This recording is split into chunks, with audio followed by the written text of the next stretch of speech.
In Memories and Adventures, Arthur Conan Doyle invites us into his life, revealing the fascinating journey that shaped his extraordinary career as a writer and physician.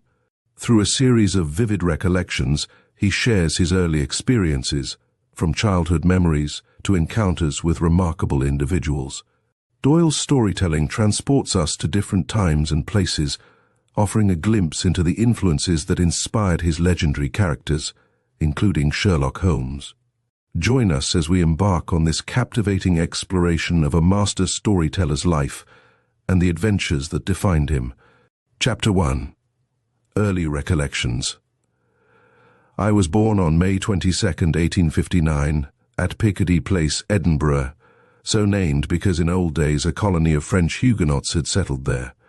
At the time of their coming it was a village outside the city walls, but now it is at the end of Queen Street, abutting upon Leith Walk.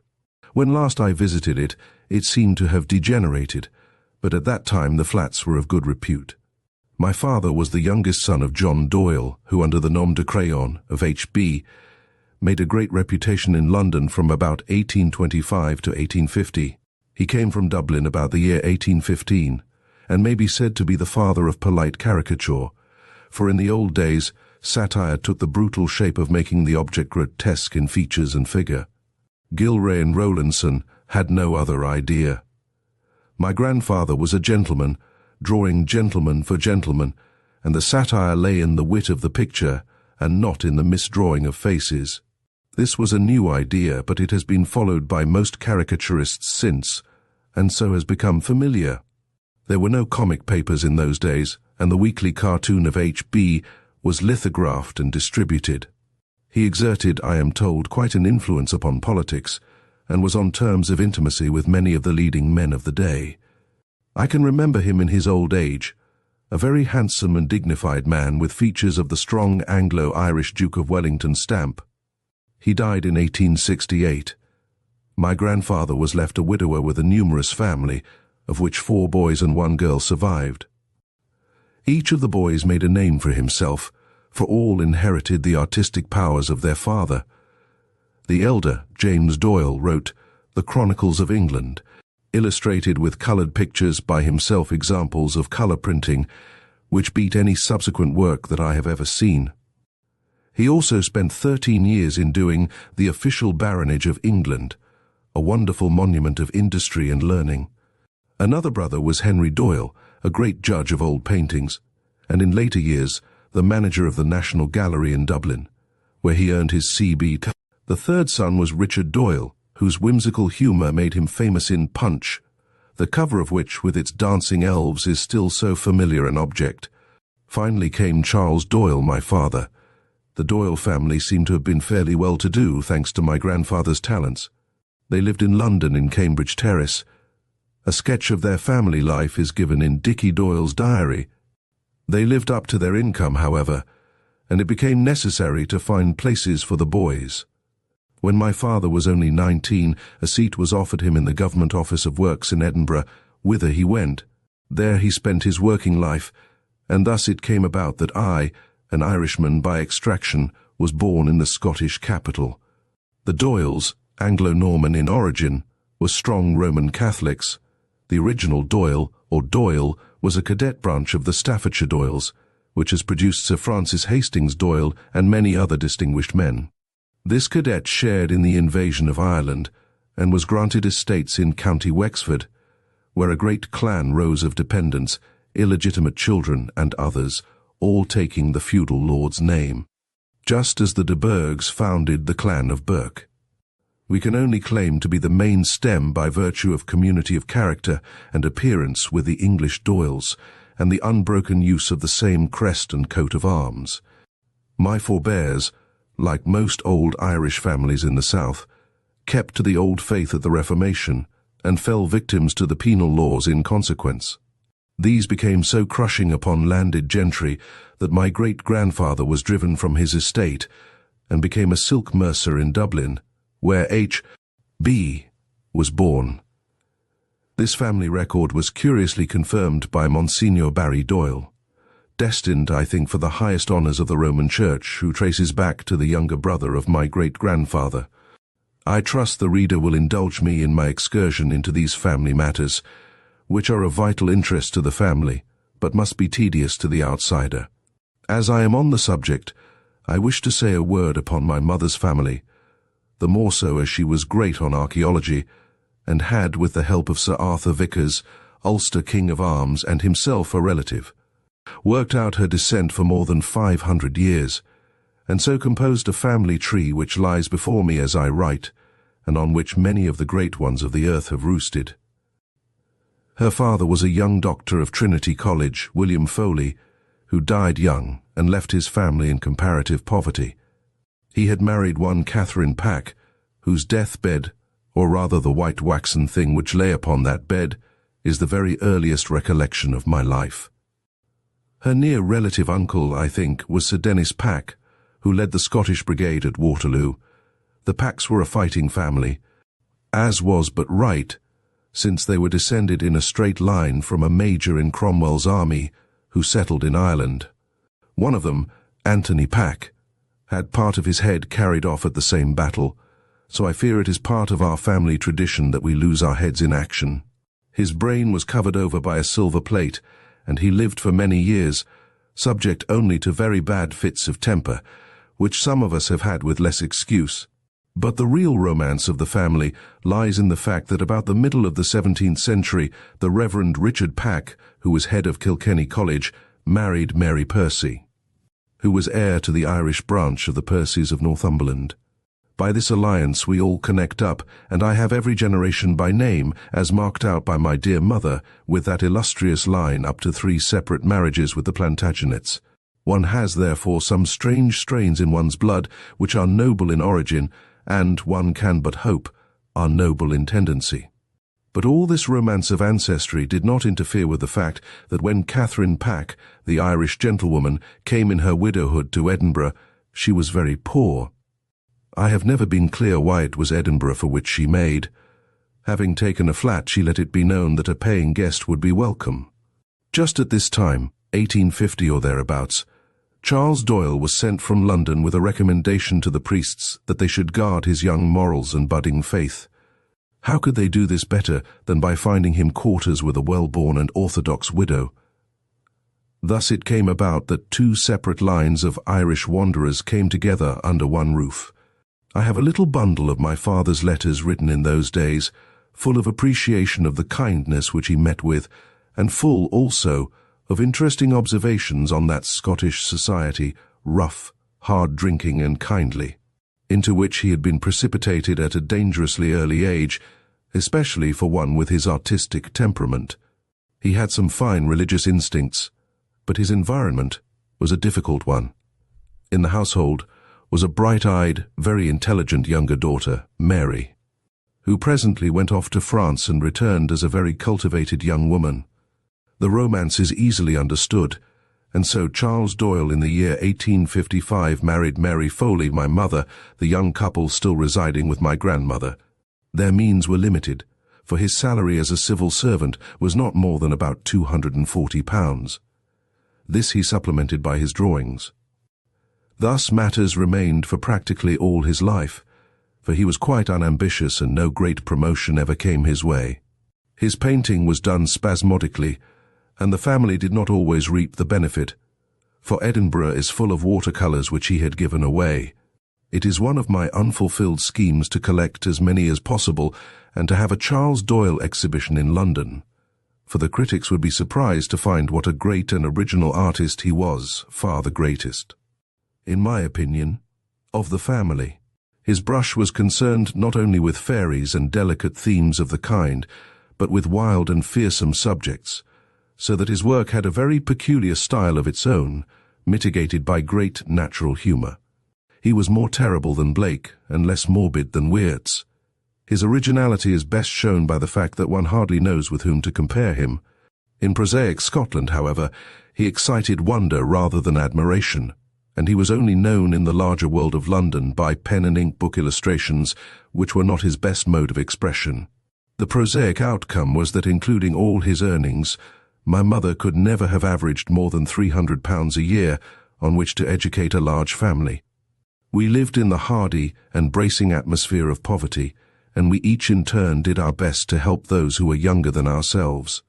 My noble sister Annette, who died just as the sunshine of better days came into our lives, went out at a very early age as a governess to Portugal and sent all her salary home. My younger sisters, Lottie and Connie, both did the same thing, and I helped as I could. But it was still my dear mother who bore the long, sordid strain. Often I said to her, "When you are old, Mammy, you shall have a velvet dress and gold glasses and sit in comfort by the fire." Thank God, it so came to pass. My father, I fear, was of little help to her, for his thoughts were always in the clouds, and he had no appreciation of the realities of life. The world, not the family, gets the fruits of genius. Of my boyhood I need say little, save that it was Spartan at home, and more Spartan at the Edinburgh School, where a tawse-brandishing schoolmaster of the old type made our young lives miserable. From the age of 7 to 9, I suffered under this pock-marked, one-eyed rascal who might have stepped from the pages of Dickens. In the evenings, home and books were my sole consolation, save for weekend holidays. My comrades were rough boys, and I became a rough boy too.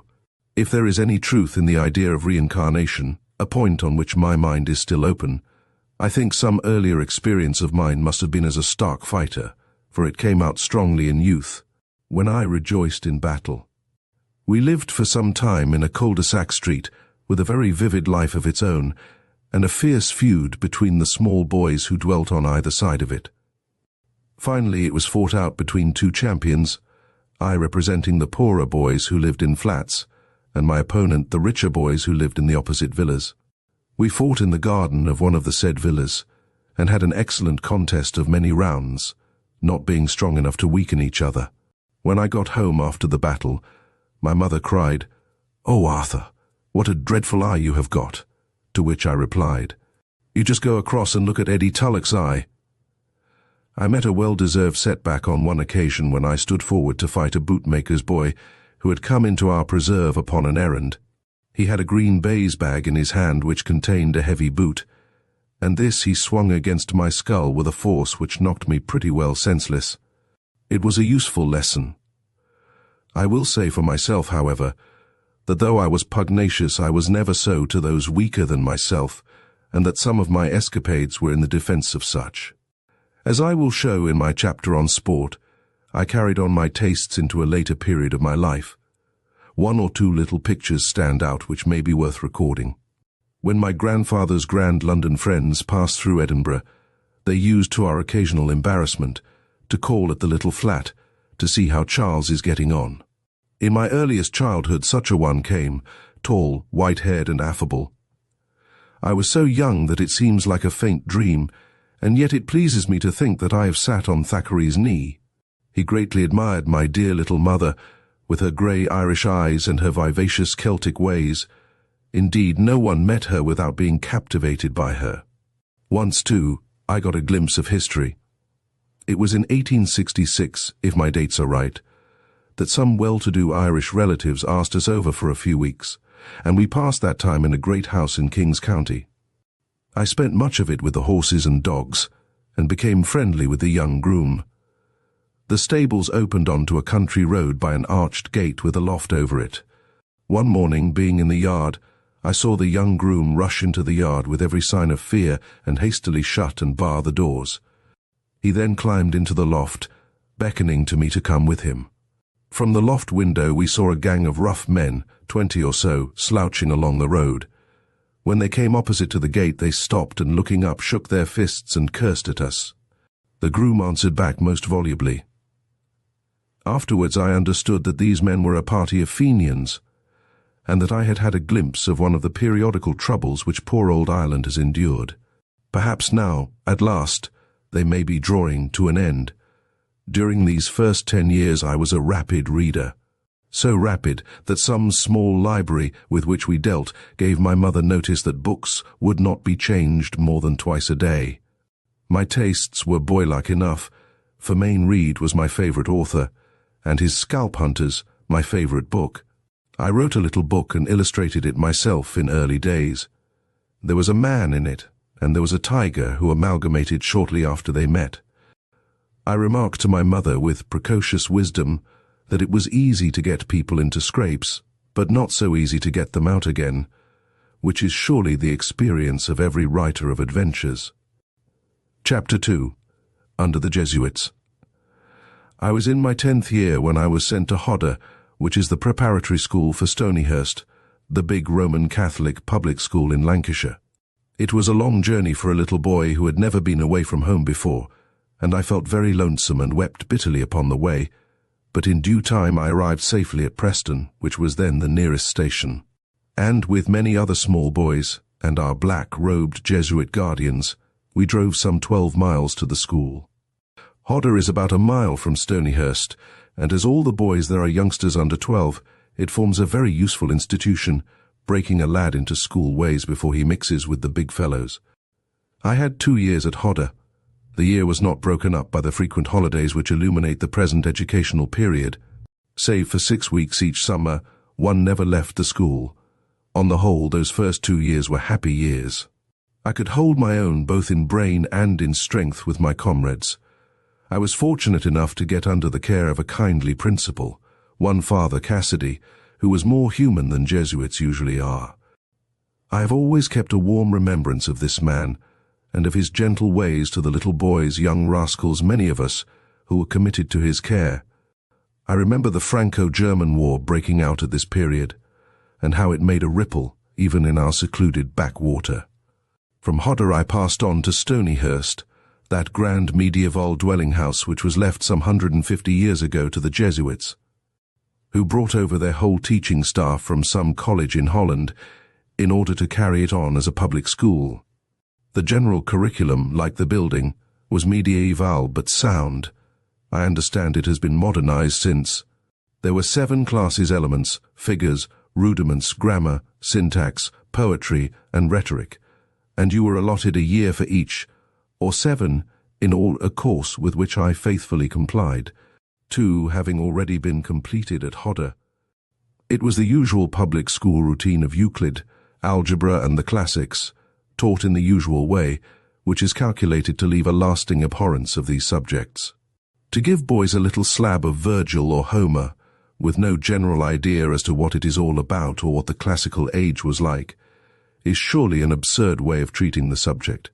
I am sure that an intelligent boy could learn more by reading a good translation of Homer for a week than by a year's study of the original, as it is usually carried out.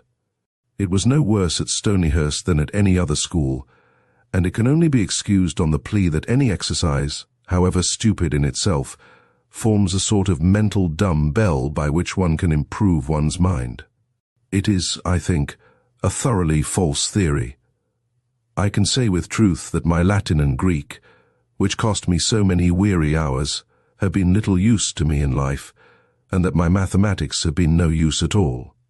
On the other hand, some things which I picked up almost by accident, the art of reading aloud, learned when my mother was knitting, or the reading of French books, learned by spelling out the captions of the Jules Verne illustrations, have been of the greatest possible service.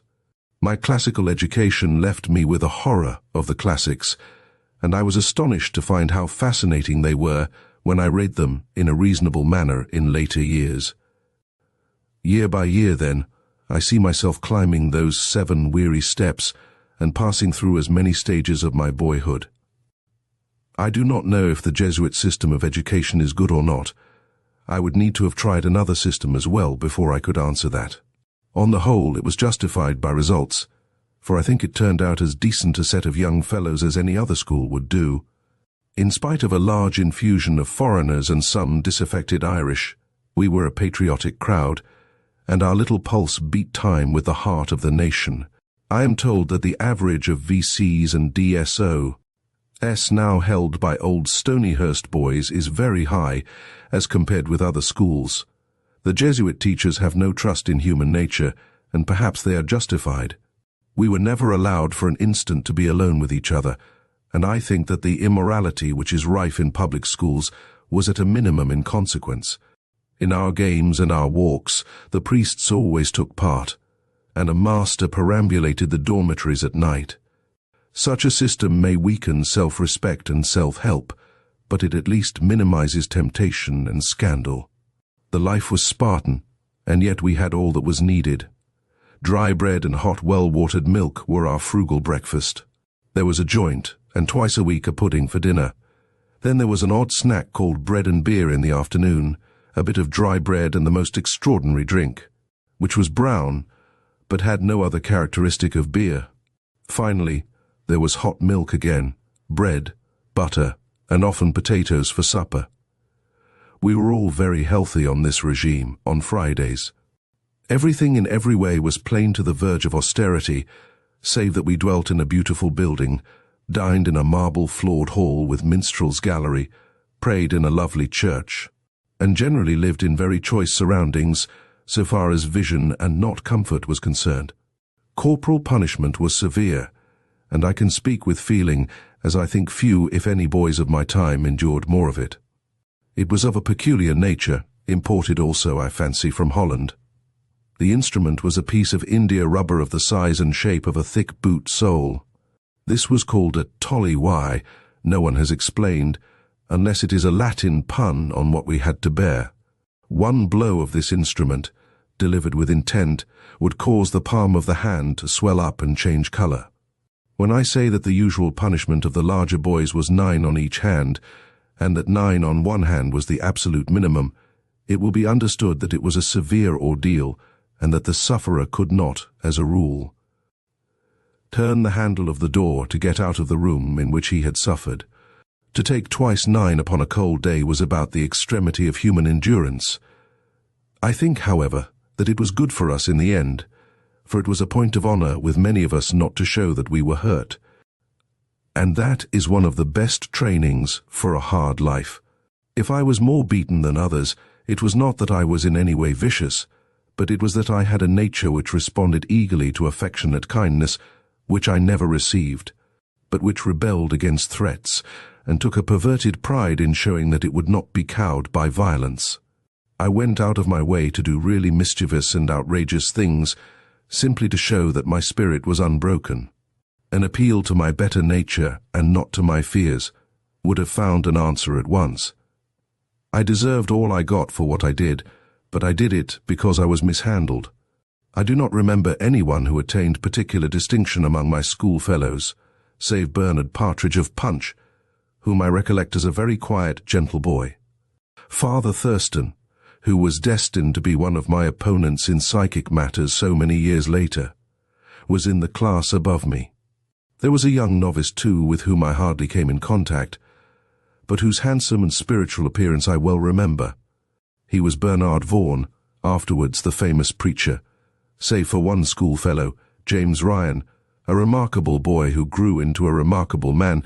I carried away no lasting friendship from Stonyhurst. It was only in the latest stage of my Stonyhurst development that I realized that I had some literary streak in me which was not common to all. It came to me as quite a surprise, and even more perhaps to my masters, who had taken a rather hopeless view of my future prospects. One master, when I told him that I thought of being a civil engineer, remarked, "Well, Doyle, you may be an engineer, but I don't think you will ever be a civil one." Another assured me that I would never do any good in the world, and perhaps from his point of view his prophecy has been justified. The particular incident, however, which brought my latent powers to the surface, depended upon the fact that in the second highest class, which I reached in 1874, it was incumbent to write poetry, so called, on any theme given. This was done as a dreary, unnatural task by most boys. Very comical their wooings of the muses used to be. For one saturated as I really was with affection for verse, it was a labor of love, and I produced verses which were poor enough in themselves but seemed miracles to those who had no urge in that direction. The particular theme was the crossing of the Red Sea by the Israelites, and my effort from, like pallid daisies in a grassy wood, so round the sward the tents of Israel stood, through. There was no time for thought and none for fear, for Egypt's horse already pressed their rear. Down to the climax, one horrid cry, the tragedy was o'er, and Pharaoh with his army seen no more, was workmanlike though wooden and conventional. Anyhow, it marked what Mr. Stead used to call a signpost, and I realized myself a little. In the last year I edited the college magazine and wrote a good deal of indifferent verse. I also went up for the matriculation examination of London University, a good all-round test which winds up the Stonyhurst curriculum, and I surprised everyone by taking honours. So after all, I emerged from Stonyhurst at the age of 16, with more credit than seemed probable from my rather questionable record. Early in my career there, an offer had been made to my mother that my school fees would be remitted if I were dedicated to the church. She refused this, so both the church and I had an escape. When I think, however, of her small income and great struggle to keep up appearances and make both ends meet, it was a fine example of her independence of character, for it meant paying out some £50 a year which might have been avoided by a word of assent. I had yet another year with the Jesuits, for it was determined that I was still too young to begin any professional studies, and that I should go to Germany and learn German. I was dispatched, therefore, to Feldkirch, which is a Jesuit school in the Vorarlberg province of Austria, to which many better-class German boys are sent. Here the conditions were much more humane, and I met with far more human kindness than at Stonyhurst, with the immediate result that I ceased to be a resentful young rebel and became a pillar of law and order. I began badly, however, for on the first night of my arrival I was kept awake by a boy snoring loudly in the dormitory. I stood it as long as I could, but at last I was driven to action. Curious wooden compasses called bet-shear, or bed scissors, were stuck into each side of the narrow beds. One of these I plucked out, walked down the dormitory, and, having spotted the offender, proceeded to poke him with my stick. He awoke and was considerably amazed to see in the dim light a large youth whom he had never seen before. I arrived after hours, assaulting him with a club. I was still engaged in stirring him up when I felt a touch on my shoulder and was confronted by the master, who ordered me back to bed. Next morning I got a lecture on free and easy English ways and taking the law into my own hands. But this start was really my worst lapse, and I did well in the future. It was a happy year on the whole. I made less progress with German than I should, for there were about 20 English and Irish boys who naturally balked the wishes of their parents by herding together. There was no cricket, but there were tobogganing and fair football, and a weird game football on stilts. Then there were the lovely mountains round us, with an occasional walk among them. The food was better than at Stonyhurst, and we had the pleasant German light beer instead of the horrible swipes of Stonyhurst. One unlooked-for accomplishment I acquired, for the boy who played the big brass bass instrument in the fine school band had not returned, and, as a well-grown lad was needed, I was at once enlisted in the service. I played in public good music too, Lohengrin and Tannhauser, within a week or two of my first lesson, but they pressed me on for the occasion, and the bombarden, as it was called, only comes in on a measured rhythm with an occasional run, which sounds like a hippopotamus doing a step dance. So big was the instrument that I remember the other bandsmen putting my sheets and blankets inside it, and my surprise when I could not get out a note.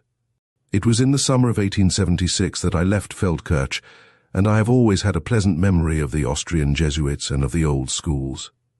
Indeed, I have a kindly feeling towards all Jesuits, far as I have strayed from their paths. I see now both their limitations and their virtues. They have been slandered in some things, for during 8 years of constant contact, I cannot remember that they were less truthful than their fellows or more casuistical than their neighbours. They were keen, clean-minded, earnest men, so far as I knew them, with a few black sheep among them, but not many, for the process of selection was careful and long. In all ways, save in their theology, they were admirable, though this same theology made them hard and inhuman upon the surface, which is indeed the general effect of Catholicism in its more extreme forms. The convert is lost to the family. Their hard, narrow outlook gives the Jesuits driving power, as is noticeable in the Puritans and all hard, narrow creeds. They are devoted and fearless, and have again and again, both in Canada, in South America, and in China, been the vanguard of civilization to their own grievous hurt. They are the old guard of the Roman Church. But the tragedy is that they, who would gladly give their lives for the old faith, have in effect helped to ruin it, for it is they, according to Father Tyrrell and the modernists, who have been at the back of all those extreme doctrines of papal infallibility and immaculate conception, with a general all-round tightening of dogma, which have made it so difficult for the man with scientific desire for truth or with intellectual self-respect to keep within the Church. For some years, Sir Charles Mivart, the last of Catholic scientists, tried to do the impossible, and then he also had to leave go his hold, so that there is not, so far as I know, one single man of outstanding fame in science or in general thought who is a practicing Catholic. This is the work of the extremists, and is deplored by many of the moderates, and fiercely condemned by the modernists. It depends also upon the inner Italian directorate who give the orders. Nothing can exceed the uncompromising bigotry of the Jesuit theology, or their apparent ignorance of how it shocks the modern conscience. I remember that when, as a grown lad, I heard Father Murphy, a great fierce Irish priest, declare that there was sure damnation for everyone outside the Church, I looked upon him with horror. And to that moment, I traced the first rift which has grown into such a chasm between me and those who were my guides. On my way back to England, I stopped at Paris. Through all my life up to this point, there had been an unseen granduncle named Michael Conan, to whom I must now devote a paragraph. He came into the family from the fact that my father's father, H.B., had married a Miss Conan. Michael Conan, her brother, had been editor of the Art Journal, and was a man of distinction, an intellectual Irishman of the type which originally founded the Sinn Féin movement. He was as keen on heraldry and genealogy as my mother, and he traced his descent in some circuitous way from the Dukes of Brittany, who were all Conans. Indeed, Arthur Conan was the ill-fated young duke, whose eyes were put out, according to Shakespeare, by King John. This uncle was my godfather, and hence my name Arthur Conan. He lived in Paris and had expressed a wish that his grandnephew and godson, with whom he had corresponded, should call en passant. I ran my money affairs so closely, after a rather lively supper at Strasbourg, that when I reached Paris I had just twopence in my pocket. As I could not well drive up and ask my uncle to pay the cab, I left my trunk at the station and set forth on foot. I reached the river, walked along it, came to the foot of the Champs-Élysées, saw the Arc de Triomphe in the distance, and then, knowing that the Avenue Wagram, where my uncle lived, was near there, I tramped it on a hot August day and finally found him. I remember that I was exhausted with the heat and the walking, and that when at the last gasp I saw a man buy a drink of what seemed to be porter by handing a penny to a man who had a long tin on his back. I therefore halted the man and spent one of my pennies on a duplicate drink. It proved to be licorice and water, but it revived me when I badly needed it, and it could not be said that I arrived penniless at my uncle's, for I actually had a penny. So, for some penurious weeks, I was in Paris with this dear old volcanic Irishman, who spent the summer day in his shirt-sleeves, with a little dicky bird of a wife waiting upon him. I am built rather on his lines of body and mind than on any of the Doyles. We made a true friendship, and then I returned to my home conscious that real life was about to begin. Chapter 3. Recollections of a Student. When I returned to Edinburgh with little to show, either mental or spiritual, for my pleasant school year in Germany, I found that the family affairs were still as straitened as ever. No promotion had come to my father, and two younger children, Innes, my only brother, and Ida, had arrived to add to the calls upon my mother. Another sister, Julia, followed shortly afterwards, but Annette, the eldest sister, had already gone out to Portugal to earn and send home a fair salary, while Lottie and Connie were about to do the same. My mother had adopted the device of sharing a large house, which may have eased her in some ways, but was disastrous in others.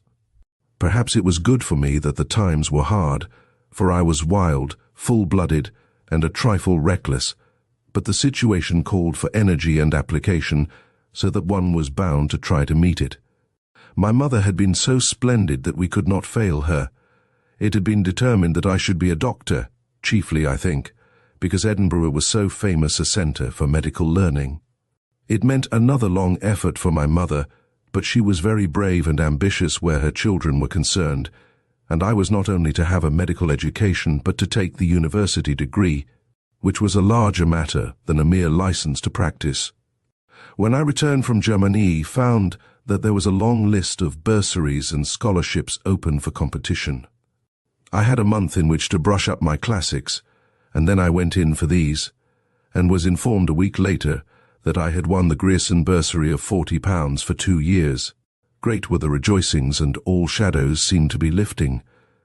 But on calling to get the money, I was informed that there had been a clerical error, and that this particular bursary was only open to arts students. As there was a long list of prizes, I naturally supposed that I would get the next highest, which was available for medicals.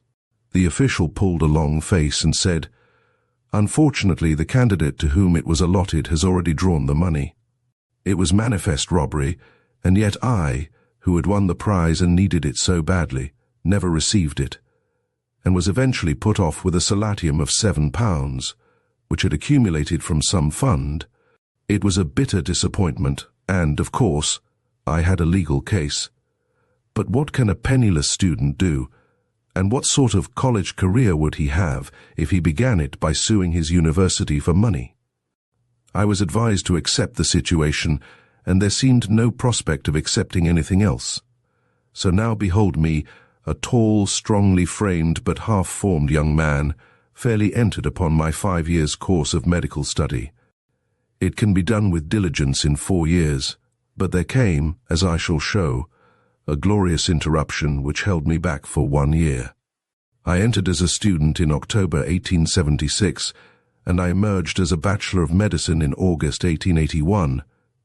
Between these 2 points lies one long weary grind at botany, chemistry, anatomy, physiology, and a whole list of compulsory subjects, many of which have a very indirect bearing upon the art of curing. The whole system of teaching, as I look back upon it, seems far too oblique and not nearly practical enough for the purpose in view. And yet Edinburgh is, I believe, more practical than most other colleges.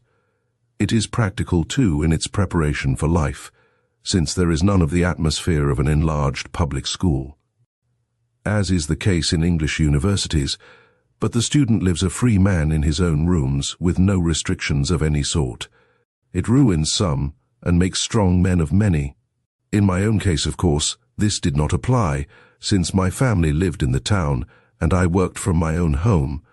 There was no attempt at friendship or even acquaintance between professors and students at Edinburgh.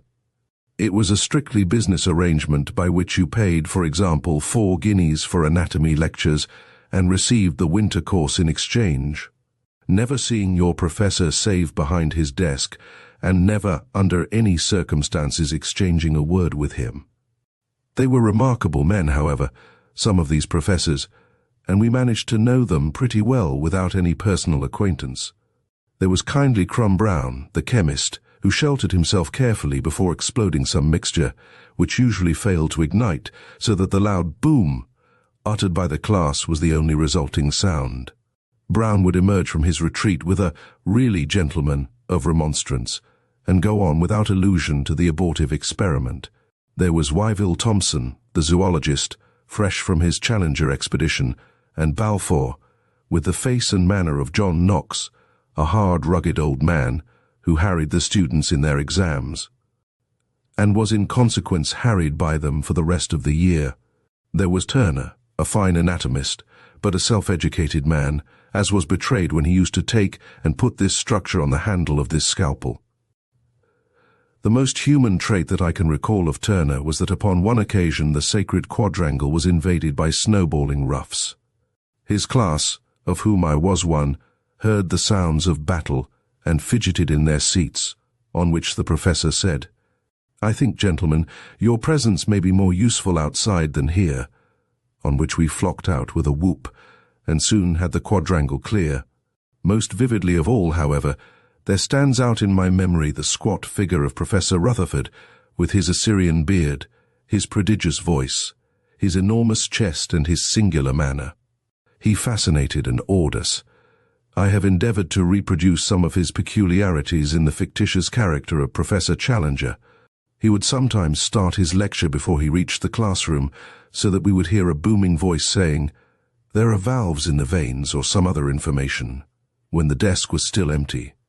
He was, I fear, a rather ruthless vivisector, and though I have always recognized that a minimum of painless vivisection is necessary, and far more justifiable than the eating of meat as a food, I am glad that the law was made more stringent so as to restrain such men as he.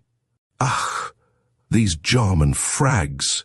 he would exclaim in his curious accent as he tore some poor amphibian to pieces. I wrote a student's song which is still sung, I understand, in which a curious article is picked up on the Portobello beach, and each professor in turn claims it for his department. Rutherford's verse ran, said Rutherford with a smile, "It's a mass of solid bile, and I myself obtained it, what is more, by a stringent cholagogue from a vivisected dog, and I lost it on the Portobello shore." If the song is indeed still sung, it may be of interest to the present generation to know that I was the author. But the most notable of the characters whom I met was one Joseph Bell, surgeon at the Edinburgh Infirmary. Bell was a very remarkable man in body and mind. He was thin, wiry, dark, with a high-nosed, acute face, penetrating grey eyes, angular shoulders, and a jerky way of walking. His voice was high and discordant. He was a very skillful surgeon, but his strong point was diagnosis, not only of disease, but of occupation and character. For some reason which I have never understood, he singled me out from the drove of students who frequented his wards and made me his outpatient clerk, which meant that I had to array his outpatients, make simple notes of their cases, and then show them in, one by one, to the large room in which Bell sat in state surrounded by his dressers and students. Then I had ample chance of studying his methods, and of noticing that he often learned more of the patient by a few quick glances than I had done by my questions. Occasionally the results were very dramatic, though there were times when he blundered. In one of his best cases he said to a civilian patient, "Well, my man, you've served in the army." "Aye, sir." "Not long discharged?" "No, sir." "A Highland regiment?" "Aye, sir." "A non-com officer?" "Aye, sir." "Stationed at Barbados?" "Aye, sir." "You see, gentlemen," he would explain, "the man was a respectful man, but did not remove his hat. They do not in the army. But he would have learned civilian ways had he been long discharged. He has an air of authority, and he is obviously Scottish. As to Barbados, his complaint is elephantiasis, which is West Indian and not British." To his audience of Watson's it all seemed very miraculous until it was explained, and then it became simple enough. It is no wonder that after the study of such a character I used and amplified his methods, when in later life I tried to build up a scientific detective who solved cases on his own merits, and not through the folly of the criminal. Bell took a keen interest in these detective tales, and even made suggestions which were not, I am bound to say, very practical. I kept in touch with him for many years, and he used to come upon my platform to support me when I contested Edinburgh in 1901. When I took over his outpatient work, he warned me that a knowledge of Scottish idioms was necessary, and I, with the confidence of youth, declared that I had got it. The sequel was amusing. On one of the first days, an old man came who, in response to my question, declared that he had a beelin in his oxter. This fairly beat me, much to Bell's amusement. It seems that the words really mean an abscess in the armpit. Speaking generally of my university career, I may say that though I took my fences in my stride and balked at none of them, still I won no distinction in the race. I was always one of the ruck, neither lingering nor gaining a 60% man at examinations. There were, however, some reasons for this which I will now state. It was clearly very needful that I should help financially as quickly as possible, even if my help only took the humble form of providing for my own keep. Therefore, I endeavoured almost from the first to compress the classes for a year into half a year, and so to have some months in which to earn a little money as a medical assistant. who would dispense and do odd jobs for a doctor. When I first set forth to do this, my services were so obviously worth nothing that I had to put that valuation upon them.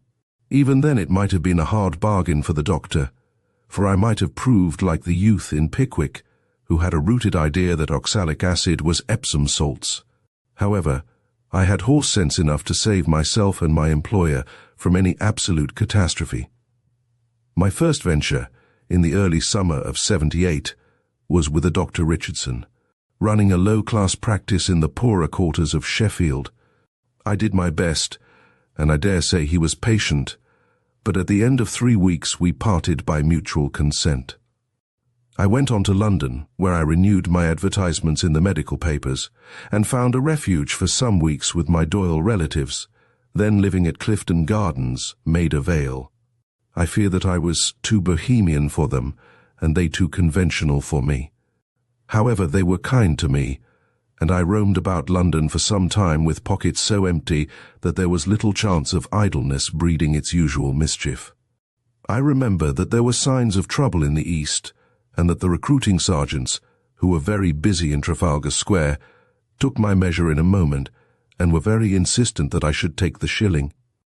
There was a time when I was quite disposed to do so, but my mother's plans held me back. I may say that late in the same year, I did volunteer as a dresser for the English ambulances sent to Turkey for the Russian war, and was on the Red Cross list, but the collapse of the Turks prevented my going out. Soon, however, there came an answer to my advertisement. Third-year student, desiring experience rather than remuneration, offers his services. ANC. It was from a Dr. Elliot living in a townlet in Shropshire, which rejoiced in the extraordinary name of Royton of the 11 towns. It was not big enough to make one town, far less 11. There for 4 months I helped in a country practice. It was a very quiet existence, and I had a good deal of time to myself under very pleasant circumstances, so that I really traced some little mental progress to that period, for I read and thought without interruption. My medical duties were of a routine nature save on a few occasions. One of them still stands out in my memory, for it was the first time in my life that I ever had to test my own nerve in a great sudden emergency. The doctor was out when there came a half-crazed messenger to say that in some rejoicings at a neighbouring great house they had exploded an old cannon which had promptly burst and grievously injured one of the bystanders. No doctor was available, so I was the last resource. On arriving there I found a man in bed with a lump of iron sticking out of the side of his head. I tried not to show the alarm which I felt, and I did the obvious thing by pulling out the iron. I could see the clean white bone, so I could assure them that the brain had not been injured. I then pulled the gash together, staunched the bleeding, and finally bound it up, so that when the doctor did at last arrive, he had little to add. This incident gave me confidence, and, what is more important still, gave others confidence. On the whole, I had a happy time at Royton, and have a pleasing memory of Dr. Elliot and his wife. After a winter's work at the university, my next assistantship was a real money-making proposition to the extent of some £2 a month. This was with Dr. Hoare, a well-known Birmingham doctor, who had a 5-horse city practice, and every working doctor before the days of motors would realize that this meant going from morning to night. He earned some 3,000 a year, which takes some doing, when it is collected from threes. 6d, visits and ones, 6d, bottles of medicine, among the very poorest classes of Aston. Hoare was a fine fellow, stout, square, red-faced, bushy-whiskered, and dark-eyed. His wife was also a very kindly and gifted woman, and my position in the house was soon rather that of a son than of an assistant. The work, however, was hard and incessant, and the pay very small. I had long lists of prescriptions to make up every day, for we dispensed our own medicine, and 100 bottles of an evening were not unknown. On the whole, I made few mistakes, though I have been known to send out ointment and pill boxes with elaborate directions on the lid and nothing inside. I had my own visiting list, also the poorest or the most convalescent, and I saw a great deal for better or worse, of very low life. Twice I returned to this Birmingham practice, and always my relations with the family became closer. At my second visit, my knowledge had greatly extended, and I did midwifery cases, and the more severe cases in general practice, as well as all the dispensing. I had no time to spend any money, and it was as well, for every shilling was needed at home. It was in this year that I first learned that shillings might be earned in other ways than by filling files.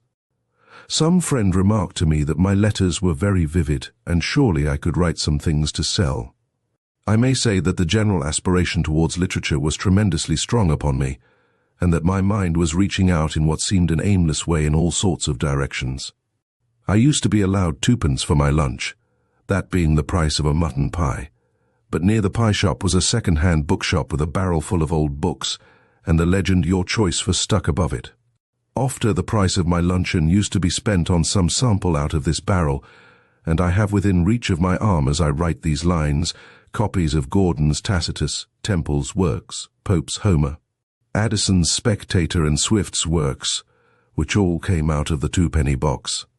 Anyone observing my actions and tastes would have said that so strong a spring would certainly overflow, but for my own part I never dreamed I could myself produce decent prose, and the remark of my friend, who was by no means given to flattery, took me greatly by surprise. I sat down, however, and wrote a little adventure story which I called The Mystery of the Sasassa Valley. To my great joy and surprise it was accepted by Chambers' Journal, and I received 3 guineas. It mattered not that other attempts failed. I had done it once, and I cheered myself by the thought that I could do it again. It was years before I touched Chambers again, but in 1879 I had a story, The American's Tale, in London society, for which also I got a small cheque. But the idea of real success was still far from my mind. During all this time, our family affairs had taken no turn for the better, and had it not been for my excursions and for the work of my sisters, we could hardly have carried on. My father's health had utterly broken. He had to retire to that convalescent home in which the last years of his life were spent, and I, aged 20, found myself practically the head of a large and struggling family. My father's life was full of the tragedy of unfulfilled powers and of undeveloped gifts. He had his weaknesses, as all of us have ours, but he had also some very remarkable and outstanding virtues. A tall man, long-bearded and elegant, he had a charm of manner and a courtesy of bearing which I have seldom seen equalled. His wit was quick and playful. He possessed also a remarkable delicacy of mind which would give him moral courage enough to rise and leave any company which talked in a manner which was coarse. When he passed away a few years later, I am sure that Charles Doyle had no enemy in the world, and that those who knew him best sympathized most with the hard fate which had thrown him, a man of sensitive genius, into an environment which neither his age nor his nature was fitted to face. He was unworldly and unpractical, and his family suffered for it, but even his faults were in some ways the result of his developed spirituality. He lived and died a fervent son of the Roman Catholic faith. My mother, however, who had never been a very devoted daughter of that great institution, became less so as life progressed, and finally found her chief consolation in the Anglican fold. This brings me to my own spiritual unfolding, if such it may be called, during those years of constant struggle. I have already in my account of the Jesuits shown how, even as a boy, all that was sanest and most generous in my nature rose up against a narrow theology and an uncharitable outlook upon the other great religions of the world. In the Catholic Church, to doubt anything is to doubt everything, for since it is a vital axiom that doubt is a mortal sin when once it has, unbidden and unappeasable, come upon you, everything is loosened, and you look upon the whole wonderful interdependent scheme with other and more critical eyes. Thus viewed, there was much to attract its traditions, its unbroken and solemn ritual, the beauty and truth of many of its observances, its poetical appeal to the emotions, the sensual charm of music, light, and incense, its power as an instrument of law and order. For the guidance of an unthinking and uneducated world, it could in many ways hardly be surpassed. as has been shown in Paraguay, and in the former Ireland where, outside agrarian trouble, crime was hardly known. All this I could clearly see, but if I may claim any outstanding characteristic in my life, it is that I have never paltered or compromised with religious matters, that I have always weighed them very seriously, and that there was something in me which made it absolutely impossible, even when my most immediate interests were concerned, to say anything about them save that which I, in the depth of my being, really believed to be true. Judging it thus by all the new knowledge which came to me both from my reading and from my studies, I found that the foundations not only of Roman Catholicism, but of the whole Christian faith, as presented to me in 19th century theology, were so weak that my mind could not build upon them. It is to be remembered that these were the years when Huxley, Tyndall, Darwin, Herbert Spencer, and John Stuart Mill were our chief philosophers, and that even the man in the street felt the strong sweeping current of their thought, while to the young student, eager and impressionable, it was overwhelming. I know now that their negative attitude was even more mistaken, and very much more dangerous, than the positive positions which they attacked with such destructive criticism. A gap had opened between our fathers and ourselves so suddenly and completely that when a Gladstone wrote to uphold the Gadarene swine or the 6 days of creation, the youngest student rightly tittered over his arguments, and it did not need a Huxley to demolish them. I can see now very clearly how deplorable it is that manifest absurdities should be allowed to continue without even a footnote to soften them in the sacred text, because it has the effect that what is indeed sacred becomes overlaid, and one can easily be persuaded that what is false in parts can have no solid binding force. There are no worse enemies of true religion than those who clamor against all revision or modification of that strange mass of superbly good and questionable matter which we lump all together into a single volume as if there were the same value to all of it. It is not solid gold, but gold in clay, and if this be understood, the earnest seeker will not cast it aside when he comes upon the clay, but will value the gold the more in that he has himself separated it. It was then all Christianity, and not Roman Catholicism alone, which had alienated my mind and driven me to an agnosticism, which never for an instant degenerated into atheism. For I had a very keen perception of the wonderful poise of the universe and the tremendous power of conception and sustenance which it implied. I was reverent in all my doubts and never ceased to think upon the matter, but the more I thought, the more confirmed became my nonconformity. In a broad sense, I was a Unitarian, save that I regarded the Bible with more criticism than Unitarians usually show. This negative position was so firm that it seemed to me to be a terminus, whereas it proved only a junction on the road of life where I was destined to change from the old well-worn line onto a new one. Every materialist, as I can now clearly see, is a case of arrested development. He has cleared his ruins, but has not begun to build that which would shelter him. As to psychic knowledge, I knew it only by the account of exposures in the police courts and the usual wild and malicious statements in the public press. Years were to pass before I understood that in that direction might be found the positive proofs which I constantly asserted were the only conditions upon which I could resume any sort of allegiance to the unseen. I must have definite demonstration, for if it were to be a matter of faith, then I might as well go back to the faith of my fathers.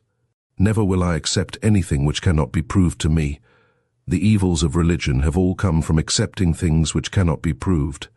So I said at the time, and I have been true to my resolve, I would not give the impression that my life was gloomy or morbidly thoughtful, because it chanced that I had some extra cares and some worrying thoughts. I had an eager nature which missed nothing in the way of fun which could be gathered, and I had a great capacity for enjoyment. I read much. I played games all I could. I danced, and I sampled the drama whenever I had a sixpence to carry me to the gallery. On one occasion I got into a row which might have been serious. I was waiting on the gallery steps with a great line of people, the shut door still facing us. There were 6 soldiers in the crowd, and one of these squeezed a girl up against the wall in such a way that she began to scream. As I was near them, I asked the man to be more gentle, on which he dug his elbow with all his force into my ribs. He turned on me as he did so, and I hit him with both hands in the face. He bored into me and pushed me up into the angle of the door, but I had a grip of him, and he could not hit me, though he tried to kick me in cowardly fashion with his knee. Several of his comrades threatened me, and one hit me on the head with his cane, cracking my hat. At this moment, luckily, the door opened, and the rush of the crowd carried the soldiers on, one sympathetic corporal saying, "Take your breath, sir. Take your breath." I threw my man through the open door and came home, for it was clearly asking for trouble if I remained. It was a good escape from an awkward business. And now I come to the first real outstanding adventure in my life, which is worthy of a fresh chapter and of a more elaborate treatment. Chapter 4. Whaling in the Arctic Ocean. It was in the Hope, under the command of the well-known whaler John Gray, that I paid a 7-month visit to the Arctic seas in the year 1880. I went in the capacity of surgeon, but as I was only 20 years of age when I started, and as my knowledge of medicine was that of an average third-year's student, I have often thought that it was as well that there was no very serious call upon my services. It came about in this way. One raw afternoon in Edinburgh, whilst I was sitting reading hard for one of those examinations which blight the life of a medical student, there entered to me one Curry, a fellow student with whom I had some slight acquaintance. The monstrous question which he asked drove all thought of my studies out of my head. "Would you care," said he, "to start next week for a whaling cruise? You'll be surgeon, £2.10 a month, and 3 shillings a ton oil money." "How do you know I'll get the berth?" was my natural question. "Because I have it myself. I find at this last moment that I can't go, and I want to get a man to take my place." "How about an Arctic kit?" "You can have mine." In an instant the thing was settled, and within a few minutes the current of my life had been deflected into a new channel. In little more than a week I was in Peterhead, and busily engaged, with the help of the steward, in packing away my scanty belongings in the locker beneath my bunk on the good ship Hope. I speedily found that the chief duty of the surgeon was to be the companion of the captain, who is cut off by the etiquette of the trade from anything but very brief and technical talks with his other officers. I should have found it intolerable if the captain had been a bad fellow, but John Gray of the Hope was a really splendid man, a grand seaman and a serious-minded Scot, so that he and I formed a comradeship which was never marred during our long tete-a-tete. I see him now, his ruddy face, his grizzled hair and beard, his very light blue eyes always looking into far spaces, and his erect muscular figure. Taciturn, sardonic, stern on occasion, but always a good just man at bottom. There was one curious thing about the manning of the Hope. The man who signed on as first mate was a little decrepit, broken fellow, absolutely incapable of performing the duties. The cook's assistant, on the other hand, was a giant of a man, red-bearded, bronzed, with huge limbs and a voice of thunder. But the moment that the ship cleared the harbour, the little decrepit mate disappeared into the cook's galley and acted as scullery boy for the voyage, while the mighty scullery boy walked aft and became chief mate. The fact was that the one had the certificate, but was past sailoring, while the other could neither read nor write, but was as fine a seaman as ever lived. So, by an agreement to which everybody concerned was party, they swapped their berths when they were at sea. Colin MacLean, with his 6 foot of stature, his erect, stalwart figure, and his fierce red beard pouring out from between the flaps of his sealing cap, was an officer by natural selection, which is a higher title than that of a Board of Trade certificate. His only fault was that he was a very hot-blooded man, and that a little would excite him to a frenzy. I have a vivid recollection of an evening which I spent in dragging him off the steward, who had imprudently made some criticism upon his way of attacking a whale which had escaped.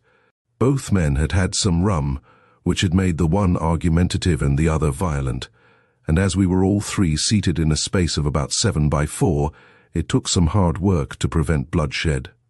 Every now and then, just as I thought all danger was past, the steward would begin again with his fatuous, "No offence, Colin," But all I says is that if you had been a bit quicker on the fush, I don't know how often this sentence was begun, but never once was it ended. For at the word fush, Colin always seized him by the throat, and I Colin round the waist, and we struggled until we were all panting and exhausted. Then, when the steward had recovered a little breath, he would start that miserable sentence once more, and the fush would be the signal for another encounter. I really believe that if I had not been there, the mate would have hurt him, for he was quite the angriest man that I have ever seen. There were 50 men upon our whaler, of whom half were Scotchmen and half Shetlanders, whom we picked up at Lerwick as we passed. The Shetlanders were the steadier and more tractable, quiet, decent and soft-spoken, while the Scotch seamen were more likely to give trouble, but also more virile and of stronger character. The officers and harpooners were all Scotch, but as ordinary seamen, and especially as boatmen, the Shetlanders were as good as could be wished.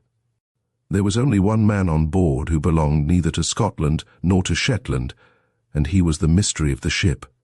He was a tall, swarthy, dark-eyed man, with blue-black hair and beard, singularly handsome features, and a curious, reckless sling of his shoulders when he walked. It was rumoured that he came from the south of England, and that he had fled thence to avoid the law. He made friends with no one, and spoke very seldom, but he was one of the smartest seamen in the ship. I could believe from his appearance that his temper was satanic, and that the crime for which he was hiding may have been a bloody one. Only once he gave us a glimpse of his hidden fires. The cook, a very burly, powerful man, the little mate was only assistant, had a private store of rum, and treated himself so liberally to it that for 3 successive days the dinner of the crew was ruined. On the 3rd day, our silent outlaw approached the cook with a brass saucepan in his hand. He said nothing, but he struck the man such a frightful blow that his head flew through the bottom and the sides of the pan were left dangling round his neck. The half-drunken, half-stunned cook talked of fighting, but he was soon made to feel that the sympathy of the ship was against him, so he reeled back, grumbling, to his duties, while the Avenger relapsed into his usual moody indifference. We heard no further complaints of the cooking. I have spoken of the steward, and as I look back at that long voyage, during which for 7 months we never set foot on land, the kindly open face of Jack Lamb comes back to me.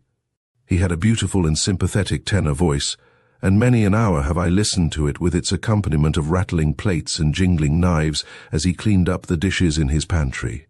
He had a great memory for pathetic and sentimental songs, and it is only when you have not seen a woman's face for 6 months that you realize what sentiment means. When Jack trilled out, "Her bright smile haunts me still," or "Wait for me at heaven's gate, sweet Belle Mahone," he filled us all with a vague, sweet discontent which comes back to me now as I think of it.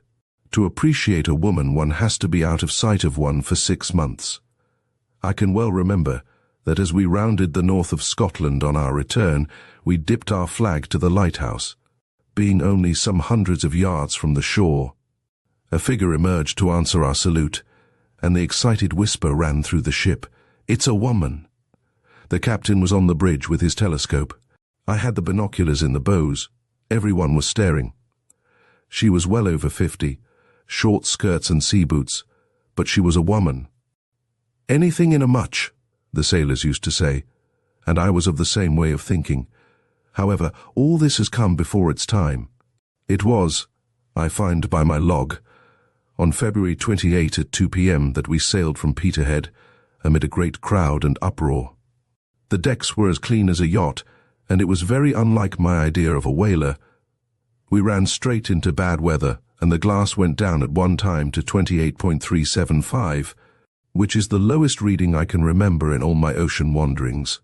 We just got into Lerwick Harbour before the full force of the hurricane broke, which was so great that lying at anchor with bare poles and partly screened, we were blown over to an acute angle. If it had taken us a few hours earlier, we should certainly have lost our boats, and the boats are the life of a whaler. It was March 11 before the weather moderated enough to let us get on, and by that time there were 20 whalers in the bay, so that our setting forth was quite an occasion. That night, and for a day longer, the Hope had to take refuge in the lee of one of the outlying islands. I got ashore and wandered among peat bogs, meeting strange, barbarous, kindly people who knew nothing of the world. I was led back to the ship by a wild, long-haired girl holding a torch, for the peat holes make it dangerous at night. I can see her now, her tangled black hair, her bare legs, madder-stained petticoat, and wild features under the glare of the torch. I spoke to one old man there who asked me the news. I said, "The Tay Bridge is down," which was then a fairly stale item. He said, have they built a brig over the Tay?" After that I felt inclined to tell him about the Indian Mutiny. What surprised me most in the Arctic regions was the rapidity with which you reach them. I had never realized that they lie at our very doors. I think that we were only 4 days out from Shetland when we were among the drift ice. I awoke one morning to hear the bump of the floating pieces against the side of the ship, and I went on deck to see the whole sea covered with them to the horizon. They were none of them large, but they lay so thick that a man might travel far by springing from one to the other. Their dazzling whiteness made the sea seem bluer by contrast, and with a blue sky above, and that glorious Arctic air in one's nostrils, it was a morning to remember. Once on one of the swaying, rocking pieces, we saw a huge seal, sleek, sleepy, and imperturbable, looking up with the utmost assurance at the ship, as if it knew that the close time had still 3 weeks to run. Further on we saw on the ice the long human-like prints of a bear. All this with the snowdrops of Scotland still fresh in our glasses in the cabin. I have spoken about the close time, and I may explain that, by an agreement between the Norwegian and British governments, the subjects of both nations are forbidden to kill a seal before April 3. The reason for this is that the breeding season is in March, and if the mothers should be killed before the young are able to take care of themselves, the race would soon become extinct. For breeding purposes, the seals all come together at a variable spot, which is evidently pre-arranged among them, and as this place can be anywhere within many hundreds of square miles of floating ice, it is no easy matter for the fisher to find it. The means by which he sets about it are simple but ingenious. As the ship makes its way through the loose ice streams, a school of seals is observed traveling through the water. Their direction is carefully taken by compass and marked upon the chart. An hour afterwards, perhaps another school is seen. This is also marked. When these bearings have been taken several times, the various lines upon the chart are prolonged until they intersect. At this point, or near it, it is likely that the main pack of the seals will be found. When you do come upon it, it is a wonderful sight. I suppose it is the largest assembly of creatures upon the face of the world, and this upon the open ice fields hundreds of miles from the Greenland coast. Somewhere between 71 deg and 75 deg is the rendezvous, and the longitude is even vaguer, but the seals have no difficulty in finding the address. From the crow's nest at the top of the main mast, one can see no end of them. On the furthest visible ice, one can still see that sprinkling of pepper grains. And the young lie everywhere also, snow-white slugs, with a little black nose and large dark eyes. Their half-human cries fill the air, and when you are sitting in the cabin of a ship, which is in the heart of the seal pack, you would think you were next door to a monstrous nursery. The Hope was one of the first to find the seal pack that year, but before the day came when hunting was allowed, we had a succession of strong gales, followed by a severe roll, which tilted the floating ice and launched the young seals prematurely into the water. And so, when the law at last allowed us to begin work, nature had left us with very little work to do. However, at dawn upon the 3rd, the ship's company took to the ice and began to gather in its murderous harvest. It is brutal work, though not more brutal than that which goes on to supply every dinner table in the country, and yet those glaring crimson pools upon the dazzling white of the ice fields, under the peaceful silence of a blue Arctic sky, did seem a horrible intrusion. But an inexorable demand creates an inexorable supply, and the seals, by their death, help to give a living to the long line of seamen, dockers, tanners, curers, tryers, chandlers, leather merchants, and oil sellers, who stand between this annual butchery on the one hand, and the exquisite, with his soft leather boots, or the savant, using a delicate oil for his philosophical instruments upon the other. I have cause to remember that first day of sealing, on account of the adventures which befell me. I have said that a strong swell had arisen, and as this was dashing the floating ice together, the captain thought it dangerous for an inexperienced man to venture upon it. And so, just as I was clambering over the bulwarks with the rest, he ordered me back and told me to remain on board. My remonstrances were useless, and at last, in the blackest of tempers, I seated myself upon the top of the bulwarks, with my feet dangling over the outer side, and there I nursed my wrath, swinging up and down with the roll of the ship. It chanced, however, that I was really seated upon a thin sheet of ice which had formed upon the wood, and so when the swell threw her over to a particularly acute angle, I shot off and vanished into the sea between two ice blocks.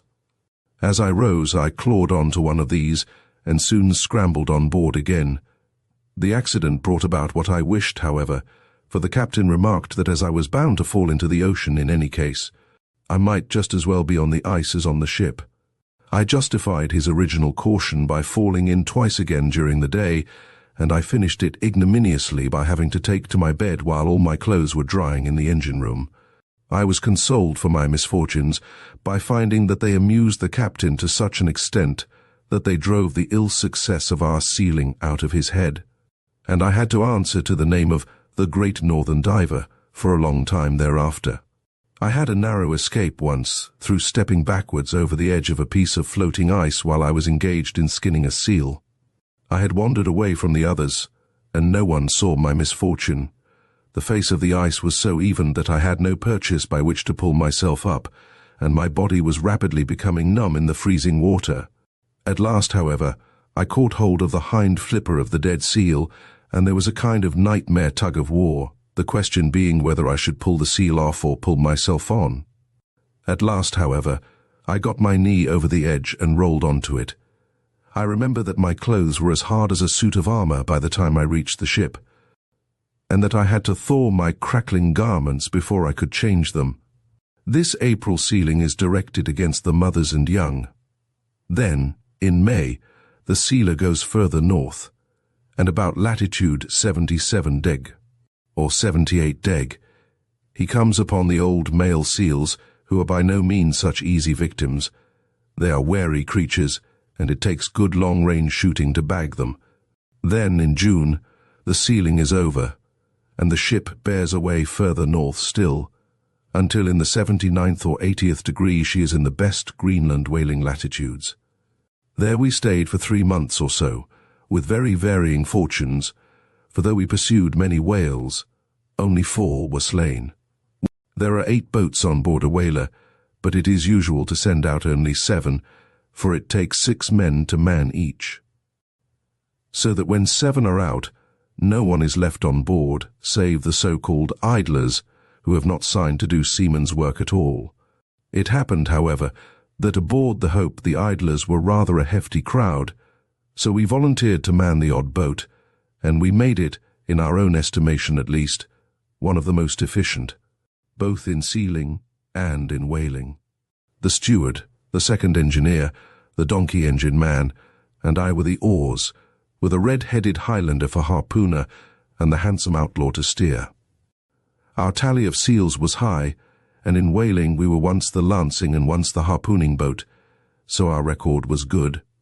So congenial was the work to me that Captain Grey was good enough to offer to make me harpooner as well as surgeon, with the double pay, if I would come with him on a second voyage. It is well that I refused, for the life is dangerously fascinating. It is exciting work pulling on to a whale. Your own back is turned to him, and all you know about him is what you read upon the face of the boat steerer. He is staring out over your head, watching the creature as it swims slowly through the water, raising his hand now and again as a signal to stop rowing when he sees that the eye is coming round, and then resuming the stealthy approach when the whale is end on. There are so many floating pieces of ice that as long as the oars are quiet, the boat alone will not cause the creature to dive. So you creep slowly up, and at last you are so near that the boat steerer knows that you can get there before the creature has time to dive, for it takes some little time to get that huge body into motion. You see a sunken gleam in his eyes and a flush in his cheeks, and it's, "Give way, boys, give way all." Hard. Click goes the trigger of the big harpoon gun, and the foam flies from your oars. 6 strokes, perhaps, and then with a dull, greasy squelch the bows run upon something soft. And you and your oars are sent flying in every direction. But little you care for that, for as you touch the whale you have heard the crash of the gun, and know that the harpoon has been fired point-blank into the huge lead-colored curve of its side. The creature sinks like a stone, the bows of the boat splash down into the water again, but there is the little red jack flying from the center thwart to show that you are fast. And there is the line whizzing swiftly under the seats and over the bows between your outstretched feet. And this is the great element of danger, for it is rarely indeed that the whale has spirit enough to turn upon its enemies. The line is very carefully coiled by a special man named the line coiler, and it is warranted not to kink. If it should happen to do so, however, and if the loop catches the limbs of any one of the boat's crew, that man goes to his death so rapidly that his comrades hardly know that he has gone. It is a waste of fish to cut the line, for the victim is already hundreds of fathoms deep. "Hold your hand, Mon," cried the harpooner, as a seaman raised his knife on such an occasion. "The fush will be a fine thing for the widdy." It sounds callous, but there was philosophy at the base of it. This is the harpooning, and that boat has no more to do. But the lancing, when the weary fish is killed with the cold steel, is a more exciting, because it is a more prolonged experience. You may be for half an hour so near to the creature that you can lay your hand upon its slimy side. The whale appears to have but little sensibility to pain, for it never winces when the long lances are passed through its body. But its instinct urges it to get its tail to work on the boats, and yours urges you to keep poling and boat hooking along its side, so as to retain your safe position near its shoulder. Even there, however, we found on one occasion that we were not quite out of danger's way, for the creature in its flurry raised its huge side flapper and poised it over the boat. One flap would have sent us to the bottom of the sea, and I can never forget how, as we pushed our way from under, each of us held one hand up to stave off that great, threatening fin, as if any strength of ours could have availed if the whale had meant it to descend. But it was spent with loss of blood, and instead of coming down, the fin rolled over the other way, and we knew that it was dead. Who would swap that moment for any other triumph that sport can give? The peculiar other-world feeling of the Arctic regions, a feeling so singular that if you have once been there, the thought of it haunts you all your life, is due largely to the perpetual daylight. Night seems more orange-tinted and subdued than day, but there is no great difference. Some captains have been known to turn their hours right round out of caprice, with breakfast at night and supper at 10 in the morning. There are your 24 hours, and you may carve them as you like. After a month or two, the eyes grow weary of the eternal light, and you appreciate what a soothing thing our darkness is. I can remember as we came abreast of Iceland, on our return, catching our first glimpse of a star, and being unable to take my eyes from it, it seemed such a dainty little twinkling thing. Half the beauties of nature are lost through over-familiarity. Your sense of loneliness also heightens the effect of the Arctic seas. When we were in whaling latitudes, it is probable that, with the exception of our consort, there was no vessel within 800 miles of us.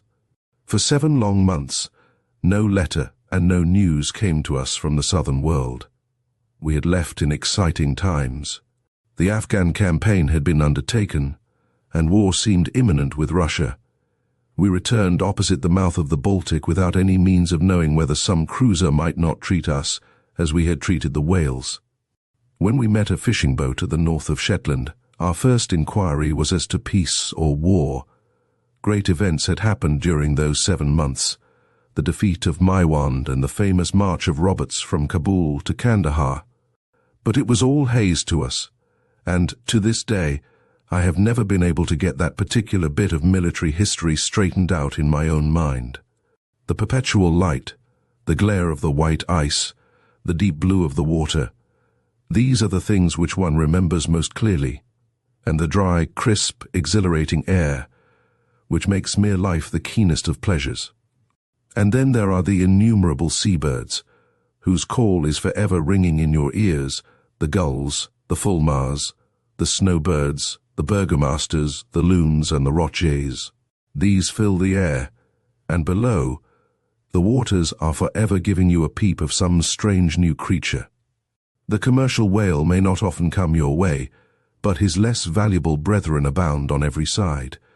The finner shows his 90 feet of worthless tallow with the absolute conviction that no whaler would condescend to lower a boat for him. The misshapen hunchback whale, the ghost-like white whale, the narwhal, with his unicorn horn, the queer-looking bottle nose, the huge, sluggish Greenland shark, and the terrible killing grampus.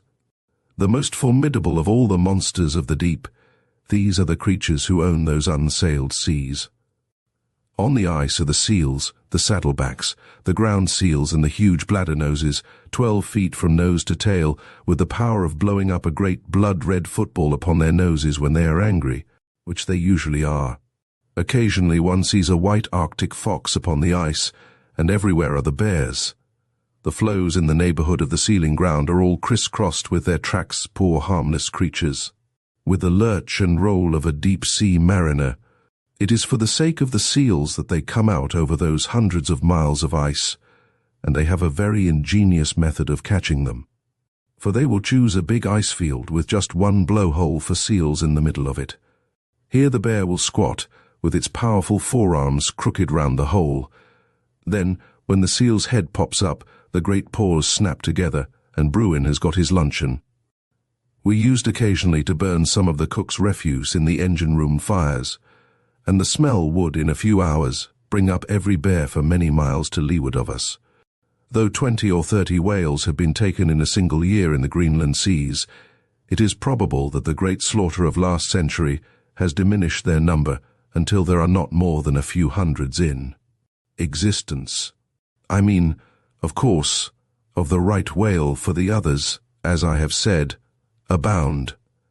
It is difficult to compute the numbers of a species which comes and goes over great tracts of water and among huge ice fields.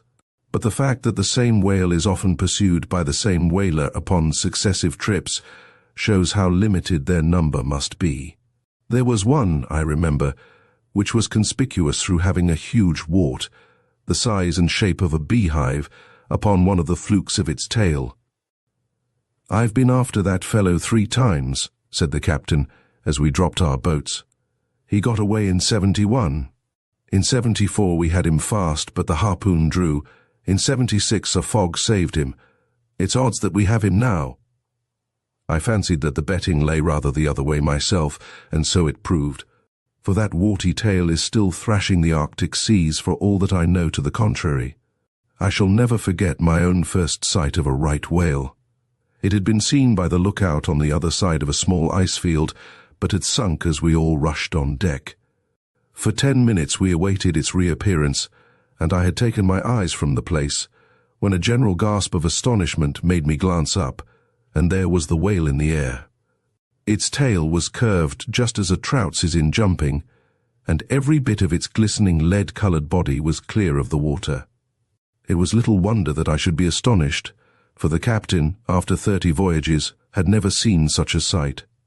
On catching it, we discovered that it was very thickly covered with a red, crab-like parasite, about the size of a shilling, and we conjectured that it was the irritation of these creatures which had driven it wild. If a man had short, nailless flippers and a prosperous family of fleas upon his back, he would appreciate the situation. Apart from sport, there is a glamour about those circumpolar regions, which must affect everyone who has penetrated to them. My heart goes out to that old grey-headed whaling captain who, having been left for an instant when at death's door, staggered off in his night gear and was found by nurses far from his house and still, as he mumbled, pushing to the Norad. So an Arctic fox, which a friend of mine endeavoured to tame, escaped and was caught many months afterwards in a gamekeeper's trap in Caithness. It was also pushing Norad, though who can say by what strange compass it took its bearings. It is a region of purity, of white ice and of blue water. with no human dwelling within 1,000 miles to sully the freshness of the breeze which blows across the ice fields. And then it is a region of romance also. You stand on the very brink of the unknown, and every duck that you shoot bears pebbles in its gizzard which come from a land which the maps know not. It was a strange and fascinating chapter of my life. I went on board the whaler a big, straggling youth. I came off it a powerful, well-grown man. I have no doubt that my physical health during my whole life has been affected by that splendid air, and that the inexhaustible store of energy which I have enjoyed is to some extent drawn from the same source. It was mental and spiritual stagnation, or even worse, for there is a coarsening effect in so circumscribed a life with comrades who were fine, brave fellows, but naturally rough and wild. However, I had my health to show for it, and also more money than I had ever possessed before. I was still boyish in many ways, and I remember that I concealed gold pieces in every pocket of every garment, that my mother might have the excitement of hunting for them. It added some £50 to her small exchequer. Now I had a straight run-in to my final examination, which I passed with fair but not notable distinction at the end of the winter session of 1881. I was now a Bachelor of Medicine and a Master of Surgery, fairly launched upon my professional career. Chapter 5. The Voyage to West Africa.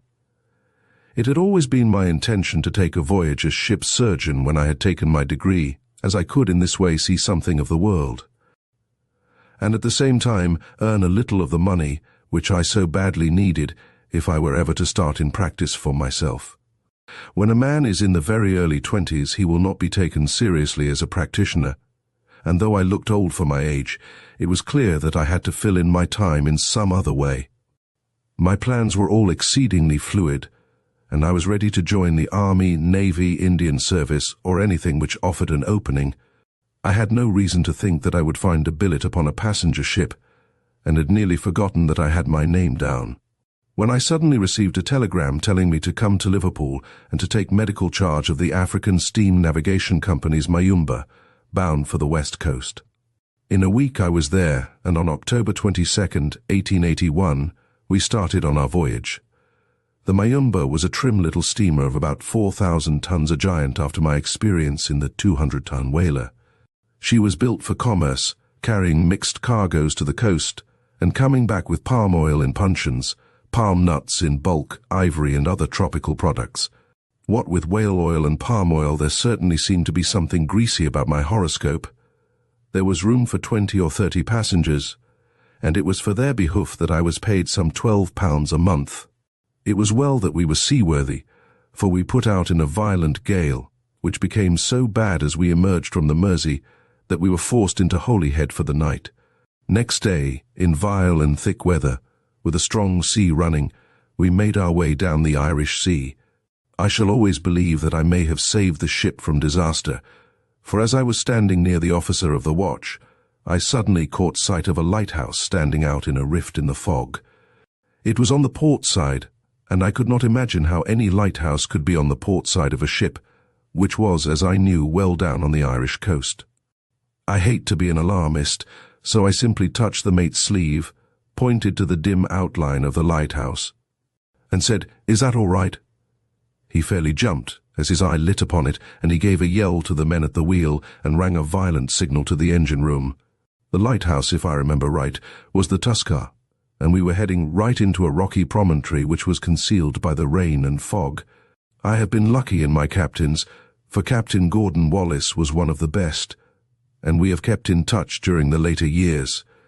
Our passengers were mostly for Madeira, but there were some pleasant ladies bound for the coast, and some unpleasant Negro traders whose manners and bearing were objectionable, but who were patrons of the line and must, therefore, be tolerated.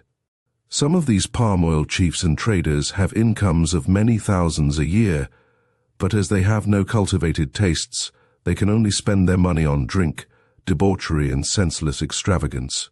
One of them, I remember, had a choice selection of the demi-monde of Liverpool to see him off. The storms followed us all the way down the channel and across the bay, which is normal, I suppose, at such a time of year. Everyone was seasick, so as doctor I had some work to do. However, before we reached Madeira we ran into fine weather, and all our troubles were soon forgotten. One never realizes the comfort of a dry deck until one has been ankle-deep for a week. I missed the sea boots and rough and ready dress of the whaler, for when one is in blue serge and gilt buttons, one does not care to take a ducking. Just as we thought, however, that we were all right, a worse gale than ever broke over us, the wind luckily being behind us, so that it helped us on our way. With jib, trysail and mainstaysail, which was as much as we could stand, we lurched and staggered, swept every now and then by the big Atlantic combers, which were phosphorescent at night, so that flames of liquid fire came coursing down the decks. Very glad we were when, after a week of storm, we saw the rugged peaks of Porto Sancto, an outlier of Madeira, and finally came to anchor in Funchal Bay. It was dark when we reached our moorings, and it was good to see the lights of the town, and the great dark loom of the hills behind it. A lunar rainbow spanned the whole scene, a rare phenomenon which I have never seen before or since. Tenerife was our next stopping place, Santa Cruz being the port of call. In those days it did a great trade in cochineal, which was derived from an insect cultivated on the cacti. When dried, they furnished the dye, and a packet of the creatures averaged 350 pounds at that time, but now I suppose that the German aniline dyes have killed the trade as completely as whaling has been killed by the mineral. A day later we were at Las Palmas, capital of Gran Canary, whence, looking back, we had a fine view of the famous Tenerife Peak some 60 miles away. Leaving Las Palmas, we were in the delightful region of the northeast trade winds, the most glorious part of the ocean, seldom rough, yet always lively, with foam-capped seas and a clear sky. Day by day it grew hotter, however, and when we lost the trades and sighted the Isle de Los off the Sierra Leone coast, I began to realize what the tropics meant. When you feel your napkin at meals to be an intolerable thing, and when you find that it leaves a wet wheal across your white duck trousers, then you know that you really have arrived. On November 9th we reached Freetown, the capital of Sierra Leone, our first port of call upon the African main, a lovely spot, but a place of death. Here our ladies left us, and indeed it was sad to see them go, for female lives are even shorter than male upon the coast. I speak of the days of malaria and blackwater fever, before Ronald Ross and others had done their great work of healing and prevention. It was a truly dreadful place in the early 80s, and the despair which reigned in the hearts of the white people made them take liberties with alcohol which they would not have dared to take in a healthier place. A year's residence seemed to be about the limit of human endurance. I remember meeting one healthy-looking resident who told me that he had been there 3 years. When I congratulated him, he shook his head. "I am a doomed man. I have advanced Bright's disease," said he. One wondered whether the colonies were really worth the price we had to pay. From Sierra Leone we steamed to Monrovia, which is the capital of the Negro Republic of Liberia, which, as the name implies, was founded mainly by escaped slaves. So far as I could see, it was orderly enough, though all small communities which take themselves seriously have a comic aspect. Thus, at the time of the Franco-German War, Liberia is said to have sent out its single customs boat, which represented its official navy, and stopped the British mail ship in order to send word to Europe that it did not intend to interfere in the matter. It is a very monotonous view, for whether it is the Ivory Coast or the Gold Coast, or the Liberian shore, it always presents the same features: burning sunshine, a long swell breaking into a white line of surf, a margin of golden sand, and then the low green bush, with an occasional palm tree rising above it. If you have seen a mile, you have seen 1,000. As I write now, these ports at which we stopped, Grand Bassam, Cape Palmas, Accra, Cape Coast Castle, all form the same picture in my mind. One incident only I can remember. At some small village, the name of which I have forgotten, there came off a tall young Welshman in a state of furious excitement. His workers had mutinied, and he was in fear of his life. "There they are waiting for me," he cried, and pointed to a dusky group upon the distant beach. We offered to take him on, but he could not leave his property, so all we could do was to promise to send a gunboat up from Cape Coast Castle. I have often wondered how such people got on after the German menace compelled us to draw in all our outlying fleets. This coast is dotted at night with native fires, some of them of great extent, arising no doubt from their habit of burning the grass. It is interesting that in Hanno's account of his journey down the coast, the only piece of Carthaginian literature which has reached us, he talks also of the fires which he saw at night. As he speaks of guerrillas, it is probable that he got as far as the Gaboon, or south of the line. He saw great volcanic activity, and the remains of it is still visible at Fernando Po, which is almost all volcanic. In Hanno's time, however, the hills were actually spouting fire, and the country was a sea of flame, so that he dare not set foot on shore. I have wondered sometimes whether the last cataclysm at Atlantis may not have been much later than we think. The account of Plato puts it at about 9,000 billion C, but it may well have been a gradual thing, and the last spasm have been that of which Hanno saw the traces. All this activity which he described is exactly opposite the spot where the old continent was supposed to have been. Our ships have rough and ready ways as they jog down the coast. Once we moved on while 100 native visitors were still on board. It was funny to see them dive off and make for their canoes. One of them had a tall hat, an umbrella, and a large coloured picture of the Saviour, all of which he had bought at the trading booths which the men rig up in the forecastle. These impedimenta did not prevent him from swimming to his boat. At another minor port, since we were pressed for time, we simply threw our consignment of barrel staves overboard, knowing that soon or late they would wash up on the beach, though how the real owner could make good his claim to them I do not know. Occasionally the native scores in this game. Some years ago, before Dahomey was annexed by the French, the captain took the oil casks on board at Whydah by means of a long rope and a donkey engine, an ingenious way of avoiding the surf, which came to a sudden stop when a company of the famous Amazons appeared and threatened to fire upon the ship if they did not pay their dues to the surf boats in the ordinary fashion. I had myself to pay my dues to the climate, for on November 18th I find an eloquent gap in my diary. We had reached Lagos, and there, rolling in a greasy swell off that huge lagoon, the germ or the mosquito or whatever it was reached me, and I was down with a very sharp fever. I remember staggering to my bunk, and then all was blotted out. As I was myself doctor, there was no one to look after me, and I lay for several days fighting it out with death in a very small ring and without a second.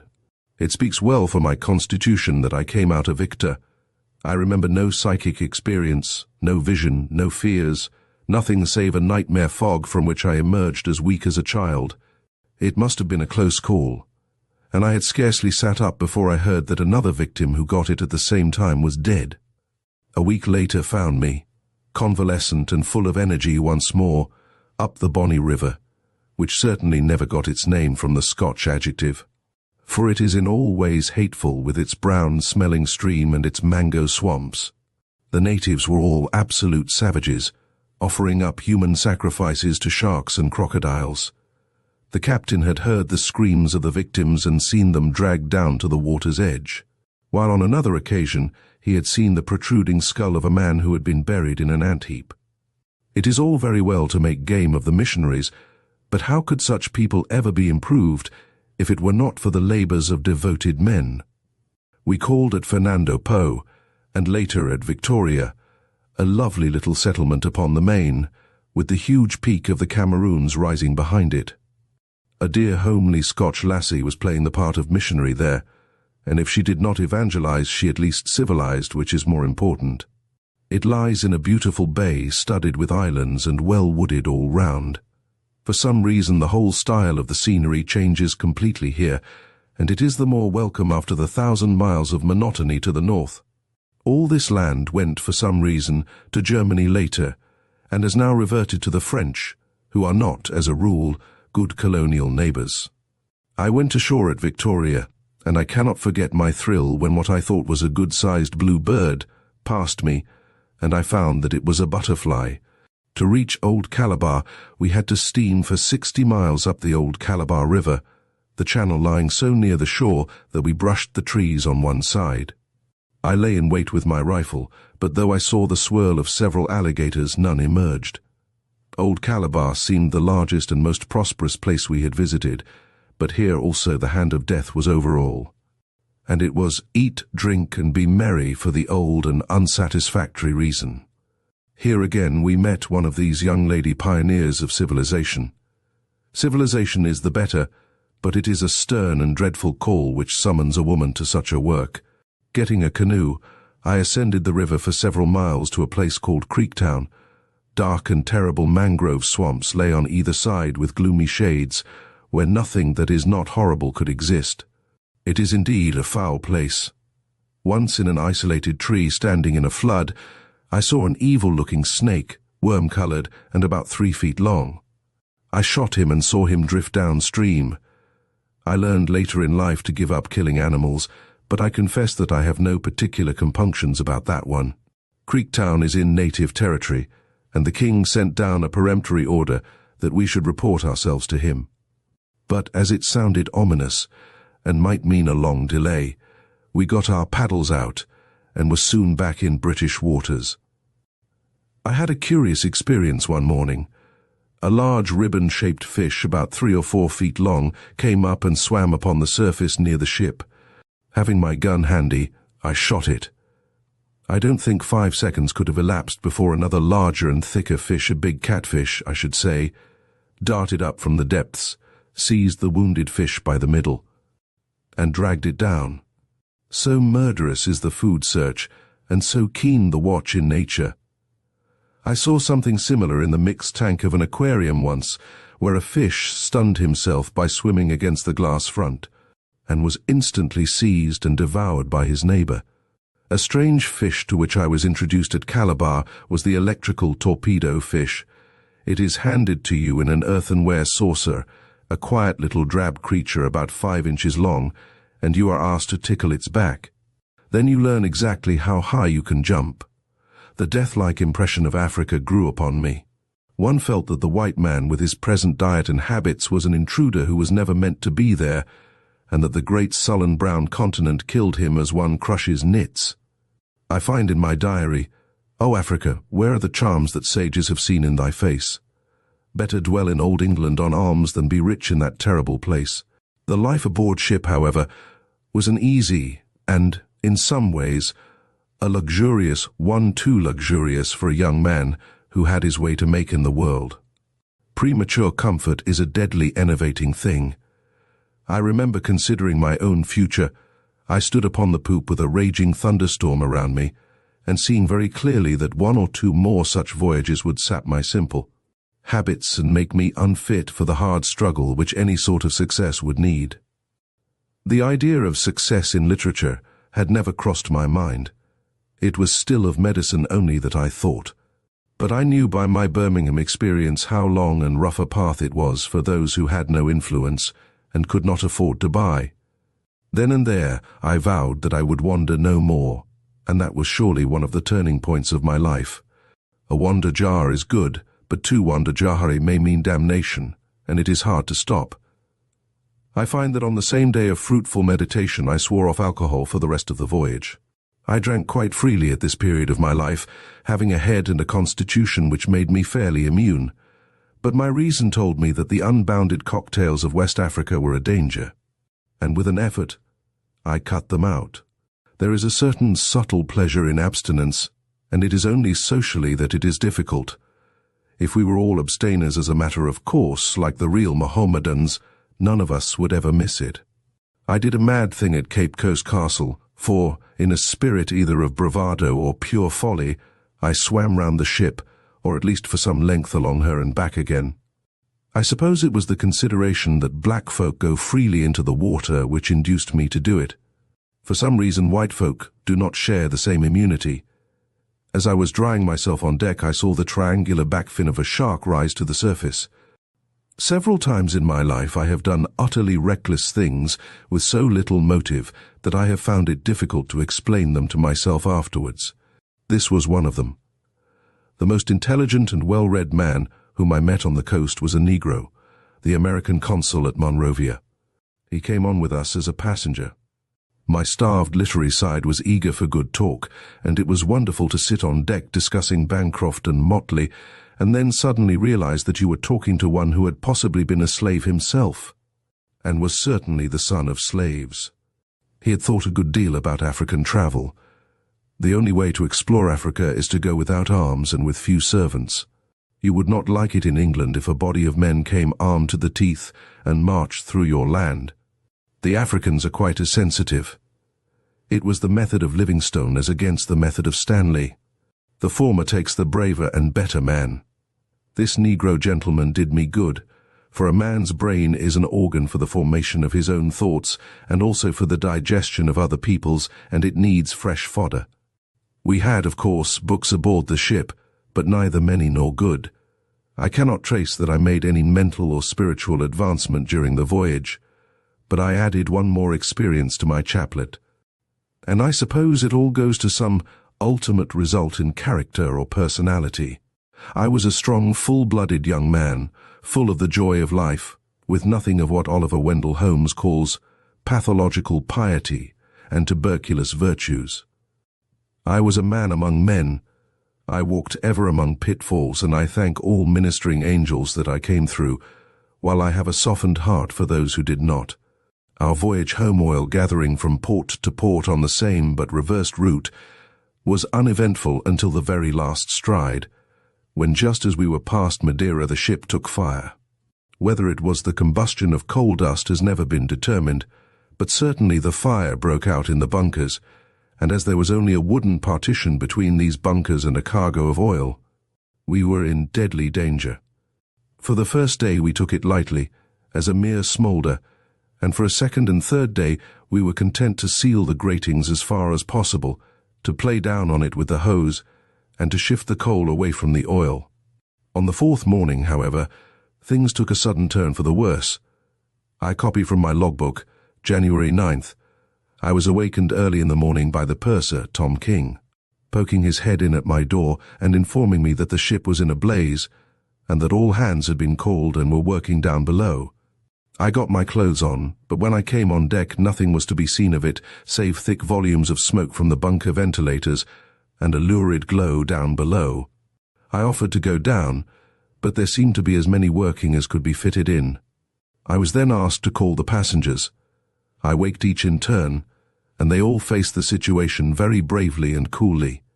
One, a Swiss, sat up in his bunk, rubbed his eyes, and in answer to my remark, "The ship is on fire," said, "I have often been on ships that were on fire." Splendide Mendax, but a good spirit. All day we fought the flames, and the iron side of the ship was red hot at one point.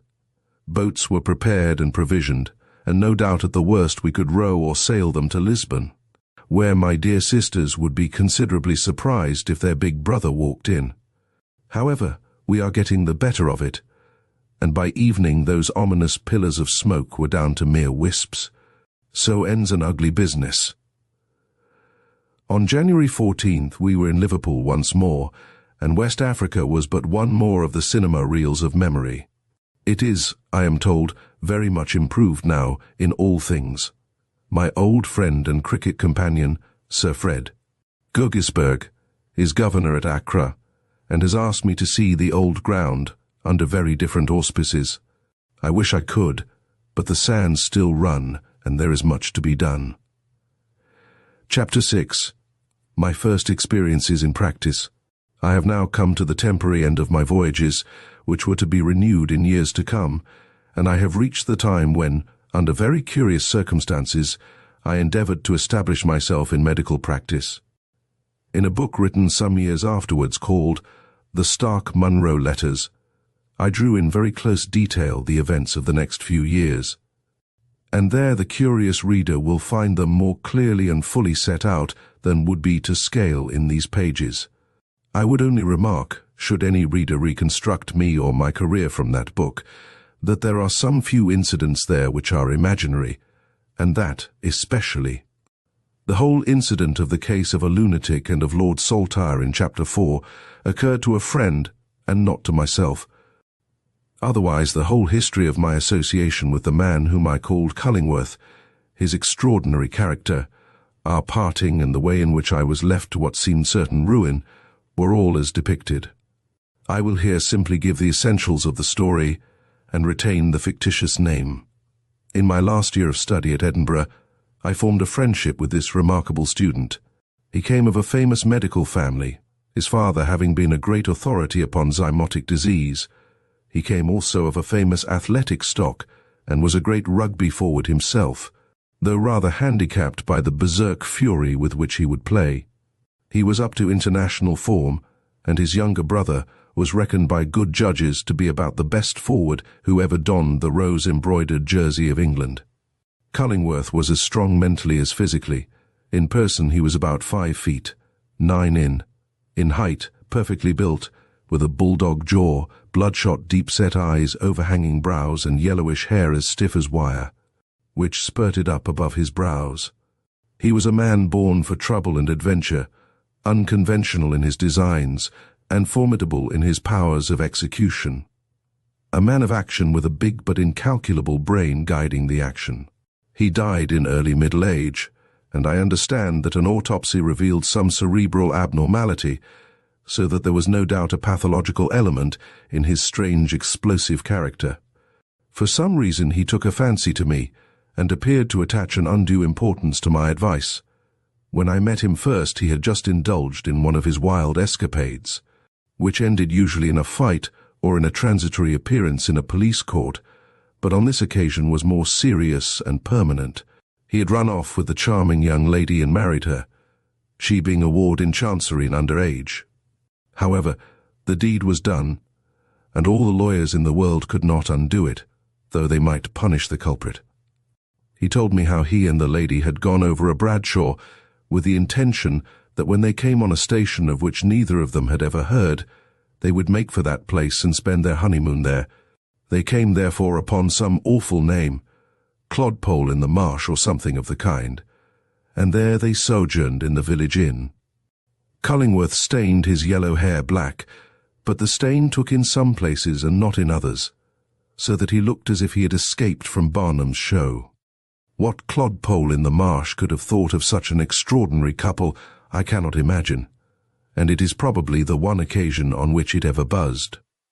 I cannot think of any surer way of getting publicity than that which Cullingworth took to avoid detection. In London they would have been perfectly unobserved. I remember that for years Cullingworth's hair presented curious iridescent tints which were the remains of his disguise. He brought his bride safely to Edinburgh, where they hired a flat and lived in it without furnishing it save for the absolutely needful.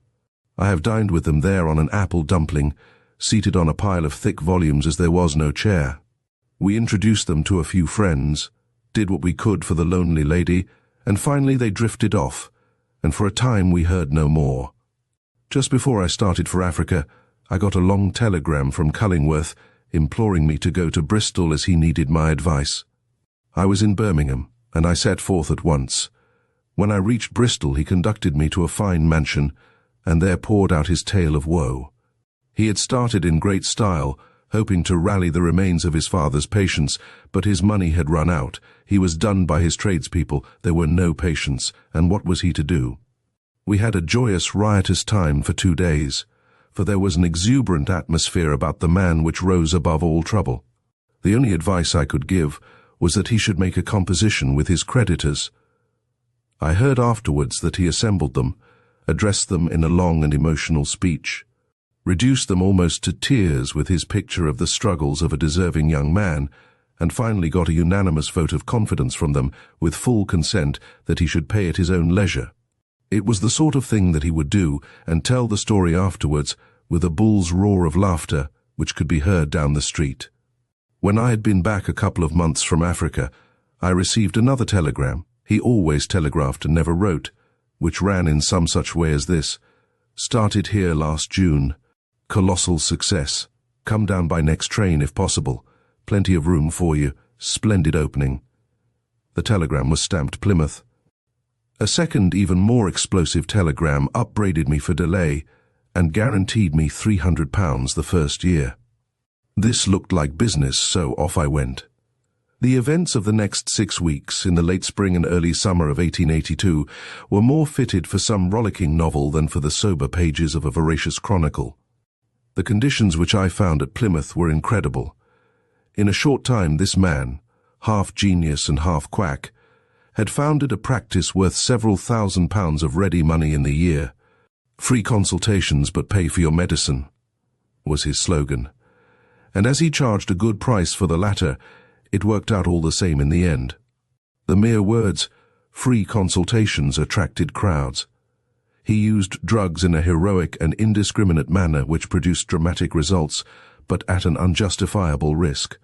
I remember one instance where dropsy had disappeared before a severe dose of croton oil in a way that set all the gossips talking. People flocked into the town from 20 and 30 miles round, and not only his waiting rooms, but his stairs and his passages were crammed. His behavior to them was extraordinary. He roared and shouted, scolded them, joked them, pushed them about, and pursued them sometimes into the street, or addressed them collectively from the landing. A morning with him when the practice was in full blast was as funny as any pantomime, and I was exhausted with laughter. He had a well-worn volume on medical jurisprudence, which he pretended was the Bible, and he swore old women on it that they would drink no more tea. I have no doubt he did a great deal of good, for there was reason and knowledge behind all that he did, but his manner of doing it was unorthodox in the extreme. His wife made up the prescriptions at a pigeon-hole at the end of a passage and received the price, which was marked on the label carried down by the patient. Every evening Cullingworth walked back to his great residential house upon the Hoe, bearing his bag of silver, his coat flying, his hat on the back of his head, and his great fangs grinning up at every doctor whose disgusted face showed at a window. Cullingworth had rigged me up a room, furnished with 1 table and 2 chairs, in which I could take surgical or other cases which he did not care to handle. I fear that my professional manners were very unexciting after his more flamboyant efforts, which I could not imitate even if I would. I had, however, a steady dribble of patience, and it looked as if I might build something up. I went up country once, and operated upon an old fellow's nose which had contracted cancer through his holding the bowl of a short clay pipe immediately beneath it. I left him with an aristocratic, not to say supercilious organ, which was the wonder of the village, and might have been the foundation of my fame. But there were other influences at work, and the threads of fate were shooting out at strange, unexpected angles. My mother had greatly resented my association with Cullingworth. Her family pride had been aroused, and justly, as I can now see, though my wanderings had left me rather too bohemian and careless upon points of etiquette. But I liked Cullingworth, and even now I can't help liking him, and I admired his strong qualities and enjoyed his company and the extraordinary situations which arose from any association with him. This resistance upon my part, and my defence of my friend, annoyed my mother the more, and she wrote me several letters of remonstrance, which certainly dealt rather faithfully with his character as it appeared to her. I was careless of my papers, and these letters were read both by Cullingworth and his wife. I do them no injustice in saying this, for they finally admitted it. Apparently he imagined he was a man of strange suspicions and secret plottings, that I was a party to such sentiments, whereas they were actually called forth by my defence of him. His manner changed, and more than once I caught his fierce grey eyes looking furtively at me with a strange sullen expression, so much so that I asked him what was the matter. He was actually scheming my ruin, which would be nothing financially, since I had nothing to lose, but would be much both to my mother and me if it touched my honour. One day he came to me and told me that he thought my presence complicated his practice, and that we had better part. I agreed in all good humour, assuring him that I had not come to hurt him, and that I was very grateful for what he had done, even if it came to nothing. He then strongly advised me to go into practice myself. I replied that I had no capital. He answered that he would see to that he would allow me £1 a week until I got my feet under me, and that I could repay it at leisure. I thanked him warmly, and after looking at Tavistock, I finally decided that Portsmouth would be a good place, the only reason being that I knew the conditions at Plymouth, and Portsmouth seemed analogous. I boarded an Irish steamer, therefore, and about July of 1882, I started off by sea, with one small trunk containing all my earthly possessions, to start practice in a town in which I knew no single soul. My cash balance was under £10, and I knew not only that I had to meet all present expenses upon this, but that I had to furnish a house upon it. On the other hand, the weekly pound should easily cover all personal needs, and I had the devil-may-care optimism of youth as to the future. When I arrived at Portsmouth, I went into lodgings for a week. On the very first night, with that curious faculty for running into dramatic situations which has always been with me, I became involved in a street fight with a rough who was beating, or rather kicking, a woman. It was a strange start, and after I began my practice, one of the first people to whom I opened my door was this very rascal. I don't suppose he recognized me, but I could have sworn to him. I emerged from the fray without much damage, and was very glad to escape some serious scandal. It was the second time that I had got knocked about in defense of beauty in distress. I spent a week in marking down the unoccupied houses, and finally settled at £40 a year into Bush Villa, which a kindly landlord has now called Doyle House. I was terrified lest the agent should ask for a deposit, but the name of my CB uncle as reference turned the scale in my favour. Having secured the empty house and its key, I went down to a sale in Portsea, and for about £4 secured quite a lot of second-hand, possibly tenth-hand furniture. It met my needs and enabled me to make one room possible for patients with 3 chairs, a table, and a central patch of carpet. I had a bed of sorts and a mattress upstairs. I fixed up the plate which I had brought from Plymouth, bought a red lamp on tick, and fairly settled down in receipt of custom. When all was done, I had a couple of pounds in hand. Servants, of course, were out of the question, so I polished my own plate every morning, brushed down my front, and kept the house reasonably clean. I found that I could live quite easily and well on less than £1 a day, so I could hold out for a long period. I had at this time contributed several stories to London Society, a magazine now defunct, but then flourishing under the editorship of a Mr. Hogg. In the April 1882 number I had a story now happily forgotten called Bones, while in the preceding Christmas number I had another, The Gully of Blumansdyke, both of them feeble echoes of Bret Harte. These, with the stories already mentioned, made up my whole output at this time. I explained to Mr. Hogg how I was situated, and wrote for him a new tale for his Christmas number entitled My Friend the Murderer. Hogg behaved very well, and sent me £10, which I laid by for my first quarter's rent. I was not so pleased with him when, years later, he claimed the full copyright of all these immature stories, and published them in a volume with my name attached. Have a care, young authors, have a care, or your worst enemy will be your early self. It was as well that I had that £10 for Cullingworth, having learned that I was fairly committed, with my lease signed, now hurled his thunderbolt, which he thought would crush me. It was a curt letter, not a telegram for a wonder, in which he admitted that my letters had been read, expressed surprise that such a correspondence should have gone on while I was under his roof, and declared that he could have nothing more to do with me. He had, of course, no real grievance, but I am quite willing to admit that he honestly thought he had. But his method of revenge was a strange example of the schemings of a morbid mind. For a moment I was staggered, but my boats were burned and I must go forward.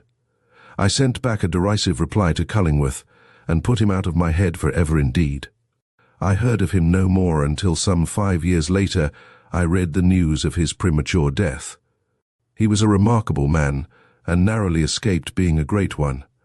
I fear that he lived up to his great income, and left his wife but poorly off. Chapter 7. My start at Southsea. What with cleaning up, answering the bell, doing my modest shopping, which was measured in pennies rather than shillings, and perfecting my simple household arrangements. The time did not hang heavily upon my hands. It is a wonderful thing to have a house of your own for the first time, however humble it may be, I lavished all my care upon the front room to make it possible for patience. The back room was furnished with my trunk and a stool. Inside the trunk was my larder, and the top of it was my dining room table. There was gas laid on, and I rigged a projection from the wall by which I could sling a pan over the gas jet. In this way, I cooked bacon with great ease, and became expert in getting a wonderful lot of slices from a pound. Bread, bacon and tea, with an occasional saveloy. What could man ask for more? It is or was perfectly easy to live well upon £1 a day. I had obtained a fair consignment of drugs on tick from a wholesale house, and these also were ranged round the sides of the back room. From the very beginning, a few stray patients of the poorest class, some of them desirous of novelty, some disgruntled with their own doctors, the greater part owing bills and ashamed to face their creditor, came to consult me and consume a bottle of my medicine. I could pay for my food by the drugs I sold. It was as well, for I had no other way of paying for it, and I had sworn not to touch the 10 golden pieces which represented my rent. There have been times when I could not buy a postage stamp, and my letters have had to wait, but the 10 golden coins still remained intact. It was a busy thoroughfare, with a church on one side of my house and an hotel on the other. The days passed pleasantly enough, for it was a lovely warm autumn, and I sat in the window of my consulting room, screened by the rather dingy curtain which I had put up, and watched the passing crowd or read my book. For I had spent part of my scanty funds on making myself a member of a circulating library. In spite of my sparse food, or more probably on account of it, I was extraordinarily fit and well, so that at night, when all hope of patience was gone for that day, I would lock up my house and walk many miles to work off my energy. With its imperial associations, it is a glorious place.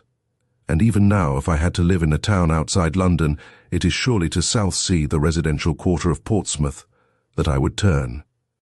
The history of the past carries on into the history of today. The new torpedo boat flies past the old Victory with the same white ensign flying from each. And the old Elizabethan culverins and sakers can still be seen in the same walk which brings you to the huge artillery of the forts. There is a great glamour there to anyone with a historic sense, a sense which I drank in with my mother's milk. It had never entered my head yet that literature might give me a career, or anything beyond a little casual pocket money, but already it was a deciding factor in my life, for I could not have held on, and must have either starved or given in but for the few pounds which Mr. Hogg sent me, for they enabled all other smaller sums to be spent in nourishment. I have wondered sometimes as I look back that I did not contract scurvy, for most of my food was potted, and I had no means of cooking vegetables. However, I felt no grievance at the time, nor any particular perception that my mode of life was unusual, nor indeed any particular anxiety about the future. At that age everything seems an adventure, and there was always the novel pleasure of the house. Once I had a moment of weakness during which I answered an advertisement which asked for a doctor to attend coolies in the T. Gardens of the Terai. I spent a few unsettled days waiting for an answer, but none came, and I settled down once more to my waiting and hoping. I had one avenue of success open of which I could not avail myself. My Catholic relatives had sent me introductions to the bishop, and I was assured that there was no Catholic doctor in the town. My mind, however, was so perfectly clear, and I had so entirely broken away from the old faith, that I could not possibly use it for material ends. I therefore burned the letter of introduction. As the weeks passed and I had no one with whom to talk, I began to think wistfully of the home circle at Edinburgh, and to wonder why, with my 8-roomed house, one or more of them should not come to keep me company. The girls were already governessing or preparing to do so, but there was my little brother Innes. It would relieve my mother, and yet help me if he could join me. So it was arranged, and one happy evening the little knickerbockered fellow, just 10 years old, joined me as my comrade. No man could have had a merrier and brighter one. In a few weeks we had settled down to a routine life, I having found a good day school for him. The soldiers of Portsmouth were already a great joy to him, and his future career was marked out by his natural tastes, for he was a born leader and administrator. Little did I foresee that he would win distinction in the greatest of all wars, and die in the prime of his manhood, but not before he knew that complete victory had been attained. Even then our thoughts were very military, and I remember how we waited together outside the office of the local paper, that we might learn the result of the bombardment of Alexandria. Turning over some old papers, after these pages were written, I came upon a letter written in straggling schoolboy script by my little brother to his mother at home, which may throw an independent light upon those curious days. It is dated August 16th, 1882. He says, "The patients are crowding in. We have made 3 bob this week. We have vaccinated a baby and got hold of a man with consumption, and today a gypsy's cart came up to the door selling baskets and chairs, so we determined not to let the man ring as long as he liked. After he had rung 2 or 3 times, Arthur yelled out at the pitch of his voice, 'Go away,' but the man rang again, so I went down to the door and pulled open the letterbox and cried out, 'Go away.' The man began to swear at me and say that he wanted to see Arthur. All this time Arthur thought that the door was open and was yelling, 'Shut that door.' Then I came upstairs and told Arthur what the man had said.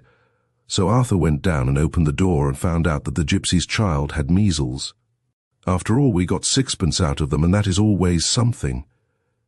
I remember the incident well, and certainly my sudden change of tone from the indignant householder, who is worried by a tramp, to my best bedside manner in the hopes of a fee must have been very amusing. My recollection is, however, that it was the gypsy who got 6pence out of us. For some time Innes and I lived entirely alone, doing the household tasks between us, and going long walks in the evening to keep ourselves fit. Then I had a brainwave, and I put an advertisement in the evening paper that a ground floor was to let in exchange for services. I had numerous applicants in reply, and out of them I chose 2 elderly women who claimed to be sisters, a claim which they afterwards failed to make good. When once they were installed, we became quite a civilized household, and things began to look better. There were complex quarrels, however, and one of the women left. The other soon afterwards followed suit. As the first woman had seemed to me to be the most efficient, I followed her up and found that she had started a small shop. Her rent was weekly, so that was easily settled, but she talked gloomily about her stock. "I will buy everything in your shop," I said in a large way. It cost me exactly 17 and 6pence, and I was loaded up for many months with matches, cakes of blacking, and other merchandise. From then onwards our meals were cooked for us, and we became in all ways normal. Month followed month, and I picked up a patient here and a patient there until the nucleus of a little practice had been formed. Sometimes it was an accident, sometimes an emergency case, sometimes a newcomer to the town, or one who had quarreled with his doctor. I mixed with people so far as I could, for I learned that a brass plate alone will never attract, and people must see the human being who lies in wait behind it. Some of my tradespeople gave me their custom in return for mine, and mine was so small that I was likely to have the best of the bargain. There was a grocer who developed epileptic fits, which meant butter and tea to us. Poor fellow, he could never have realized the mixed feelings with which I received the news of a fresh outbreak. Then there was a very tall, horse-faced old lady with an extraordinary dignity of bearing. She would sit framed in the window of her little house, like the picture of a grande dame of the old regime. But every now and again she went on a wild burst, in the course of which she would skim plates out of the window at the passers-by. I was the only one who had influence over her at such times, for she was a haughty, autocratic old person. Once she showed an inclination to skim a plate at me also, but I quelled her by assuming a gloomy dignity as portentous as her own. She had some art treasures which she heaped upon me when she was what we will politely call ill, but claimed back again the moment she was well. Once, when she had been particularly troublesome, I retained a fine lava jug, in spite of her protests, and I have got it yet. It is well that medical practice has its humorous side, for it has much to depress one.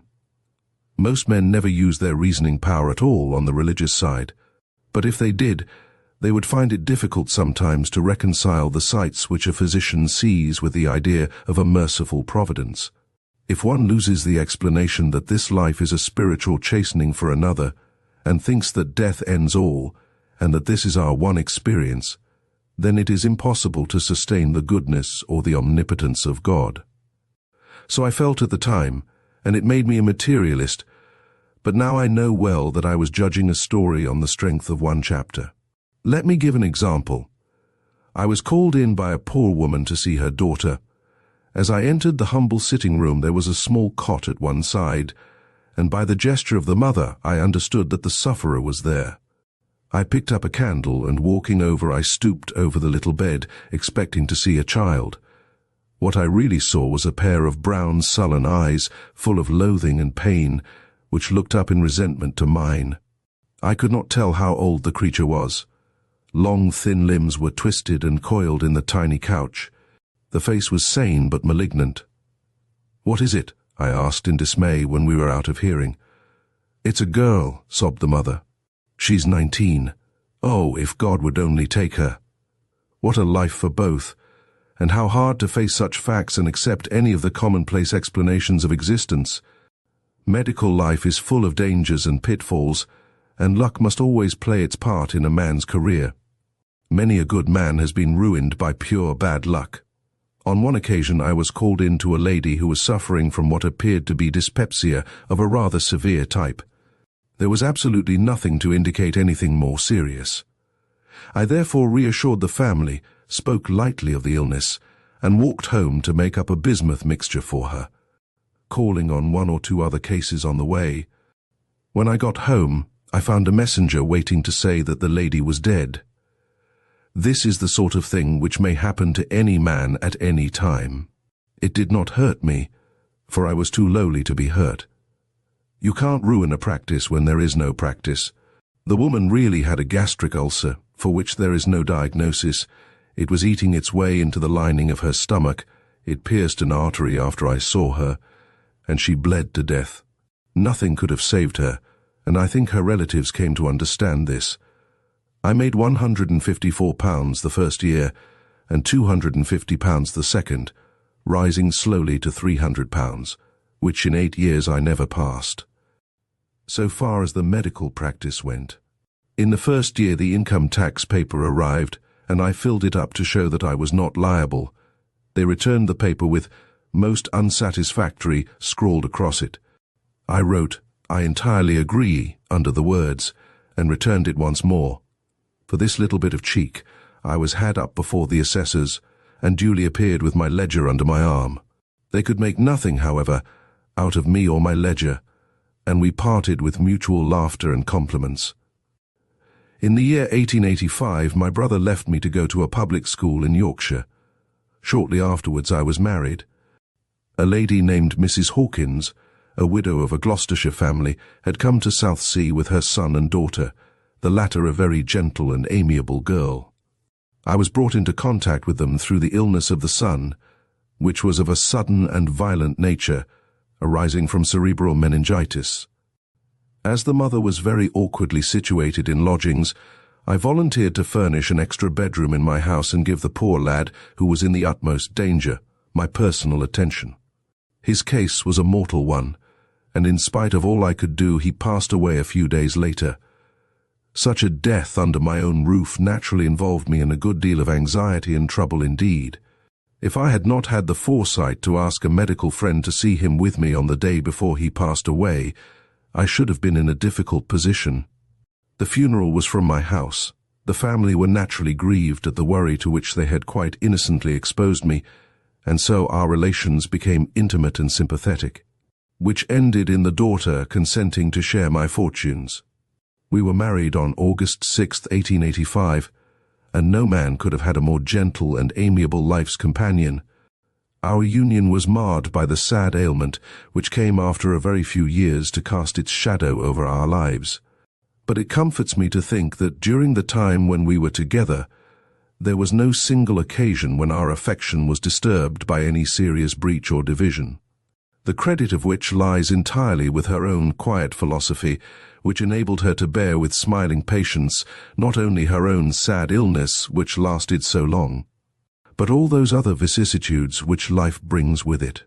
I rejoice to think that though she married a penniless doctor, she was spared long enough to fully appreciate the pleasure and the material comforts which worldly success was able to bring us.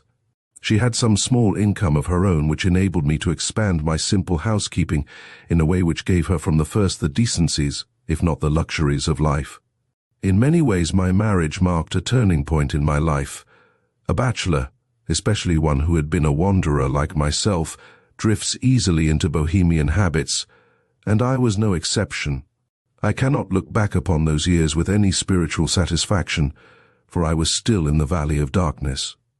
I had ceased to butt my head incessantly against what seemed to be an impenetrable wall, and I had resigned myself to ignorance upon that which is the most momentous question in life, for a voyage is bleak indeed if one has no conception to what port one is bound. I had laid aside the old charts as useless and had quite despaired of ever finding a new one which would enable me to steer an intelligible course, save towards that mist which was all that my pilots, Huxley, Mill, Spencer and others, could see ahead of us. My mental attitude is correctly portrayed in the Stark Munro letters. A dim light of dawn was to come to me soon in an uncertain, fitful way which was destined in time to spread and grow brighter. Up to now the main interest of my life lay in my medical career, but with a more regular life and the greater sense of responsibility, coupled with the natural development of brain power, the literary side of me began slowly to spread until it was destined to push the other entirely aside. Thus a new phase had begun, part medical, part literary, and part philosophical, which I shall deal with in another chapter. Chapter 8. My first literary success. During the years before my marriage, I had from time to time written short stories which were good enough to be marketable at very small prices, -£4 on an average, but not good enough to reproduce. They are scattered about amid the pages of London society, all the year round, Temple Bar, the Boy's Own Paper, and other journals. There, let them lie. They served their purpose in relieving me a little of that financial burden which always pressed upon me. I can hardly have earned more than £10 or £15 a year from this source, so that the idea of making a living by it never occurred to me. But though I was not putting out, I was taking in. I still have notebooks full of all sorts of knowledge which I acquired during that time. It is a great mistake to start putting out cargo when you have hardly stowed any on board. My own slow methods and natural limitations made me escape this danger. After my marriage, however, my brain seems to have quickened, and both my imagination and my range of expression were greatly improved. Most of the short stories which appeared eventually in my Captain of the Polestar were written in those years from 1885 to 1890. Some of them are perhaps as good honest work as any that I have done. What gave me great pleasure, and for the first time made me realize that I was ceasing to be a hack writer and was getting into good company, was when James Payn accepted my short story Habakkuk Jeffson's Statement for Cornhill. I had a reverence for this splendid magazine with its traditions from Thackeray to Stevenson, and the thought that I had won my way into it pleased me even more than the cheque for £30, which came duly to hand. It was, of course, anonymous. Such was the law of the magazine, which protects the author from abuse, as well as prevents his winning fame. One paper began its review by the phrase, "Cornhill opens its new number with a story which would have made Thackeray turn in his grave." A dear old gentleman who knew me hurried across the road to show me the paper with these cheering words. Another, more gracious, said, "Cornhill begins the new year with an exceedingly powerful story, in which we seem to trace the hand of the author of the New Arabian Nights." It was great praise, but something less warm, which came straight to my own address, would have pleased me better. I soon had two other stories in the Cornhill John Huxford's hiatus and the Ring of Thoth. I also penetrated the stout Scottish barrier of Blackwood with the story The Physiologist's Wife, which was written when I was under the influence of Henry James. But I was still in the days of very small things, so small that when a paper sent me a woodcut and offered me 4 guineas if I would write a story to correspond, I was not too proud to accept. It was a very bad woodcut, and I think that the story corresponded all right. I remember writing a New Zealand story, though why I should have written about a place of which I knew nothing I cannot imagine. Some New Zealand critic pointed out that I had given the exact bearings of the farm mentioned as 90 miles to the east or west of the town of Nelson, and that in that case it was situated 20 miles out on the floor of the Pacific Ocean. These little things will happen. There are times when accuracy is necessary, and others where the idea is everything, and the place quite immaterial. It was about a year after my marriage that I realized that I could go on doing short stories forever and never make headway. What is necessary is that your name should be on the back of a volume. Only so do you assert your individuality and get the full credit or discredit of your achievement. I had for some time from 1884 onwards been engaged upon a sensational book of adventure which I had called The Firm of Girdlestone, which represented my first attempt at a connected narrative. Save for occasional patches, it is a worthless book, and, like the first book of everyone else, unless he is a great original genius, it was too reminiscent of the work of others. I could see it then, and could see it even more clearly later. When I sent it to publishers and they scorned it, I quite acquiesced in their decision and finally let it settle after its periodical flights to town, a dishevelled mass of manuscript at the back of a drawer. I felt now that I was capable of something fresher and crisper and more workmanlike. Gaboriau had rather attracted me by the neat dovetailing of his plots, and Poe's masterful detective, M. Dupin, had from boyhood been one of my heroes. But could I bring an edition of my own? I thought of my old teacher Joe Bell, of his eagle face, of his curious ways, of his eerie trick of spotting details. If he were a detective, he would surely reduce this fascinating but unorganized business to something nearer to an exact science. I would try if I could get this effect. It was surely possible in real life, so why should I not make it plausible in fiction? It is all very well to say that a man is clever, but the reader wants to see examples of it, such examples as Bell gave us every day in the wards. The idea amused me. What should I call the fellow? I still possessed the leaf of a notebook with various alternative names. One rebelled against the elementary art which gives some inkling of character in the name and creates Mr. Sharps or Mr. Ferrets. First it was Sherringford Holmes, then it was Sherlock Holmes.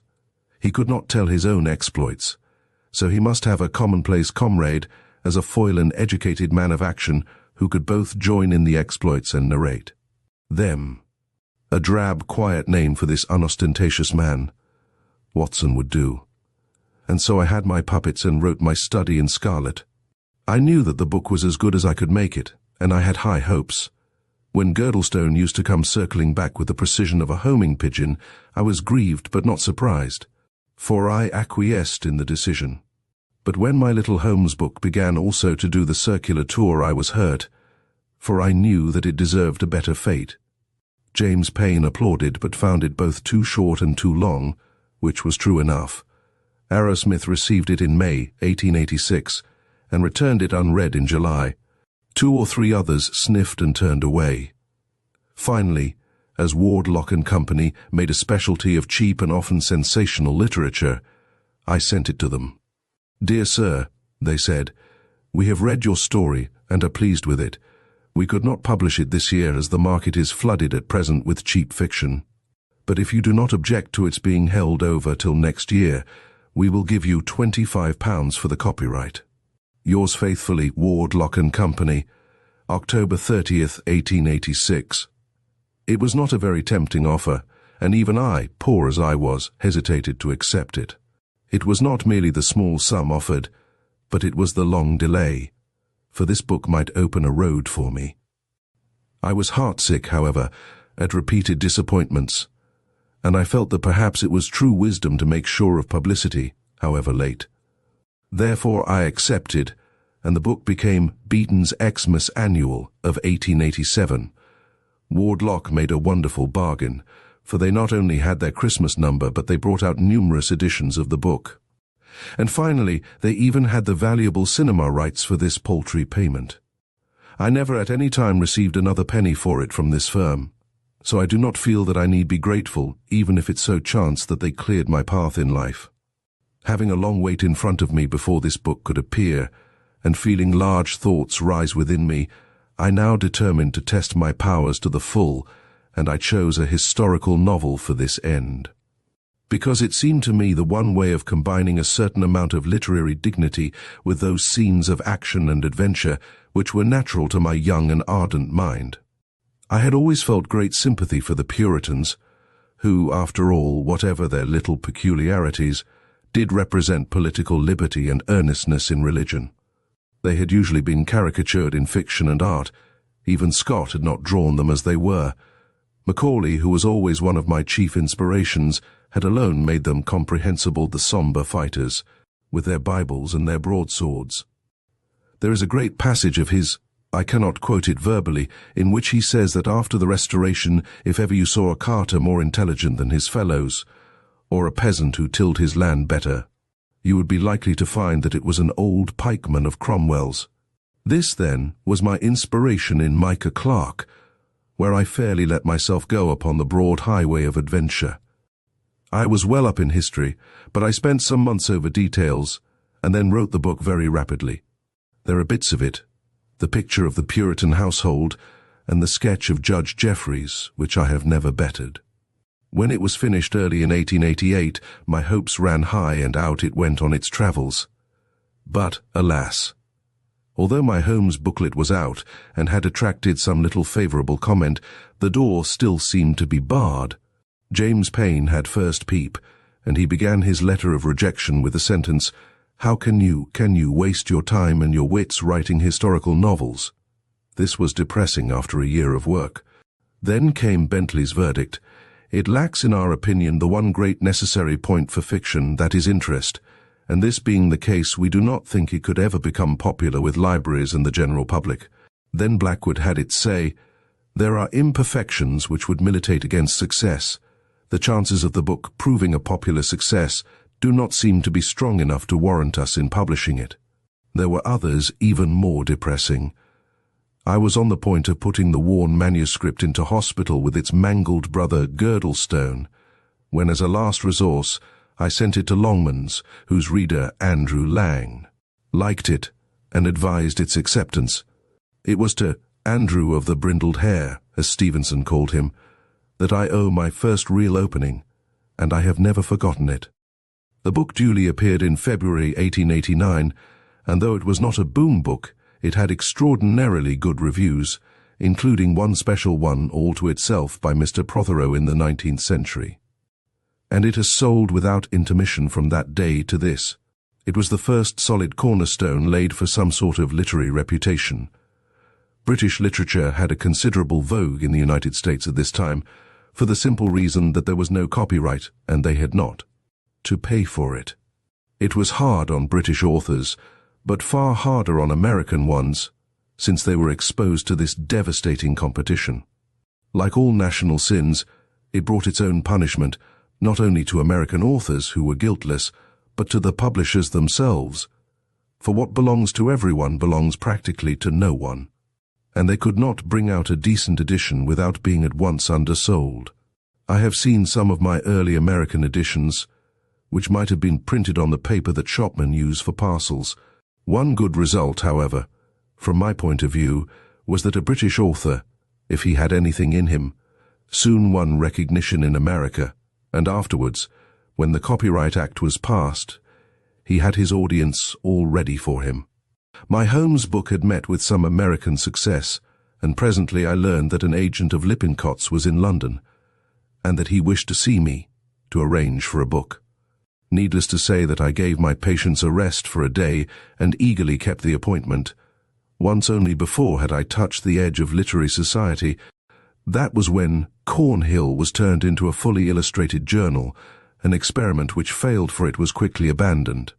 The change was celebrated by a dinner at the Ship at Greenwich, to which I was invited on the strength of my short contributions. All the authors and artists were there, and I remember the reverence with which I approached James Payn, who was to me the warden of the Sacred Gate. I was among the first arrivals, and was greeted by Mr. Smith, the head of the firm, who introduced me to Payn.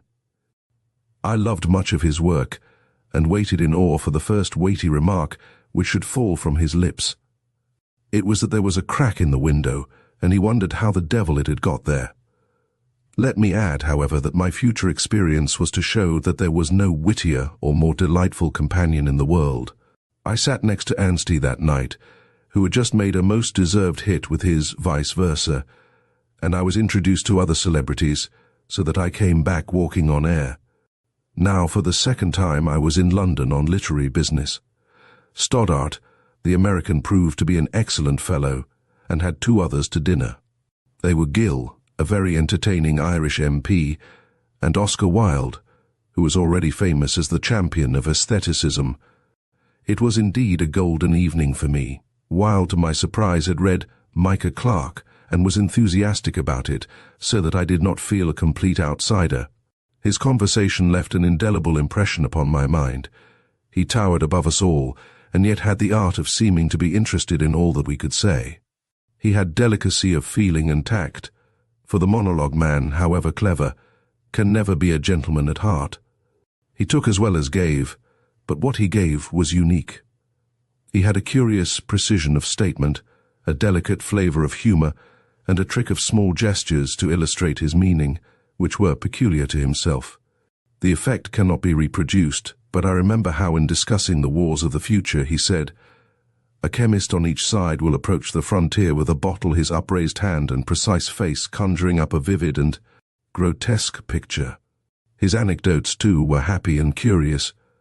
We were discussing the cynical maxim that the good fortune of our friends made us discontented. "The devil," said Wilde, "was once crossing the Libyan desert, and he came upon a spot where a number of small fiends were tormenting a holy hermit. The sainted man easily shook off their evil suggestions. The devil watched their failure, and then he stepped forward to give them a lesson. 'What you do is too crude,' said he. 'Permit me for one moment.' With that he whispered to the holy man, 'Your brother has just been made Bishop of Alexandria.' A scowl of malignant jealousy at once clouded the serene face of the hermit. 'That,' said the devil to his imps, 'is the sort of thing which I should recommend.' The result of the evening was that both Wilde and I promised to write books for Lippincott's magazine. Wilde's contribution was The Picture of Dorian Gray, a book which is surely upon a high moral plane, while I wrote The Sign of Four, in which Holmes made his second appearance. I should add that never in Wilde's conversation did I observe one trace of coarseness of thought, nor could one at that time associate him with such an idea. Only once again did I see him, many years afterwards, and then he gave me the impression of being mad. He asked me, I remember, if I had seen some play of his which was running. I answered that I had not. He said, "Ah, you must go, it is wonderful, it is genius." All this with the gravest face. Nothing could have been more different from his early gentlemanly instincts. I thought at the time, and still think, that the monstrous development which ruined him was pathological, and that a hospital rather than a police court was the place for its consideration. When his little book came out, I wrote to say what I thought of it. His letter is worth reproducing as showing the true Wilde. I omit the early part in which he comments on my own work in too generous terms. Between me and life there is a mist of words always. I throw probability out of the window for the sake of a phrase, and the chance of an epigram makes me desert truth. Still, I do aim at making a work of art, and I am really delighted that you think my treatment subtle and artistically good. The newspapers seem to me to be written by the prurient for the Philistine. I cannot understand how they can treat Dorian Gray as immoral. My difficulty was to keep the inherent moral subordinate to the artistic and dramatic effect, and it still seems to me that the moral is too obvious. Encouraged by the kind reception which Micah Clarke had received from the critics, I now determined upon an even bolder and more ambitious flight. It seemed to me that the days of Edward III constituted the greatest epoch in English history, an epoch when both the French and the Scottish kings were prisoners in London. This result had been brought about mainly by the powers of a body of men who were renowned through Europe, but who had never been drawn in British literature, for though Scott treated in his inimitable way the English archer, it was as an outlaw rather than as a soldier that he drew him. I had some views of my own, too, about the Middle Ages, which I was anxious to set forth. I was familiar with Froissart and Chaucer, and I was aware that the famous knights of old were by no means the athletic heroes of Scott, but were often of a very different type. Hence came my two books, The White Company, written in 1889, and Sir Nigel, written 14 years later. Of the two I consider the latter the better book, but I have no hesitation in saying that the two of them taken together did thoroughly achieve my purpose, that they made an accurate picture of that great age, and that as a single piece of work they form the most complete, satisfying, and ambitious thing that I have ever done. All things find their level, but I believe that if I had never touched Holmes, who has tended to obscure my higher work, my position in literature would at the present moment be a more commanding one. The work needed much research, and I have still got my notebooks full of all sorts of lore. I cultivate a simple style and avoid long words so far as possible, and it may be that this surface of ease has sometimes caused the reader to underrate the amount of real research which lies in all my historical novels. It is not a matter which troubles me, however, for I have always felt that justice is done in the end, and that the real merit of any work is never permanently lost. I remember that as I wrote the last words of The White Company, I felt a wave of exultation, and with a cry of, "That's done it," I hurled my inky pen across the room, where it left a black smudge upon the duck's egg wallpaper. I knew in my heart that the book would live, and that it would illuminate our national traditions. Now that it has passed through 50 editions, I suppose, I may say with all modesty that my forecast has proved to be correct. This was the last book which I wrote in my days of doctoring at Southsea, and marks an epoch in my life. So I can now hark back to some other phases of my last years at Bush Villa before I broke away into a new existence. I will only add that The White Company was accepted by Cornhill in spite of James Payn's opinion of historical novels, and that I fulfilled another ambition by having a serial in that famous magazine. A new phase of medical experience came to me about this time, for I suddenly found myself a unit in the British Army.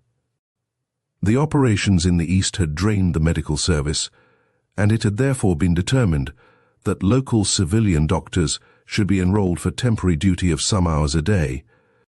The terms were £1 a day, and a number of us were tempted to volunteer where there were only a few vacancies. When I was called before the board of selection, a savage-looking old army doctor who presided barked out, "And you, sir, what are you prepared to do?" To which I answered, "Anything." It seems that the others had all been making bargains and reservations, so my wholehearted reply won the job. It brought me into closer contact with the savage-looking medico, who proved to be Sir Anthony Home, 5th C, an honour which he had won in the Indian Mutiny. He was in supreme charge, and as he was as fierce in speech and in act as in appearance, everyone was terrified of him. On one occasion I had told the orderly to draw a man's tooth, knowing that he was a very much more skillful dentist than I. I was on my way home when I was overtaken by an excited soldier who told me that Sergeant Jones was being court-martialed and would certainly lose his stripes because he had done a minor operation. I hurried back, and on entering the room found Sir Anthony glaring at the unhappy man, while several other orderlies stood round awaiting their own turn. Sir Anthony's glare was transferred to me when I said that whatever the sergeant had done was by my express order. He grunted, banged the book he was holding, and broke up the meeting. He seemed a most disagreeable old man, and yet when I was married shortly afterwards, he sent me a most charming message wishing me good fortune. Up to then, I had never had anything from him save a scowl from his thick eyebrows, so I was most agreeably surprised. Soon afterwards the pressure ceased and we civilians were all dismissed. Chapter 9. Pulling up the anchor. It was in these years after my marriage, and before leaving Southsea, that I planted the first seeds of those psychic studies which were destined to revolutionize my views and to absorb finally all the energies of my life. I had at that time the usual contempt which the young educated man feels towards the whole subject which has been covered by the clumsy name of spiritualism. I had read of mediums being convicted of fraud, I had heard of phenomena which were opposed to every known scientific law, and I had deplored the simplicity and credulity which could deceive good, earnest people into believing that such bogus happenings were signs of intelligence outside our own existence. Educated as I had been during my most plastic years in the school of medical materialism, and soaked in the negative views of all my great teachers, I had no room in my brain for theories which cut right across every fixed conclusion that I had formed. I was wrong, and my great teachers were wrong, but still I hold that they wrought well, and that their Victorian agnosticism was in the interests of the human race. For it shook the old ironclad, unreasoning evangelical position which was so universal before their days. For all rebuilding a site must be cleared.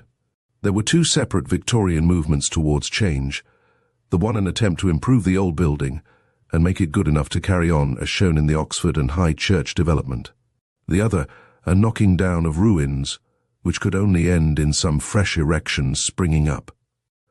As I have shown, my own position was that of a respectful materialist who entirely admitted a great central intelligent cause without being able to distinguish what that cause was, or why it should work in so mysterious and terrible a way in bringing its designs to fulfillment.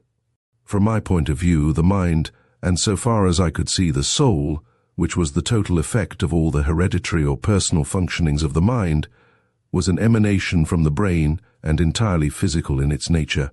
I saw, as a medical man, how a spicule of bone or a tumour pressing on the brain would cause what seemed an alteration in the soul. I saw also how drugs or alcohol would turn on fleeting phases of virtue or vice. The physical argument seemed an overpowering one. It had never struck me that the current of events might really flow in the opposite direction, and that the higher faculties could only manifest themselves imperfectly through an imperfect instrument. The broken fiddle is silent, and yet the musician is the same as ever. The first thing which steadied me and made me reconsider my position was the question of telepathy, which was already being discussed by William Barrett and others, even before the appearance of Meyer's monumental work on human personality, the first book which devoted to these psychic subjects the deep study and sustained brain power which they demand. It may, in my opinion, take a permanent place in human literature, like the Novum Organum or the Descent of Man, or any other great root book which has marked a date in human thought. Having read some of the evidence, I began to experiment in thought transference, and I found a fellow researcher in Mr. Ball, a well-known architect in the town. Again and again, sitting behind him, I've drawn diagrams, and he in turn has made approximately the same figure.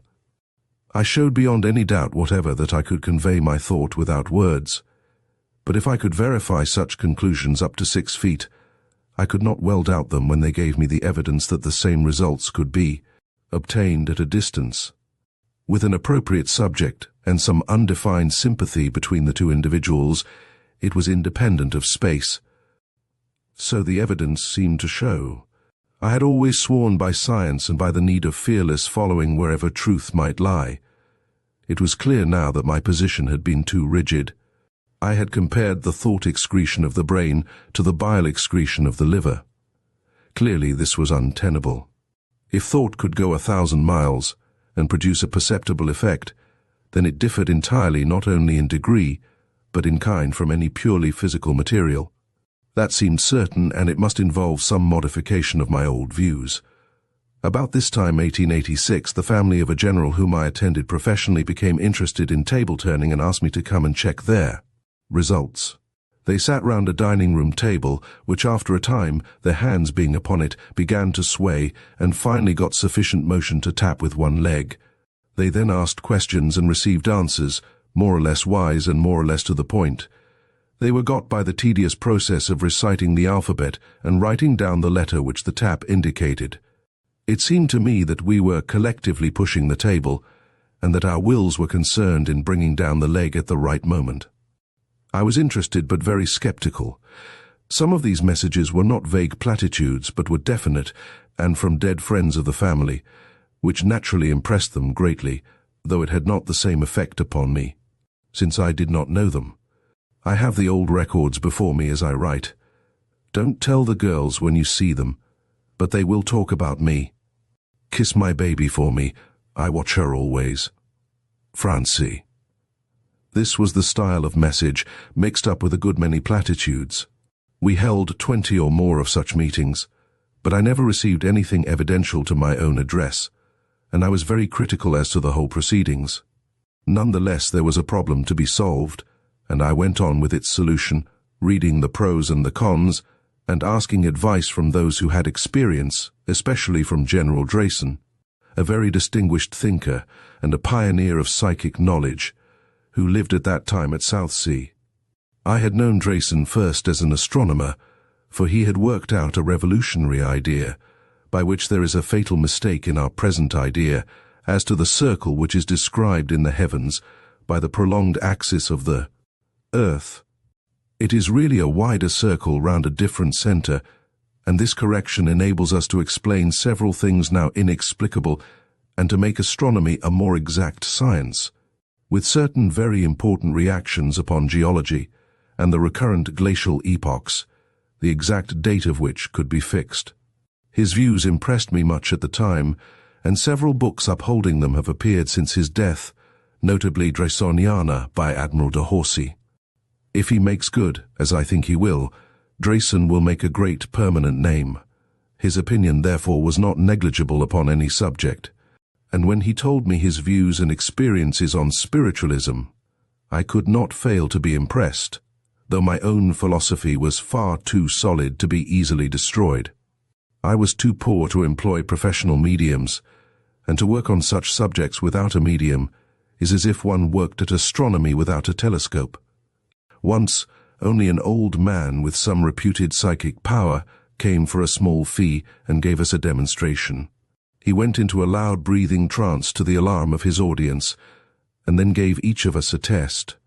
Mine was certainly a very remarkable one, for it was "Do not read Leigh Hunt's book."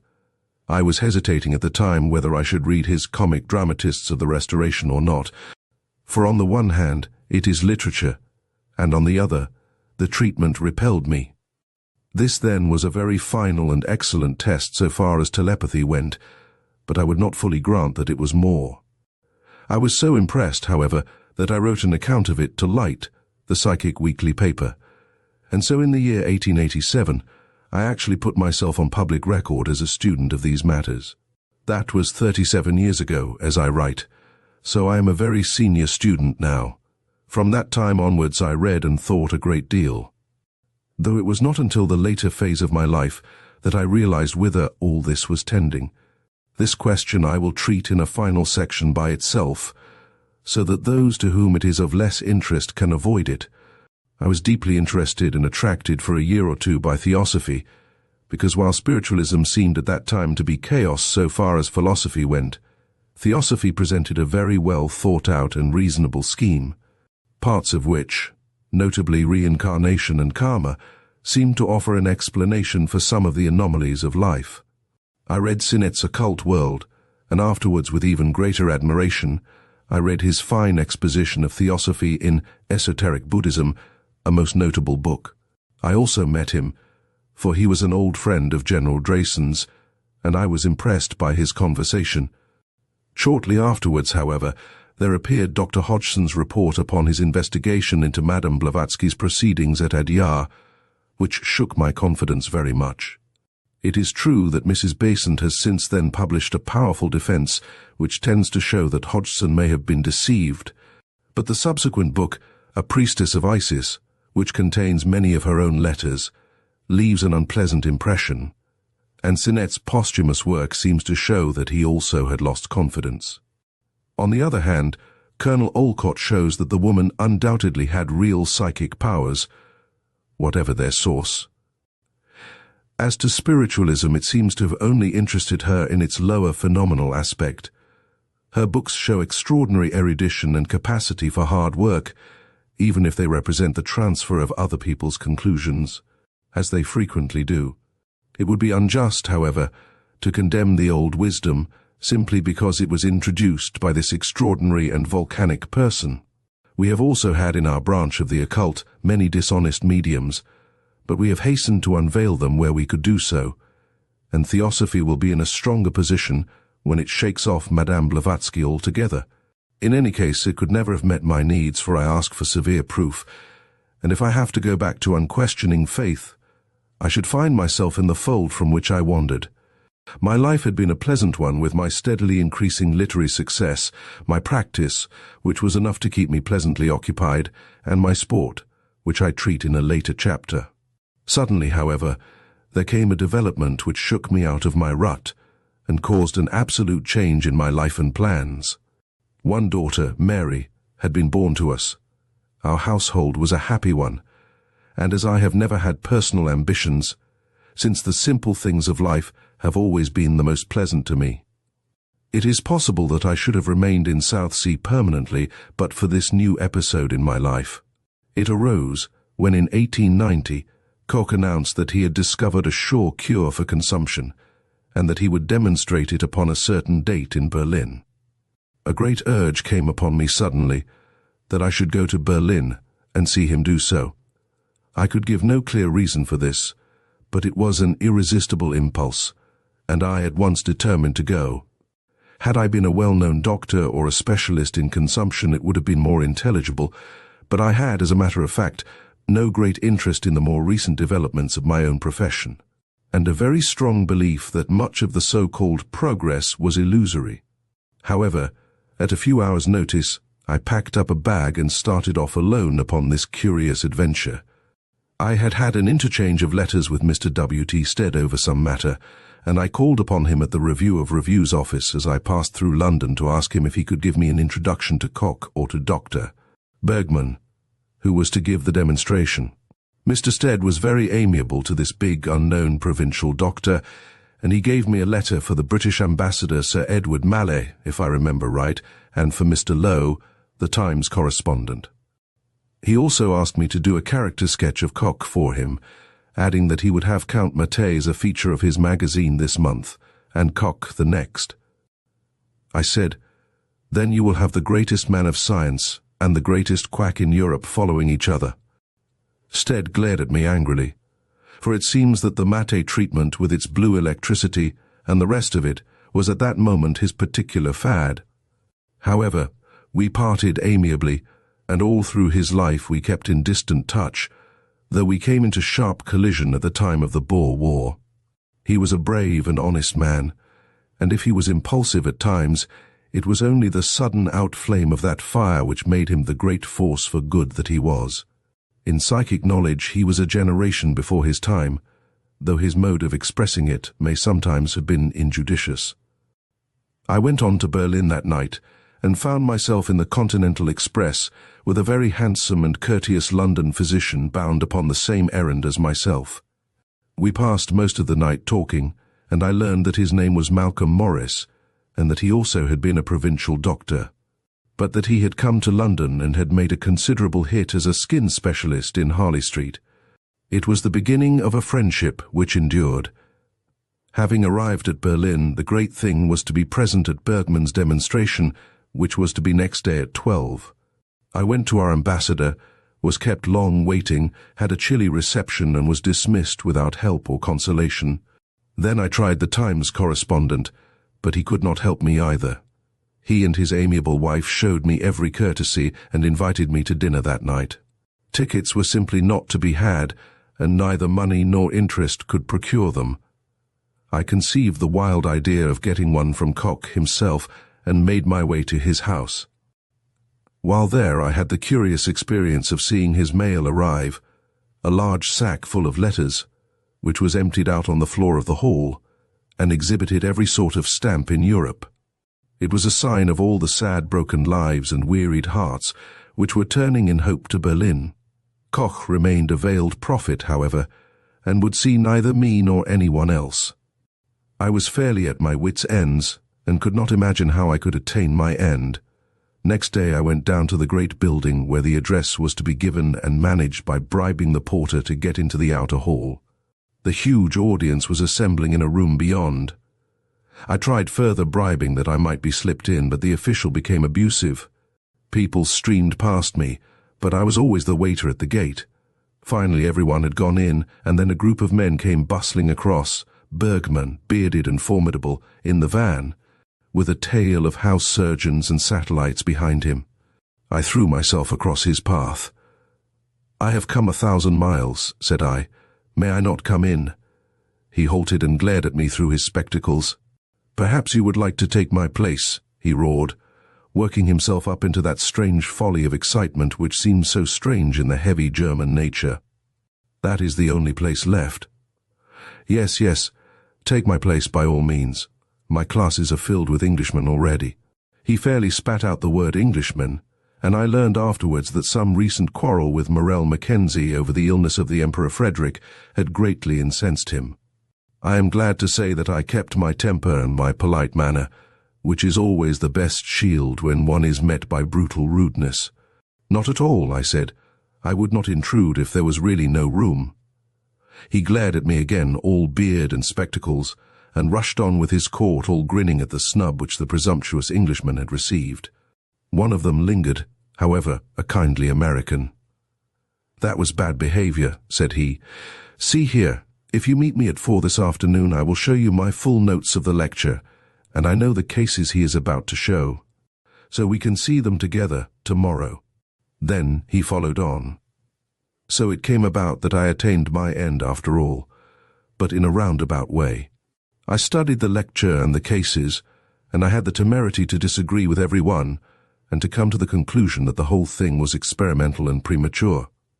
A wave of madness had seized the world, and from all parts, notably from England, poor afflicted people were rushing to Berlin for a cure, some of them in such advanced stages of disease that they died in the train. I felt so sure of my ground and so strongly about it that I wrote a letter of warning to the Daily Telegraph, and I rather think that this letter was the very first which appeared upon the side of doubt and caution. I need not say that the event proved the truth of my forecast. 2 days later I was back in Southsea, but I came back a changed man. I had spread my wings and had felt something of the powers within me. Especially I had been influenced by a long talk with Malcolm Morris, in which he assured me that I was wasting my life in the provinces and had too small a field for my activities. He insisted that I should leave general practice and go to London.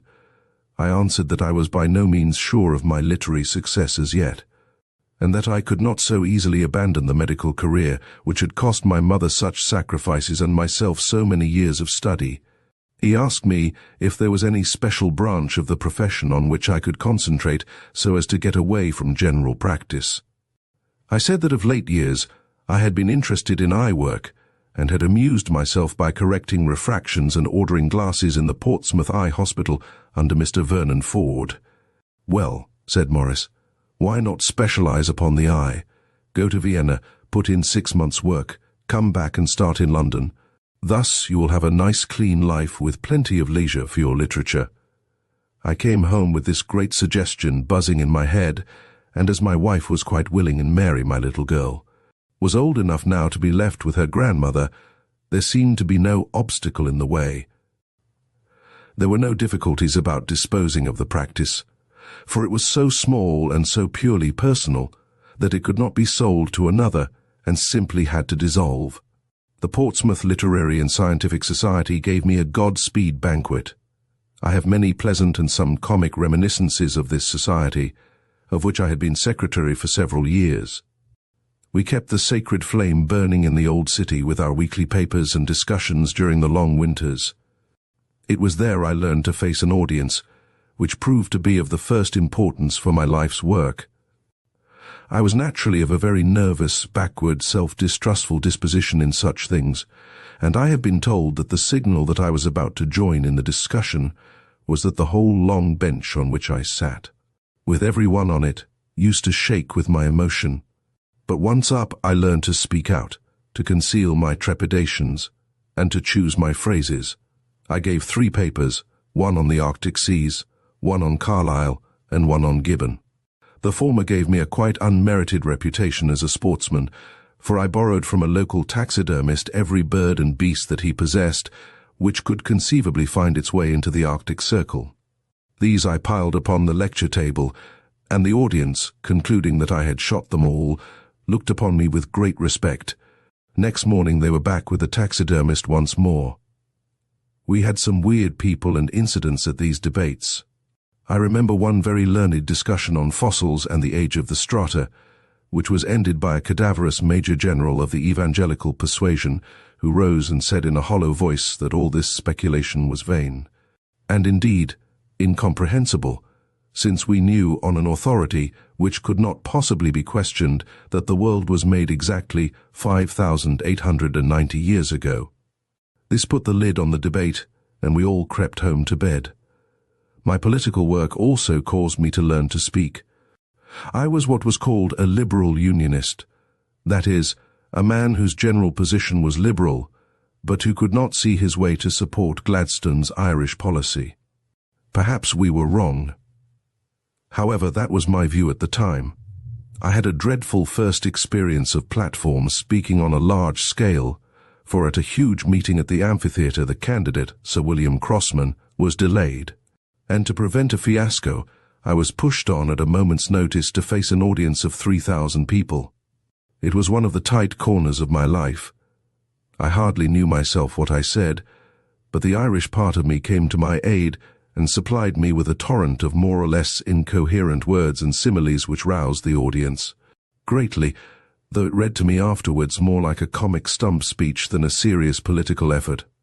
But it was what they wanted, and they were mostly on their feet before I finished. I was amazed when I read it next day, and especially the last crowning sentence, which was, "England and Ireland are wedded together with the sapphire wedding ring of the sea, and what God has placed together let no man pluck asunder." It was not very good logic, but whether it was eloquence or rodomontade, I could not even now determine. I was acting secretary when Mr. Balfour came down to address a great meeting, and as such, when the hall was full, I waited on the curb outside to receive him. Presently his carriage drove up, and out he stepped, tall, thin, and aristocratic. There were 2 notorious artisans of the other side waiting for him, and I warned them not to make trouble. However, the moment Balfour appeared, one of them opened a huge mouth, with the intention of emitting a howl of execration. But it never got out, for I clapped my hand pretty forcibly over the orifice, while I held him by the neck with the other hand. His companion hit me on the head with a stick, and was promptly knocked down by one of my companions. Meanwhile, Balfour got safely in, and we 2 secretaries followed, rather dishevelled after our adventure. I met Lord Balfour several times in after life, but I never told him how I once had my hat smashed in his defence. What with the literary society and the politicians, I left a gap behind me in Portsmouth, and so did my wife, who was universally popular for her amiable and generous character. It was a wrench to us to leave so many good friends. However, towards the end of 1890, the die was cast, and we closed the door of Bush Villa behind us for the last time. I had days of privation there, and days of growing success during the 8 long years that I had spent in Portsmouth. Now it was with a sense of wonderful freedom and exhilarating adventure that we set forth upon the next phase of our lives. Chapter 10. The Great Break. We set forth upon a bitter winter day at the close of 1890, with every chance of being snowed up on our long trek. We got through all right, however, and found ourselves in Vienna, arriving on a deadly cold night, with deep snow underfoot and a cutting blizzard in the air.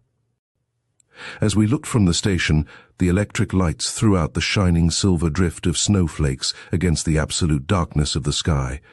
It was a gloomy, ominous reception, but half an hour afterwards, when we were in the warm, cosy, crowded, tobacco-laden restaurant attached to our hotel, we took a more cheerful view of our surroundings. We found a modest pension which was within our means, and we put in a very pleasant 4 months, during which I attended eye lectures at the Krankenhaus, but could certainly have learned far more in London. For even if one has a fair knowledge of conversational German, it is very different from following accurately a rapid lecture filled with technical terms. no doubt has studied in Vienna sounds well in a specialist's record, but it is usually taken for granted that he has exhausted his own country before going abroad, which was by no means the case with me. Therefore, so far as eye work goes, my winter was wasted, nor can I trace any particular spiritual or intellectual advance. On the other hand, I saw a little of gay Viennese society.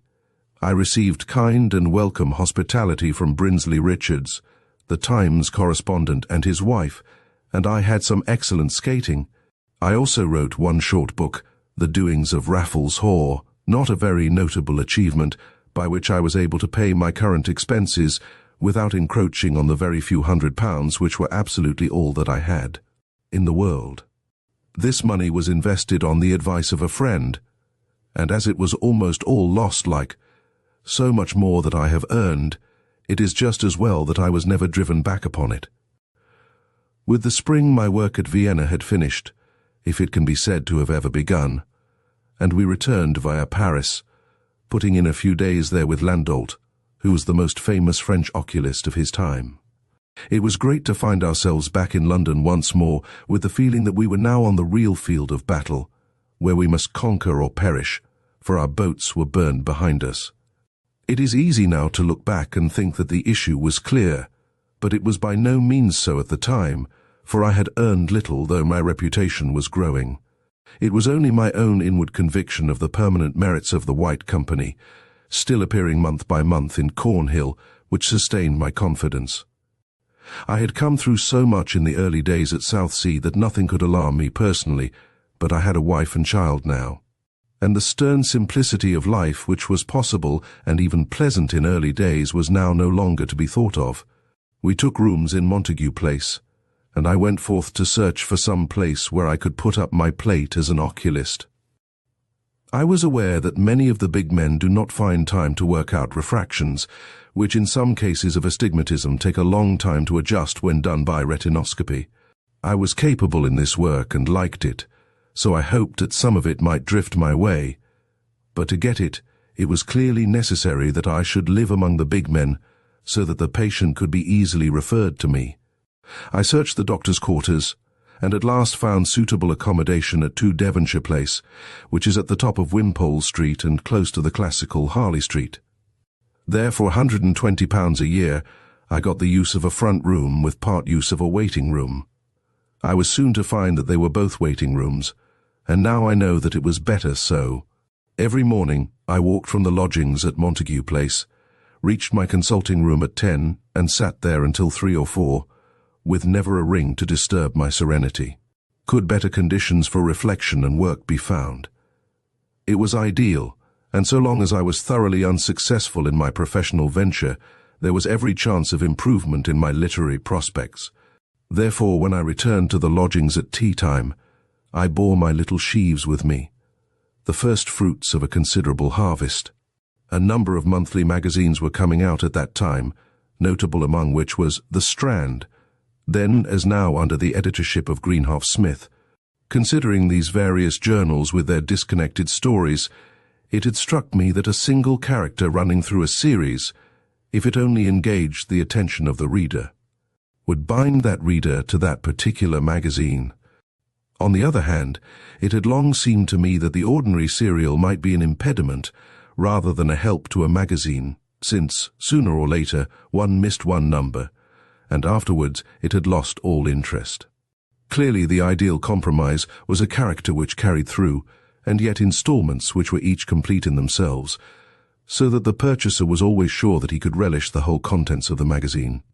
I believe that I was the first to realize this, and the Strand magazine the first to put it into practice. Looking round for my central character, I felt that Sherlock Holmes, whom I had already handled in 2 little books, would easily lend himself to a succession of short stories. These I began in the long hours of waiting in my consulting room. Greenhoff Smith liked them from the first, and encouraged me to go ahead with them. My literary affairs had been taken up by that king of agents, a P. Watt, who relieved me of all the hateful bargaining, and handled things so well that any immediate anxiety for money soon disappeared. It was as well, for not one single patient had ever crossed the threshold of my room. I was now once more at a crossroads of my life, and Providence, which I recognize at every step, made me realize it in a very energetic and unpleasant way. I was starting off for my usual trudge one morning from our lodgings, when icy shivers passed over me, and I only got back in time to avoid a total collapse. It was a virulent attack of influenza, at a time when influenza was in its deadly prime. Only 3 years before, my dear sister Annette, after spending her whole life on the family needs, had died of it at Lisbon at the very moment when my success would have enabled me to recall her from her long servitude. Now it was my turn, and I very nearly followed her.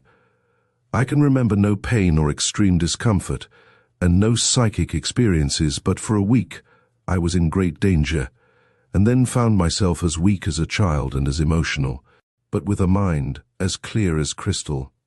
It was then, as I surveyed my own life, that I saw how foolish I was to waste my literary earnings in keeping up an oculist's room in Wimpole Street, and I determined with a wild rush of joy to cut the painter and to trust forever to my power of writing.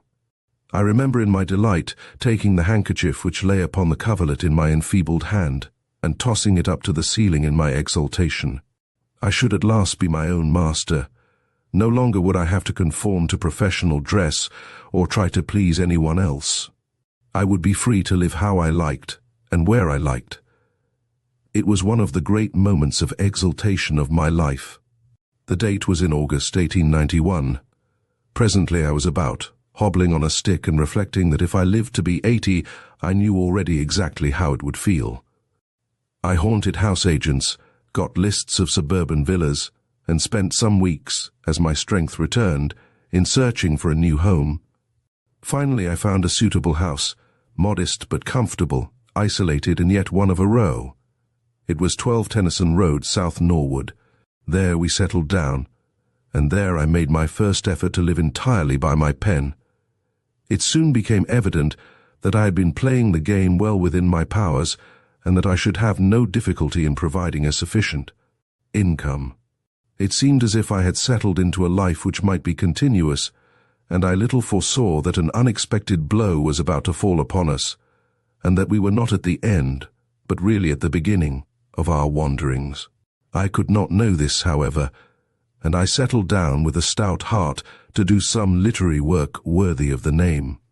The difficulty of the Holmes work was that every story really needed as clear-cut and original a plot as a longish book would do.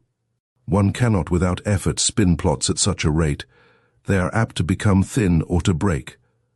I was determined, now that I had no longer the excuse of absolute pecuniary pressure, never again to write anything which was not as good as I could possibly make it, and therefore I would not write a Holmes story without a worthy plot, and without a problem which interested my own mind. For that is the first requisite before you can interest anyone else. If I have been able to sustain this character for a long time, and if the public find, as they will find, that the last story is as good as the first, it is entirely due to the fact that I never, or hardly ever, forced a story. Some have thought there was a falling off in the stories, and the criticism was neatly expressed by a Cornish boatman who said to me, "I think, sir, when Holmes fell over that cliff he may not have killed himself, but all the same he was never quite the same man afterwards. I think, however, that if the reader began the series backwards, so that he brought a fresh mind to the last stories, he would agree with me that, though the general average may not be conspicuously high, still the last one is as good as the first." I was weary, however, of inventing plots, and I set myself now to do some work which would certainly be less remunerative, but would be more ambitious from a literary point of view. I had long been attracted by the epoch of Louis XIV, and by those Huguenots who were the French equivalents of our Puritans. I had a good knowledge of the memoirs of that date, and many notes already prepared, so that it did not take me long to write The Refugees. It has stood the acid test of time very well, so I may say that it was a success. Soon after its appearance it was translated into French, and my mother, herself a great French scholar, had the joy when she visited Fontainebleau to hear the official guide tell the drove of tourists that if they really wanted to know about the court of the great monarch, They would find the clearest and most accurate account in an Englishman's book, The Refugees. I expect the guide would have been considerably astonished had he then and there been kissed by an elderly English lady, but it was an experience which he must have narrowly missed. I used in this book also a great deal which was drawn from Parkman, that great but neglected historian, who was, in my opinion, the greatest serious writer that America has produced. There was an amusing episode connected with The Refugees, when it was read aloud in some strict Irish convent, the innocent Reverend Mother having mistaken my name and imagined that I was a canon, and therefore, of course, a holy man. I am told that the reading was a tremendous success, and that the good sisters rejoiced that the mistake was not found out until the story was completed. My first name has several times led to mistakes, as when, at a big dinner at Chicago, I was asked to say grace, as being the only ecclesiastic present. I remember that at the same dinner, one of the speakers remarked that it was a most sinister fact that though I was a doctor, no living patient of mine had ever yet been seen. During this Norwood interval, I was certainly working hard, for besides The Refugees I wrote The Great Shadow, a booklet which I should put near the front of my work for merit, and 2 other little books on a very inferior plane, The Parasite and Beyond the City. The latter was of a domestic type unusual for me. It was pirated in New York just before the new Copyright Act came into force, and the rascal publisher, thinking that a portrait, any sort of portrait of the author, would look well upon the cover, and being quite ignorant of my identity, put a very pretty and overdressed young woman as my presentment. I still preserve a copy of this most flattering representation. All these books had some decent success, though none of it was remarkable. It was still the Sherlock Holmes stories for which the public clamoured, and these from time to time I endeavoured to supply. At last, after I had done 2 series of them, I saw that I was in danger of having my hand forced, and of being entirely identified with what I regarded as a lower stratum of literary achievement. Therefore, as a sign of my resolution, I determined to end the life of my hero. The idea was in my mind when I went with my wife for a short holiday in Switzerland, in the course of which we saw there the wonderful falls of Reichenbach, a terrible place, and one that I thought would make a worthy tomb for poor Sherlock, even if I buried my banking account along with him. So there I laid him, fully determined that he should stay there, as indeed for some years he did. I was amazed at the concern expressed by the public. They say that a man is never properly appreciated until he is dead, and the general protest against my summary execution of Holmes taught me how many and how numerous were his friends.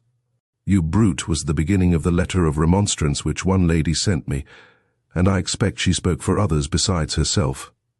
I heard of many who wept. I fear I was utterly callous myself, and only glad to have a chance of opening out into new fields of imagination. For the temptation of high prices made it difficult to get one's thoughts away from Holmes. That Sherlock Holmes was anything but mythical to many is shown by the fact that I have had many letters addressed to him with requests that I forward them. Watson has also had a number of letters in which he has been asked for the address or for the autograph of his more brilliant confrère.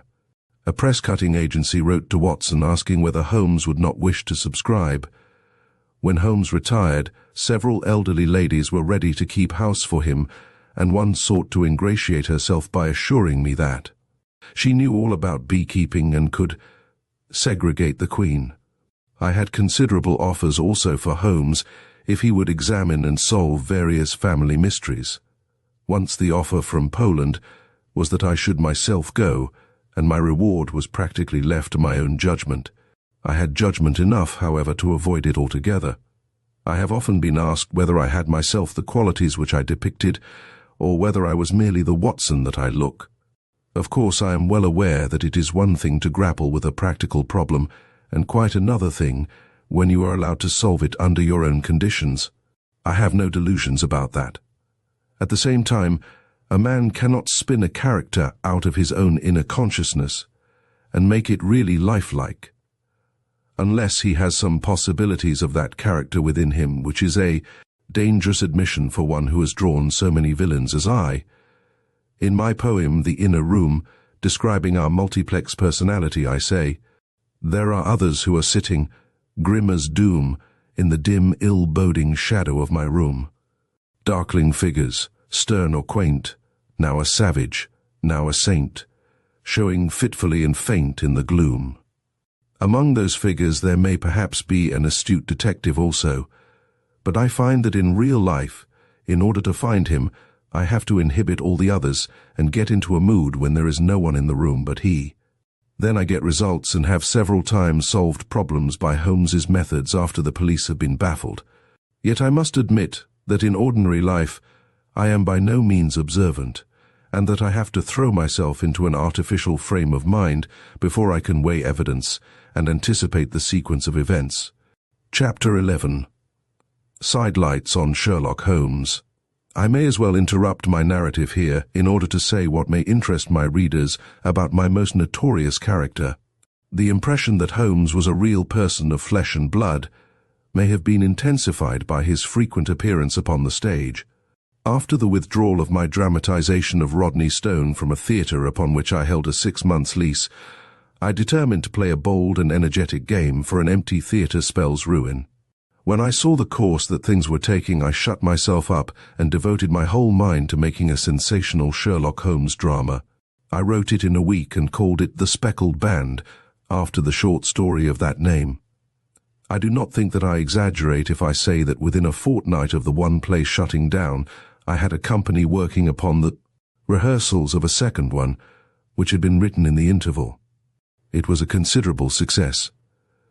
Lynn Harding, as the half-epileptic and wholly formidable Dr. Grimesby Rylott, was most masterful, while Saintsbury as Sherlock Holmes was also very good. Before the end of the run, I had cleared off all that I had lost upon the other play, and I had created a permanent property of some value. It became a stock piece, and is even now touring the country. We had a fine rock boa to play the title role, a snake which was the pride of my heart. So one can imagine my disgust when I saw that one critic ended his disparaging review by the words, "The crisis of the play was produced by the appearance of a palpably artificial serpent." I was inclined to offer him a goodly sum if he would undertake to go to bed with it. We had several snakes at different times, but they were none of them born actors, and they were all inclined either to hang down from the hole in the wall like inanimate bell pulls, or else to turn back through the hole and get even with the stage carpenter who pinched their tails in order to make them more lively. Finally, we used artificial snakes, and every one, including the stage carpenter, agreed that it was more satisfactory. This was the second Sherlock Holmes play. I should have spoken about the first, which was produced very much earlier, in fact at the time of the African War. It was written and most wonderfully acted by William Gillette, the famous American. Since he used my characters and to some extent my plots, he naturally gave me a share in the undertaking, which proved to be very successful. "May I marry Holmes?" was one cable which I received from him when in the throes of composition. "You may marry or murder or do what you like with him," was my heartless reply. I was charmed both with the play, the acting, and the pecuniary result. I think that every man with a drop of artistic blood in his veins would agree that the latter consideration, though very welcome when it does arrive, is still the last of which he thinks. Sir James Barrie paid his respects to Sherlock Holmes in a rollicking parody. It was really a gay gesture of resignation over the failure which we had encountered with a comic opera for which he undertook to write the libretto. I collaborated with him on this, but in spite of our joint efforts, the piece fell flat. Whereupon Barrie sent me a parody on Holmes, written on the fly-leaves of one of his books. It ran thus: "The adventure of the two collaborators in bringing to a close the adventures of my friend Sherlock Holmes. I am perforce reminded that he never, save on the occasion which, as you will now hear, brought his singular career to an end, consented to act in any mystery which was concerned with persons who made a livelihood by their pen. I am not particular about the people I mix among for business purposes," he would say, "but at literary characters I draw the line." We were in our rooms in Baker Street one evening. I remember, by the centre table writing out The Adventure of the Man Without a Cork Leg, which had so puzzled the Royal Society and all the other scientific bodies of Europe, and Holmes was amusing himself with a little revolver practice. It was his custom of a summer evening to fire round my head, just shaving my face, until he had made a photograph of me on the opposite wall. And it is a slight proof of his skill that many of these portraits in pistol shots are considered admirable likenesses. I happened to look out of the window, and perceiving two gentlemen advancing rapidly along Baker Street, asked him who they were. He immediately lit his pipe, and twisting himself on a chair into the figure 8, replied, "They are two collaborators in comic opera, and their play has not been a triumph." I sprang from my chair to the ceiling in amazement, and he then explained, "My dear Watson, they are obviously men who follow some low calling. That much even you should be able to read in their faces. Those little pieces of blue paper which they fling angrily from them are Durrant's press notices. Of these they have obviously hundreds about their person. See how their pockets bulge. They would not dance on them if they were pleasant reading." I again sprang to the ceiling, which is much dented, and shouted, "Amazing! But they may be mere authors." "No," said Holmes, "for mere authors only get one press notice a week. Only criminals, dramatists, and actors get them by the hundred." "Then they may be actors." "No, actors would come in a carriage. Can you tell me anything else about them?" "A great deal. From the mud on the boots of the tall one, I perceive that he comes from South Norwood. The other is as obviously a Scotch author." "How can you tell that?" "He is carrying in his pocket a book called I Clearly See Auld Licht Something.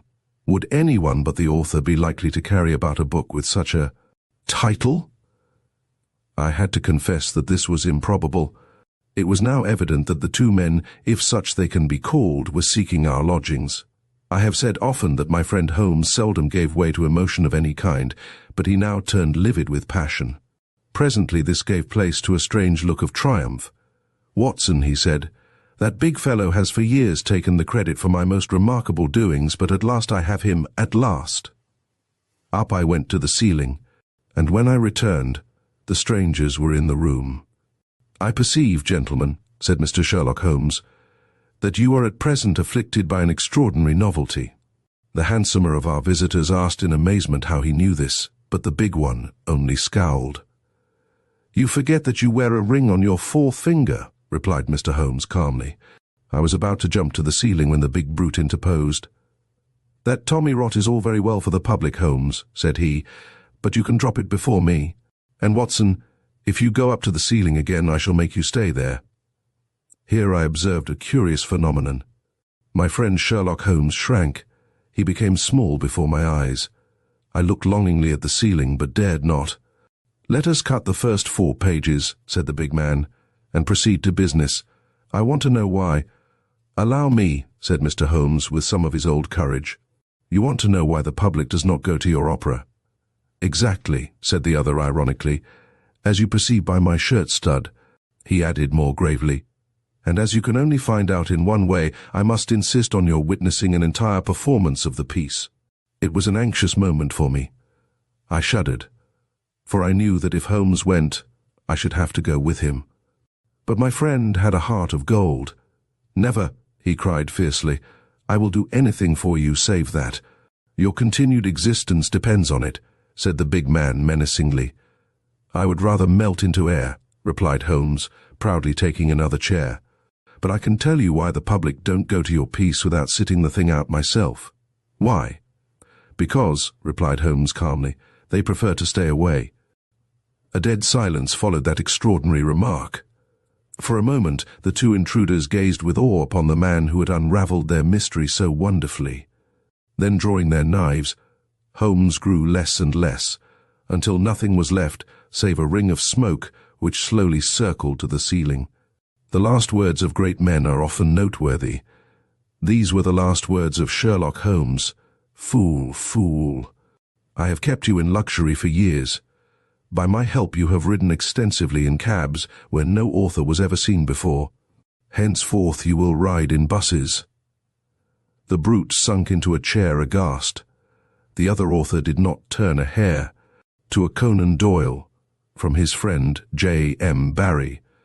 This parody, the best of all the numerous parodies, may be taken as an example not only of the author's wit, but of his debonair courage. For it was written immediately after our joint failure, which at the moment was a bitter thought for both of us. There is indeed nothing more miserable than a theatrical failure, for you feel how many others who have backed you have been affected by it. It was, I am glad to say, my only experience of it, and I have no doubt that Barrie could say the same. Before I leave the subject of the many impersonations of Holmes, I may say that all of them, and all the drawings, are very unlike my own original idea of the man. I saw him as very tall, over 6 feet, but so excessively lean that he seemed considerably taller, said A Study in Scarlet. He had, as I imagined him, a thin razor-like face, with a great hawk's bill of a nose, and 2 small eyes set close together on either side of it. Such was my conception. It chanced, however, that poor Sidney Paget, who, before his premature death, drew all the original pictures, had a younger brother whose name, I think, was Walter, who served him as a model. The handsome Walter took the place of the more powerful but uglier Sherlock, and perhaps from the point of view of my lady readers it was as well. The stage has followed the type set up by the pictures. Films, of course, were unknown when the stories appeared, and when these rights were finally discussed and a small sum offered for them by a French company, it seemed treasure trove, and I was very glad to accept. Afterwards I had to buy them back again, at exactly 10 times what I had received, so the deal was a disastrous one. But now they have been done by the Stoll Company with I. Norwood as Holmes, and it was worth all the expense to get so fine a production. Norwood has since played the part on the stage and won the approbation of the London public. He has that rare quality which can only be described as glamour, which compels you to watch an actor eagerly, even when he is doing nothing.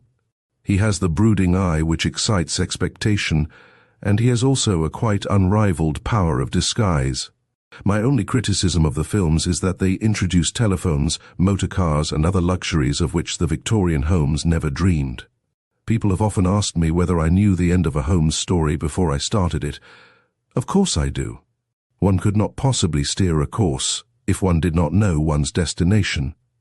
The first thing is to get your idea. Having got that key idea, one's next task is to conceal it and lay emphasis upon everything which can make for a different explanation. Holmes, however, can see all the fallacies of the alternatives, and arrives more or less dramatically at the true solution by steps which he can describe and justify. He shows his powers by what the South Americans now call Sherlock Holmitos, which means clever little deductions which often have nothing to do with the matter in hand, but impress the reader with a general sense of power. The same effect is gained by his offhand allusion to other cases. Heaven knows how many titles I have thrown about in a casual way, and how many readers have begged me to satisfy their curiosity as to Rigoletto and his abominable wife, The Adventure of the Tired Captain, or The Curious Experience of the Patterson Family in the Island of Ufa. Once or twice, as in The Adventure of the Second Stain, which in my judgment is one of the neatest of the stories, I did actually use the title years before I wrote a story to correspond.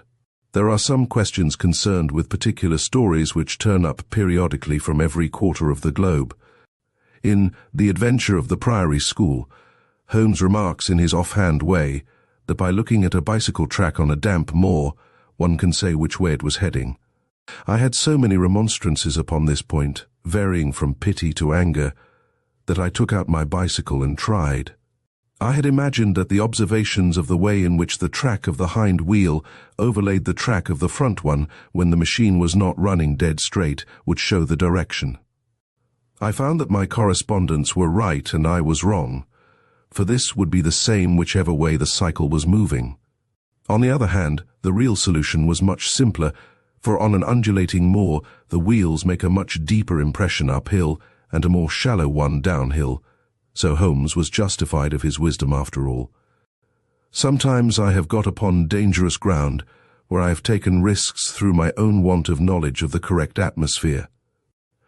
I have, for example, never been a racing man, and yet I ventured to write Silver Blaze, in which the mystery depends upon the laws of training and racing. The story is all right, and Holmes may have been at the top of his form, but my ignorance cries aloud to heaven. I read an excellent and very damaging criticism of the story in some sporting paper, written clearly by a man who did know, in which he explained the exact penalties which would have come upon everyone concerned if they had acted as I described. Half would have been in jail, and the other half warned off the turf forever. However, I have never been nervous about details, and one must be masterful sometimes. When an alarmed editor wrote to me once, "There is no second line of rails at that point," I answered, "I make one." On the other hand, there are cases where accuracy is essential. I do not wish to be ungrateful to Holmes, who has been a good friend to me in many ways.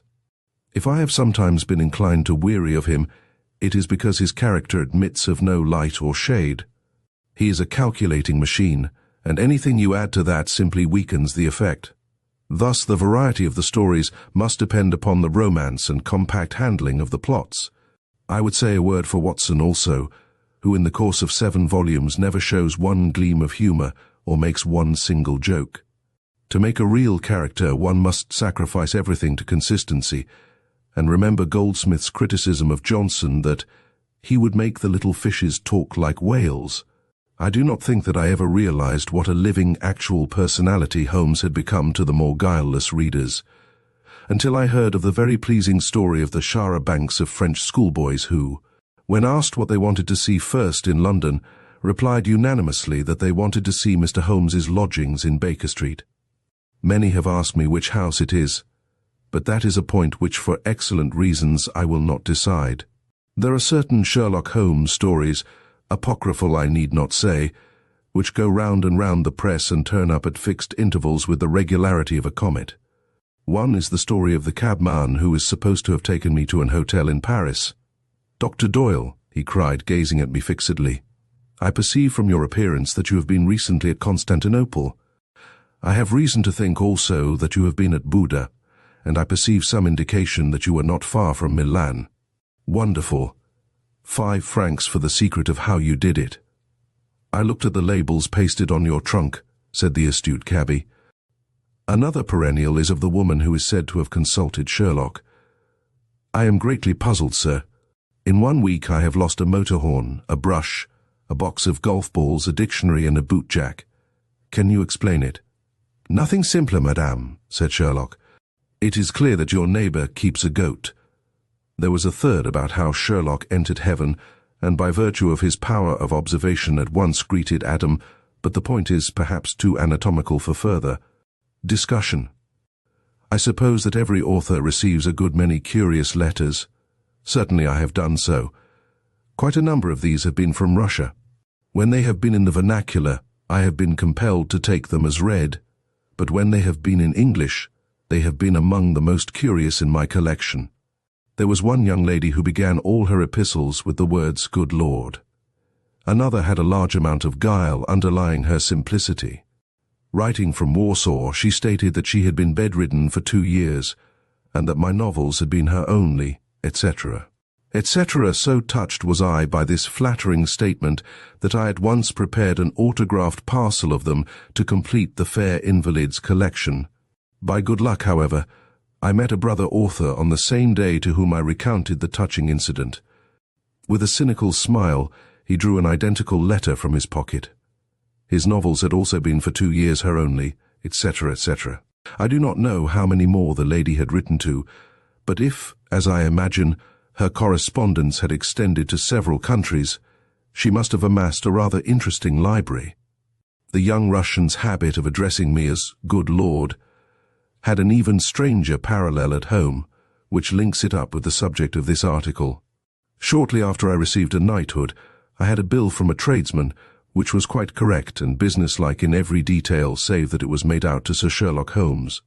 I hope that I can stand a joke as well as my neighbours, but this particular piece of humour seemed rather misapplied, and I wrote sharply upon the subject. In response to my letter, there arrived at my hotel a very repentant clerk, who expressed his sorrow at the incident, but kept on repeating the phrase, "I assure you, sir, that it was bona fide." "What do you mean by bona fide?" I asked. "Well, sir," he replied, My mates in the shop told me that you had been knighted, and that when a man was knighted he changed his name, and that you had taken that one. I need not say that my annoyance vanished, and that I laughed as heartily as his pals were probably doing round the corner. A few of the problems which have come my way have been very similar to some which I had invented for the exhibition of the reasoning of Mr. Holmes. I might perhaps quote one in which that gentleman's method of thought was copied with complete success. The case was as follows. A gentleman had disappeared. He had drawn a bank balance of £40 which was known to be on him. It was feared that he had been murdered for the sake of the money.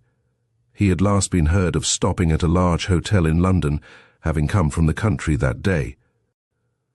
In the evening he went to a music hall performance, came out of it about 10 o'clock, returned to his hotel, changed his evening clothes, which were found in his room next day, and disappeared utterly. No one saw him leave the hotel, but a man occupying a neighbouring room declared that he had heard him moving during the night. A week had elapsed at the time that I was consulted, but the police had discovered nothing. Where was the man?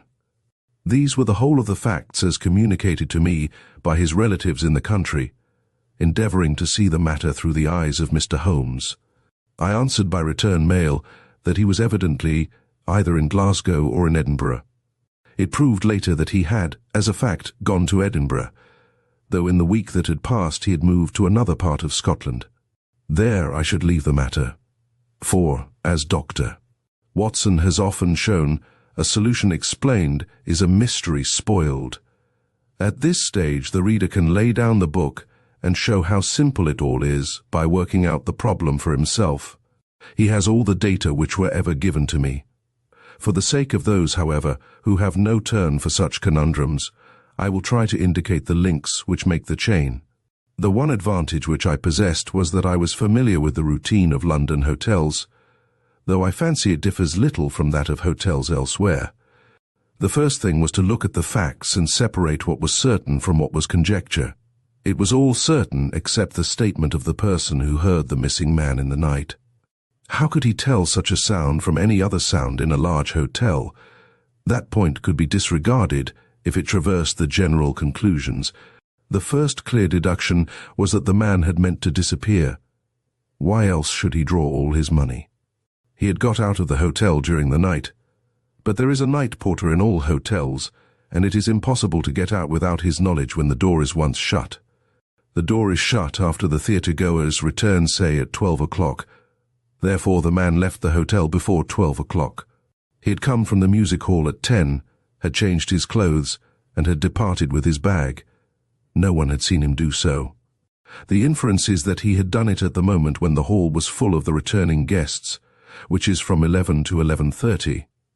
After that hour, even if the door was still open, there are few people coming and going, so that he with his bag would certainly have been seen. Having got so far upon firm ground, we now ask ourselves why a man who desires to hide himself should go out at such an hour. If he intended to conceal himself in London, he need never have gone to the hotel at all. Clearly, then, he was going to catch a train which would carry him away. But a man who is deposited by a train in any provincial station during the night is likely to be noticed, and he might be sure that when the alarm was raised and his description given, some guard or porter would remember him. Therefore, his destination would be some large town which he would reach as a terminus where all his fellow passengers would disembark and where he would lose himself in the crowd. When one turns up the timetable and sees that the Great Scotch Express is bound for Edinburgh and Glasgow start about midnight, the goal is reached.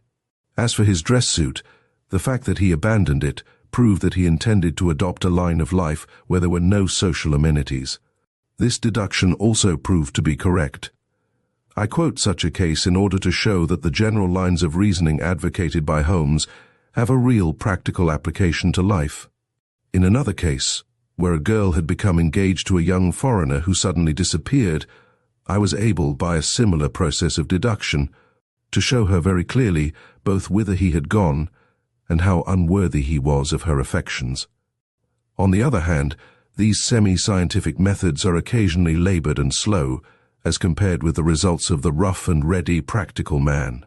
Lest I should seem to have been throwing bouquets either to myself or to Mr. Holmes, let me state that on the occasion of a burglary of the village inn, within a stone throw of my house, the village constable, with no theories at all, had seized the culprit, while I had got no further than that he was a left-handed man with nails in his boots. The unusual or dramatic effects which lead to the invocation of Mr. Holmes in fiction are, of course, great aids to him in reaching a conclusion. It is the case where there is nothing to get hold of which is the deadly one. I heard of such a one in America, which would certainly have presented a formidable problem. A gentleman of blameless life starting off for a Sunday evening walk with his family suddenly observed that he had forgotten something. He went back into the house, the door of which was still open, and he left his people waiting for him outside. He never reappeared, and from that day to this there has been no clue as to what befell him. This was certainly one of the strangest cases of which I have ever heard in real life. Another very singular case came within my own observation. It was sent to me by an eminent London publisher. This gentleman had in his employment a head of department whose name we shall take as Musgrave. He was a hard-working person, with no special feature in his character. Mr. Musgrave died, and several years after his death, a letter was received addressed to him in the care of his employers. It bore the postmark of a tourist resort in the west of Canada, and had the note "Conful Films" upon the outside of the envelope, with the words "Report Psy" in one corner. The publishers naturally opened the envelope, as they had no note of the dead man's relatives. Inside were 2 blank sheets of paper. The letter, I may add, was registered. The publisher, being unable to make anything of this, sent it on to me, and I submitted the blank sheets to every possible chemical and heat test, with no result whatever. Beyond the fact that the writing appeared to be that of a woman, there is nothing to add to this account. The matter was, and remains, an insoluble mystery. How the correspondent could have something so secret to say to Mr. Musgrave, and yet not be aware that this person had been dead for several years, is very hard to understand, or why blank sheets should be so carefully registered through the mail. I may add that I did not trust the sheets to my own chemical tests, but had the best expert advice without getting any result. Considered as a case, it was a failure, and a very tantalizing one. Mr. Sherlock Holmes has always been a fair mark for practical jokers, and I have had numerous bogus cases of various degrees of ingenuity, marked cards, mysterious warnings, cipher messages, and other curious communications. It is astonishing the amount of trouble which some people will take with no object, save a mystification. Upon one occasion, as I was entering the hall to take part in an amateur billiard competition, I was handed by the attendant a small packet which had been left for me. Upon opening it, I found a piece of ordinary green chalk, such as is used in billiards. I was amused by the incident, and I put the chalk into my waistcoat pocket and used it during the game. Afterward, I continued to use it until one day, some months later, as I rubbed the tip of my cue, the face of the chalk crumbled in, and I found it was hollow. From the recess thus exposed, I drew out a small slip of paper with the words, "From Arsène Lupin to Sherlock Holmes." Imagine the state of mind of the joker, who took such trouble to accomplish such a result. One of the mysteries submitted to Mr. Holmes was rather upon the psychic plane, and therefore beyond his powers. The facts as alleged are most remarkable, though I have no proof of their truth, save that the lady wrote earnestly and gave both her name and address. The person, whom we will call Mrs. Seagrave, had been given a curious second-hand ring, snake-shaped and dull gold. This she took from her finger at night.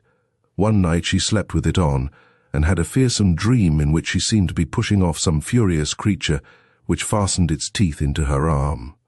On awakening, the pain in the arm continued, and next day the imprint of a double set of teeth appeared upon the arm, with one tooth of the lower jaw missing. The marks were in the shape of blue-black bruises which had not broken the skin. "I do not know," says my correspondent, "what made me think the ring had anything to do with the matter, but I took a dislike to the thing and did not wear it for some months, when, being on a visit, I took to wearing it again. To make a long story short, the same thing happened, and the lady settled the matter forever by dropping her ring into the hottest corner of the kitchen range.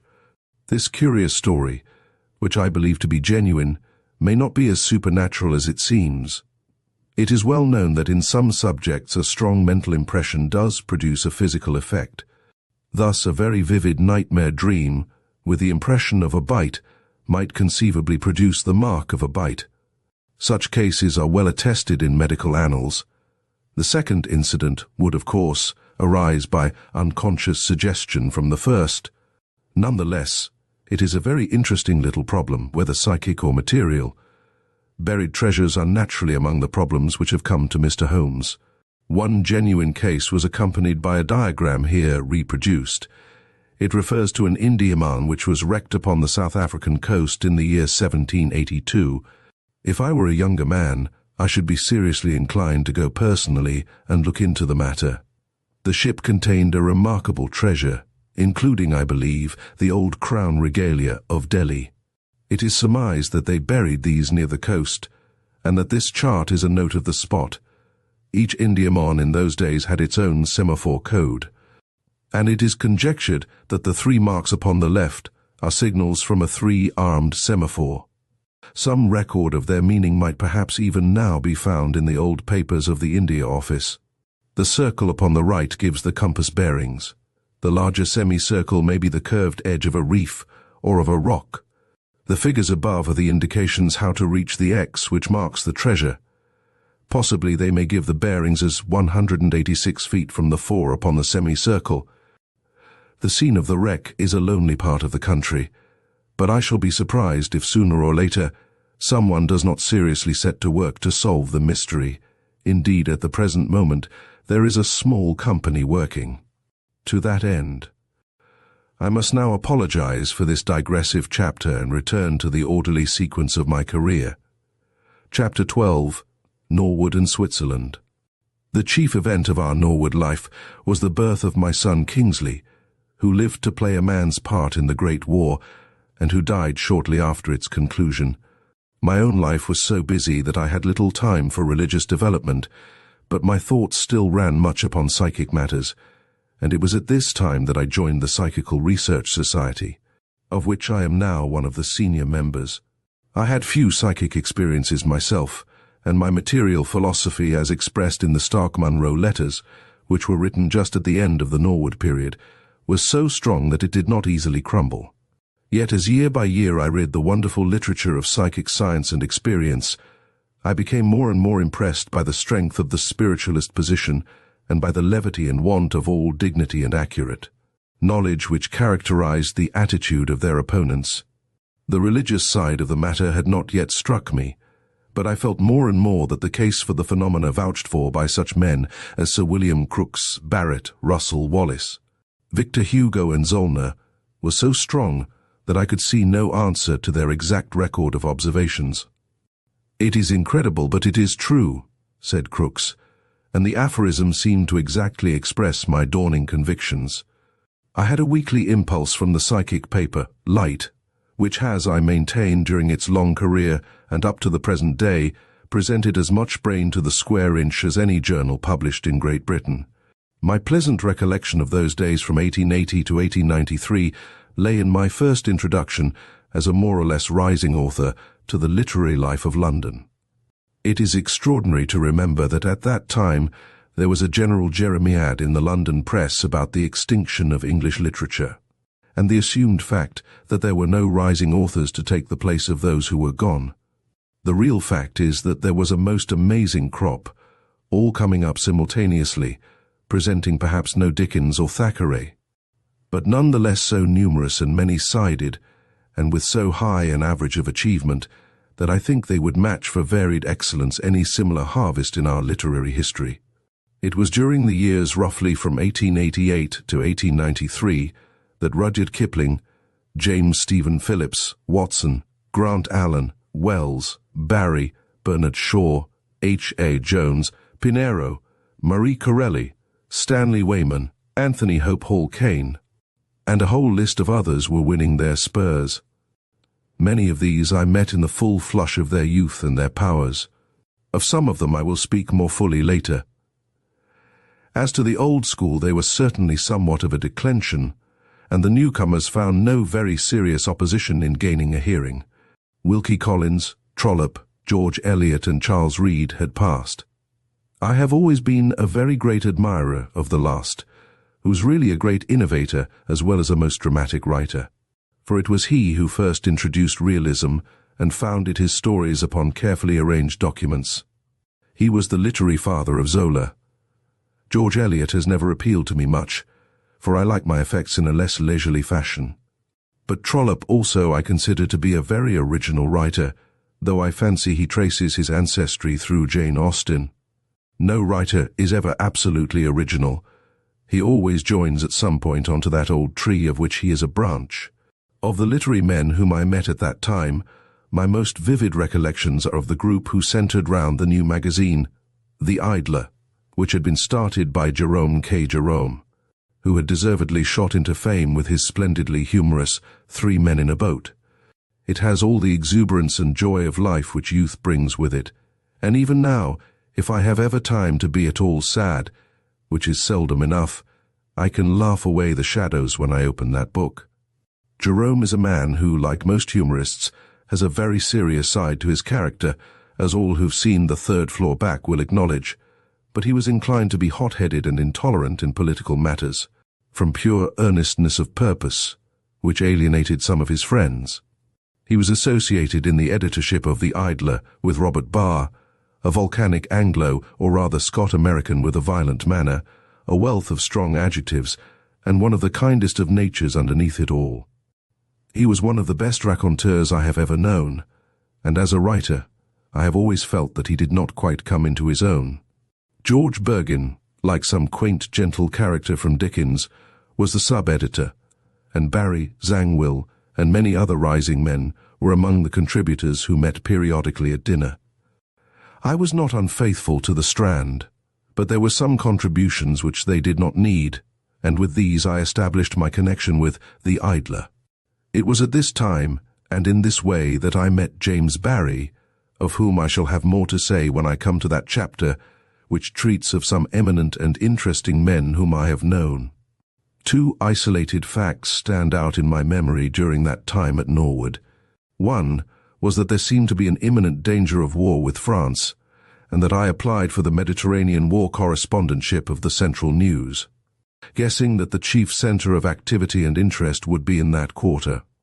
I got the appointment and was all ready to start, but fortunately the crisis passed. The second was my first venture in the drama. I had written a short story called A Straggler of 15, which had seemed to me to be a moving picture of an old soldier and his ways. My own eyes were moist as I wrote it, and that is the surest way to moisten those of others. I now turned this into a one-act play, and greatly daring, I sent it to Henry Irving, of whose genius I had been a fervent admirer ever since those Edinburgh days when I had paid my sixpence for the gallery night after night to see him in Hamlet and The Lion's Mail. To my great delight, I had a pleasing note from Bram Stoker, the great man's secretary, offering me £100 for the copyright. It was a good bargain for him, for it is not too much to say that Corporal Gregory Brewster became one of his stock parts, and it had the enormous advantage that the older he got, the more naturally he played it. The house laughed and sobbed, exactly as I had done when I wrote it. Several critics went out of their way to explain that the merit lay entirely with the great actor and had nothing to do with the indifferent play.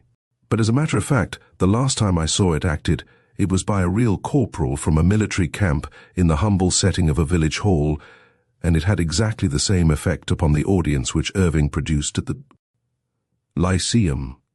So perhaps there was something in writing after all, and certainly every stage effect was indicated in the manuscript. I would add that with his characteristic largeness in money matters, Irving always sent me a guinea for each performance in spite of his purchase of the copyright. Henry Irving the son carried on the part and played it, in my opinion, better than the father. I can well remember the flush of pleasure on his face when I uttered the word better, and how he seized my hand.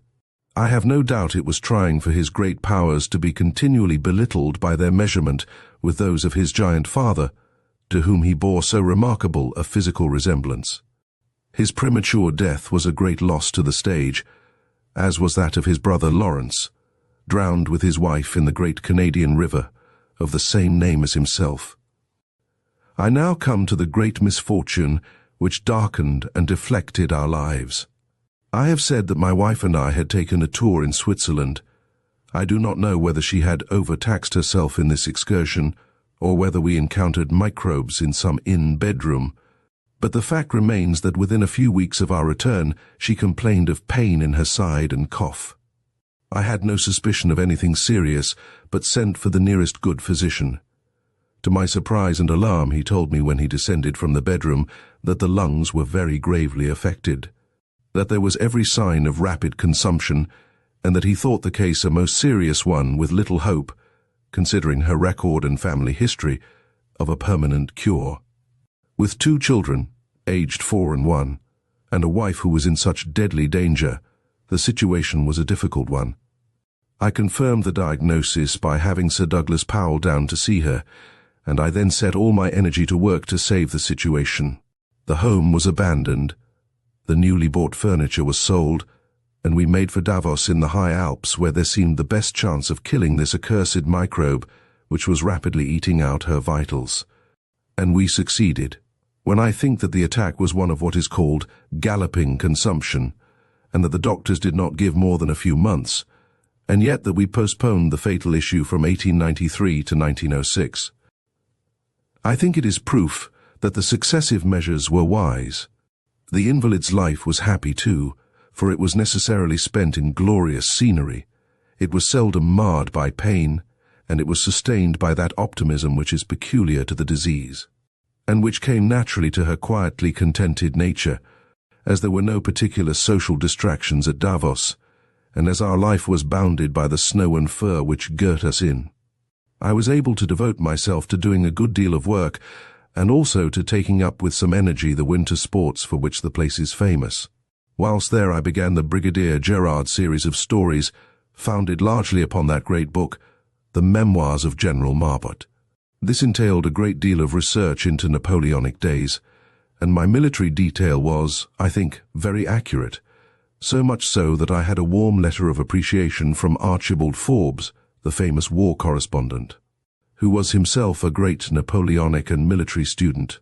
Before the end of the winter, we were assured that the ravages of the disease had been checked.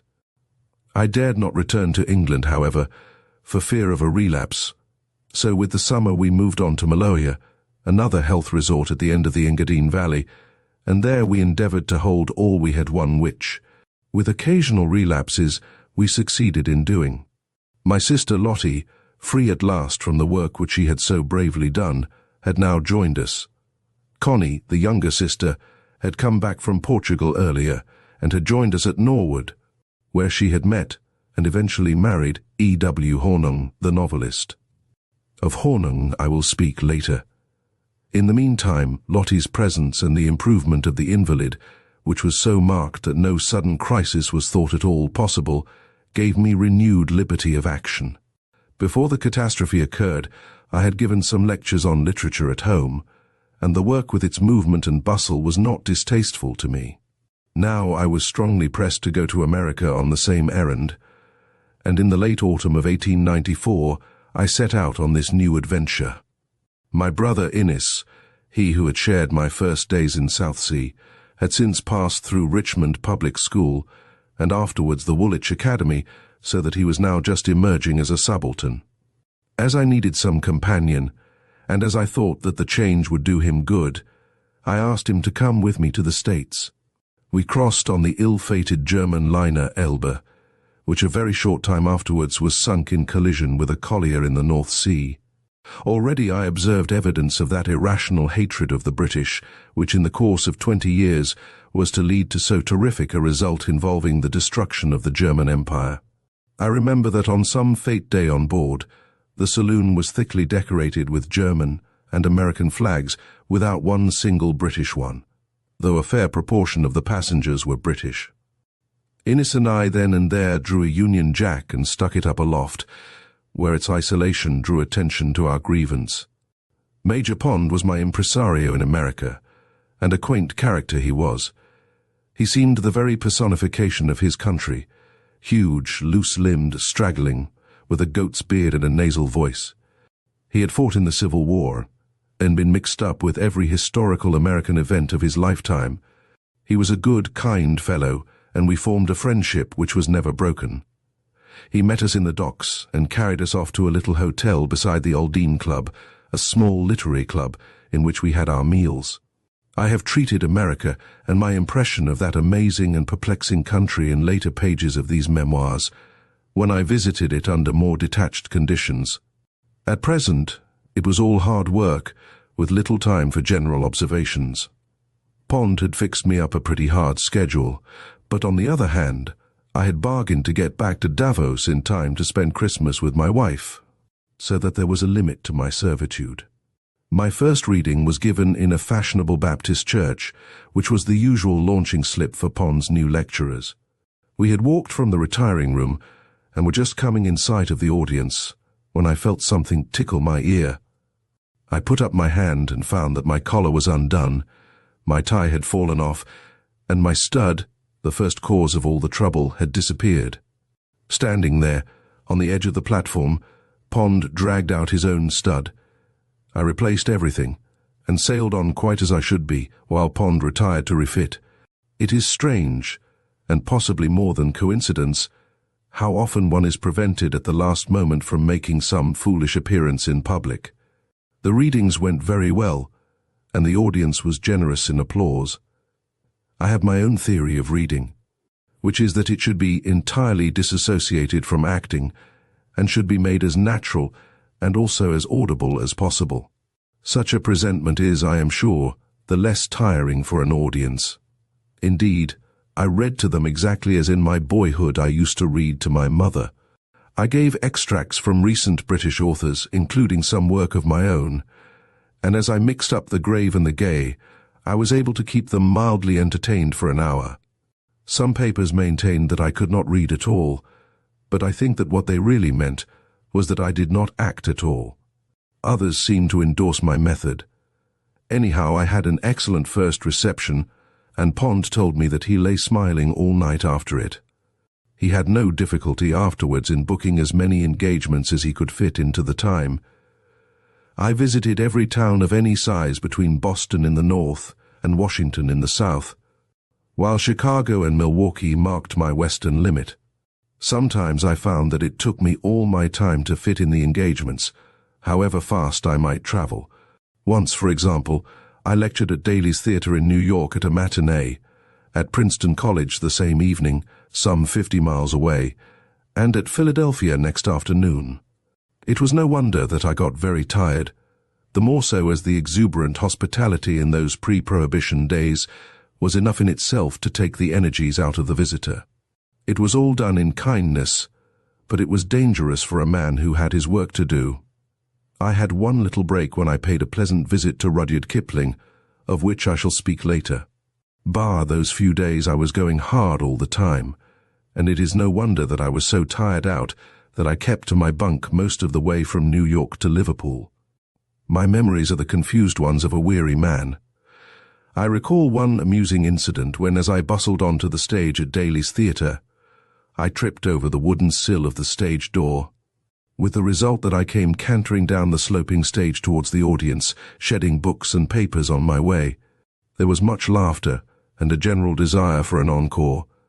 Our visit was marred by one of those waves of anti-British feeling which sweep occasionally over the States and which emanate from their own early history, every grievance being exaggerated and inflamed by the constant hostility of Irish pressmen and politicians. It all seems very absurd and contemptible to the travelling Briton because he is aware how entirely one-sided it is and how welcome, for example, is the American flag in every British public display.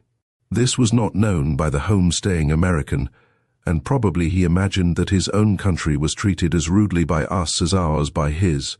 The Dunraven yacht race had given additional acerbity to this chronic ill feeling, and it was very active at the time of our visit. I remember that a banquet was given to us at a club at Detroit, at which the wine flowed freely, and which ended by a speech by one of our hosts in which he bitterly attacked the British Empire.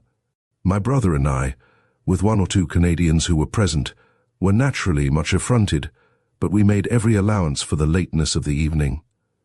I asked leave, however, to reply to the speech, and some of those who were present have assured me that they have never forgotten what I said. In the course of my remarks, I said, "You Americans have lived up to now within your own palings and know nothing of the real world outside. But now your land is filled up, and you will be compelled to mix more with the other nations. When you do so, you will find that there is only one which can at all understand your ways and your aspirations, or will have the least sympathy. That is the mother country which you are now so fond of insulting. She is an empire, and you will soon be an empire also, and only then will you understand each other, and you will realize that you have only one real friend in the world." It was only 2 or 3 years later that there came the Cuban War, the episode of Manila Bay, where the British commander joined up with the Americans against the Germans, and several other incidents which proved the truth of my remarks. A writer of average income is bound to lose pecuniarily upon a lecture tour, even in America, unless he prolongs it very much and works very hard indeed. By losing, I do not mean that he is actually out of pocket, but that he could have earned far more if he had never gone outside his own study. In my own case, I found after our joint expenses were paid that there was about £1,000 over. The disposal of this money furnished a curious example of the power of prayer, which, as Mr. S. McClure has already narrated it, I have no delicacy in telling. He tells how he was endeavoring to run his magazine, how he was down to his last farthing, how he dropped on his knees on the office floor to pray for help, and how on the same day an Englishman who was a mere acquaintance walked into the office and said, "McClure, I believe in you and in the future of your magazine," and put down £1,000 on the table. A critic might perhaps observe that under such circumstances to sell 1,000 shares at face value was rather hard upon the ignorant and trusting buyer. For a long time I could clearly see the workings of Providence as directed towards Sam McClure, but could not quite get their perspective as regards myself. But I am bound to admit that in the long run, after many vicissitudes, the deal was justified both ways, and I was finally able to sell my holding 20 years later at a reasonable advance. The immediate result, however, was that I returned to Davos with all my American earnings locked up and with no actual visible result of my venture. The Davos season was in full blast when I returned, and my wife was holding her own well. It was at this time, in the early months of 1895, that I developed ski running in Switzerland as described in my chapter on sport. We lingered late at Davos, so late that I was able to lay out a golf course, which was hampered in its start by the curious trick the cows had of chewing up the red flags. From Davos we finally moved to Caux, over the Lake of Geneva, where for some months I worked steadily at my writing. With the autumn I visited England, leaving the ladies at Caux, and it was then that events occurred which turned our road of life to a new angle. Chapter 13. Egypt in 1896. The wretched microbe which had so completely disorganized our lives, and which had produced all the sufferings so patiently borne, now seemed to be latent, and it was hoped that if we spent a winter in Egypt, the cure might be complete. During this short visit to England, whither I had to rush every now and again in order to adjust my affairs, I met Grant Allen at luncheon, and he told me that he had also suffered from consumption, and that he had found his salvation in the soil and air of Hindhead in Surrey. It was quite a new idea to me that we might actually live with impunity in England once more, and it was a pleasant thought after resigning oneself to a life which was unnatural to both of us at foreign health resorts. I acted very promptly, for I rushed down to Hindhead, bought an admirable plot of ground, put the architectural work into the hands of my old friend and fellow psychic researcher, Mr. Ball of Southsea, and saw the builder chosen and everything in train before leaving England in the autumn of 1895. If Egypt was a success, we should have a roof of our own to which to return. The thought of it brought renewed hope to the sufferer. I then set forth, picked up my wife and my sister Lottie at Caux, and took them on by easy stages through Italy, stopping a few days at Rome, and so to Brindisi, where we picked up a boat for Egypt. Once at Cairo, we took up our quarters at the Mina Hotel, in the very shadow of the pyramids, and there we settled down for the winter. I was still doing the Brigadier Gerard stories at the time, which required a good deal of historical research, but I had brought my materials with me, and all I lacked was the energy, which I found it most difficult to find in that enervating land. On the whole, it was a pleasant winter, and led up to a most unforeseen climax. I ascended the Great Pyramid once, and was certainly never tempted to do so again, and was content to watch the struggles of the endless drove of tourists who attempted that uncomfortable and useless feat. There was golf of sorts, and there was riding. I was still an immature horseman, but I felt that only practice would help me, so I set forth upon weird steeds provided by the livery stables opposite. As a rule, they erred on the side of dullness, but I have a very vivid recollection of one which restored the average. If my right eyelid droops somewhat over my eye, it is not the result of philosophic brooding, but it is the doing of a black devil of a horse with a varminty head, slab-sided ribs and restless ears. I disliked the look of the beast, and the moment I threw my leg over him, he dashed off as if it were a race. Away he went across the desert, I with one foot in the stirrup, holding on as best I might. It is possible I could have kept on until he was weary, but he came suddenly on cultivated land, and his forelegs sank in a moment over his fetlocks. The sudden stop threw me over his head, but I held on to the bridle, and he, pawing about with his front hoofs, struck me over the eye, and made a deep star-shaped wound which covered me with blood. I led him back, and a pretty sight I presented as I appeared before the crowded veranda. 5 stitches were needed, but I was thankful, for very easily I might have lost my sight. My wife was well enough now to join in society, while my sister was just at an age to enjoy it, so that we saw a little of the very jovial life of Cairo, though the fact that Mina is some 7 miles out, on the most monotonous road in the world, saved us from any excess. It was always a task to get in and out, so that only a great temptation would draw us.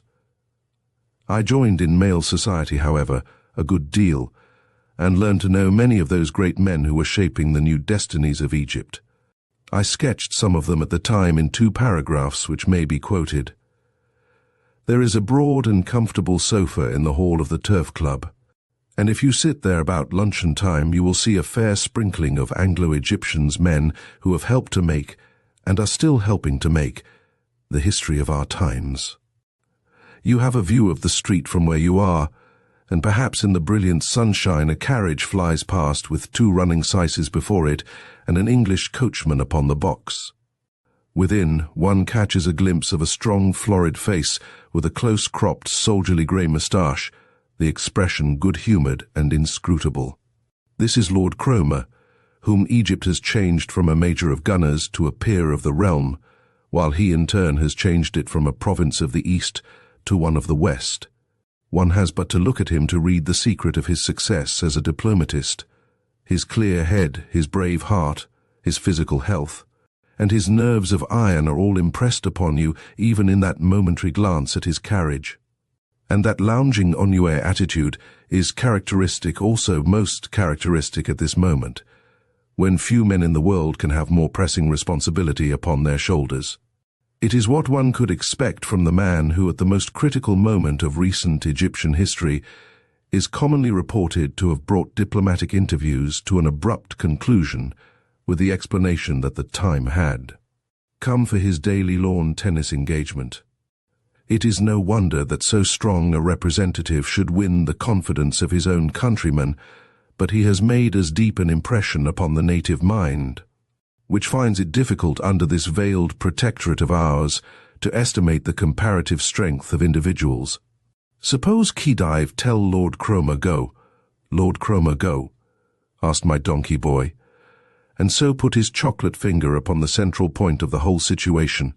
But this is a digression from the Turf Club, where you are seated upon a settee in the hall and watching the Englishmen who have done so much to regenerate Egypt. Of all the singular experiences of this most venerable land, surely this rebuilding at the hands of a little group of bustling, clear-headed Anglo-Saxons is the most extraordinary. There are Garstin and Wilcox, the great water captains who have coaxed the Nile to right and to left, until the time seems to be coming when none of its waters will ever reach the Mediterranean at all. There is Kitchener, tall and straight, a grim, silent soldier, with a wheel of a dervish bullet upon his face. There you may see Rogers, who stamped out the cholera, Scott, who reformed the law, Palmer, who relieved the overtaxed Fellaheen, Hooker, who exterminated the locusts, Wingate, who knows more than any European of the currents of feeling in the Sudan, the same Wingate, who reached his arm out 1,000 miles and plucked Slatin out of Khartoum, and beside him the small man with the yellow-brown moustache and the cheery, ruddy face is Slatin himself, whose one wish in the world now is to have the Khalifa at his sword point, that Khalifa at whose heels he had to run for so many weary years. Shortly after the opening of the new year of 1896, we went in one of Cook's boats up the river, getting as far as the outposts of civilization at Wadi Halfa. The banks in the upper reaches were not too safe, as raiders on camels came down at times, but on the water one was secure from all the chances of fate. At the same time, I thought that the managers of these tours took undue risks, and when I found myself on one occasion on the Rock of Abusir with a drove of helpless tourists, male and female, nothing whatever between us and the tribesmen, and a river between us and the nearest troops, I could not but think what an appalling situation would arise if a little troop of these far-riding camel men were to appear. We had 4 Negro soldiers as an escort, who would be helpless before any normal raiding party. It was the strong impression which I there received, which gave me the idea of taking a group of people of different types and working out what the effect of so horrible an experience would be upon each. This became The Tragedy of the Korosko, published in America as a desert drama, and afterwards dramatized with variations as The Fires of Fate. All went well as a matter of fact, but I thought then, and experienced British officers agreed with me, that it was unjustifiable. As the whole frontier force was longing for an excuse to advance, I am not sure that they would not have welcomed it if the dervishes had risen to the ground bait which every week in the same place was laid in front of them. I do not know how many temples we explored during that tour, but they seemed to me endless, some dating back to the mists of antiquity, and some as recent as Cleopatra and the Roman period. The majestic continuity of Egyptian history seems to be its most remarkable feature. You examine the tombs of the first dynasty at Abydos, and there you see carved deep in the stone the sacred hawk, the goose, the plover, the signs of Horus and Osiris, of Upper and Lower Egypt. These were carved long before the pyramids were built, and can hardly be less ancient than 4000 BC. Then you inspect a temple built by the Ptolemies, after the date of Alexander the Great, and there you see the same old symbols cut in the same old way. There is nothing like this in the world. The Roman and the British empires are mushrooms in comparison. Judged by Egyptian standards, the days of Alfred the Great would be next door to our own, and our customs, symbols, and way of thinking the same. The race seems to have petrified, and how they could do so without being destroyed by some more virile nation is hard to understand. Their art seemed to have been high, but their reasoning power in many ways contemptible. The recent discovery of the king's tomb near Thebes, I write, in 1924, shows how wonderful were their decorations and the amenities of their lives. But consider the tomb itself. What a degraded intelligence does it not show? The idea that the body, the old outworn greatcoat, which was once wrapped round the soul, should at any cost be preserved, is the last word in materialism, and the 100 baskets of provisions to feed the soul upon its journey. I can never believe that a people with such ideas could be other than emasculated in their minds the fate of every nation which comes under the rule of a priesthood. It had been suggested that I should go out to the salt lakes in the desert some 50 miles from Cairo and see the old Coptic monastery there. Those ancient monasteries, the abode alternately of saints and perverts, we saw specimens of each, have always aroused my keen interest, dating as they do to very early days of Christianity. Indeed, their date is often unknown, but everything betokens great age, and the spirit which founded them seems to have been that of the hermits who in the 3rd and 4th centuries swarmed in these wildernesses. Leaving my wife at Mina, I went with Colonel Lewis of the Egyptian army, an excellent companion and guide. On arriving at a wayside station, we found a most amazing vehicle awaiting us, a sort of circus coach, all gilding and frippery. It proved to be the coach of state which had been prepared for Napoleon III on the chance that he would come to open the Suez Canal. It was surely a good bit of work, for here it was still strong and fit, but absurdly out of place in the majestic simplicity of the Libyan desert. Into this we got and set forth, the only guide being wheel marks across the sand, which in some of the harder places were almost invisible. The great sand waste rolled in yellow billows all around us, and far behind us the line of green trees marked the course of the Nile. Once a black dot appeared which, as it grew nearer, proved to be some sort of Oriental on foot. As he came up to us, he opened a blackened mouth, pointed to it and cried, "Moya!" Moya, which means water. We had none and could only point encouragingly to the green belt behind us, on which with a curse he staggered upon his way. A surprising adventure befell us, for the heavens suddenly clouded over and rain began to fall, an almost unknown thing in those parts. We lumbered on, however, with our 2 horses, while Colonel Lewis, who was keen on getting fit, ran behind. I remember saying to him that in my wildest dreams I never thought that I should drive across the Libyan desert in an emperor's coach with a full colonel as carriage dog. Presently, in the fading light, the horses slowed down, the Nubian driver descended, and began alternately scanning the ground and making gestures of despair. We realized then that he had lost the tracks, and therefore that we had no notion where we were, though we had strong reasons to believe that we were to the south of the route. The difficulty was to know which was north and which south. It was an awkward business since we had no food or water, and could see no end to our troubles. The further we moved, the deeper we should be involved. Night had closed in, and I was looking up at the drifting scud above us, when in the gap of 2 clouds I saw for an instant a cluster of stars, and made sure that they were the 4 wheels of Charles's Wain. I am no astronomer, but I reasoned that this constellation would lie to the north of us, and so it proved, for when we headed that way, examining the ground every 100 yards or so with matches, we came across the track once more. Our adventures, however, were not over, and it was all like a queer dream. We had great difficulty in keeping the track in the darkness, and the absurd coach lumbered and creaked while we walked with lanterns ahead of it. Suddenly, to our joy, we saw a bright light in the gloom.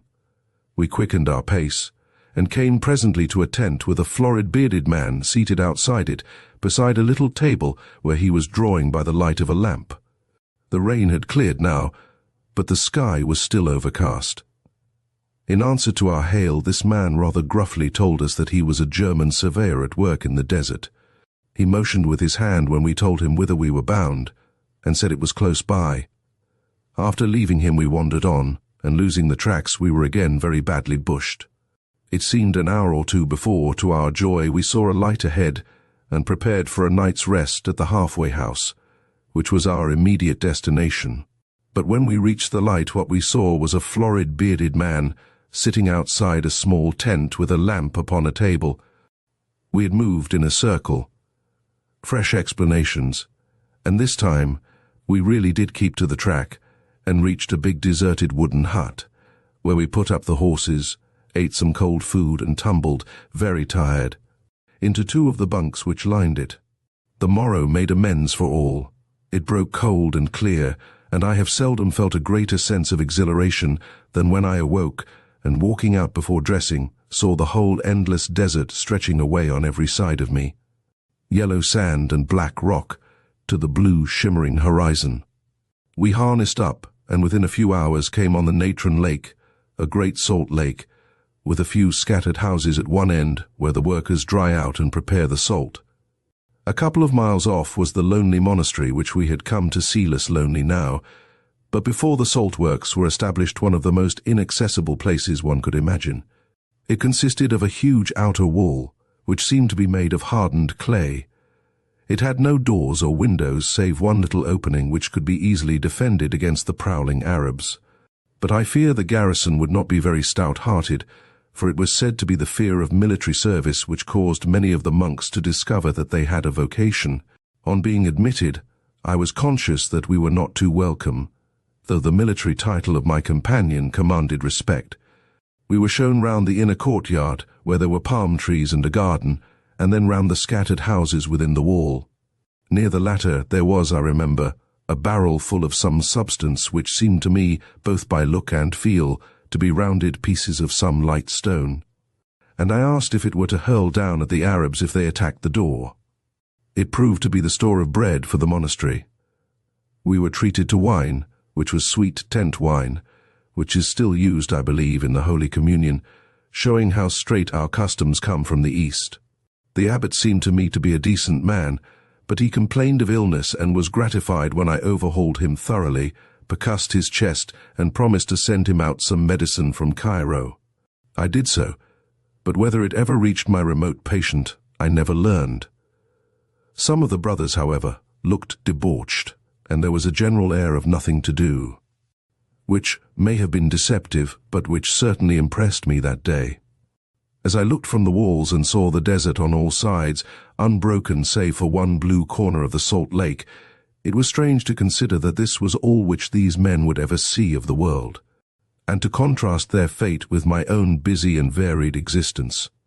There was a library, but the books were scattered on the floor, all of them old and some no doubt rare. Since the discovery of the Codex Sinaiticus, I presume that all these old Coptic libraries have been examined by scholars, but it certainly seemed to me that there might be some valuable stuff in that untidy heap. Next evening, Colonel Lewis and I were back in Cairo. We heard no news upon the way, and we had reached the turf club and were in the cloakroom washing our hands before dinner, when some man came in and said, "Why, Lewis, how is it you are not with your brigade?" "My brigade? Have you been away?" "Yes, at the Natron Lakes." "Good heavens, have you heard nothing?" "No." "Why, man, war is declared. We are advancing on Dongola. The whole army is concentrating on the frontier, and you are in command of an advanced brigade." "Good God!" Lewis's soap splashed into the water, and I wonder he did not fall plump on the floor. Thus it was that we learned of the next adventure which was opening up before both us and the British Empire. Chapter 14, On the Edge of a Storm. It is impossible to be near great historical events, and not to desire to take part in them, or at the least to observe them. Egypt had suddenly become the storm center of the world, and chance had placed me there at that moment. Clearly I could not remain in Cairo, but must get up by hook or by crook to the frontier. It was March, and the weather would soon be too warm for my wife. But she was good enough to say that she would wait with my sister until April if I would promise to return by then. At that time, the general idea was that some great event would at once occur, though looking back one can see that that was hardly possible. Anyhow, I had a great urge to go south. There was only one way to do it. The big morning papers had their men already upon the spot, but it was less likely that the evening papers were provided. I cabled to the Westminster Gazette, asking to be made their honorary correspondent pro tem. I had a cable back assenting. Armed with this, I approached the proper authority, and so within a day or two I was duly appointed and everything was in order. I had to make my own way up, and I had to get together some sort of kit. The latter was done hurriedly, and was of fearsome quality. I bought a huge revolver of Italian make with 100 cartridges, an ugly, unreliable weapon. I bought also a water bottle, which was made of new resinous wood, and gave a most horrible flavor of turpentine to everything put into it. It was like drinking varnish, but before I got back, there were times when I was ready to drink varnish or anything else that was damp. With a light khaki coat, riding breeches, a small valise, and the usual Christmas tree hung round me, I started off from Cairo by train to Assiut, where a small riverboat was waiting. It was filled with officers going to the front, and we had a pleasant few days journeying to Assuan together. There were, I remember, several junior officers who have since made names in the world, Maxwell, now General Sir John Maxwell, and Hickman, who also rose to the top. There was a young cavalry lieutenant also, one Smythe, who seemed to me to be too gentle and quiet for such rough work as lay ahead. The next time I heard of him was when he was gazetted for the Victoria Cross. In soldiering there is nothing more deceptive than appearances. Your fierce, truculent man may always have a yellow streak, where the gentle student has a core of steel. There lay one of the many mistakes which the Germans made later, in judging those unwarlike islanders, the British. The great question at the opening of the campaign was whether the native fella troops would stand. The 5 Negro battalions were as good as could be, but the record of the 8 or 9 Egyptian ones was not reassuring. The Arab of the Sudan is a desperate fanatic who rushes to death with the frenzy of a madman and longs for close quarters where he can bury his spear in the body of his foeman, even though he carries several bullets in him before he reaches him. Would the Egyptians stand such onslaughts as these? It was thought improbable that they would, and so British battalions, the Connaughts, the Staffords and others, were brought up to stiffen their battle line. One great advantage the native soldiers had, and without it their case would have been hopeless, and that was that their officers were among the picked men of the British Army. Kitchener would have none but the unmarried, for it was to be a wholehearted and if need be a desperate service, and, as the pay and life were good, he could accept or reject as he chose, so that his leaders were splendid. It was curious to see their fair faces and flaxen moustaches under the red tarbooshes as they marched at the side of their men. The relations between these officers and their men were paternal. If an officer of black troops came to Cairo, he would go back with a pillowcase stuffed with candies for his men. The Egyptians were more inscrutable, less sporting and less lovable, but nonetheless their officers were very loyal to them and bitterly resented the distrust shown by the rest of the army. One British officer, at some early battle, seized the enemy's flag and cried, "Well, the English shall not have this anyhow." It is this spirit, whether in Egypt or in India, which makes the British officer an ideal leader of native troops. Even at the Great Indian Mutiny, they would not hear a word against their men until they were murdered by them. At Assuan we were held up for a week, and no one was allowed to go further. We were already well within the radius of the Arab raiders, for in the last year they had struck even further north. The desert is like the sea, for if you have the camels, which correspond to the ships, your blow may fall anywhere, and your attack is not suspected until the moment that you appear. The crowd of British officers who were waiting seemed little worried by any such possibility, and were as unconcerned as if it was a Cook's tour, and not a particularly dangerous expedition, so dangerous that of the last army, which went south, that of Hicks Pasha. Hardly one single man was ever seen again. Only once did I see them really excited. I had returned to the hotel, which was the general headquarters, and as I entered the hall, I saw a crowd of them all clustering round the notice board to read a telegram which had just been suspended. They were on the toes of their spurred boots, with their necks outstretched and every sign of quivering and eager interest. Ah, thought I, at last we have got through the hide of these impenetrable men. I suppose the Khalifa is coming down, horse, foot and artillery, and that we are on the eve of battle.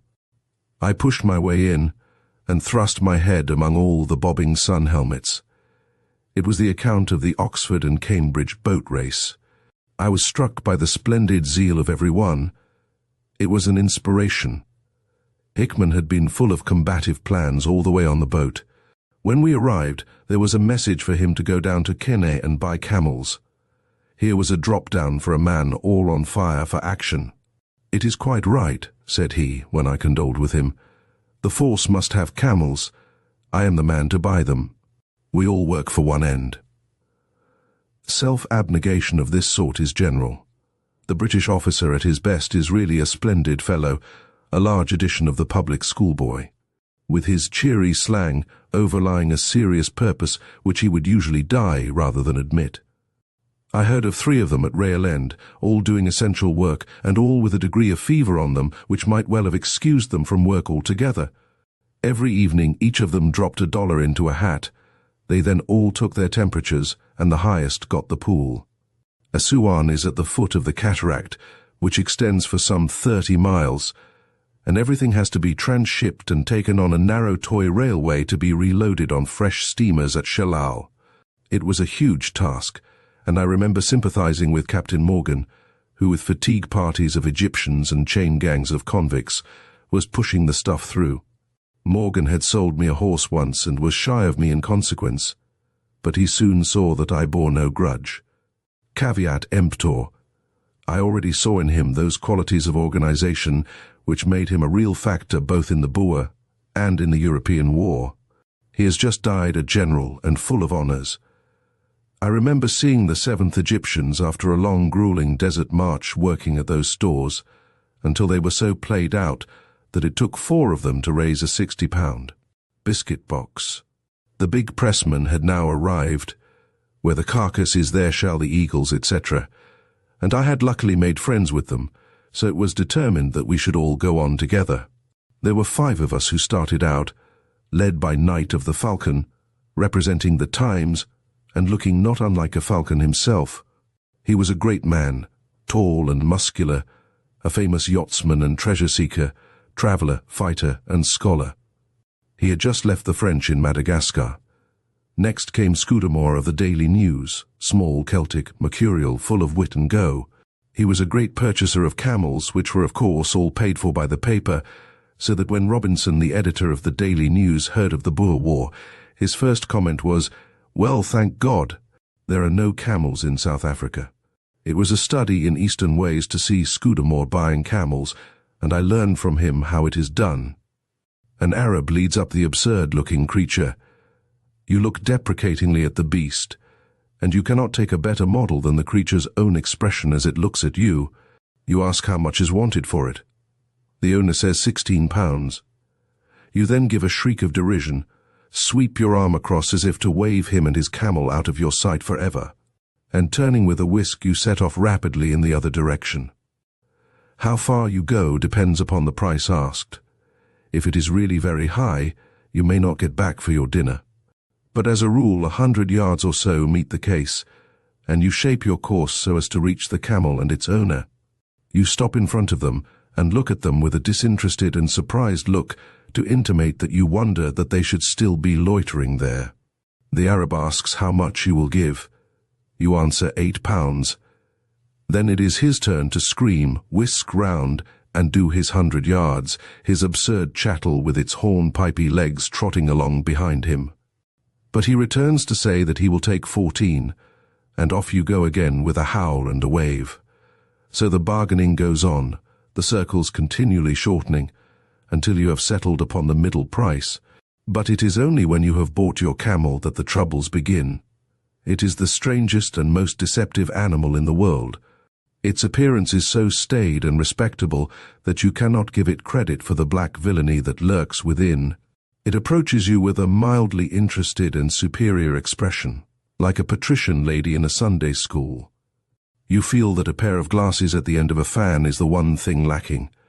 Then it puts its lips gently forward, with a faraway look in its eyes, and you have just time to say, "The pretty dear is going to kiss me," when 2 rows of frightful green teeth clash in front of you, and you give such a backward jump as you could never have hoped at your age to accomplish.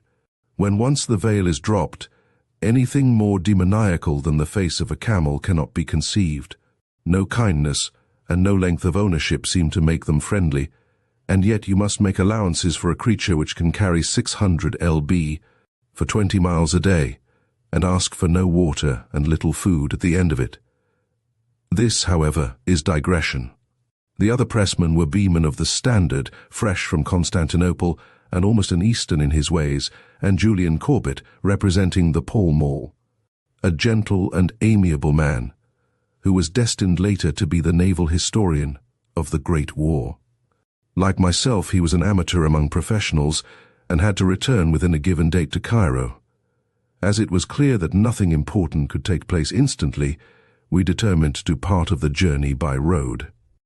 A force of cavalry was going up, and we were ordered to join them and use them as an escort, but we thought we would be happier on our own, and so we managed to lose the Egyptians. There was some risk in our lonely journey along the right bank of the river, with our left flank quite unprotected, but on the other hand, the dust of a great body of horsemen would be insufferable. Therefore, we set forth one evening, mounted upon our camels, with baggage camels in attendance, and quite a retinue of servants. In 4 or 5 days we reached Korosko, where we got boats which took us to the frontier at Wadi Halfa, while the camels and servants came on by land. I shall never forget those days, or rather those nights, for we rose at 2 in the morning, and our longest march was before or during the dawn. I am still haunted by that purple velvet sky, by those enormous and innumerable stars, by the half-moon which moved slowly above us. While our camels with their noiseless tread seemed to bear us without effort, through a wonderful dream world.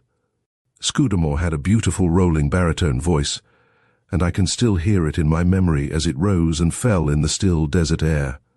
It was a wonderful vision, an intermezzo in real life, broken only once by my performing the unusual feat of falling off a camel. I have taken many tosses off horses, but this was a new experience.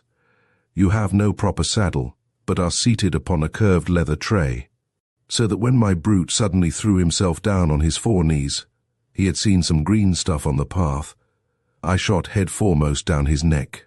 It was like coming down a hose pipe in some acrobatic performance, and I reached the ground rather surprised, but otherwise none the worse. 1 or 2 pictures rise in mind. One was of some strange aquatic lizard, not a crocodile lying on a sandbank. I cracked off my Italian revolver, which was more likely to hurt me than the lizard, and I saw the strange beast writhe into the stream. Once again, as I settled my couch at night, I saw a slug-like creature, with horned projections, the length about 18 inches, which moved away and disappeared. It was a death adder, the sort, perhaps, which took Cleopatra to her father's.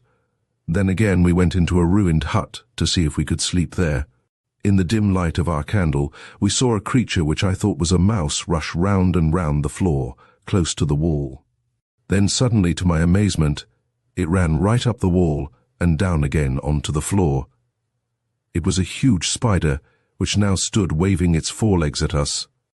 To my horror, Scudamore sprang into the air and came down upon it, squashing it into a square foot of filth. This was the real tarantula, a dangerous creature, and common enough in such places. Yet another picture comes very clearly back to me. For some reason we had not started in the night, and the early dawn found us still resting in our small camp in a grove of palm trees near the path which led along the bank of the Nile. I awoke, and lying in my blankets, I saw an amazing man riding along this path. He was a Negroid Nubian, a huge, fierce, hollow-cheeked creature, with many silver ornaments upon him. A long rifle projected over his back, and a sword hung from his side. A more sinister, barbaric figure one could not imagine, and he was exactly the type of those Mahdi raiders against whom we had been warned. I never liked to be an alarmist, especially among men who had seen much of war or danger, so I said nothing, but I managed to stir one of my companions, who sighted the newcomer with a muttered, "My God." The man rode past us and on northwards, never glancing at our grove. I have no doubt that he was really one of our own native tribesmen, for we had some in our pay, but had he been the other thing, our fate would have been sealed. I wrote a short story, The Three Correspondents, which was suggested by the incident. A strange wooden-faced Turkish soldier, Yusuf Bey, in the Egyptian service commanding the troops at Korosko, had us up in audience, gave us long pink glasses of raspberry vinegar, and finally saw us on board the boat, which in a day or 2 deposited us on the busy river bank of Wadi Halfa, where the same military bustle prevailed as we had left behind us at Assuan. Halfa lies also at the base of a cataract, and again all the stuff had to be transshipped and sent on 30 miles by little track to Saras. I walked the first day to the small station where the track began, and I saw a tall officer in a white jacket and red tarbouche, who with a single orderly was superintending the work and watching the stores pass into the trucks. He turned a fierce red face upon me, and I saw that it was Kitchener himself, the commander of the whole army. It was characteristic of the man that he did not leave such vital things to chance, or to the assurance of some subordinate. but that he made sure so far as he could with his own eyes that he really had the tools for the job that lay before him. Learning who I was, we had met once before on the racecourse at Cairo. He asked me to dinner in his tent that night, when he discussed the coming campaign with great frankness.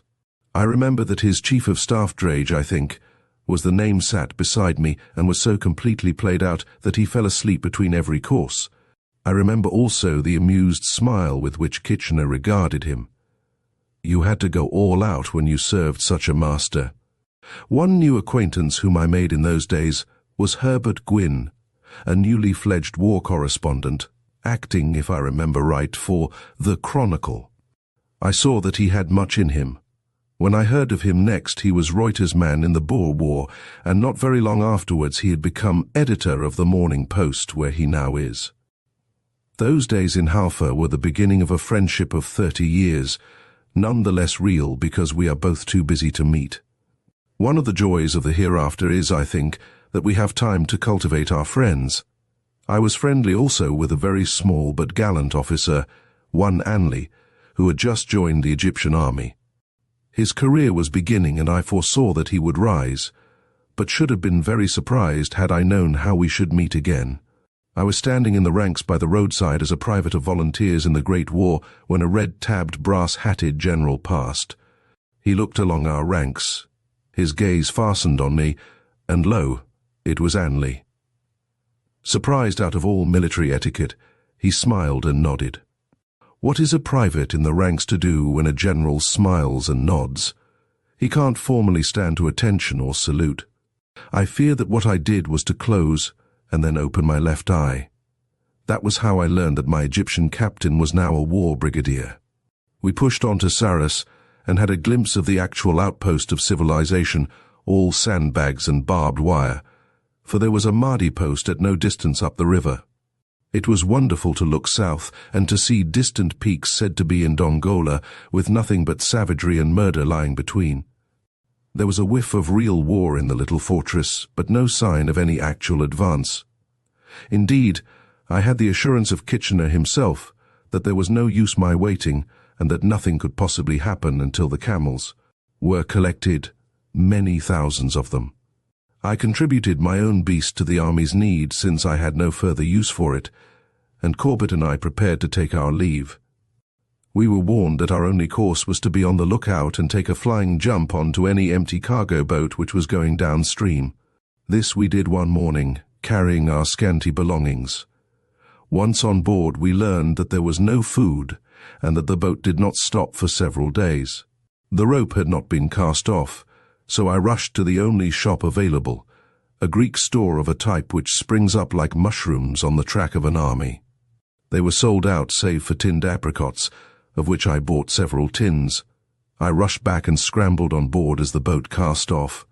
We managed to get some Arab bread from the boatman, and that with the apricots served us all the way. I never wish to see a tinned apricot so long as I live.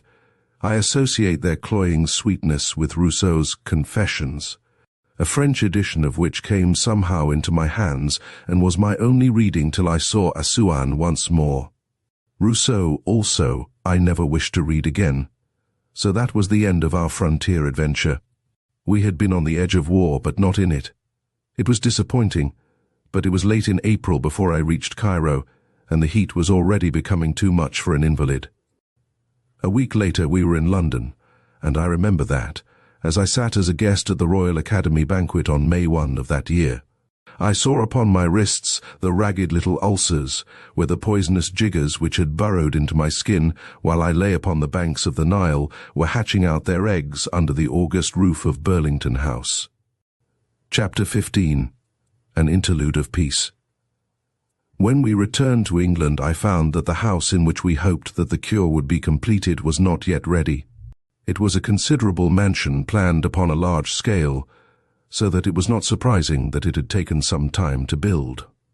We were compelled to take a furnished house at Haslemere until the early months of 1897, when we moved up to Moorlands, a boarding house on Hindhead close to the site of my building. There we spent some happy and busy months until the house was ready in the summer. I had taken up riding, and though I was never a great horseman, I was able from that time onwards to get a good deal of health and pleasure out of it. For in that woody, healthy country, there are beautiful rides in every direction, and the hunting, in which I joined, was at least picturesque. About June we moved into the new house, which I called Undershaw, a new word, I think, and yet one which described it exactly in good Anglo-Saxon, since it stood under a hanging grove of trees. I have said little, during these years spent in the quest of health, concerning my literary production. The chief book which I had written since The Refugees was a study of the Regency with its bucks and prize-fighters. I had always a weakness for the old fighting men and for the lore of the prize ring, and I indulged it in this novel. At the time, boxing had not gained the popular vogue which I have been told that this very book first initiated, and I can never forget the surprise of Sir George Newnes when he found out what the new serial was about. "Why, that subject of all subjects upon earth," he cried. However, I think that the readers of The Strand found that I had not chosen badly, and the book is one which has held a permanent place as a picture of those wild old days. I wrote a considerable number of short tales during those years, and finally in 1898 a domestic study, a duet, which was an attempt at quite a different form of literature, a picture in still life, as it were. It was partly imaginative, and partly founded upon early experiences of my own and of friends. It led, I remember, to a public bickering with a man who has done good work as a critic, Dr. Robertson Nicoll. He took exception to some passage in the book, which he had every right to do, but he wrote at that time for 6 or 7 papers, under different names, so that it appeared as if a number of critics were all condemning me, when it was really only one.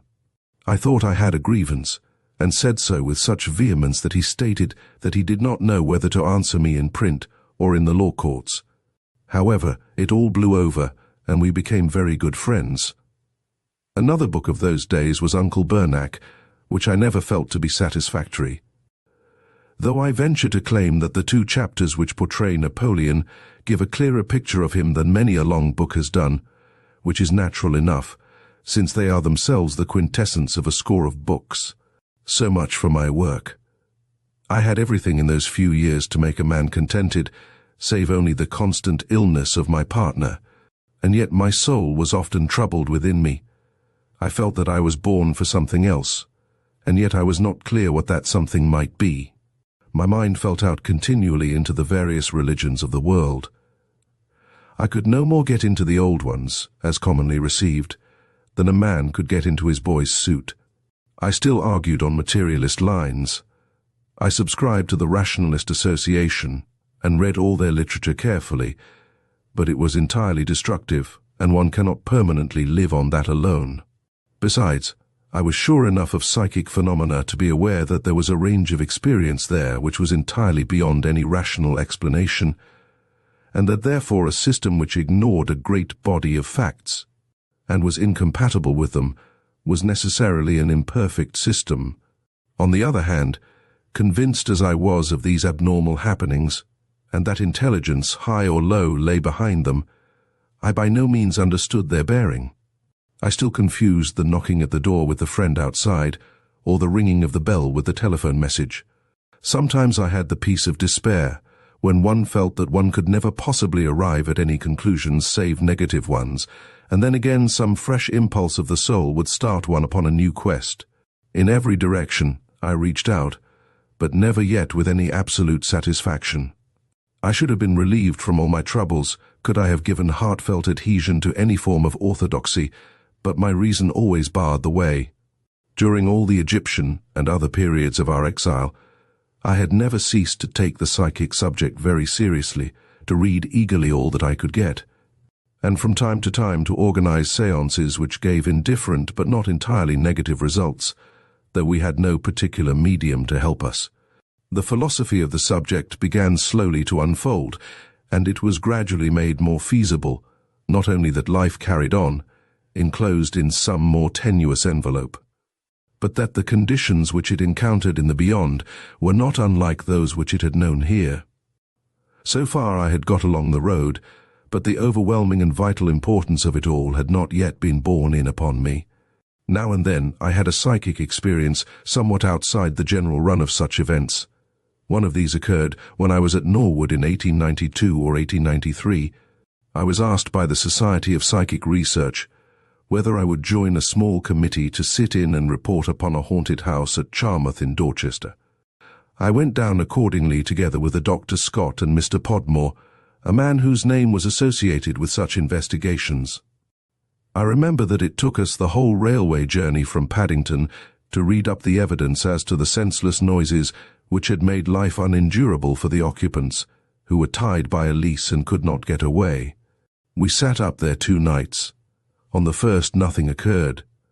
On the second, Dr. Scott left us, and I sat up with Mr. Podmore. We had, of course, taken every precaution to checkmate fraud, putting worsted threads across the stairs and so on. In the middle of the night, a fearsome uproar broke out.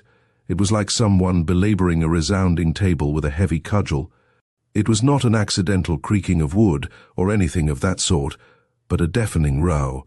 We had all doors open, so we rushed at once into the kitchen, from which the sound had surely come. There was nothing there. Doors were all locked, windows barred, and threads unbroken.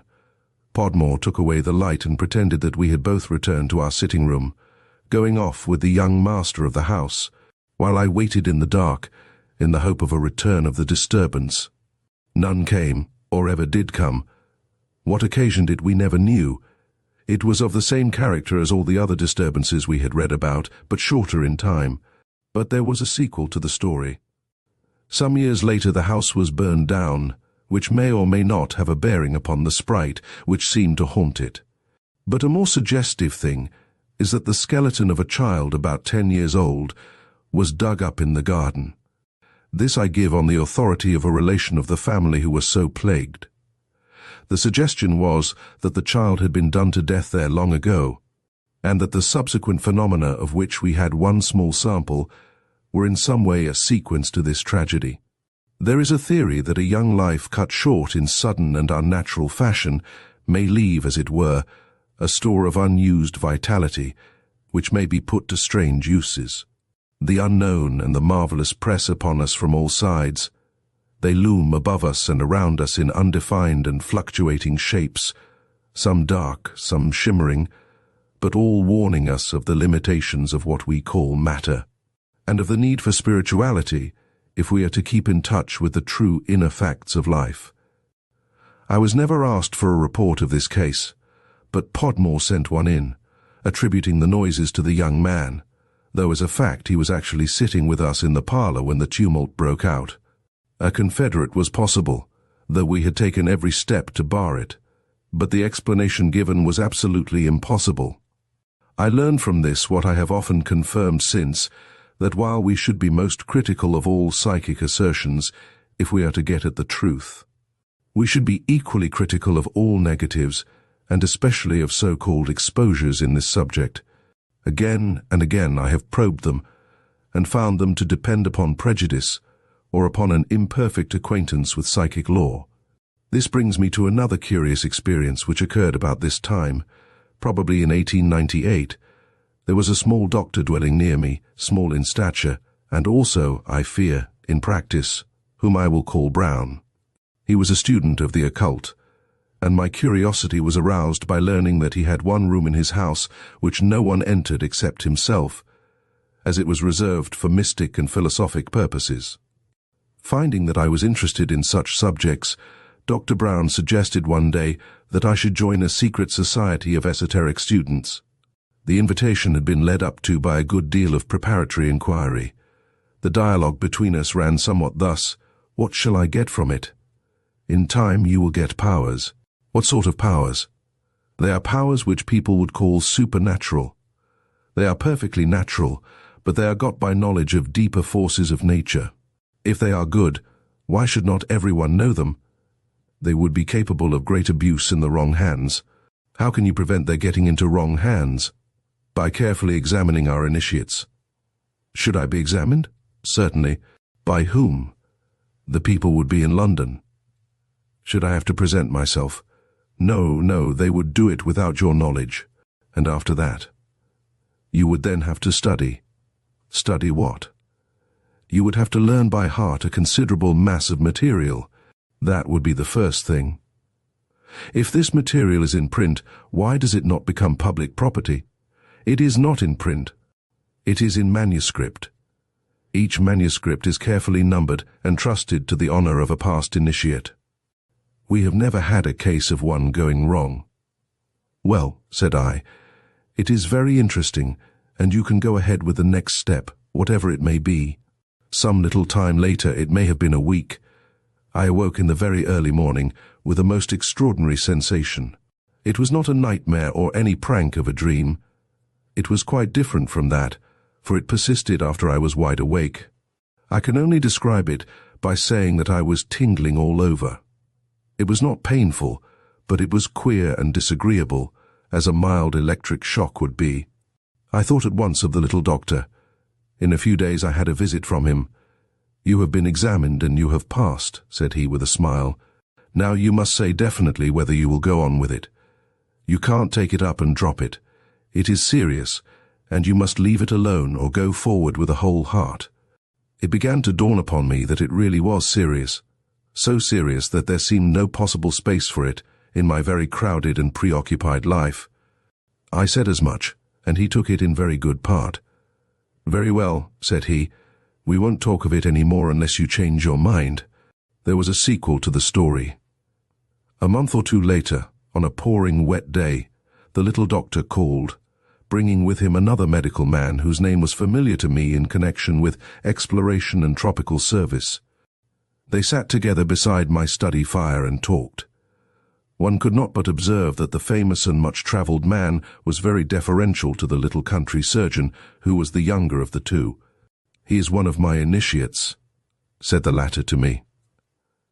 "You know," he continued, turning to his companion, "Doyle nearly joined us once." The other looked at me with great interest, and then at once plunged into a conversation with his mentor as to the wonders he had seen, and, as I understood, actually done. I listened amazed. It sounded like the talk of two lunatics. One phrase stuck in my memory. "When first you took me up with you," said he, "and we were hovering over the town I used to live in Central Africa, I was able for the first time to see the islands out in the lake. I always knew they were there, but they were too far off to be seen from the shore. Was it not extraordinary that I should first see them when I was living in England?" "Yes," said Brown, smoking his pipe and staring into the fire. "We had some fun in those days. Do you remember how you laughed when we made the little steamboat and it ran along the upper edge of the clouds?" There were other remarks as wild. "A conspiracy to impress a simpleton," says the skeptic. Well, we can leave it at that if the skeptic so wills, but I remain under the impression that I brushed against something strange, and something which I am not sorry that I avoided. It was not spiritualism, and it was not theosophy, but rather the acquisition of powers latent in the human organization, after the alleged fashion of the old Gnostics or of some modern fakirs in India, though some doubtless would spell fakirs with an E. One thing I am very sure of, and that is that morals and ethics have to keep pace with knowledge, or all is lost. The Maori cannibals had psychic knowledge and power, but were man-eaters nonetheless.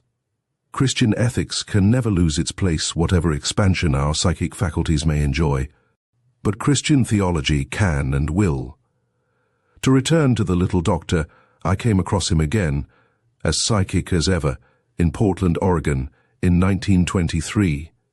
From what I learned, I should judge that the powers of the society to which he belonged included that of loosening their own etheric bodies, in summoning the etheric bodies of others, mine, for example, and in making thought images. The steamboat, in the way that we are assured, is possible by willpower. But their line of philosophy or development is beyond me. I believe they represent a branch of the Rosicrucians. All seemed placid at this time. My wife was holding her own in winter as well as in summer. The two children, Mary and Kingsley, were passing through the various sweet phases of human development, and brought great happiness into our lives. The country was lovely. My life was filled with alternate work and sport, As with me, so with the nation, they were years of prosperity and success. But the shadow of South Africa was falling upon England, and before it passed, my personal fortunes, as well as so many more, were destined to be involved in it. I had a deep respect for the Boers, and some fear of their skill at arms, their inaccessible situation, and their sturdy Teutonic tenacity. I foresaw that they would be a most dangerous enemy, and I watched with horror the drift of events, which from the time of the ill-judged Jameson raid never ceased to lead to open war. It was almost a relief when at last it came and we could clearly see the magnitude of our task, and yet few people understood it at the time. On the very eve of war, I took the chair at a dinner to Lord Wolseley at the Authors' Club, and he declared that we could send 2 divisions to Africa. The papers next day were all much exercised as to whether such a force was either possible to collect or necessary to send. What would they have thought had they been told that 250,000 men, a large proportion of them cavalry, would be needed before victory could be won? The early Boer victories surprised no one who knew something of South African history, and they made it clear to every man in England that it was not a wine-glass but a rifle which one must grasp if the health of the empire was to be honoured. Chapter 16. The Start for South Africa. From December 10 to 17, 1899, was the Black Week for England. In that week, General Gataker lost a battle at Stormberg, Lord Methuen lost one at Magersfontein, and General Buller lost one at Colenso. The 3 together would not have made more than a minor action in the Great War to come, but at the time it seemed portentous. There were ominous stirrings on the continent also, and rumours of a coalition. It was lucky for us that the German fleet was not yet in being, and that our own was able to keep the ring. Or we should soon have had some Lafayette in South Africa, with perhaps a Yorktown to follow. However, it was bad enough as it was, but the nation as usual rose splendidly to the occasion, and everyone hastened to do what they could. Hence it was that I found myself early one morning at Hounslow, if I remember right, standing in a long queue of men who were waiting to enlist in the Middlesex Yeomanry. I had 1 or 2 friends in the regiment, and hence my choice. The colonel, a grizzled soldier, sat behind a deal table in an orderly room and dealt swiftly with the applicants. He had no idea who I was, but seeing a man of 40 before him, he intimated that I surely did not intend to go into the ranks. I said that I was prepared to take a commission. He asked if I could ride and shoot. I said that I could do both in moderation. He asked if I had had military experience. I said that I had led an adventurous life and seen a little of military operations in the Sudan, which was stretching it about as far as it would go. 2 white lies are permitted to a gentleman, to screen a woman, or to get into a fight when the fight is a rightful one. So I trust I may be forgiven. However, the colonel would only put me on his waiting list, took my name, still without recognizing me, and passed on to the next case. I departed somewhat crestfallen and unsettled, not knowing whether I had heard the last of the matter or not. Almost immediately afterwards, however, I received an offer which took me out in a capacity which was less sporting, but probably in my case and at my age a good deal more useful. This came from my friend John Langman, whose son Archie I had known well in Davos days. Langman was sending out a hospital of 50 beds at his own expense to Africa, and had already chosen his staff of surgeons but not his personnel.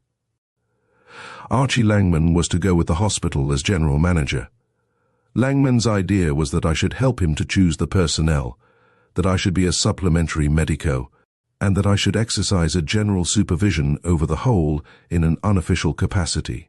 To all this I agreed, and spent a week at his house at Stanhope Terrace, choosing from many candidates those who seemed the most likely. On the whole, they proved to be a worthy choice.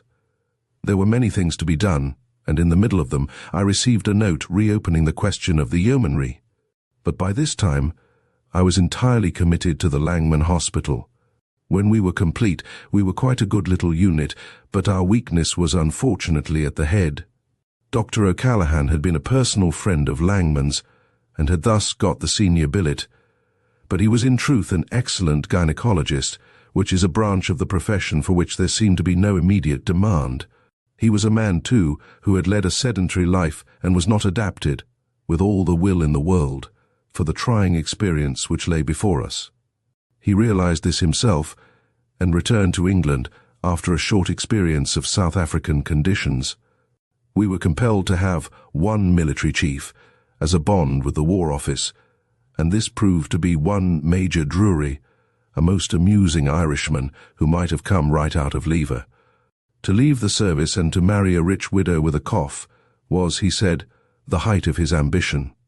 He was a very pleasant companion in civil life, but when it came to duties which needed tact and routine, he was rather too Celtic in his methods.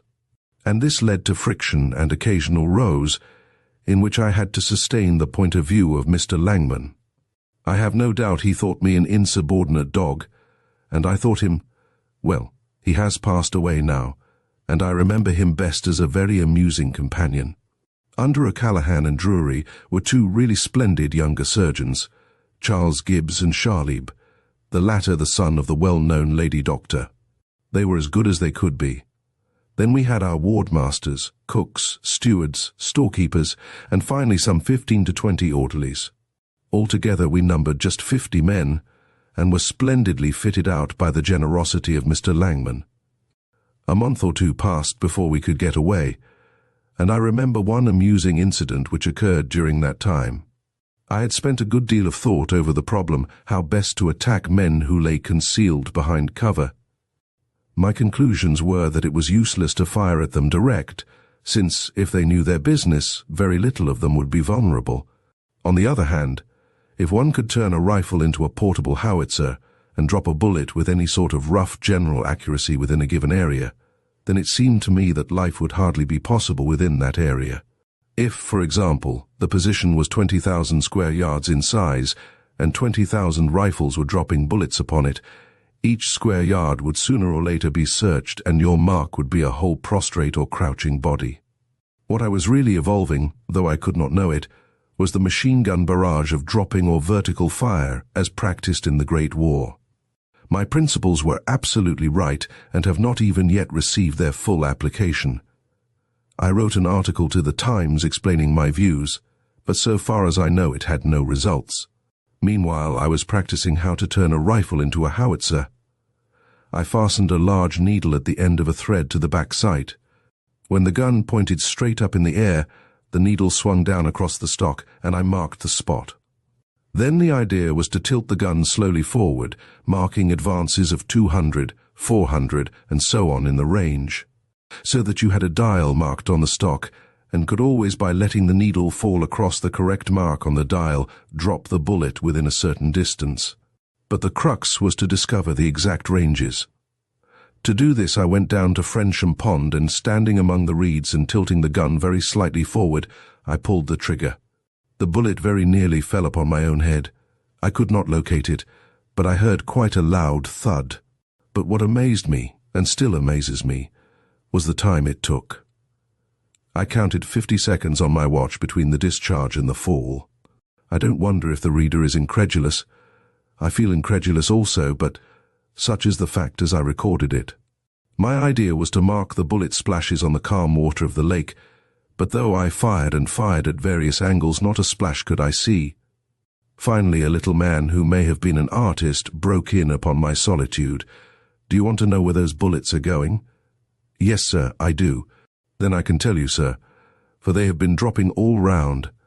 I felt that unless my howitzer was to claim its first victim on the spot, I had better stop. It was clear that the light bullet with so heavy a charge went so high into the atmosphere that one lost all command over it. Twice the weight and half the charge would have served my purpose better. Then came other calls and I could never work it out.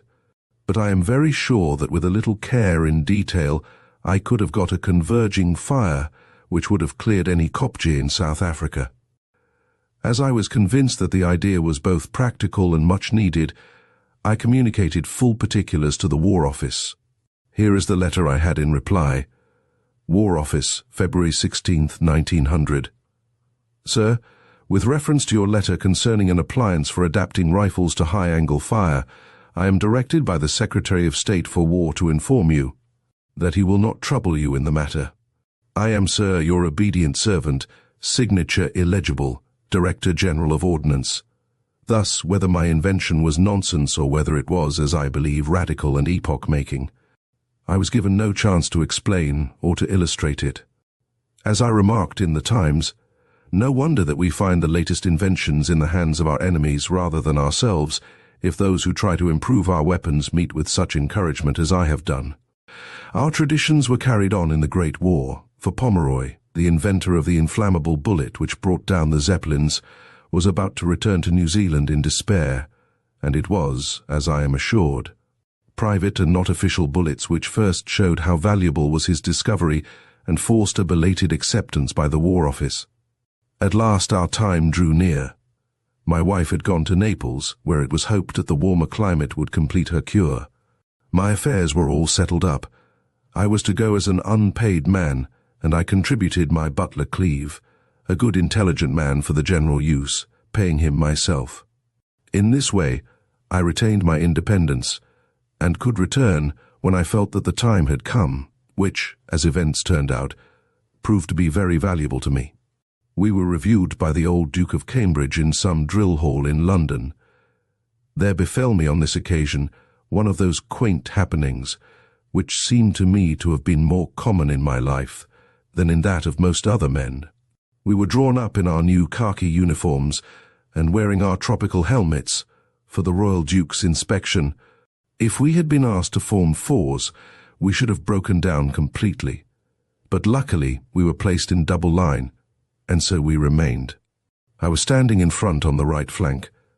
With my eyes fixed rigidly before me, I was still able out of the corner of them to be aware that the old Duke with his suite was coming across to begin at my end. Presently he halted in front of me and stood motionless. I remained quite rigid, looking past him. He continued to stand, so near me that I could hear and almost feel his puffy breath. What on earth, I wondered, but I gave no sign. At last he spoke. "What is this?" he asked. Then louder, "What is this?" And finally, in a sort of ecstasy, "What is it?" I never moved an eyelash. But one of a group of journalists upon my right went into hysterical but subdued laughter. There was whispering among the suite, something was explained, and the funny old man passed on.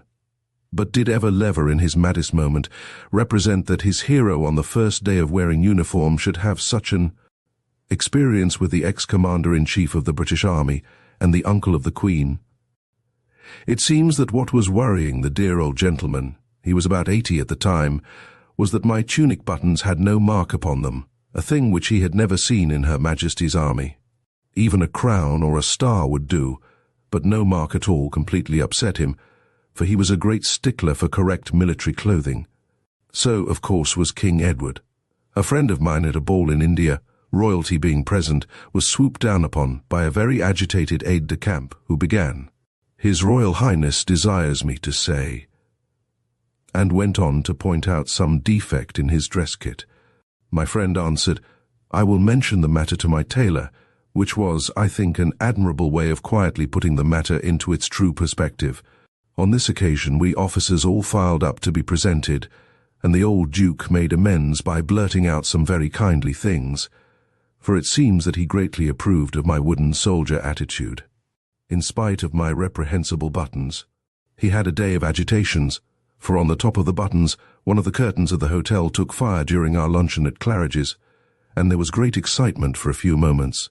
He made, I remember, an extremely indiscreet speech in which he said, "They turned me off because they said I was too old. But, old as I am, I wouldn't have been such a fool as to—" And then he strung off a number of things which Lord Wolseley, his successor, was supposed to have done. The press was merciful and did not report. We sailed on February 28, 1900, from Tilbury in the chartered Transport Oriental, carrying with us a mixed lot of drafts, and picking up the Royal Scots Militia at Queenstown, where a noisy Irishwoman threw a white towel on board, crying, "You may be after finding it useful." The Scots were a rather rough crowd with a number of territorial magnates, Lord Henry Scott, Lord Tewkesbury, Lord Newport, Lord Brackley and others among their officers. Colonel Garstin of the Middlesex was in general command of the whole of us. The monotony of the 3 weeks' voyage was broken only by a cricket match at the Cape de Verdes, by a lecture on the war which I delivered on deck under a tropical moon to all hands, and to an enteric inoculation which was voluntary but should have been compulsory, for even as it was, it saved many lives, and I am not sure that my own was not among them. The Great War has shown forever how effective this treatment is.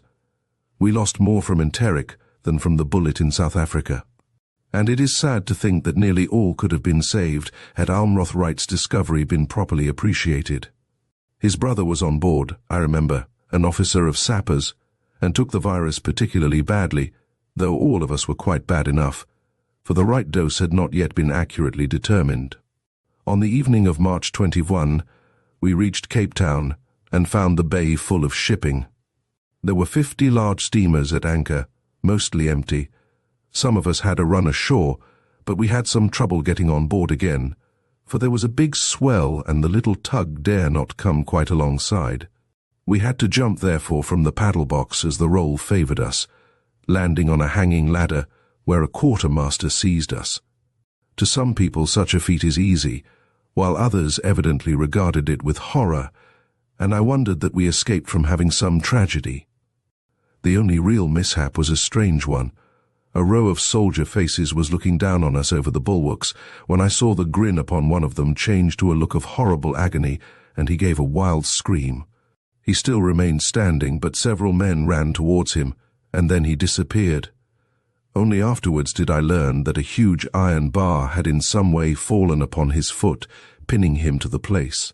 He fainted as they disengaged him, and was carried below with his bones crushed. I spent next day ashore, with the Mount Nelson Hotel as my headquarters. It was full of a strange medley of wounded officers, adventuresses, and cosmopolitans. Kitchener came down and cleared it out shortly afterwards, for the sirens were interfering with his fighting men. The general war news was very good. Paardeberg had been fought, Lord Roberts had made his way to Bloemfontein, and Kimberley had been relieved by French, whose immediate return to head off Cronje was one of the inspired incidents of the war. It was a consolation to find that Boers really could be captured in large numbers, for their long run of successes, while the conditions were in their favour, was getting badly upon the public nerves, and a legendary sort of atmosphere was beginning to build up around them. Some money had been given me for charitable purposes when I was in London, so I went down to the camp of the Boer prisoners to see if I could spend some of it. It was a racecourse, pent in with barbed wire, and they were certainly a shaggy, dirty, unkempt crowd, but with the bearing of free men. There were a few cruel or brutal faces, some of them half-caste, but most were good, honest fellows, and the general effect was formidable. There were some who were maned like lions. I afterwards went into the tents of the sick Boers. Several were sitting sullenly round, and one was raving in delirium, saying something in his frenzy which set all the others laughing in a mirthless way. One man sat in a corner with a proud, dark face and brooding, eagle eyes. He bowed with grave courtesy when I put down some money for cigarettes. A Huguenot, or I am mistaken. We had been waiting for orders, and now we suddenly left Cape Town on March 26, reaching East London on the 28th. There we disembarked, and I was surprised to find Leo Trevor, of amateur theatrical fame, acting as transport officer. In spite of his efforts, I hope it was not through them, our hospital stuff was divided between 2 trains, and when we reached Bloemfontein, after days of travel, we found that the other half had wandered off and was engulfed in the general chaos. There were nights of that journey which I shall never forget, the great train roaring through the darkness, the fires beside the line, the dark groups silhouetted against the flames, the shouts of, "Who are you?" and the crash of voices as our mates cried back, "The Camerons," for this famous regiment was our companion. Wonderful is the atmosphere of war. When the millennium comes, the world will gain much, but it will lose its greatest thrill. It is a strange, wild place, the veldt, with its vast green plains and peculiar flat-topped hills, relics of some extraordinary geological episode. It is poor pasture a sheep to 2 acres, so it must always be sparsely inhabited. Little white farms, each with its eucalyptus grove and its dam, were scattered over it. When we crossed the Free State border by a makeshift bridge, beside the ruins of the old one, we noticed that many of these little houses were flying the white flag. Everyone seemed very good-humored, burghers and soldiers alike, but the guerrilla war afterwards altered all that. It was April 2nd and 5 a.m. when we at last reached the capital of the Free State and were dumped down outside the town in a great green expanse covered with all sorts of encampments and animals. There was said to be a large force of Boers close to the town, and they had cut up one of our columns a few days before at Sanna's post. Some troops were moving out, so I, with Gwyn, whom I had known in Egypt, and that great sportsman Claude de Crespigny, set forth to see what we could, an artilleryman lending me his Eddie horse. There was nothing doing, however, for it was Brother Boer's way never to come when you wanted him, and always when you didn't. Save for good company, I got nothing out of a long hot day. Good company is always one of the solaces of a campaign. I ran across many old friends, some soldiers, some medicos, some journalists. Knight of the Falcon had, alas, been hit in an early battle and was in hospital. Julian Ralph, a veteran American correspondent, Bennett Burley, the rugged old war horse, queer little Melton Pryor, who looked like the prim headmaster of a conventional school, dark-eyed Donahue of the Chronicle, Patterson the Australian, of Snowy River fame. They were a wonderful set of men. I had little time to enjoy their society, however, for among the miles of loaded trucks which lay at the endless sidings I had to. My great joy discovered the missing half of our equipment and guided a fatigue party down to it. All day we labored, and before evening our beds were up and our hospital ready for duty. 2 days later, wagons of sick and wounded began to disgorge at our doors, and the real work had begun. We had been given the cricket field as our camp, and the fine pavilion as our chief ward. Others were soon erected, for we had plenty of tents, one each for our own use, and a marquee for the mess. We were ready for any moderate strain, but that which was put upon us was altogether beyond our strength, and for a month we had a rather awful time. The first intimation of trouble came to me in a simple and dramatic way. We had a bath in the pavilion, and I had gone up to it and turned the tap, but not a drop of water appeared, though it had been running freely the night before. This small incident was the first intimation that the Boers had cut the water supply of the town, which caused us to fall back upon the old wells, which in turn gave rise to an outbreak of enteric, which cost us 5,000 lives. The one great blot in Lord Roberts's otherwise splendid handling of the campaign was, in my opinion, that he did not buzz out at once with every man he could raise, and relieve the waterworks, which were only 20 miles away. Instead of this, he waited for his army to recuperate, and so exposed them to the epidemic. However, it is always easy to be wise after the event. The outbreak was a terrible one. It was softened down for public consumption, and the press messages were heavily censored, but we lived in the midst of death, and death in its vilest, filthiest form. Our accommodation was for 50 patients, but 120 were precipitated upon us, and the floor was littered between the beds with sick and often dying men. Our linen and utensils were never calculated for such a number, and as the nature of the disease causes constant pollution, and this pollution of the most dangerous character and with the vilest effluvia, one can imagine how dreadful was the situation. The worst surgical ward after a battle would be a clean place compared to that pavilion. At one end was a stage with the scene set for HMS Pinafore. This was turned into latrines for those who could stagger so far. The rest did the best they could, and we did the best we could in turn. But Verestchagin would have found a subject in that awful ward, with the rows of emaciated men, and the silly childish stage looking down upon it all. In the very worst of it, 2 nursing sisters appeared among us, and never shall I forget what angels of light they appeared, or how they nursed those poor boys, swaddling them like babies and meeting every want with gentle courage. Thank God, they both came through safe. 4 weeks may seem a short time in comfort, but it is a very long one under conditions such as those, amid horrible sights and sounds and smells, while a haze of flies spread over everything, covering your food and trying to force themselves into your mouth, every one of them a focus of disease. It was bad enough when we had a full staff, but soon the men began to wilt under the strain. They were nearly all from the Lancashire cotton mills, little ill-nourished fellows but with a great spirit. Of the 15-12 contracted the disease and added to the labours of the survivors. 3 died. Fortunately, we of the staff were able to keep going, and we were reinforced by a Dr. Schwartz of Cape Town. The pressure was great, but we were helped by the thought that the greater the work, the more we proved the necessity of our presence in Africa. Above all, our labours were lightened by the splendid stuff that we had for patients. It was really glorious to see the steady patience with which they bore their sufferings. The British soldier may grouse in days of peace, but I never heard a murmur when he was faced with this loathsome death. Our hospital was no worse off than the others, and as there were many of them, the general condition of the town was very bad.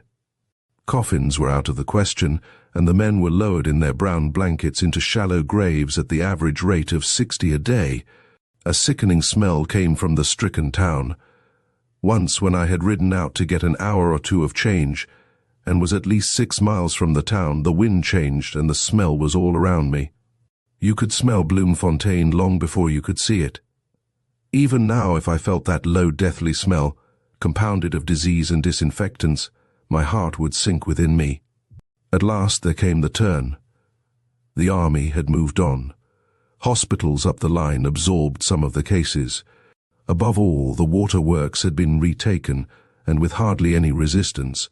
I went out with the force which was to retake it, and slept for the night in a thin coat under a wagon, an experience which left me colder than I can ever remember being in my life, a cold which was not only on the surface, but like some solid thing within you.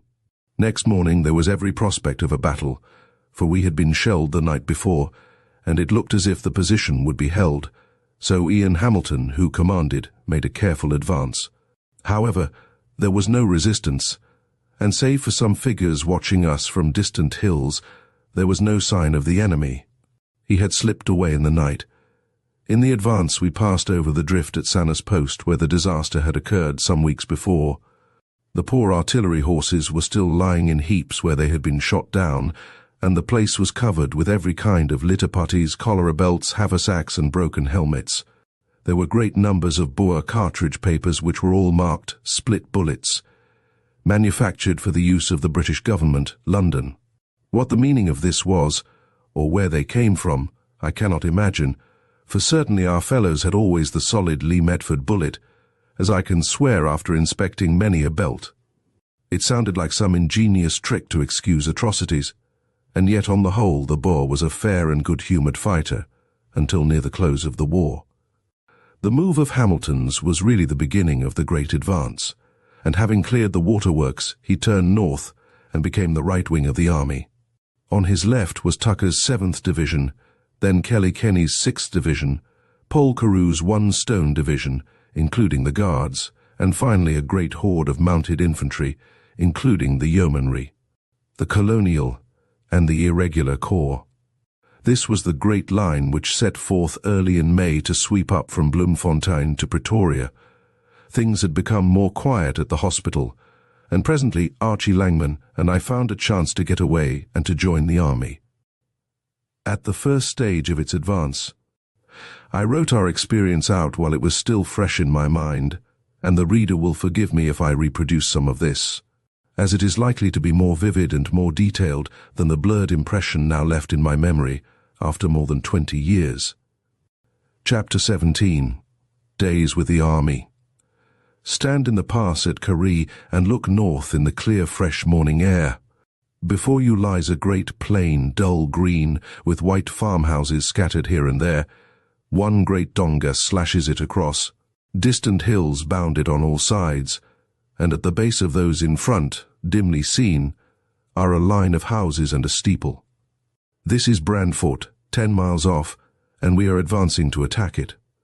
The troops are moving forward, line after line of red faces and khaki with rumbling columns of guns. 2 men sit their horses beside us on a knoll and stare with their glasses at the distant houses. Gallant figures, both of them. The one spruce, debonair, well-groomed, with laughing eyes and upward-curved moustache, a suggestion of schoolboy mischief about his handsome face. The other, grim, fierce, all nose and eyebrow, white scales of sun-dried skin hanging from his brick-red face. The first is Paul Carew, General of Division. The second is Brigadier Stevenson.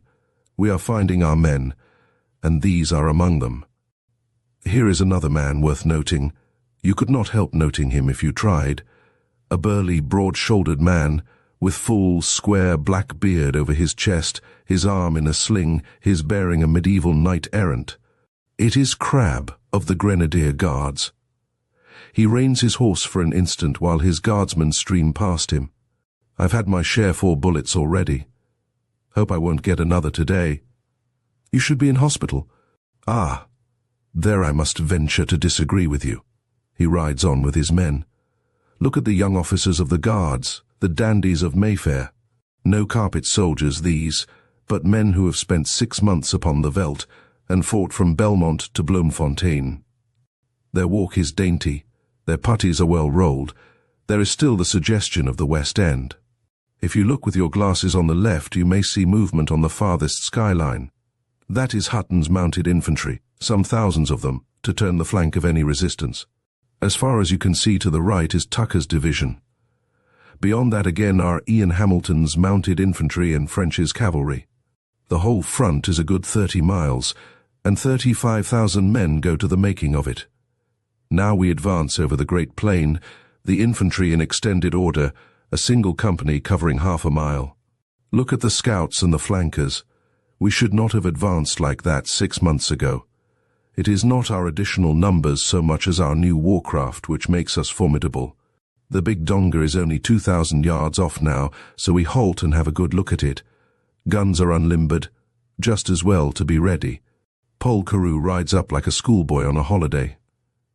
"Who's seen old Tucker?" I hear him say, with his glasses to his eyes. He had sent a message to the scouts. There now, look at that aide of mine. He has galloped along the donga to see if any Boers are in it. What right had he to do that? When I ask him, he will say that he thought I was there. "Hello, are you, sir? Why don't you come back straight?" "I did, sir." "You didn't. You rode along that donga." "I thought you were there, sir."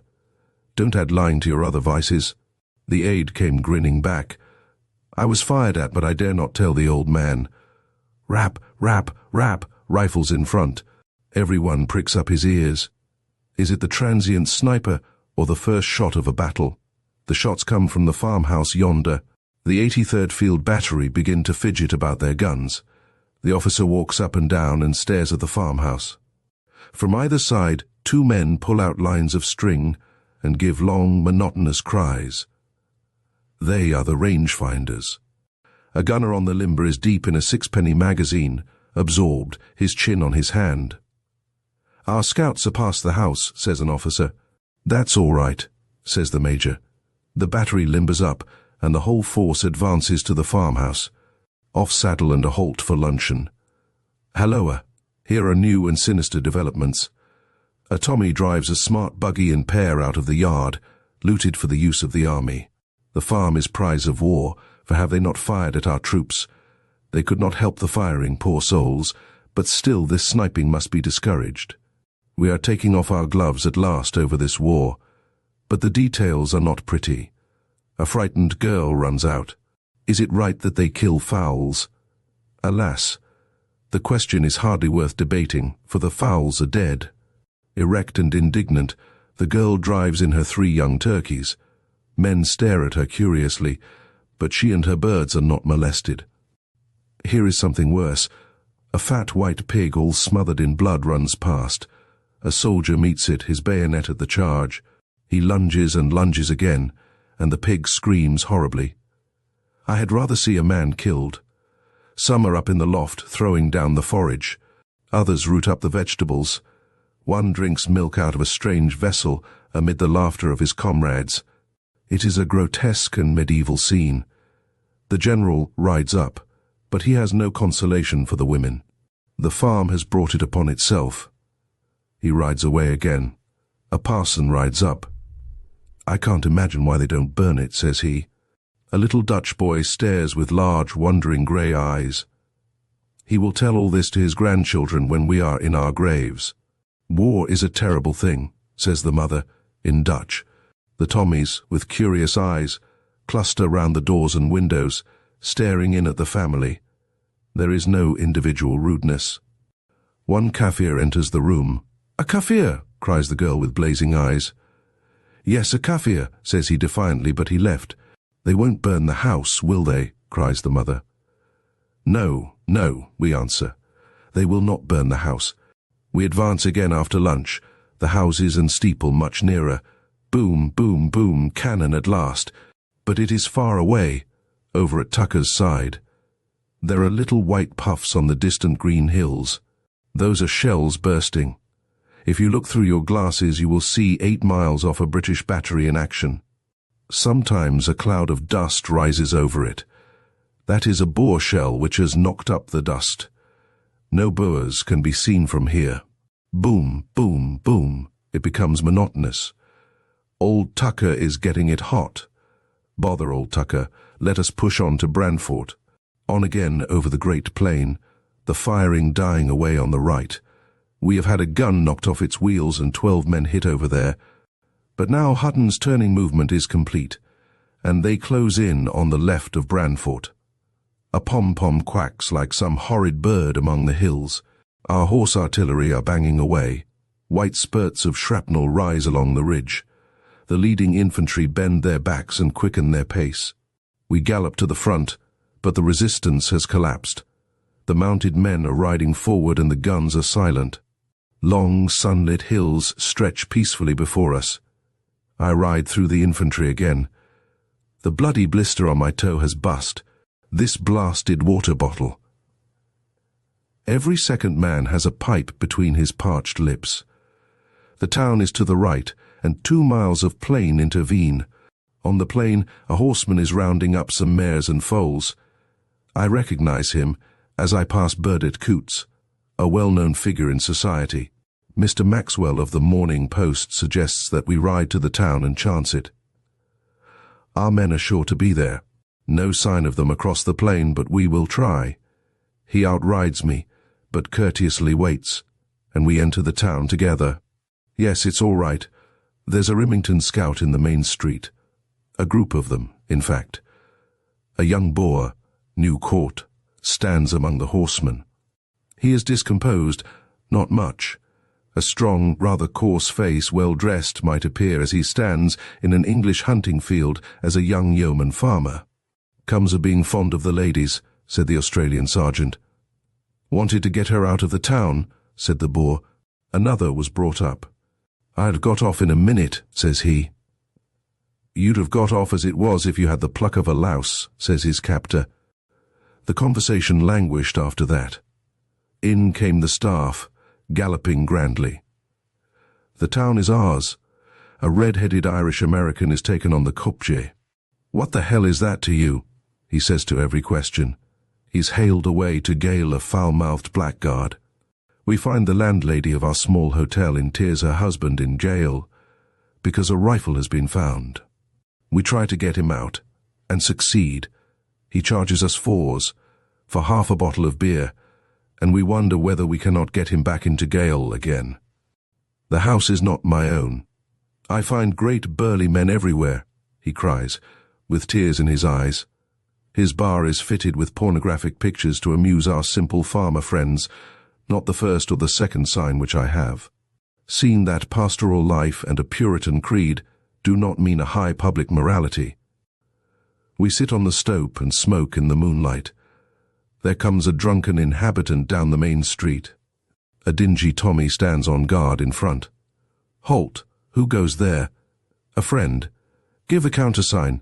"I'm a free-born Englishman." "Give the countersign."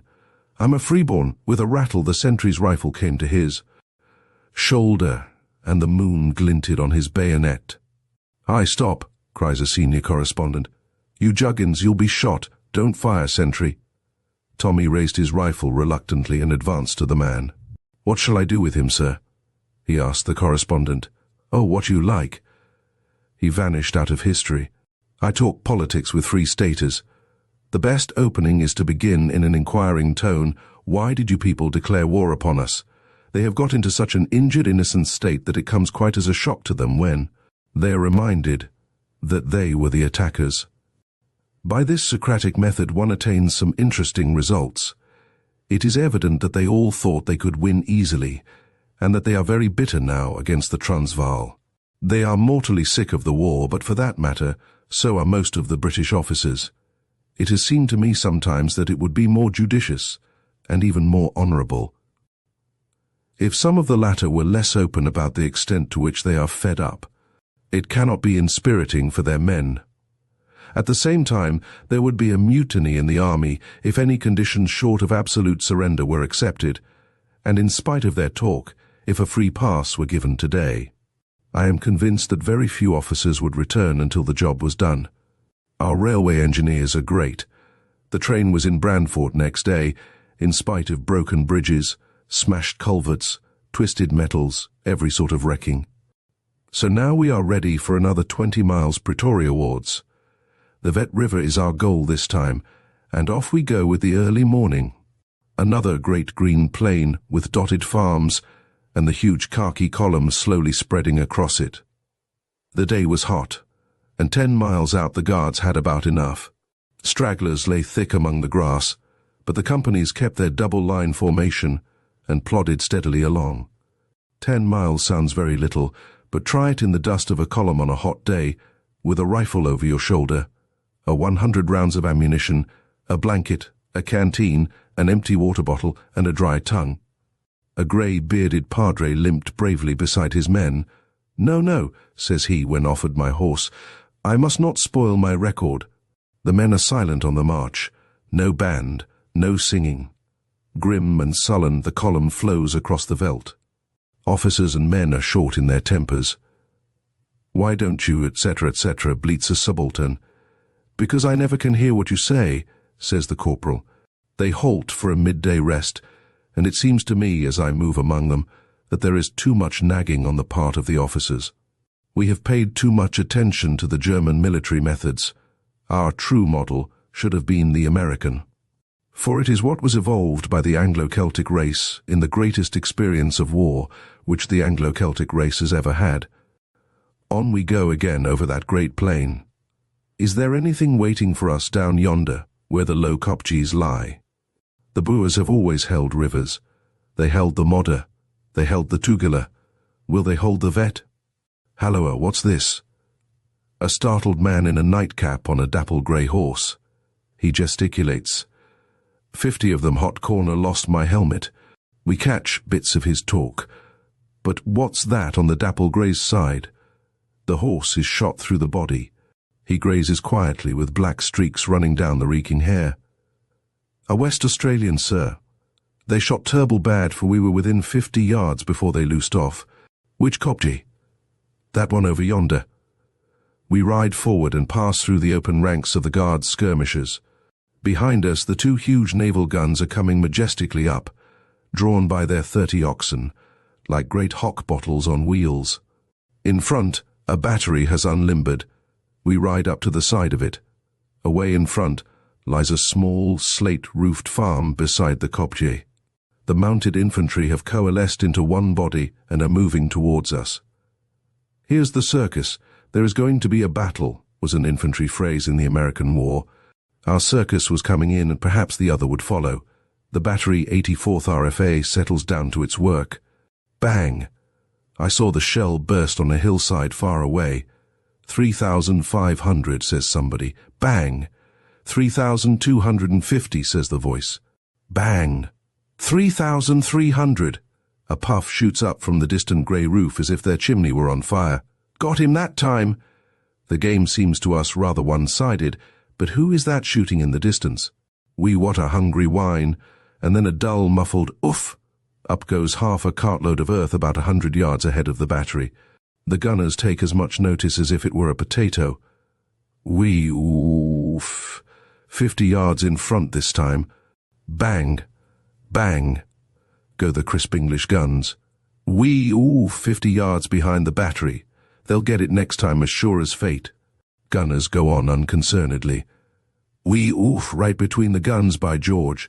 2 guns invisible for the dust. Good heavens, how many of our gunners are left? Dust settles, and they're all bending and straining and pulling the same as ever.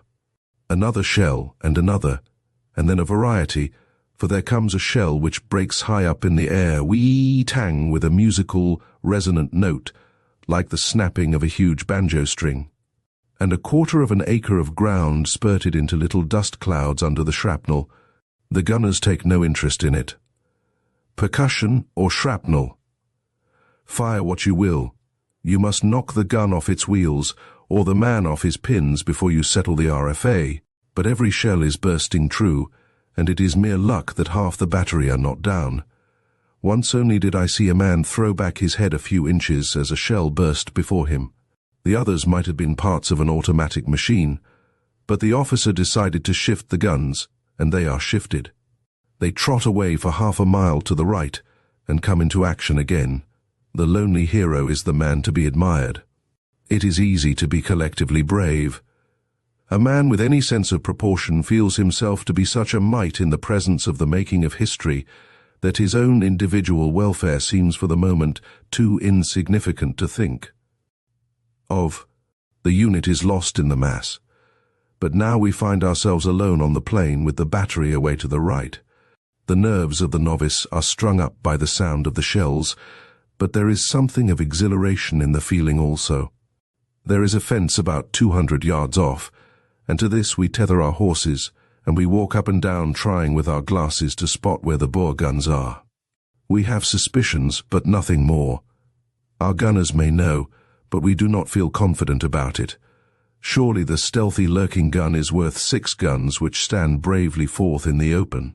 These farmers have taught our riflemen their business, and they bid fair to alter the artillery systems of the world as well. Our guns and theirs are like a fight between a blind man and one who can see. An artillery colonel is wandering loose, and we talk.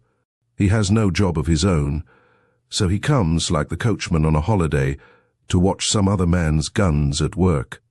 A shell falls some distance short of us. "The next one," says the colonel, "will go over our heads. Come and stand over here." I do so, with many mental reservations. "Here it comes," says the colonel. Here I go, think I. It burst on our level, but 40 yards to the right. I secure a piece as a souvenir. Shall we wait for another? I began to be sorry that I met the colonel, but a new sensation breaks upon us. Looking back, we see that 2 monster naval guns are coming into action not 50 yards from our tethered horses, which stand in a dead line before their huge muzzles. We only just got them clear in time. Bang!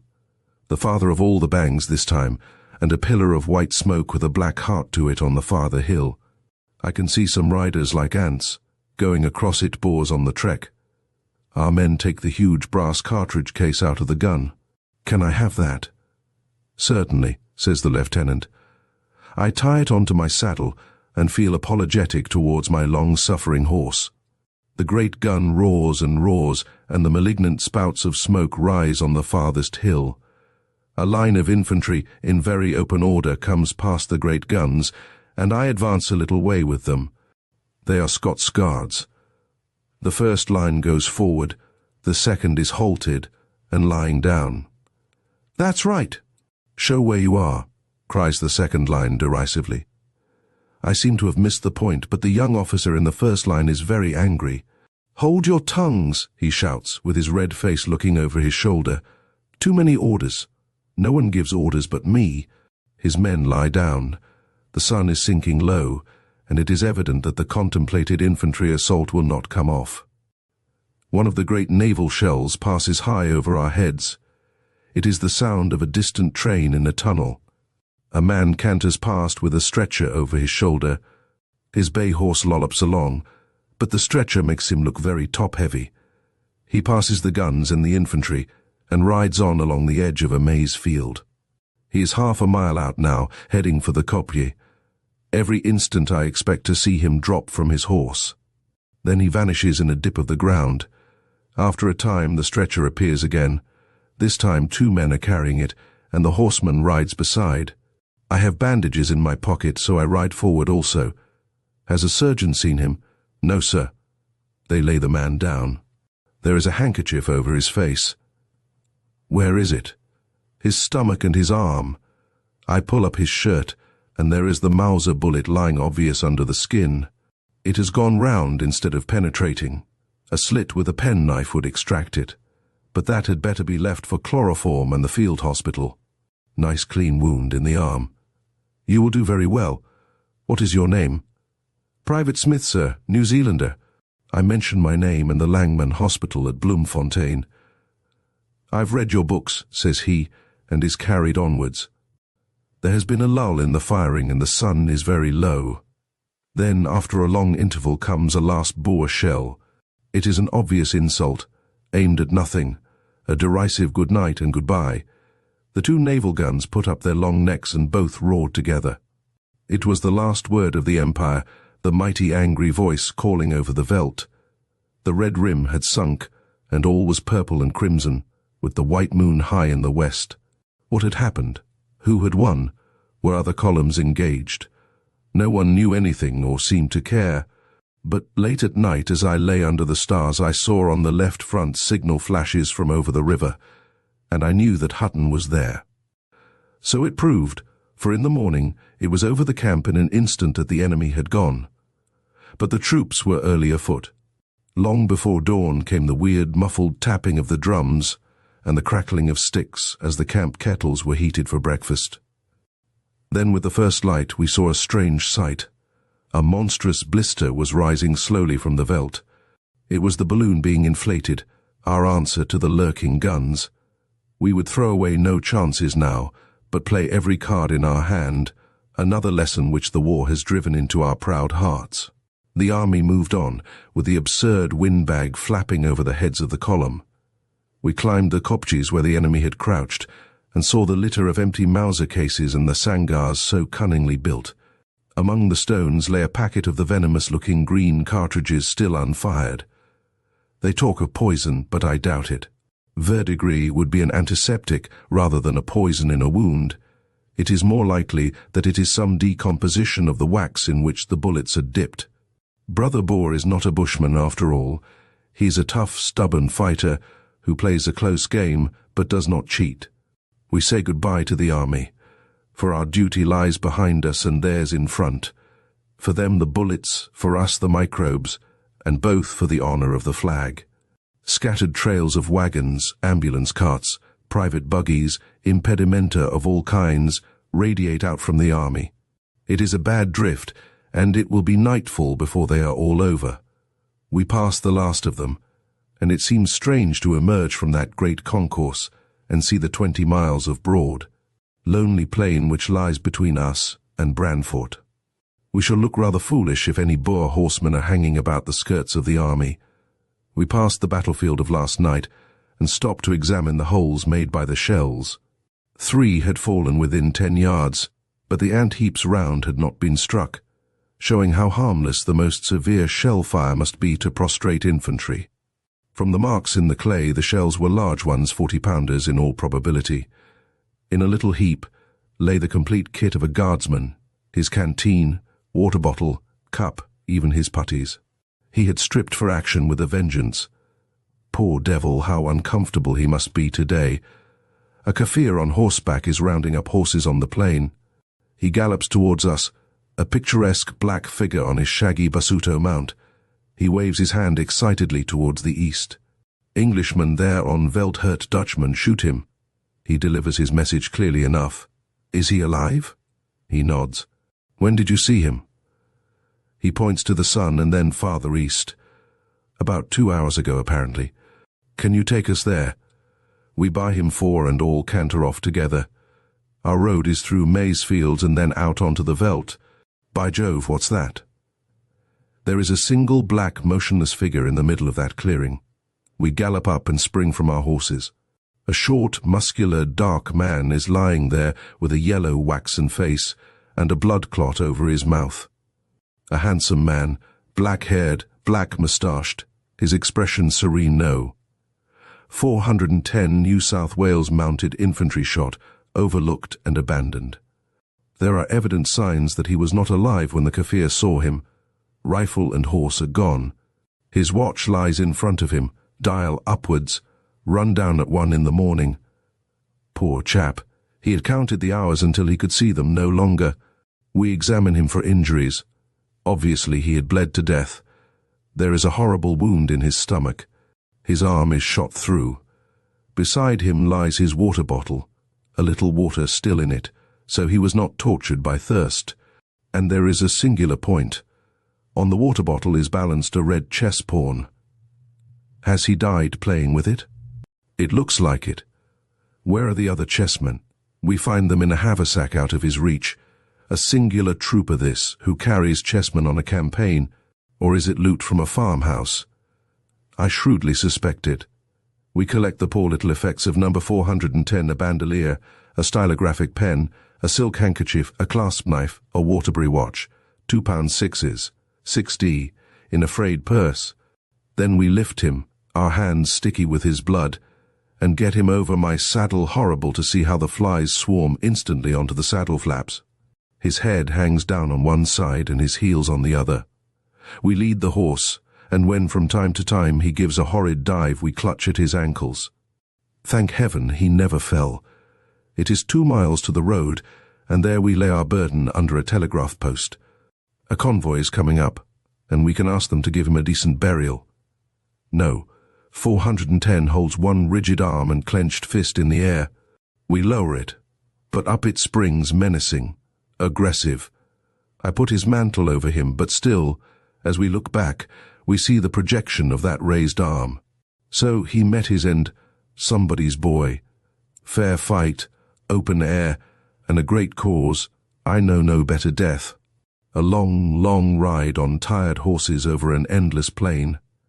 Here and there mounted Kaffirs circle and swoop. I have an idea that a few mounted police might be well employed in our rear. How do we know what these Kaffirs may do among lonely farms held by women and children? Very certain I am that it is not their own horses which they are rounding up so eagerly. 10 miles have passed and we leave the track to water our horses at the dam. A black mare hard by is rolling and kicking. Curious that she should be so playful. We look again, and she lies very quiet. One more has gone to poison the air of the veldt. We sit by the dam and smoke. Down the track there comes a colonial corps of cavalry, a famous corps, as we see when our glasses show us the colour of the cockades. Good heavens, will we never have sense beaten into us? How many disasters and humiliations must we endure before we learn how to soldier? The regiment passes without a vanguard, without scouts, without flankers, in an enemy's country intersected by dongas. Oh, for a Napoleon who might meet such a regiment, tear the epaulets of the colonel from his shoulders, Stellenbosch him instantly without appeal or argument. Only such a man with such powers can ever thoroughly reorganize our army. Another 6 miles over the Great Plain. Here is a small convoy, with an escort of militia, only a mile or two out from Brandfort. They are heading wrong, so we set them right. The captain in charge is excited. There are Boers on that hill. The hill is only half a mile or so away on our left, so we find the subject interesting. Kaffirs, we suggest. No, mounted men with bandoliers and rifles. Why, there they are now. We see moving figures, but again suggest Kaffirs. It ends by our both departing unconvinced. We thought the young officer jumpy over his first convoy, but we owe him an apology. For next morning, we learned that the mounted infantry had been out all night chasing the very men whom we had seen. It is likely that the accidental presence of the convoy saved us from a somewhat longer journey than we had intended. A day at Brandfort, a night in an open truck, and we were back at the Café Enterique, Boulevard des Microbes, which is our town address. Chapter 18. Final Experiences in South Africa. Military men are more full of jealousies and more prone to divide into cliques than any set of men whom I have met. South Africa was rent with their quarrels, and one heard on every side of how general this was, daggers drawn with general that. But the greatest cleavage of all was between the Roberts men and the Buller men. The former were certainly very bitter against the reliever of Ladysmith, and the comments about the difference between his evening telegrams and those of next morning were painful to hear. I had, however, less sympathy, as Buller was a coarse-fibred man, though a brave soldier. Several authentic anecdotes pointed to this want of perception. When, for example, he entered Ladysmith, the defenders saved up a few cakes and other luxuries for the day of their release. These they laid before Buller at the welcoming lunch. "I thought you were a starving city," said he, looking round at them. This story I heard from several men who claimed to speak with knowledge as well as bitterness. It would have been sad had Buller's long, meritorious, hard-fighting career gone down in clouds, but it cannot be denied that in the French, or I think in any other service, he could not have survived Colenso. The strange speech which he made at a London luncheon after the war proved, I think, that his mind had lost something of its grip of realities. Roberts, as usual, played the noblest possible part in this unhappy controversy. "I shall handle Buller with all possible tenderness," he said to one of his staff, and he lived up to his words. I found the hospital on my return to be in a very improved condition. I fell ill myself, however, though it was not serious enough to incapacitate me. I still think that if I had not been inoculated, I should at that time have had enteric, and there was surely something insidious in my system, for it was a good 10 years before my digestion had recovered its tone. My condition was not improved by a severe bruising of the ribs caused by a foul in one of the inter-hospital football matches, which we had organized in order to take the minds of the men from their incessant work. Charles Gibbs strapped me up with plaster, as in a corset, but I was getting too old for rough handling, which I could have smiled at in my youth. One quaint memory of those days rises before me. There was a sharp quarrel between Drury, our military CO representing routine discipline, and our cooks and servants representing civilian ideas of liberty. It was mishandled, and had reached such a point when I returned from the army that the men were on absolute strike, the work was disorganized and the patients were suffering. Drury was breathing fire and fury, which only made the men more obdurate. It really looked as if there might be a considerable scandal, and I felt that it was just such a case as Mr. Langman would have wished me to handle. I asked leave of Major Drury, therefore, that I might take the matter up, and he was, I fancy, very glad that I should, for he was at the end of his resources, and a public exposure of a disorganized unit means also a discredited commander. I therefore sat behind the long mess table, and had the 6 ringleaders before me, all standing in a line with sullen mutiny in their faces. I talked to them gently and quietly, saying that I was in some sense responsible for them, since several of them had been enlisted by me. I sympathized with them in all they had gone through, and said that all our nerves had been a little overstrained, but that duty and discipline must rise above our bodily weakness. No doubt their superiors also had been strained, and some allowance must be made on both sides. I then took a graver tone. "This matter is just going forward for court-martial, and I have intervened at the last instant. You clearly understand your own position. You have disobeyed orders on active service in the presence of the enemy. There is only one punishment possible for such an offense. It is death." 6 pairs of eyes stared wildly in front of me. Having produced my effect, I went into their grievances, promised that they should be considered, and demanded an apology to Major Drury as the condition for doing anything further. They were 6 chastened men who filed out of the marquee. The apology was forthcoming, and there were no more troubles in the camp. An anxiety came to us about this time from a very unexpected cause, for Archie Langman, who had been my good comrade in my visit to the army, went off again, trekking up country with the Imperial Yeomanry, and ran right into the arms of De Wet, who had just raided the line and won a small victory at a place called Rudeval. The famous guerrilla leader was stern but just, and he treated the hospital men with consideration, so that Archie returned none the worse for his adventure. But there was a bad day or two for me between our learning of his capture and of his release. The army had got forward with little fighting, and Pretoria was in our hands. It seemed to all of us that the campaign was over, and that only cleaning up remained to be done. I began to consider my own return to Europe, and there were two potent influences which drew me, apart from the fact that the medical pressure no longer existed. The first was that I had during all this time continued to write the history of the war, drawing my material very often from the eyewitnesses to these events. But there was a good deal which could only be got at the centre, and therefore, if my book was to be ready before that of my rivals, it was necessary for me to be on the spot. The second was that a political crisis and a general election were coming on, and it was on the cards that I might be a candidate. I could not, however, leave Africa until I had seen Pretoria, so, with some difficulty, I obtained leave and was off on the much broken and precarious railway on June 22. That journey was certainly the strangest railway journey of my life. From minute to minute one never knew what would happen.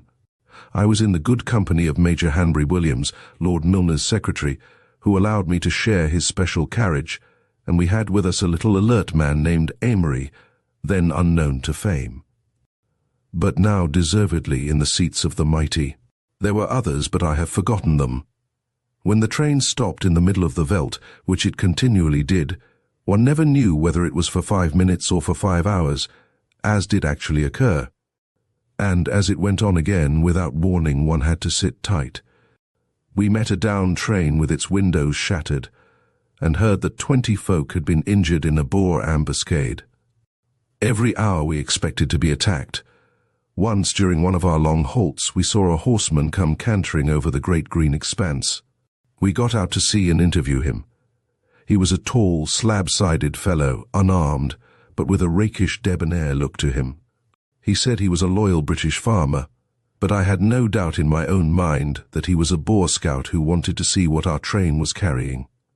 He sat easy in his saddle for some little time, chatting with us, and then suddenly wheeled his grey horse round and galloped away. Some way further down the line, we saw a farm burning, and a fringe of our irregulars riding round it. I was told that it was one of De Wet's farms, and that it was a punishment for cutting the line. The whole scene might have been in the Middle Ages, say a company of moss troopers on a raid over the English border. When we came to the place of the Rudeville disaster, where our Derbyshire militia had been sadly cut up by De Wet, the train had to stop, for the line was under repair, and we were able to go over the ground. The place was littered with shells for the heavy guns taken from some looted train. Then there were acres covered with charred or partly charred letters, blowing about in the wind. For De Wet had burned the mail bags, one of his less sportsmanlike actions.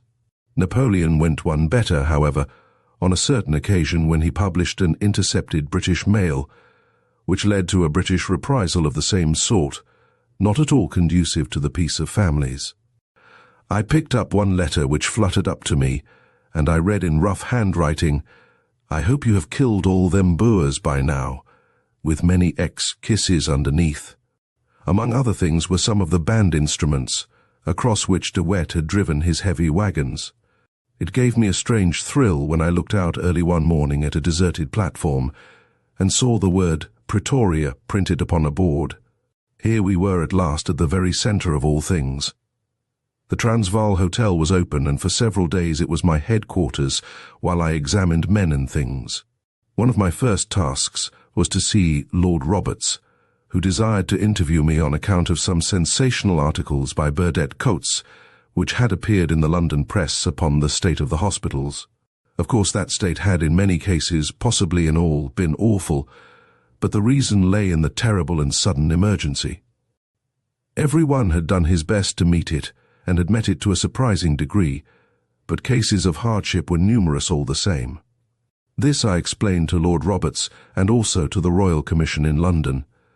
As an unpaid independent volunteer, my words may have had more weight than those of some far greater authority who was personally involved.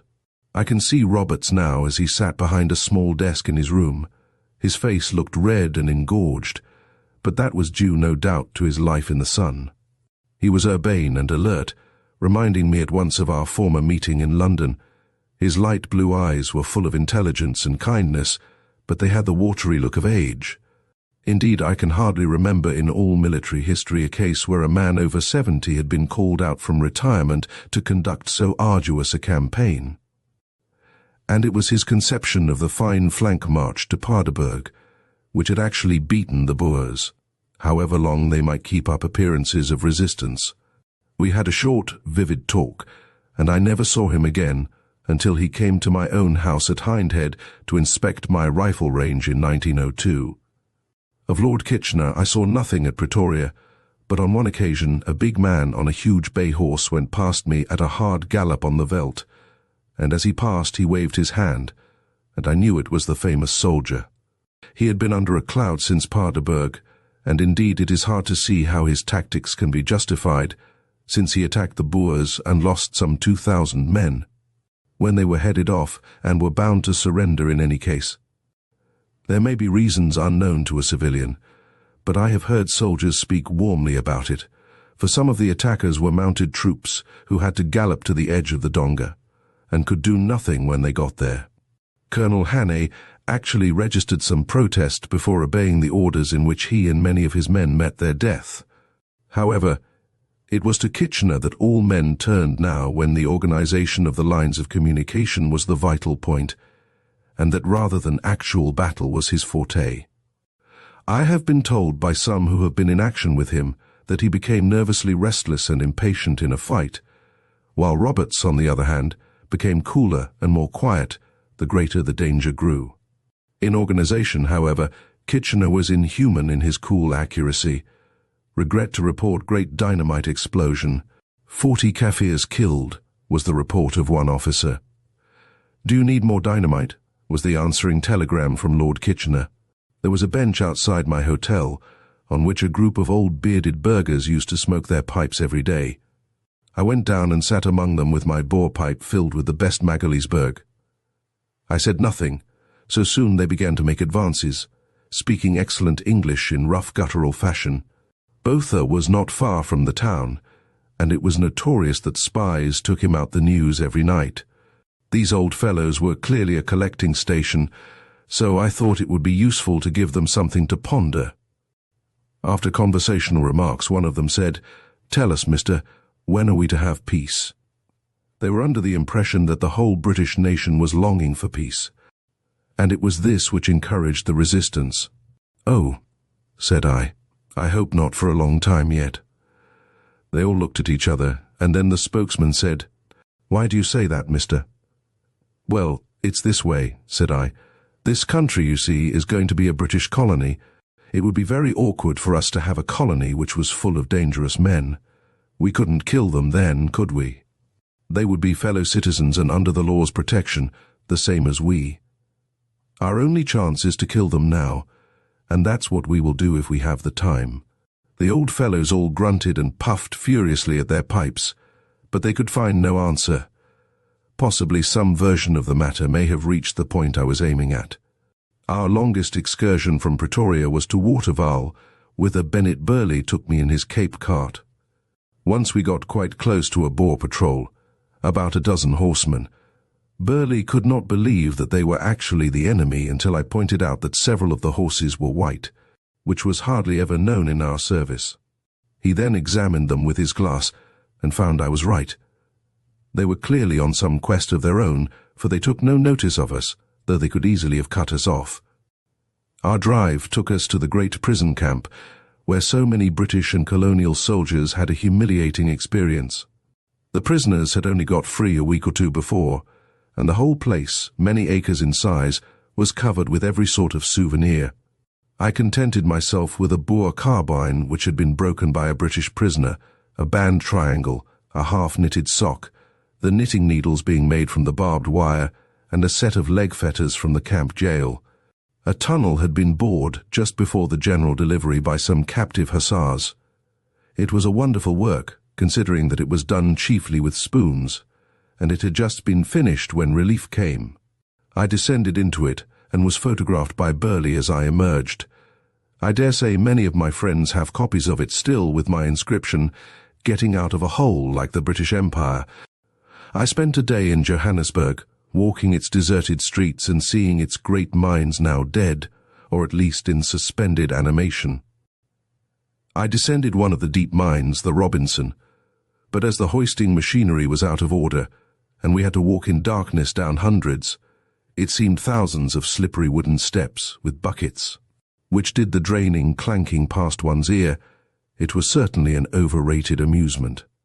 We got the usual tips as to which mines were going to boom on, all of which I acted, and all of which proved to be wrong. On July 4th, after an uneventful journey, which proved in itself that our grip was tightening upon the country, I found myself back in the Langman Hospital again. Times were quiet there, though another of our poor orderlies had just died of erysipelas, which had broken out in the wards, not traumatic erysipelas, but a variety which came without apparent cause. I mention the fact because enteric had been so universal that there really seemed no other disease, and this was the only appearance of any other ailment. If the army had all been inoculated, this would, I think, have been absolutely the healthiest war on record. Of surgical cases we had few, but I remember one operation which is perhaps rather technical for discussion and yet stands out very clearly in my memory. It was performed upon the Dutch military attaché with the Boers, who was picked up wounded and paralyzed after some engagement. A shrapnel bullet had broken one of his cervical vertebrae, the bone pressed on the nerves, and they had ceased to function. Watson Cheney of London was the operator. He had cut down on the bone with a free incision and was endeavoring with a strong forceps to raise the broken arch of bone, when an amazing thing happened. Out of the great crimson cleft there rose a column of clear water, 2 feet high, feathering at the top like a little palm tree, which gradually dwindled until it was only a few inches long, and finally disappeared. I had, I confess, no idea what it was, and I think many of the assembled surgeons were as taken aback as I was. The mystery was explained by Charles Gibbs, my mentor in such matters, who said that the cerebrospinal fluid, which is usually a mere moistening round the cord, had been greatly stimulated and increased by the pressure of the broken bone. It had finally distended the whole sheath. The forceps had punctured a small hole in the sheath, and then the fluid had been pressed through and shot into the air as I had seen it. Perhaps the release was too sudden, for the patient died shortly after he was removed from the table. Charles Gibbs is still in practice, and senior surgeon of Charing Cross Hospital, but he will forgive me if I remind him that his pupil did once score over him. One of my enteric patients was obviously dying and kept murmuring that he would like some solid food. Of course, the first law in treating enteric is, or was, that diet must be fluid, as the intestine is ulcerated, and puncture of it means death by peritonitis. I said to Gibbs, "Do you consider that this man is sure to die?"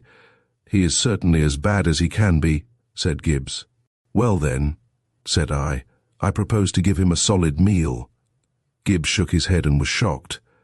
"It is a great responsibility you take." "What's the odds," I asked, "if he has to die anyhow?" "Well, it's just the difference whether you kill him or the disease does." "Well, I'll take the chance," said I, and I did so a year or so later. I was attending a public meeting at Edinburgh, when the following letter, which I copy from my Book of Curiosities, was handed up to me. 128 Royal Road, Kennington Park, London, SE, October 1st, 1900. Sir, as one who was under your care at Bloemfontein in Langman's Hospital, I hope you will forgive me in taking the liberty of wishing you success at Edinburgh. I am actuated in this not only by political principles, but by the fact that I and others owe my life to your kindness and care. You may not remember me, sir, but I can assure you the remembrance of you is written in my mind and can never be removed. Again wishing you success and hoping you will pardon this liberty, I remain, sir, yours obediently, P.T.E. M. Hanlon, Civ. M. Hanlon was my enteric patient, and he had never looked back from the day he had that square meal. But I don't say it was an example for the family practitioner to copy. On July 11th, I went on board the Briton at Cape Town, and we sailed for England once more. I called upon Sir Alfred Milner before I left, and found him a very much older man than when only a few years before I had met him on the eve of his African experience. His hair was grizzled and his shoulders bowed, but his brave heart was as steadfast as ever, nor did it ever fail until his hard and thankless task was done. He made one error, I think, when he desired to keep South Africa under martial law when the war was over. But who could have done better, or as well, under the intolerable conditions which he had to face?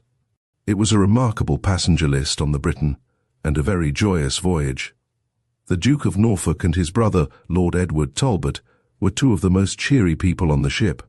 It was a weird sight to see the senior Baron of England and a lumpy Hollander sitting face to face on a spar and slashing each other with bladders to see which could knock off the other. Blood told, if I remember right. Then there was Sir John Willoughby, of Jameson Raid fame, Lady Sarah Wilson from Mafeking, the Duke of Marlborough, Lady Arthur Grosvenor the Honourable, Ivor Guest, and many famous soldiers. Especially was I fortunate in my friendship with Fletcher Robinson and with Nevinson, which was cemented by this closer association. Only one cloud marred the serenity of that golden voyage. There was a foreign officer on board, whose name I will not mention, who had been with the Boers, and who talked with great indiscretion as to his experiences and opinions. He stated in my presence that the British had habitually used dum-dum bullets, on which I lost my temper and told him he was a liar. I must say that he behaved very well, for after thinking it over he saw that he was in the wrong, and he sent down my friend Robinson to my cabin with a query as to whether I would accept an apology. I answered that I would not, since it was the army, and not me, which had been insulted. In an hour Robinson reappeared with the following letter, which ended what might have been a serious incident. Dear Sir, allow me to tell you that I regret lively what I said about expanding bullets, which I said, but after hearsaying evidence, I request you to let everybody know that I strongly wish on the contrary that I desire to be on best terms with every Englishman, and beg you for that to be my interpreter. Yours, very truly. The first days of August saw me in London once more, and soon all that strange episode, the green expanse of the veldt, the flat-topped hills, the enteric wards, had become the vision of a dream. Chapter 19. An appeal to the world's opinion. One of the most pleasing and complete episodes in my life was connected with the pamphlet which I wrote upon the methods and objects of our soldiers in South Africa. It was an attempt to stem the extraordinary outbreak of defamation which had broken out in every country, or nearly every country, in Europe, and which had attained such a height that it really seemed that on this absolutely fictitious basis might be built up a powerful political combination which would involve us in a serious war. I can well remember the inception of my enterprise. The date was January 7th, 1902. The day was a Tuesday. Sir Henry Thompson was holding that evening one of those charming octave dinners at which it was my occasional privilege to attend, and I was going up to town from Hindhead to keep the engagement. Sitting alone in a carriage, I read the foreign correspondence of the Times. In a single column there were accounts of meetings in all parts of Europe, notably one of some hundreds of Rhineland clergymen protesting against our brutalities to our enemies. There followed a whole column of extracts from foreign papers, with grotesque descriptions of our barbarities. To anyone who knew the easygoing British soldier, or the character of his leaders, the thing was unspeakably absurd. And yet, as I laid down the paper and thought the matter over, I could not but admit that these continental people were acting under a generous and unselfish motive, which was much to their credit. How could they help believing those things? And believing them, was it not their duty by meeting, by article, by any means to denounce them? Could we accuse them of being credulous? Would we not be equally so if all our accounts of any transaction came from one side, and were supported by such journalists and, above all, such artists as lent their pens and pencils, whether venally or not, to the Boer cause? Of course we would. And whose fault was it that our side of the question was not equally laid before the jury of the civilized world? Perhaps we were too proud, perhaps we were too negligent, but the fact was obvious that judgment was being given against us by default. How could they know our case? Where could they find it? If I were asked what document they could consult, what could I answer? Blue books and state papers are not for the multitude. There were books like Fitzpatrick's Transvaal from Within, or E.T. Cook's Rights and Wrongs. But these were expensive volumes and not readily translated. Nowhere could be found a statement which covered the whole ground in a simple fashion. Why didn't some Briton draw it up? And then like a bullet through my head came the thought, why don't you draw it up yourself? The next instant I was on fire with the idea. Seldom in my life have I been so conscious of a direct imperative call which drove every other thought from the mind. If I were a humble advocate, it was all the better, since I could have no axe to grind. I was fairly well posted in the facts already, as I had written an interim history of the war. I had seen something of the campaign, and possessed many documents which bore upon the matter. My plans widened every instant. I would raise money from the public and by the sale of the book at home. With this I would translate it into every language. These translations should be given away wholesale. Every professor, every clergyman, every journalist, every politician should have one put under his nose in his own language. In future, if they traduced us, they could no longer plead ignorance that there was another side to the question. Before I reached London, all my programme was sketched out in my head. There was no item of it, I may add, which was not eventually carried through. Fortune was my friend. I have said that I was dining that night with Sir Henry Thompson. My neighbour at dinner was a gentleman whose name I had not caught. My mind being full of the one idea, my talk soon came round to it, and instead of my neighbour being bored, my remarks were received with a courteous and sympathetic attention, which caused me to make even greater demands upon his patience. Having listened from the soup to the savoury, often has my conscience rebuked me since, he ended by asking me mildly how I proposed to raise the money for these wide-reaching schemes. I answered that I would appeal to the public. He asked me how much would suffice. I answered that I could make a start with £1,000. He remarked that it would take much more than that. However, he added, if £1,000 would go any way towards it, I have no doubt that some could be got for you. From whom? I asked. He gave me his name and address and said, I have no doubt that if you carry out the scheme on the lines you suggest, I could get the money. When you have done your work, come to me, and we will see how it is best to proceed. I promised to do so, and thanked him for his encouragement. Sir Eric Barrington of the Foreign Office was the name of this fairy godfather. This was my first stroke of good luck. A second came next morning. I had occasion to call upon the publishing house of Smith, Elder and Company over some other business, and during the interview I told Mr. Reginald Smith the plan that I had formed. Without a moment's hesitation, he placed the whole machinery of his world-wide business at my disposal, without payment of any kind. From that moment he became my partner in the enterprise, and I found his counsel at every stage of as great help to me as the publishing services which he so generously rendered. Not only did he save heavy costs to the fund, but he arranged easily and successfully those complex foreign transactions which the scheme entailed. That morning I called at the War Office and was referred by them to the Intelligence Department, where every information which they possessed was freely put at my disposal. I then wrote to The Times, explaining what I was trying to do, and asking those who sympathized with my object to lend me their aid. Never was an appeal more generously or rapidly answered. My Morning Post on the day after brought me 127 letters, nearly all of which contained sums drawn from every class of the community, varying from the £50 of Lord Rosebery to the half-crown of the widow of a private soldier. Most of the remittances were accompanied by letters which showed that, however they might pretend in public to disregard it, the attitude of the foreign critics had really left a deep and bitter feeling in the hearts of our people. It was on January 9th that I was able to begin my task. On the 17th I had finished it. When the amount of matter is considered, and the number of researches and verifications which it entailed, I need not say that I had been absorbed in the work, and devoted, I dare say, 16 hours a day to its accomplishment.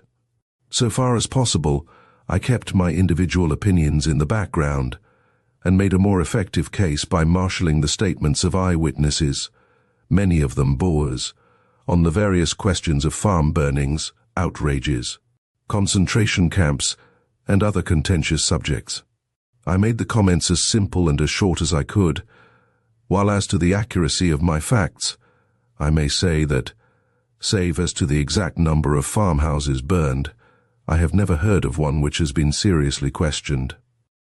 It was a glad day for me when I was able to lay down my pen with the feeling that my statement was as full and as effective as it was in me to make it. Meanwhile, the subscriptions had still come steadily in, until nearly £1,000 million had been banked by the time that the booklet was finished. The greater number of contributions were in small sums from people who could ill afford it. One notable feature was the number of governesses and others residing abroad, whose lives had been embittered by their inability to answer the slanders which were daily uttered in their presence. Many of these sent their small donations. A second pleasing feature was the number of foreigners resident in England who supported my scheme, in the hope that it would aid their own people to form a juster view. From Norwegians alone I received nearly £50 with this object. If Britain's own children too often betrayed her at a crisis of her fate, she found at least warm friends among the strangers within her gates. Another point worth noting was that a disproportionate sum was from clergymen, which was explained by several of them as due to the fact that since the war began they had been pestered by anti-national literature, and took this means of protesting against it. The proofs having been printed, I sent them to my Foreign Office friend as I had promised, and presently received an invitation to see him. He expressed his approval of the work, and handed me a banknote for £500, at the same time explaining that the money did not come from him. I asked if I might acknowledge it as from an anonymous donor. The donor would not object, said my friend. So I was able to head my list with a loyal Briton who contributed £500. I dare say the Secret Service knew best whence the money came. By this time, the banking account had risen to some £2,000, and we were in a position to put our foreign translations in hand. The British edition had in the meantime been published, the distribution being placed in the hands of Messrs. Nunes, who gave the enterprise wholehearted aid. The book was retailed at sixpence, but as it was our desire that the sale should be pushed, it was sold to the trade at about threepence. The result was to leave the main profit of the enterprise in the hands of the retailer. The sale of the pamphlet was very large.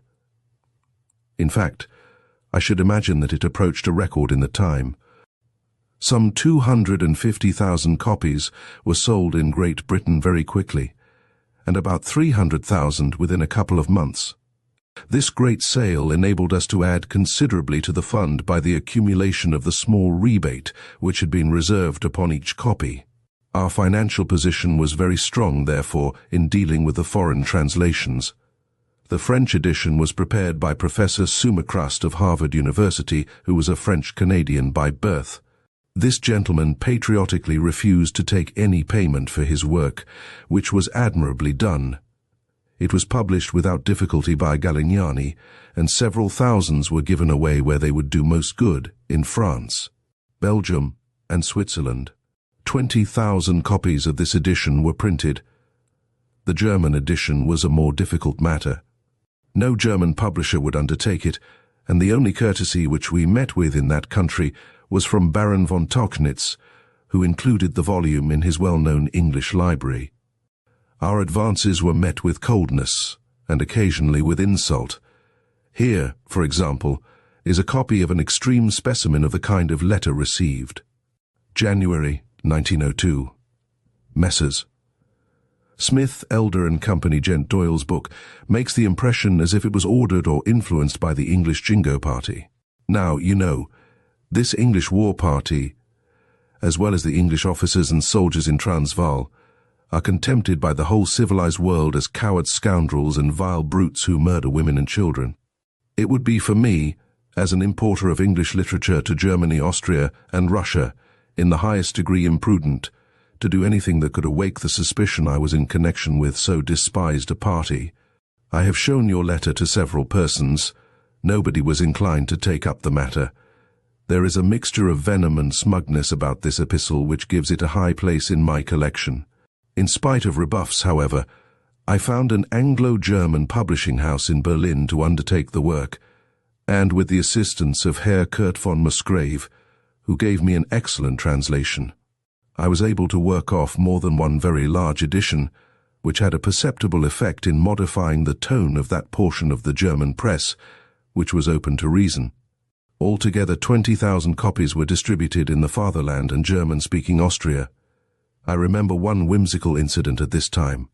Somewhat tired, after the book was in the press, I went down to Seaford for a rest. While there, a message reached me that a pan-German officer of Landwehr had come over to London and desired to see me. I wired that I could not come up, but that I should be happy to see him if he came down. Down he came accordingly, a fine, upstanding, soldierly man, speaking excellent English. The German proofs had passed through his hands, and he was much distressed by the way in which I had spoken of the hostility which his countrymen had shown us, and its effect upon our feelings towards them. We sat all day and argued the question out. His great point as a pan-German was that some day both Germany and Britain would have to fight Russia-Britain for India and Germany, perhaps for the Baltic provinces. Therefore, they should keep in close touch with each other. I assured him that at the time, the feeling in this country was much more bitter against Germany than against Russia. He doubted it. I suggested as a test that he should try the question upon any bus driver in London as a fair index of popular opinion. He was very anxious that I should modify certain paragraphs, and I was equally determined not to do so, as I was convinced they were true.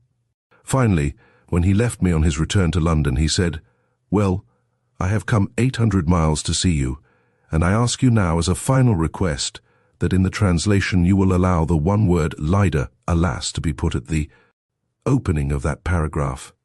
I was perfectly ready to agree to this.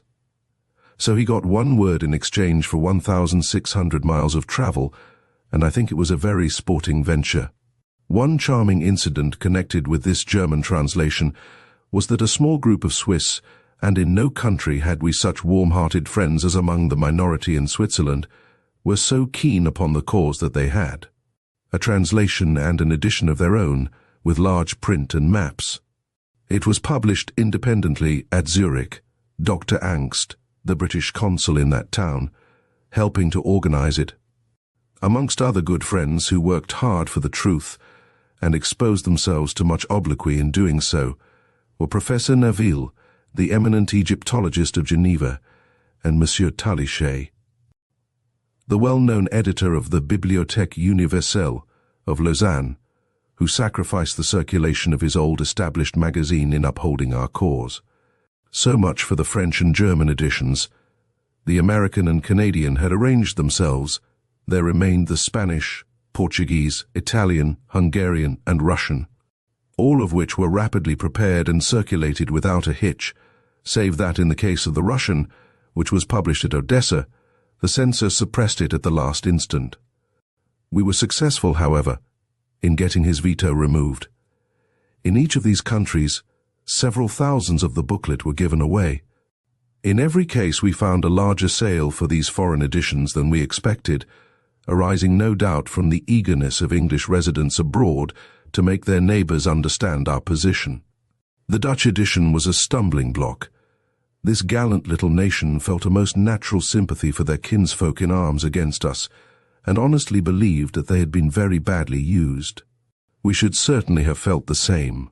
The result was that we were entirely unable to find either publisher or distributor. The greater the opposition, the more obvious was the need for the book. So Mr. Reginald Smith arranged that a large edition should be printed here and sent direct to all leaders of Dutch opinion. I believe that out of some 5,000 copies, not more than 20 were sent back to us.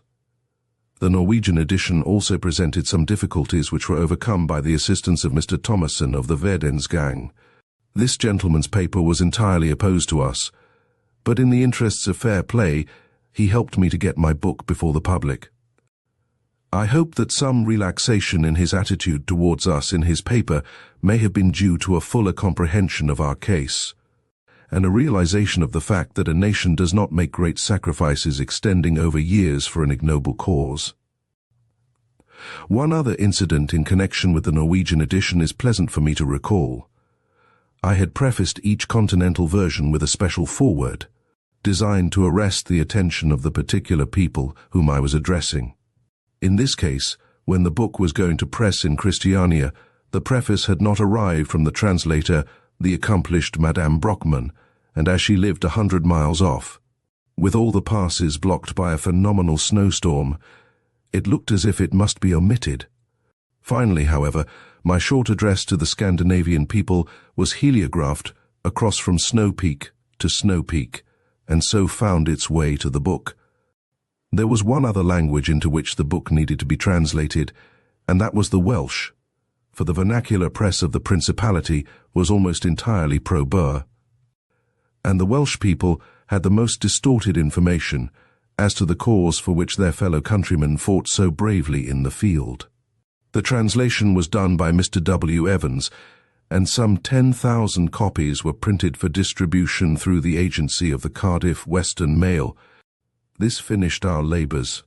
Our total output was of the British edition about in Canada and the United States, in Germany, in France, in Holland, in Wales, in Hungary, in Norway and Sweden, in Portugal, in Spain, in Italy, and in Russia. There were editions in Tamil and Kannarese, the numbers of which I do not know. In all, I have seen 20 different presentments of my little book. The total sum at our disposal amounted to about £5,000, of which, speaking roughly, half came from subscriptions, and the other half was earned by the book itself. It was not long before we had the most gratifying evidence of the success of these efforts. There was a rapid and marked change in the tone of the whole continental press, which may have been a coincidence, but was certainly a pleasing one. In the case of many important organs of public opinion, there could, however, be no question of coincidence, as the arguments advanced in the booklet and the facts quoted were cited in their leading articles as having modified their former anti-British views. This was the case with the Tagblatt of Vienna, whose London representative, Dr. Maurice Ernst, helped me in every way to approach the Austrian public. So it was also with the National Zeitung in Berlin, the Independence Belge in Brussels, and many others. In the greater number of cases, however, it was unreasonable to suppose that a journal would publicly eat its own words, and the best result for which we could hope was that which we often attained: an altered and less acrimonious tone. Mr. Reginald Smith and I now found ourselves in the very pleasant position of having accomplished our work so far as we could do it, and yet of having in hand a considerable sum of money. What were we to do with it? To return it to subscribers was impossible, and indeed at least half of it would have to be returned to ourselves since it had been earned by the sale of the book. I felt that the subscribers had given me a free hand with the money, to use it to the best of my judgment for national aims. Our first expense was in immediate connection with the object in view, for we endeavoured to supplement the effect of the booklet by circulating a large number of an excellent Austrian work, Recht und Unrecht im Burenkrieg, by Dr. Ferdinand Heers. 600 of these were distributed where they might do most good. Our next move was to purchase half a dozen very handsome gold cigarette cases. On the back of each was engraved, "From friends in England to a friend of England." These were distributed to a few of those who had stood most staunchly by us. One went to the eminent French publicist, Monsieur Yves Guillot, a second to Monsieur Talichet of Lausanne, a third to Mr. Sumicrast, and a fourth to Professor Neville. By a happy coincidence, the latter gentleman happened to be in this country at the time, and I had the pleasure of slipping the small souvenir into his hand as he put on his overcoat in the hall of the Athenaeum Club. I have seldom seen anyone look more surprised. There remained a considerable sum, and Mr. Reginald Smith shared my opinion that we should find some permanent use for it, and that this use should bring benefit to natives of South Africa. We therefore forwarded £1,000 to Edinburgh University, to be so invested as to give a return of £40 a year, which should be devoted to the South African student who acquitted himself with most distinction. There are many Afrikander students at Edinburgh, and we imagined that we had hit upon a pleasing common interest for Boer and for Britain.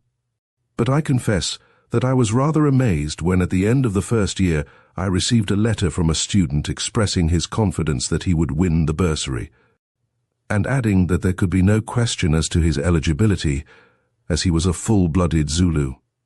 The fund, however, was by no means exhausted, and we were able to make contributions to the Civilian Riflemen's Movement, to the Union Jack Club, to the Indian Famine, to the Japanese Nursing, to the Irish Old Soldiers Institute, to the Fund for Distressed Boers, and to many other deserving objects.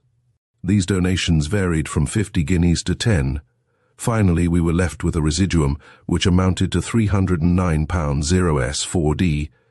Mr. Reginald Smith and I sat in solemn conclave over this sum and discussed how it might best be used for the needs of the Empire. The fourpence presented no difficulty, for we worked it off upon the crossing sweeper outside, who had helped to relieve Delhi. £9 went in tobacco for the Chelsea veterans at Christmas. There remained the good round sum of £300. We bethought us of the saying that the safety of the Empire might depend upon a single shot from a 12-inch gun, and we devoted the whole amount to a magnificent cup, to be shot for by the various ships of the Channel Squadron, the winner to hold it for a single year. The stand of the cup was from the oak timbers of the Victory, and the trophy itself was a splendid one in solid silver gilt. By the kind and judicious cooperation of Admiral Sir Percy Scott, the Inspector of Target Practice, through whose hands the trophy passed to the senior admiral afloat, Sir Arthur Wilson, V.C., in command of the Channel Squadron, all difficulties were overcome and the cup was shot for that year, and has since produced, I am told, great emulation among the various crews. Our one condition was that it should not be retained in the mess room, but should be put out on the deck where the winning bluejackets could continually see it. I learned that the Exmouth came into Plymouth Harbour with the cup on the top of her fore turret. The one abiding impression left upon my mind by the whole episode is that our government does not use publicity enough in stating and defending its own case. If a private individual could, by spending £3,000 and putting in a month's work, make a marked impression upon the public opinion of the world, what could be done by a really rich and intelligent organization? But the first requisite is that you should honestly have a just cause to state. Who is there, outside England, who really knows the repeated and honest efforts made by us to settle the eternal Irish question and hold the scales fair between rival Irishmen? We certainly do, as a great Frenchman said, defend ourselves very badly.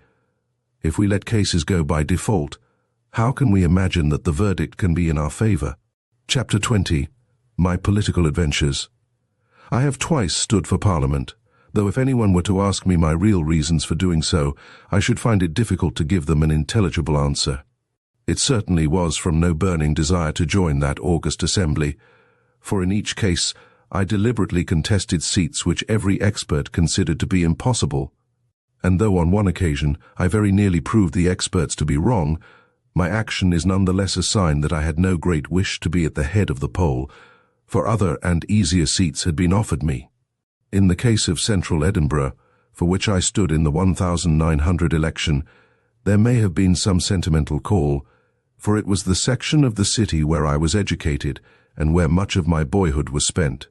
It was said to be the premier radical stronghold of Scotland, and to carry it would be a fine exploit, for though I was a good deal of a radical myself in many ways, I knew that it would be a national disgrace and possibly an imperial disaster if we did not carry the Boer War to complete success, and that was the real issue before the electors. I believe that Providence, one way or another, gets a man's full powers out of him, but that it is essential that the man himself should cooperate to the extent of putting himself in the way of achievement. Give yourself the chance, always. If it is so fated, you will win through. If your path lies elsewhere, then you have got your sign through your failure. But do not put yourself in the position later in life of looking back and saying, perhaps I might have had a career there had I tried. Deep in my bones, I felt that I was on earth for some big purpose, and it was only by trying that I could tell that the purpose was not political. Though I could never imagine myself as fettered to a party, or as thinking that all virtues lay with one set of men, my political work was not wasted. I stood in the two most heckling constituencies in Scotland, and through that odious and much-abused custom I gained a coolness on the platform and a disregard for interruption and clamour, which have stood me in good stead since. Indeed, I hold that it was to fashion me more perfectly for my ultimate work that I was twice passed through this furnace. I remember that once at Hawick, my soldier brother came to see how I was getting on, and was struck by the effect which I had upon my audience. "It would be strange, Arthur," said he, "if your real career should prove to be political and not literary. It will be neither." "It will be religious," said I. Then we looked at each other in surprise and both burst out laughing. The answer seemed quite absurd and pointless, for no remote possibility of such a thing suggested itself. It was a curious example of that unconscious power of prophecy which is latent within us. I had hardly landed from South Africa when I flung myself into the Edinburgh contest. Mr. Cranston, later Sir Robert Cranston, a well-known citizen, was my chairman. When I arrived, a small meeting was held, and I, a weary man, listened while it was gravely debated, with much weighing of pros and cons. What my view was to be on each of the vital questions. Finally, it was all settled to their satisfaction and written down, preparatory to forming the election address. I had listened with some amusement, and when it was all over I said, "Gentlemen, may I ask who is going to honour these promises that you are making?" "Why, you, of course," said they. "Then I think it would be better if I made them," said I, and crumpling up their document, I picked up a pen, wrote out my own views and my own address. It was well received, and would have won the election against enormous odds, some thousands of votes at the last trial, were it not for a very unexpected intervention. Those who remember the election will bear me out that it was an exciting affair. My opponent was a Mr. Brown, a member of Nelson's publishing firm, which had large works in the constituency. I was fresh from the scene of war and overflowing with zeal to help the army, so I spared myself in no way. I spoke from barrels in the street or any other pedestal I could find, holding many wayside meetings besides my big meetings in the evening, which were always crowded and uproarious. There was nothing which I could have done and did not do. My opponent was not formidable, but I had against me an overwhelming party machine with its registered lists and record of unbroken victory. It was no light matter to change the vote of a Scotsman, and many of them would as soon think of changing their religion. One serious mischance occurred. I was determined to do and say nothing which I did not heartily mean, and this united Ireland, north and south, for the first time in history. The Irish vote was considerable, so that this was important. The South quarrelled with me because, though I favoured some devolution, I was not yet converted to Home Rule. The North was angry because I was in favour of a Catholic university for Dublin, so I had no votes from Ireland. When I went down to hold a meeting in a hall in the Cowgate, which is the Irish quarter, I was told that it had been arranged to break my platform up. This seems to have been true, but fortunately I got on good human terms with my audience, and indeed moved some of them to tears, by telling them of the meeting between the two battalions of the Royal Dublin Fusiliers at Ladysmith. So it happened that when a sinister-looking figure, a local horse slaughterer, appeared on the edge of the stage, he was received in silence. He moved slowly across and said something about free speech. I felt that if I or my people were violent there would be a riot, so I simply said, "Trot along, sonny, trot along." He did trot along and disappeared on the other side of the stage. After the transit of this sinister star and my temporary eclipse, all went well to the end. As the day of the election approached, it became more and more evident that I was getting dangerous. But I was knocked out, fortunately for myself, as I now discern by a curious interference. There was an evangelical fanatic named Plimmer living at Dunfermline who thought it his special mission in life to keep Roman Catholic candidates out of Parliament. Therefore, at the 11th hour, the very night before the voting, the whole district was placarded with big sheets to say that I was a Roman Catholic, that I had been educated by Jesuits, and in fact that my whole candidature was an attack upon Kirk and Covenant and Lesser Catechism and everything dear to the Scottish heart. It was very cleverly done, And of course this fanatic alone could not have paid the expenses, though I cannot believe that Mr. Brown knew anything of the matter. My unhappy supporters saw crowds of workmen reading these absurd placards and calling out, "I've done with him." As it was, I very narrowly missed the seat, being only beaten by a few hundred votes. The question of an appeal came along, but the thing was so clever that it really was difficult to handle. Since it was true enough that I had been educated by Jesuits, and yet absurdly untrue that this education influenced my present frame of mind. Therefore we had to leave it alone. Looking back, I am inclined to look upon Mr. Plimmer as one of the great benefactors of my life. He altered the points at the last moment and prevented me from being shunted onto a sideline, which would perhaps have taken me to a dead end. I could never have been a party man, and there seems no place under our system for anyone else. At the moment I was a little sore, and I wrote a letter to the Scotsman which defined my religious position as it was then, and caused, I believe, no little comment. I had the following letter from Sir John Boraston, who was the party organizer. The first sentence refers to the possibility of lodging a legal protest. 6 Great George Street, Westminster, London, SW. October 18th, 1900. Dear Dr. Doyle, probably your Edinburgh advisers are right, but it is undoubtedly a misfortune that the perpetrators of attacks such as that which was made upon you should be allowed to go unpunished. Your fight was indeed a phenomenal one, and you have the consolation of knowing that if you did not actually win a seat for yourself, you did materially contribute to the Liberal Unionist victories in 2 other Edinburgh constituencies. This is generally admitted. I am sure you will feel that your first entry into active political life promises a full measure of success at no distant date, and I hope I may see you again before long to talk matters over. Yours very truly, John Boraston. I had no further urge to try political adventures, but when the tariff reform election of 1905 came round, I felt that I should make some sacrifice for the faith that was in me. Mr. Tommy Shaw, as he was called, now Lord Shaw, was one of the most energetic radicals in Scotland, and was reputed to be most firmly established in his seat, which was called the Border Birds, consisting of the small towns of Howick, Galashiels, and Selkirk, all of them engaged in the woolen trade, and all of them hard hit by German competition. It seemed to me that if there was a good field anywhere for Mr. Joseph Chamberlain's views on a protective tariff, it should be there, where an open market had caused such distress and loss.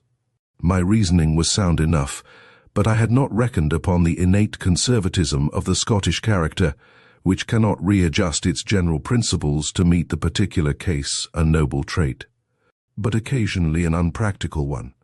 Party politics are not a divine law, but simply a means to an end, which must adjust itself as the end varies. This time I really expended a good deal of work as well as money upon the attempt, for if you stand for others besides yourself, you have no choice but to work up to the last pound of steam. I might have added my neck to the other things which I risked, for in an endeavour to get into comradeship with the people I joined in what is known as the common riding at Howick, where a general holiday is proclaimed while the bounds of the common are ridden over and defined. Part of the proceedings was that each mounted man had to gallop full split down the high road over a measured course of half a mile or so, the burghers lining the way and helping one by waving sticks and umbrellas. I was mounted on a hunter which I had never seen before, and which was full of spirit.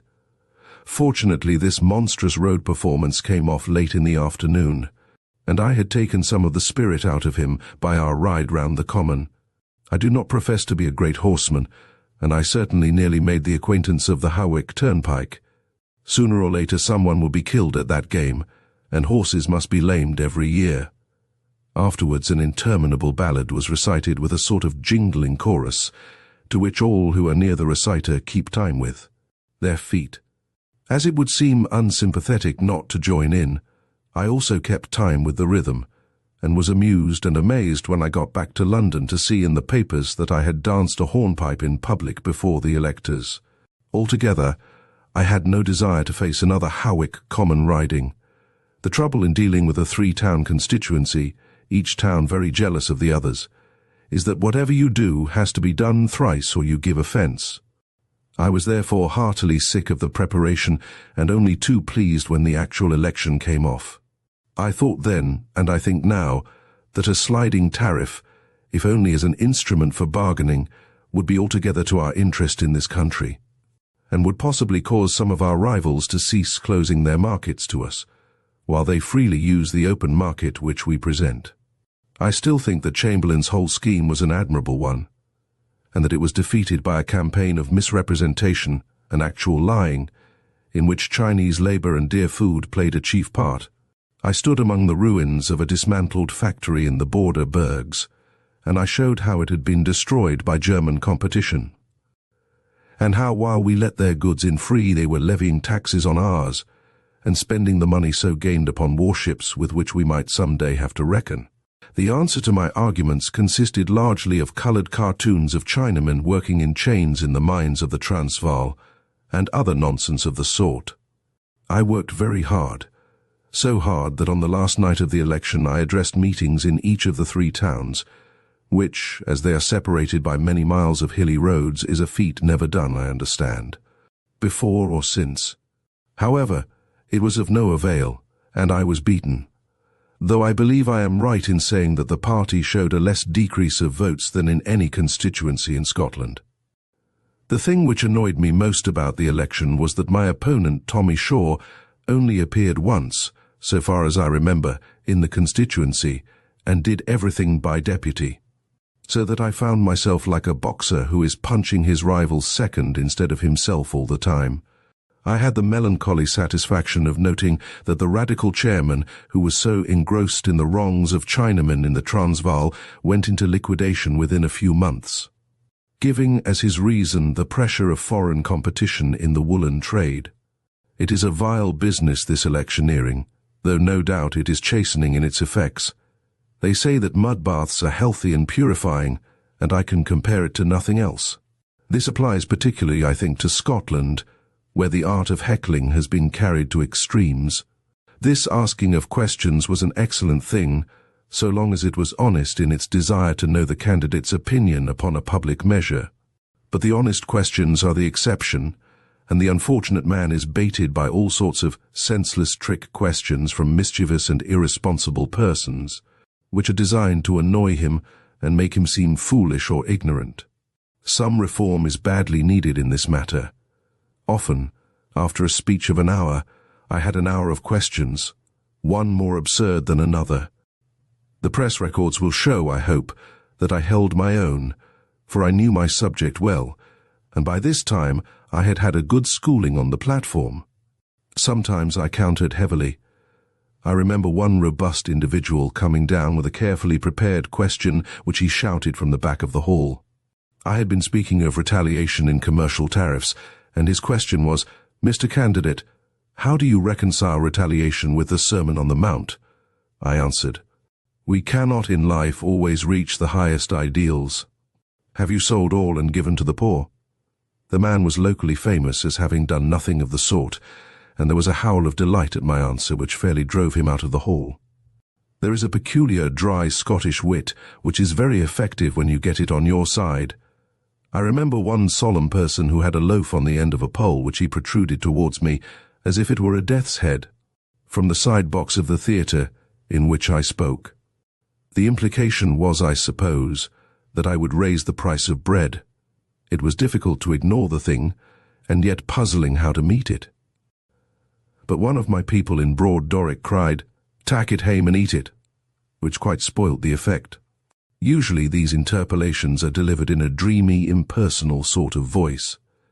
When, in talking of the Transvaal War, I said with some passion, "Who is going to pay for this war?" A seedy-looking person standing against the side wall said, "I'm no carin'," which made both me and the audience laugh. Again, I remember my speech being quite interrupted by a joke which was lost upon me. I had spoken of the self-respect and decent attire of American factory hands. "Gang and look at Brown's," said the dreamy voice. I have never yet learned whether Brown's factory was famous for tidiness or the reverse, but the remark convulsed the audience. The radicals used to attend my meetings in great numbers, so that really, I think, They were often hostile audiences which I addressed. Since their own candidate held hardly any meetings, I was the only fun to be had. Before the meeting, the packed house would indulge in cries and counter-cries with rival songs and slogans, so that as I approached the building it sounded like feeding time at the zoo. My heart often sank within me as I listened to the uproar, and I would ask myself what on earth I meant by placing myself in such a position. Once on the platform, however, my fighting blood warmed up, and I did not quail before any clamor. It was all a great education for the future, though I did not realize it at the time, but followed blindly where some strange inward instinct led me on. What tired me most was the personal liberties taken by vulgar people, which is a very different thing from poor people, whom I usually find to be very delicate in their feelings. I take a liberty with no man, and there is something in me which rises up in anger if any man takes a liberty with me. A candidate cannot say all he thinks on this matter, or his party may suffer. I was always on my guard lest I should give offence in this way, and I well remember how on one occasion I stood during a 3 days campaign a good many indignities with exemplary patience. I was on edge, however, and as luck would have it, at the very last moment, as I stood on the platform waiting for the London train, one of my own people, an exuberant young bounder, came up with a loud familiar greeting and squeezed my right hand until my signet ring nearly cut me. It opened the sluice, and out came a torrent of whaler language, which I had hoped that I had long ago forgotten. The blast seemed to blow him bodily across the platform, and formed a strange farewell to my supporters. Thus ended my career in politics. I could say with my friend Kendrick Bangs, "The electors have returned me to the bosom of my family." A very pleasant constituency it is. I had now thoroughly explored that path, and had assured myself that my life's journey did not lie along it. And yet I was deeply convinced that public service was waiting for me somewhere. One likes to feel that one has some small practical influence upon the affairs of one's time. But I encourage myself by the thought that though I have not been a public man, yet my utterances in several pamphlets and numerous letters in the press may have had more weight with the public since I was disassociated from any political interest which could sway my judgment. Chapter 21. The Years Between the Wars. When I returned from South Africa, I found that my wife had improved in health during her stay at Naples, and we were able to settle down once more at Hindhead, where, what with work, cricket and hunting, I had some pleasant years. A few pressing tasks were awaiting me, however. Besides the Baron contest at Edinburgh, I had done a history of the war, but the war still continued, and I had to modify it and keep it up to date in successive editions. Until in 1902, it took final shape. I called it the Great Boer War, not because I thought the war great in the scale of history, but to distinguish it from the smaller Boer War of 1881. It had the good fortune to please both friend and foe, for there was an article from one of the Boer leaders in Cornhill commending its impartial tone. It has been published now by Nelson in a cheap edition, and shows every sign of being the permanent record of the campaign. No less than £27,000 was spent upon an official history, but I cannot find that there was anything in it which I had not already chronicled, save for those minute details of various forces which clog a narrative. I asked the chief official historian whether my book had been of use to him, and he very handsomely answered that it had been the spine round which he built. This history, which is a large-sized book, is not to be confused with the pamphlet The Cause and Conduct of the War in South Africa, which was a small, concise defence of the British position. The inception and result of this I have already described. I have no doubt that it was to the latter that my knighthood and my appointment as Deputy Lieutenant of Surrey, both of which occurred in 1902, were due. I remember that on going down to Buckingham Palace to receive the accolade, I found that all who were waiting for various honours were herded into funny little pens, according to their style and degree, there to await their turn. It chanced that Professor Oliver Lodge, who was knighted on the same morning, was penned with me, and we plunged at once into psychic talk, which made me forget where I was or what I was there for. Lodge was really more advanced and certain in his views than I was at that time, but I was quite sure about the truth of the phenomena, and only doubtful whether some alternative explanation might be found for a discarnate intelligence as the force at the back of them. This possibility I weighed for years before the evidence forced me to the spiritist conclusion. But when, among the cloud of lies with which we are constantly girt, I read that Lodge and I were converted to our present views by the death of our respective sons, my mind goes back very clearly to that exchange of thought in 1902. At that time we had both studied the subject for many years. Among the many congratulations which I had on my knighthood, there were few which I valued more highly than that of my old comrade, H. Gwyn, who knew so much about South African affairs. He was good enough to say, "I look upon your work during this terrible South African business as quite equal to that of a successful general. This may well be the exaggeration of friendship, but it is at least pleasing to know that those who were in a position to judge did not look upon me as a mere busybody who butts in without due cause." There is one incident at this period which comes back to my memory and seems very whimsical. I had taken a course of muscular development with Mr. Sandow, the strong man, and in that way had formed an acquaintance with him. In the winter of 1901, Mr. Sandow had a laudable desire to do something for the British wounded, and with that idea he announced a competition at the Albert Hall. He was himself to show feats of strength, and then there was to be a muster of strong men who should exhibit their proportions and receive prizes. There were to be 3 prizes, a golden statue about 2 feet high, a silver replica, and a bronze. Sandow asked Laws the sculptor and myself to be the 2 judges, he being referee. It proved to be a very big event. The Albert Hall was crowded. There were 80 competitors, each of whom had to stand on a pedestal, arrayed only in a leopard's skin. Laws and I put them up 10 at a time, chose one here and one there, and so gradually reduced the number until we only had 6 left. Then it became excessively difficult, for they were all perfectly developed athletes. Finally the matter was simplified by 3 extra prizes, and then we got down to the 3 winners, but had still to name their order, which was all important since the value of the 3 prizes was so very different. The 3 men were all wonderful specimens, but one was a little clumsy and another a little short, so we gave the valuable gold statue to the middle one, whose name was Murray, and who came from Lancashire. The vast audience was very patient during our long judgment, and showed that it was in general agreement. After the meeting, Sandow had invited the prize winners, the judges and a chosen company to a late supper, which was very sumptuous, with champagne flowing freely. When we had finished, it was early in the morning.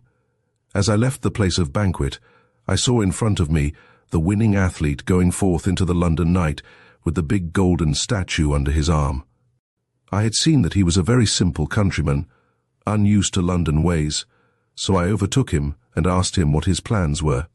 He confided to me that he had no money, but he had a return ticket to Bolton or Blackburn, and his idea was to walk the streets until a train started for the north. It seemed to me a monstrous thing to allow him to wander about with his treasure at the mercy of any murderous gang, so I suggested that he should come back with me to Morley's Hotel, where I was residing. We could not get a cab, and it seemed to me more grotesque than anything of Stephen's London imaginings, that I should be wandering round at 3 in the morning in the company of a stranger who bore a great golden statue of a nude figure in his arms. When at last we reached the hotel, I told the night porter to get him a room, saying at the same time, "Mind you are civil to him, for he has just been declared to be the strongest man in England."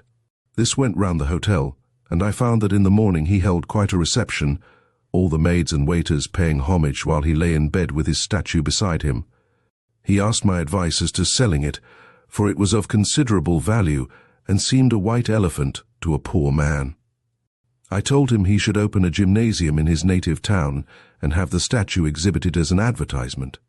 This he did, and I believe he has been very successful. A post-African task was the building up of rifle clubs, for I was enormously impressed by the power of the rifle as shown in the recent war. A soldier was no longer a specialized creature, but every brave man who could hold a rifle barrel straight was a dangerous man. I founded the Undershaw Club, which was the father of many others, and which was inspected by Lord Roberts, Mr. Seeley, and other great men. Within a year or two, England was dotted with village clubs, though I fear that few of them still hold their own. I was so struck by the factors in modern warfare, and I had thought so much about them in Africa, that I wrote about them with some freedom, and possibly even with some bitterness. So that I speedily found myself involved in hot controversy with Colonel Lonsdale Hale, the Times expert, and also with Colonel Maud, a well-known military writer. Perhaps as a civilian, I should have expressed my views in a more subdued way, but my feelings had been aroused by the conviction that the lives of our men, and even the honor of our country, had been jeopardized by the conservatism of the military, and that it would so happen again unless more modern views prevailed. I continued to advance my theories for the next 10 years, and I have no doubt, when I judge them by the experience of the Great War, that in the main I was right. The points which I made were roughly as follows: that the rifle or machine gun, which is a modified rifle, is the supreme arbiter in war, and that therefore everything must be sacrificed to concentrate upon that.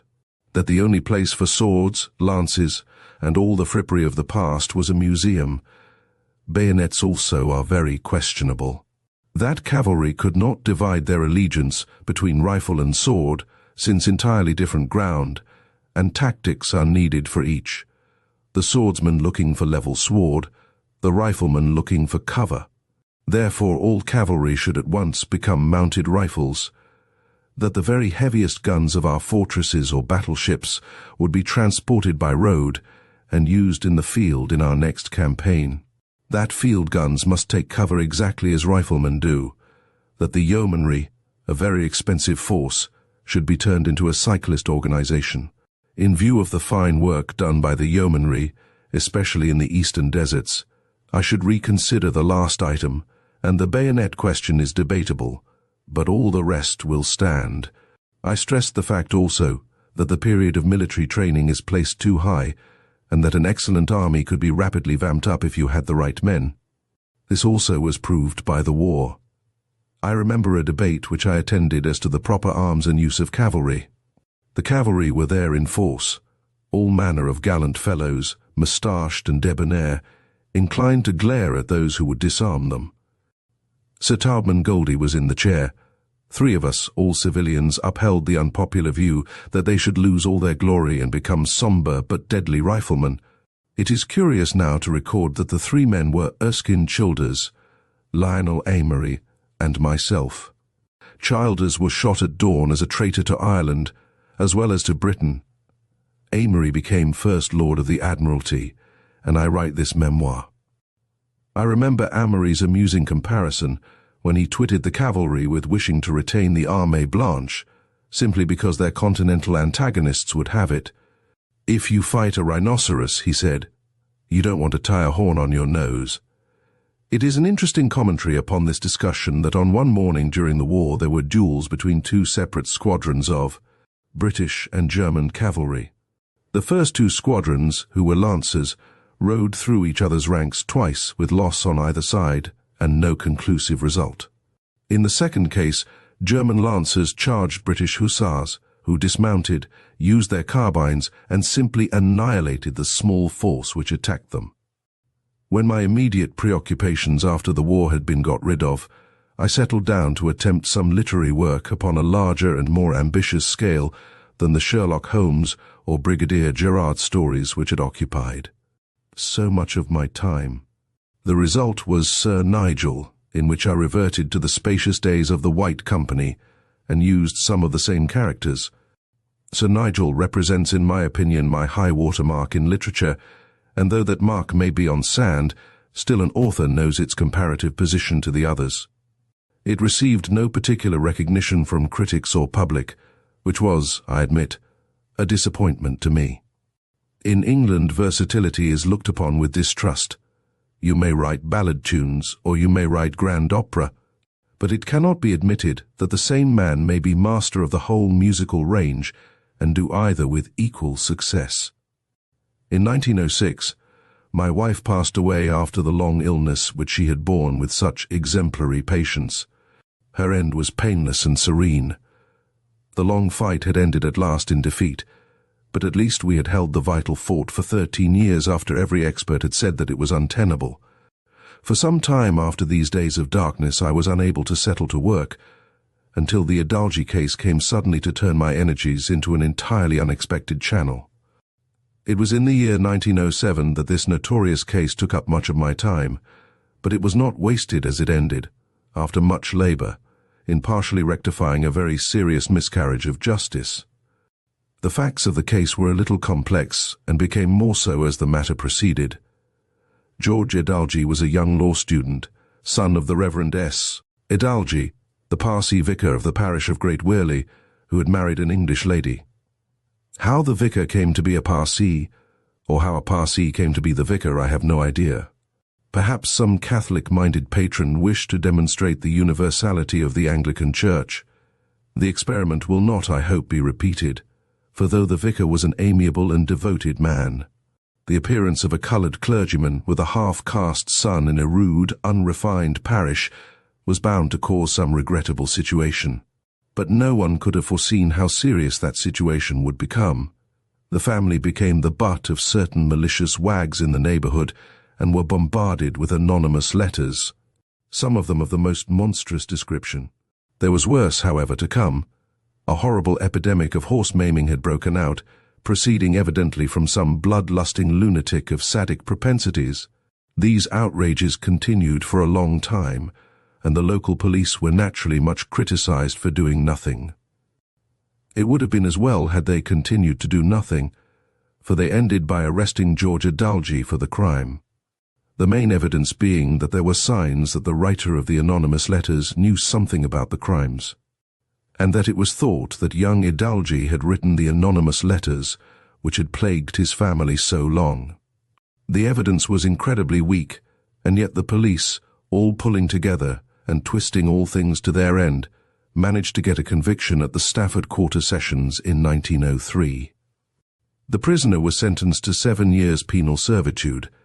There were some murmurs among discerning people at the time, and Mr. Vooles, of Truth, has an honourable record for having kept some sort of agitation going, but nothing practical was done until the unhappy youth had already served 3 years of his sentence. It was late in 1906 that I chanced to pick up an obscure paper called The Umpire, and my eye caught an article which was a statement of his case, made by himself. As I read, the unmistakable accent of truth forced itself upon my attention, and I realized that I was in the presence of an appalling tragedy, and that I was called upon to do what I could to set it right. I got other papers on the case, studied the original trial, went up to Staffordshire and saw the family, went over the scene of the crimes, and finally wrote a series of articles on the case, which began in the Daily Telegraph of January 12, 1907. As I bargained that they should be non-copyright, they were largely transferred to other papers, sold for a penny at street curbs, and generally had a very wide circulation, so that England soon rang with the wrongs of George Adalji. These wrongs would have been almost comic had they not had so tragic an upshot. If the whole land had been raked, I do not think that it would have been possible to find a man who was so unlikely, and indeed so incapable, of committing such actions. He was of irreproachable character. Nothing in his life had ever been urged against him. His old schoolmaster with years of experience testified to his mild and tractable disposition. He had served his time with a Birmingham solicitor, who gave him the highest references. He had never shown traits of cruelty. He was so devoted to his work that he had won the highest honours in the legal classes, and he had already at the age of 27 written a book upon railway law. Finally, he was a total abstainer, and so blind that he was unable to recognize anyone at the distance of 6 yards. It was clear that the inherent improbability of such a man committing a long succession of bloody and brutal crimes was so great that it could only be met by the suggestion of insanity. There had never, however, been any indication even of eccentricity in George Adalji. On the contrary, his statements of defense were measured and rational, and he had come through a series of experiences which might well have unhinged a weaker intellect. The original theory at the trial had been that Hidalgi had committed the particular mutilations with which he was charged sometime in the evening. This line of attack broke down completely, and he was able to advance a certain alibi. In the middle of the case, therefore, the police prosecution shifted its ground and advanced the new theory that it was done in the early hours of the morning. George Hidalgi, as it happened, slept in the same room as his father, the parish vicar. The latter is a light sleeper and is accustomed, as many people are, to assure privacy by turning the key of his room. He swore that George never left the room during the night. This may not constitute an absolute alibi in the eye of the law, but it is difficult to imagine anything nearer to one unless a sentinel had been placed outside the door all night. It is so near an alibi that nothing but the most cogent considerations could shake it, but far from there being any such considerations. The case was such a thing of threads and patches that one cannot imagine how any sane jury could have accepted it, even though the defense was weakly conducted. So bad was this defense that in the whole trial no mention, so far as I could ascertain, was ever made of the fact that the man was practically blind, save in good light. While between his house and the place where the mutilation was committed lay the full breadth of the London and North Western Railway, an expanse of rails, wires and other obstacles, with hedges to be forced on either side. So that I, a strong and active man, in broad daylight, found it a hard matter to pass. What aroused my indignation and gave me the driving force to carry the thing through was the utter helplessness of this forlorn little group of people, the coloured clergyman in his strange position, the brave blue-eyed, grey-haired wife, the young daughter, baited by brutal boors and having the police, who should have been their natural protectors, adopting from the beginning a harsh tone towards them and accusing them, beyond all sense and reason, of being the cause of their own troubles and of persecuting and maligning themselves. Such an exhibition, sustained, I am sorry to say, by Lord Gladstone and all the forces of the Home Office, would have been incredible had I not actually examined the facts. The articles caused a storm of indignation through the country. Truth, Sir George Lewis and other forces joined in the good work. A committee was formed by the government to examine and report. It consisted of Sir Arthur Wilson, the Honourable, John Lloyd Wharton, and Sir Albert de Rutzen. Their finding, which came to hand in June, was a compromise document.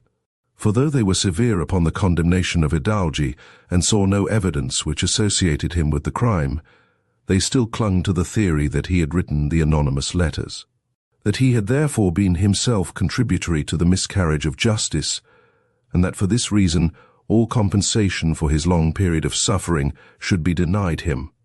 It was a wretched decision, and the Law Society, at the prompting of Sir George Lewis, showed what they thought of it by at once readmitting Hidalgi to the role of solicitors with leave to practice, which they would never have done had they thought him capable of dishonourable conduct. But the result stands. To this day this unfortunate man, whose humble family has paid many hundreds of pounds in expenses, has never been able to get 1 shilling of compensation for the wrong done.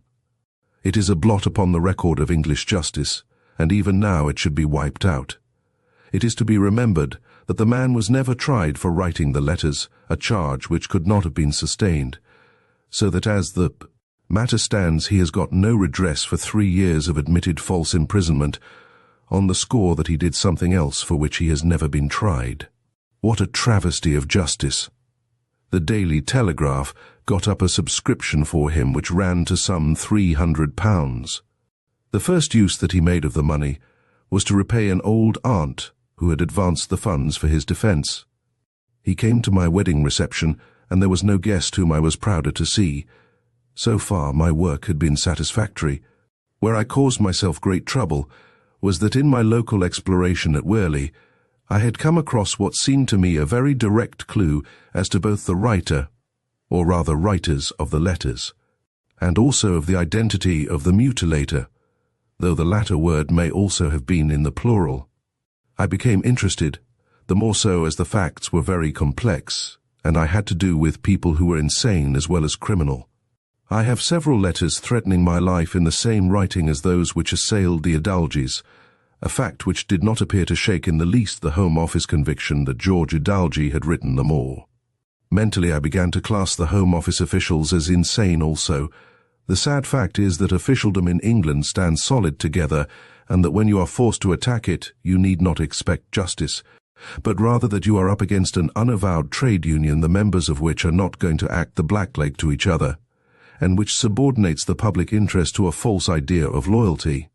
What confronts you is a determination to admit nothing which inculpates another official. And as to the idea of punishing another official for offences which have caused misery to helpless victims, it never comes within their horizon. Even now, after the lapse of so many years, I can hardly think with patience of the handling of this case. The mistake that I made, so far as my own interests were concerned, was that having got on the track of the miscreant, I let the police and the Home Office know my results before they were absolutely completed. There was a strong prima facie case, but it needed the goodwill and cooperation of the authorities to ram it home. That cooperation was wanting, which was intelligible in the case of the local police, since it traversed their previous convictions and conclusions, but was inexcusable in the Home Office. The law officers of the Crown upheld their view that there was not a prima facie case, but I fear that consciously or unconsciously the same trade union principle was at work.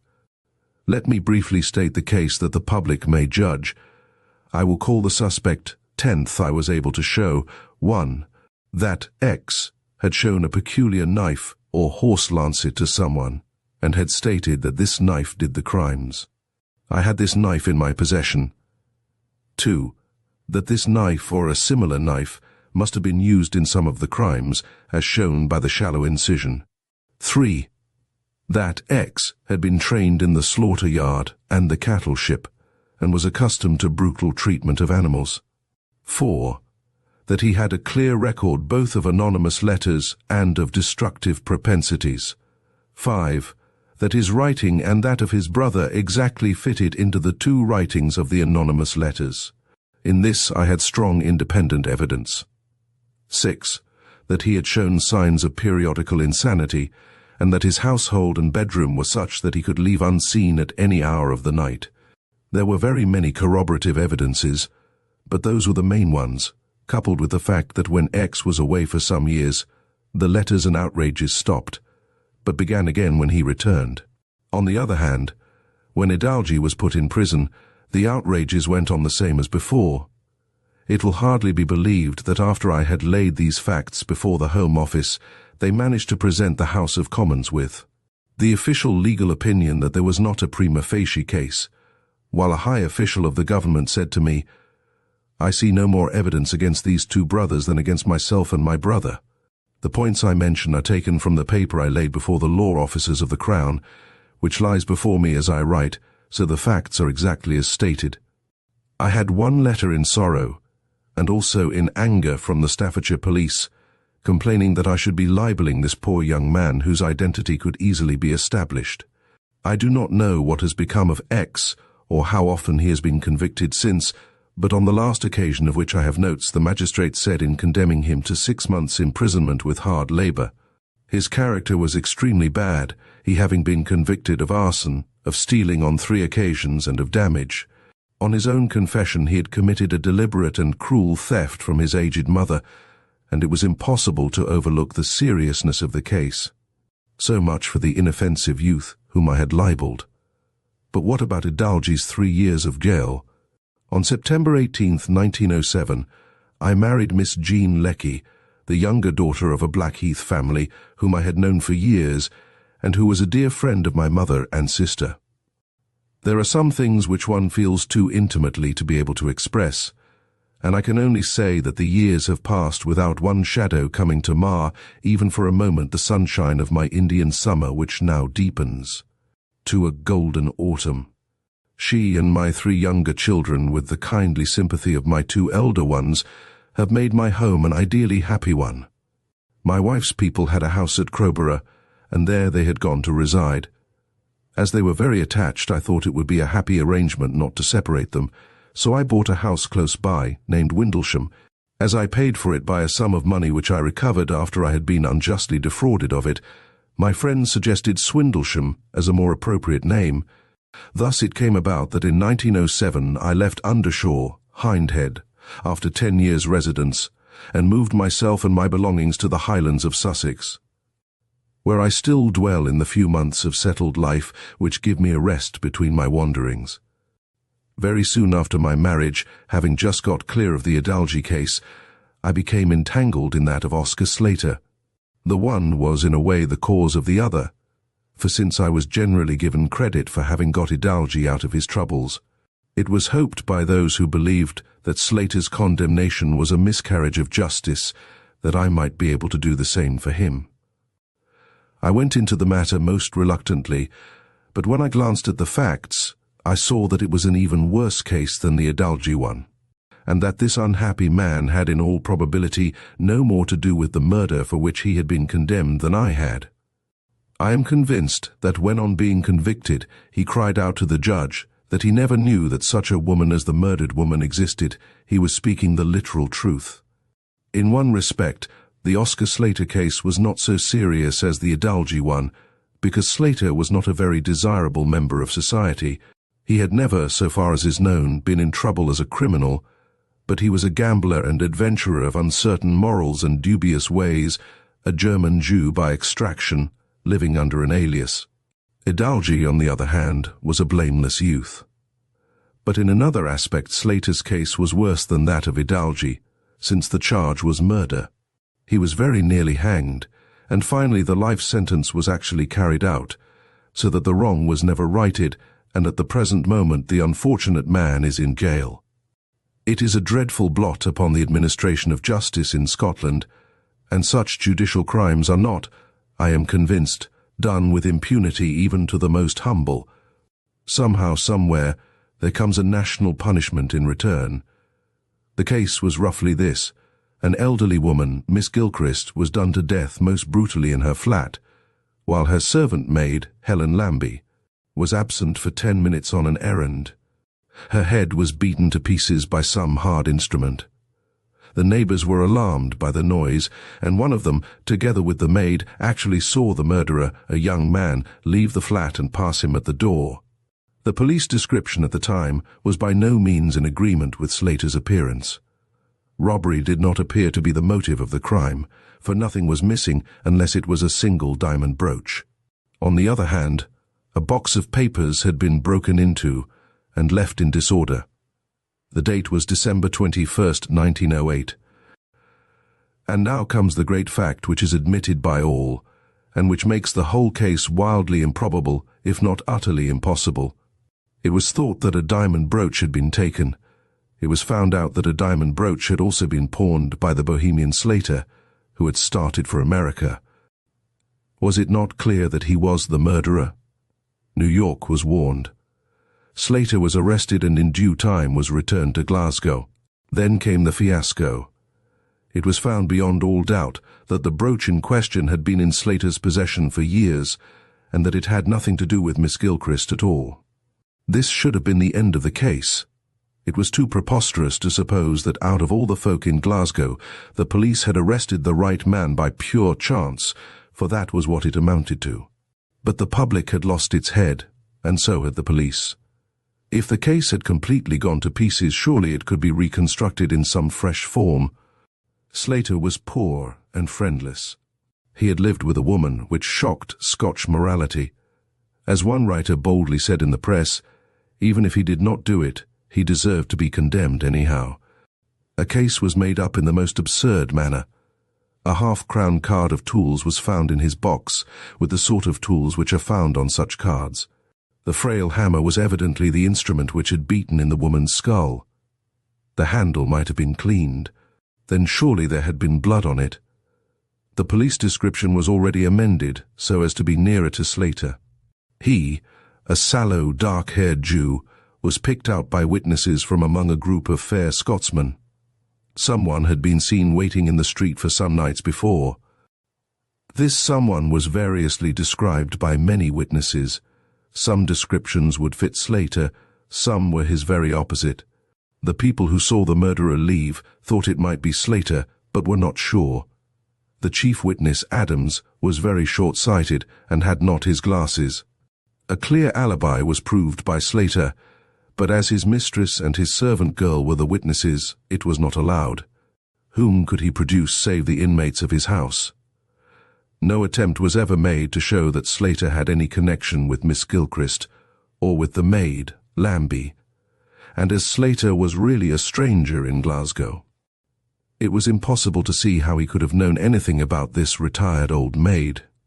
But he was not too well defended, while Mr. Ure, the Advocate General of Scotland, prosecuting for the state, thundered away in a most violent speech in which several statements were made, uncorrected by Judge Guthrie, which were very inexact, and which must have powerfully swayed the jury.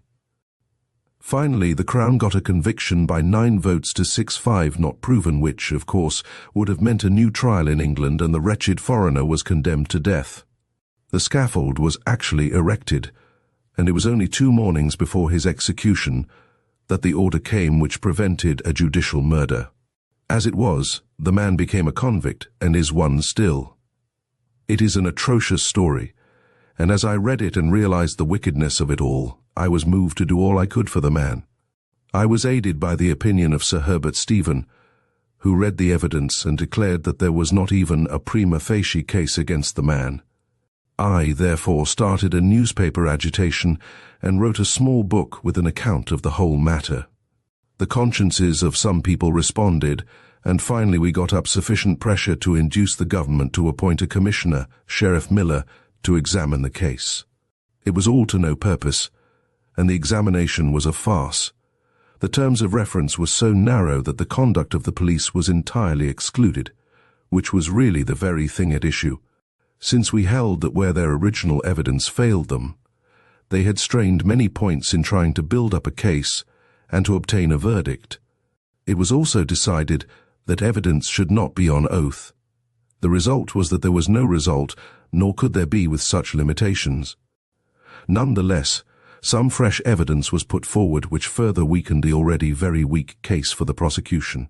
For example, at the trial, it had been stated that Slater, on reaching Liverpool from Glasgow, had gone to a Liverpool hotel under a false name, as if he were trying to throw the police off his track. It was shown that this was not true, and that he had signed the register with his own Glasgow name. I say his Glasgow name, for he had several pseudonyms in the course of his not too reputable career, and, as a fact, he took his actual passage under a false name, showing that he intended to make a clear start in America. He was, according to his own account, pursued by some woman, probably his lawful wife, and this covering of tracks was to escape this huntress. The fact that he used his own name at the hotel showed that the new name was for American rather than for British use, and that he had no fear of Glasgow pursuit. We could do no more, and there the matter rested. There was a very ugly aftermath of the case, which consisted of what appeared to be persecution of Mr. Trench, a detective who had given evidence at the inquiry which told in favour of our view. A charge was shortly afterwards made against both him and a solicitor, Mr. Cook, who had been conspicuous upon Slater's side, which might well have ruined them both. As it was, it caused them great anxiety and expense. There had been a most unpleasant political flavour to the whole proceedings. But on this occasion the case came before a Conservative judge, Mr. Scott Dixon, who declared that it should never have been brought into court, and dismissed it forthwith with contempt. It is a curious circumstance that, as I write, in 1924, Judge Guthrie, Cook, Trench, Helen Lambie, Miller and others have all passed on. But Slater still remains, eating out his heart at Peterhead. One strange psychic fact should be mentioned which was brought to my notice by an eminent English K.C. There was a spiritualist circle which used to meet at Falkirk, and shortly after the trial messages were received by it which purported to come from the murdered woman. She was asked what the weapon was which had slain her.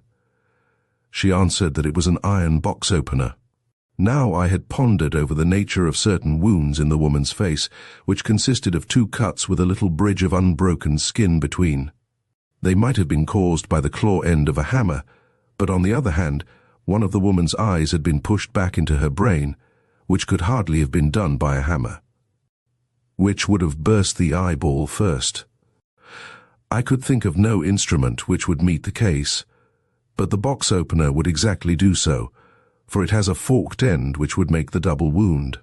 And it is also straight, so that it might very well penetrate to the brain, driving the eye in front of it.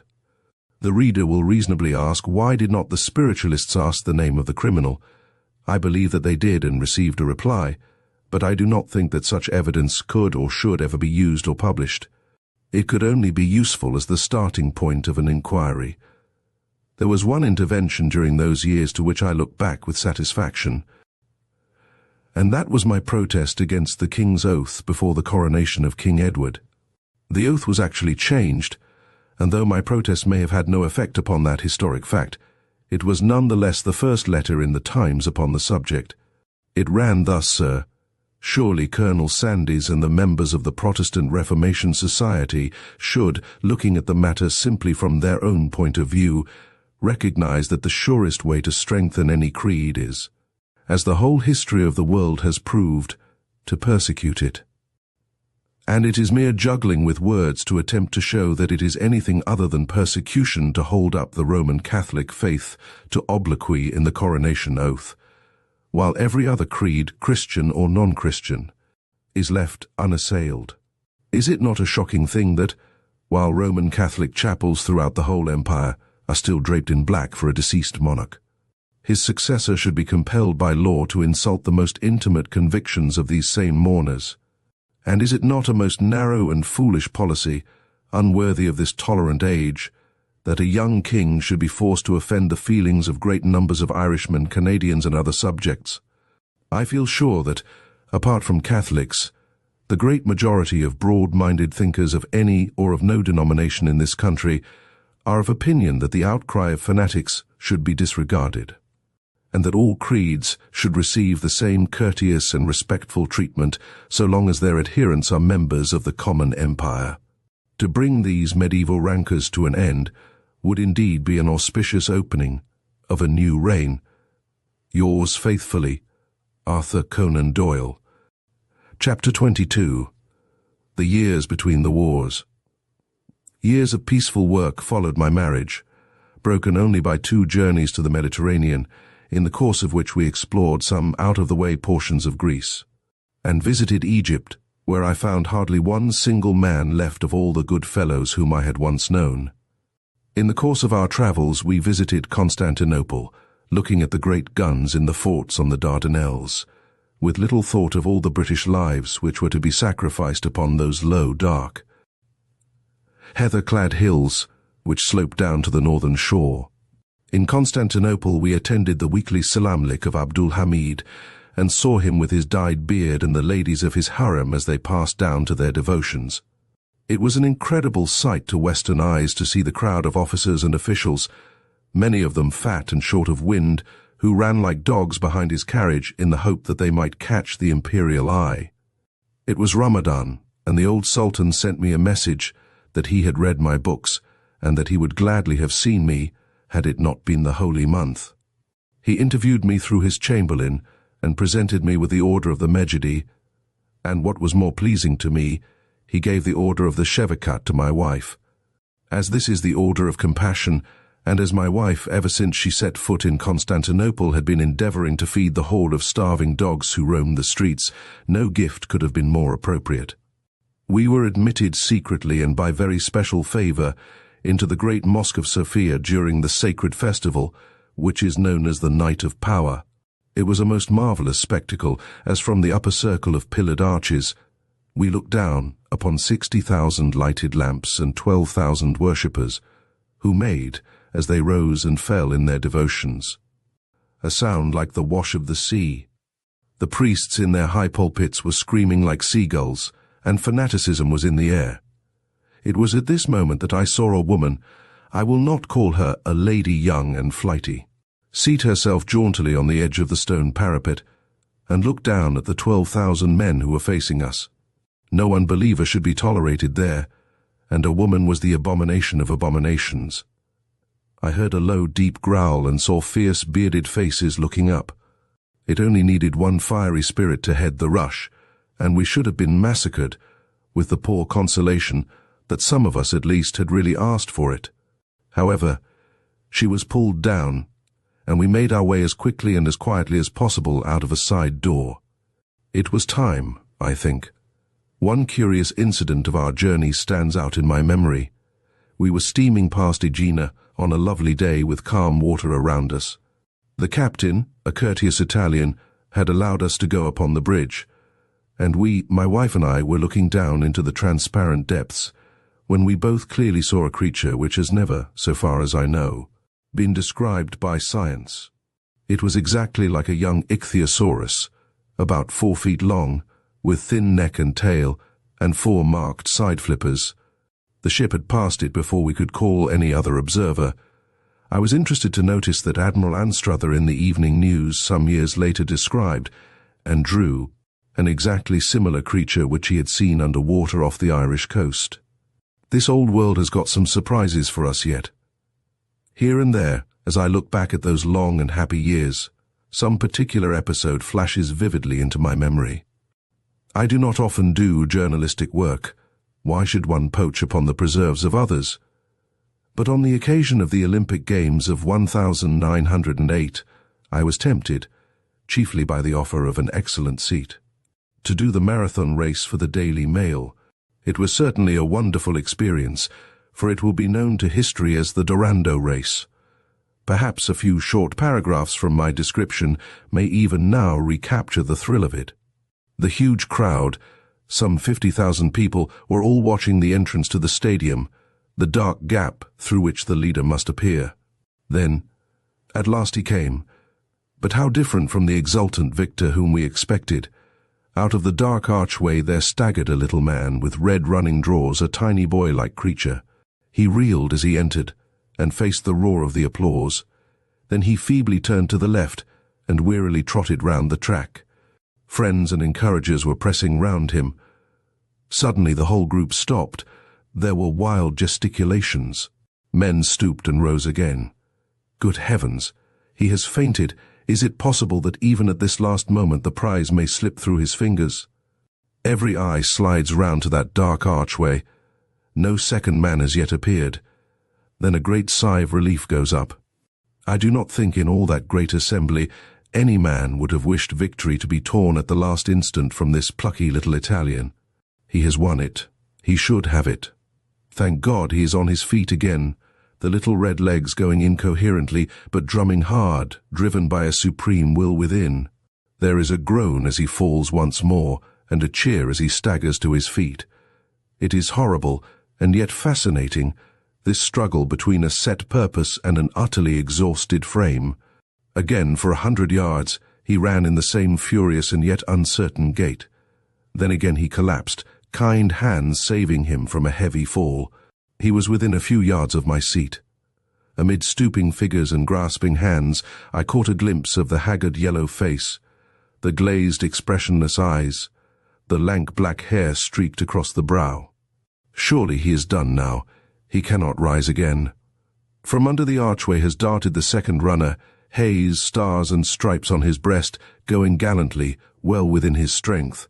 There is only 20 yards to do if the Italian can do it. He staggered up, no trace of intelligence upon his set face, and again the red legs broke into their strange automatic amble. Will he fall again? No, he sways, he balances, and then he is through the tape and into a score of friendly arms. He has gone to the extreme of human endurance.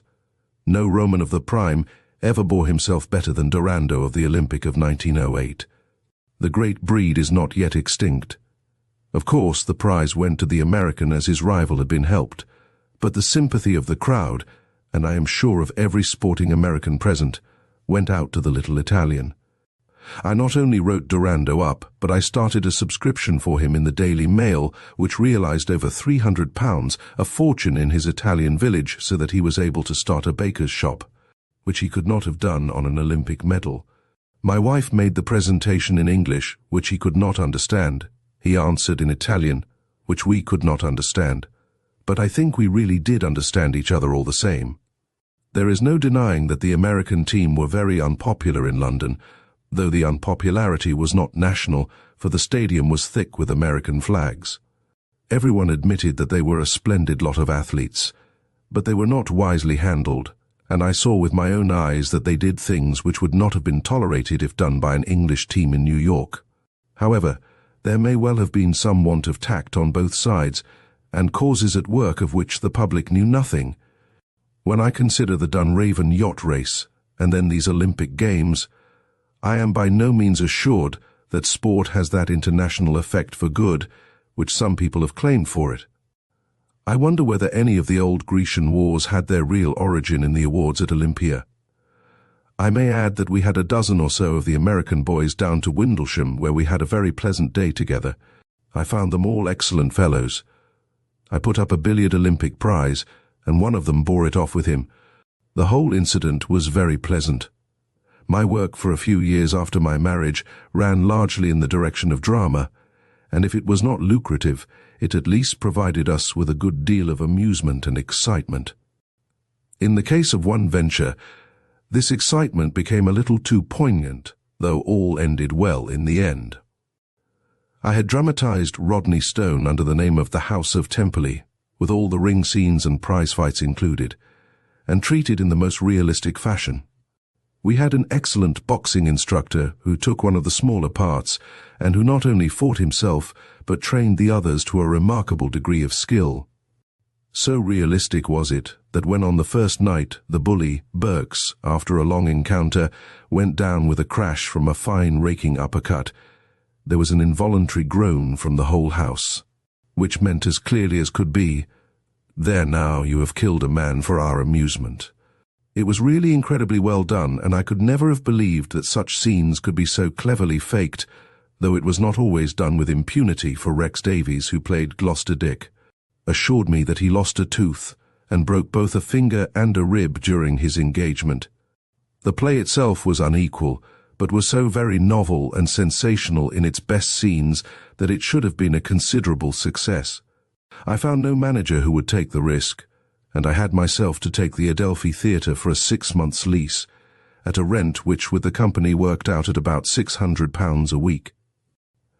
As on the top of this the production cost about £2,000, it will be seen that I was plunging rather deep.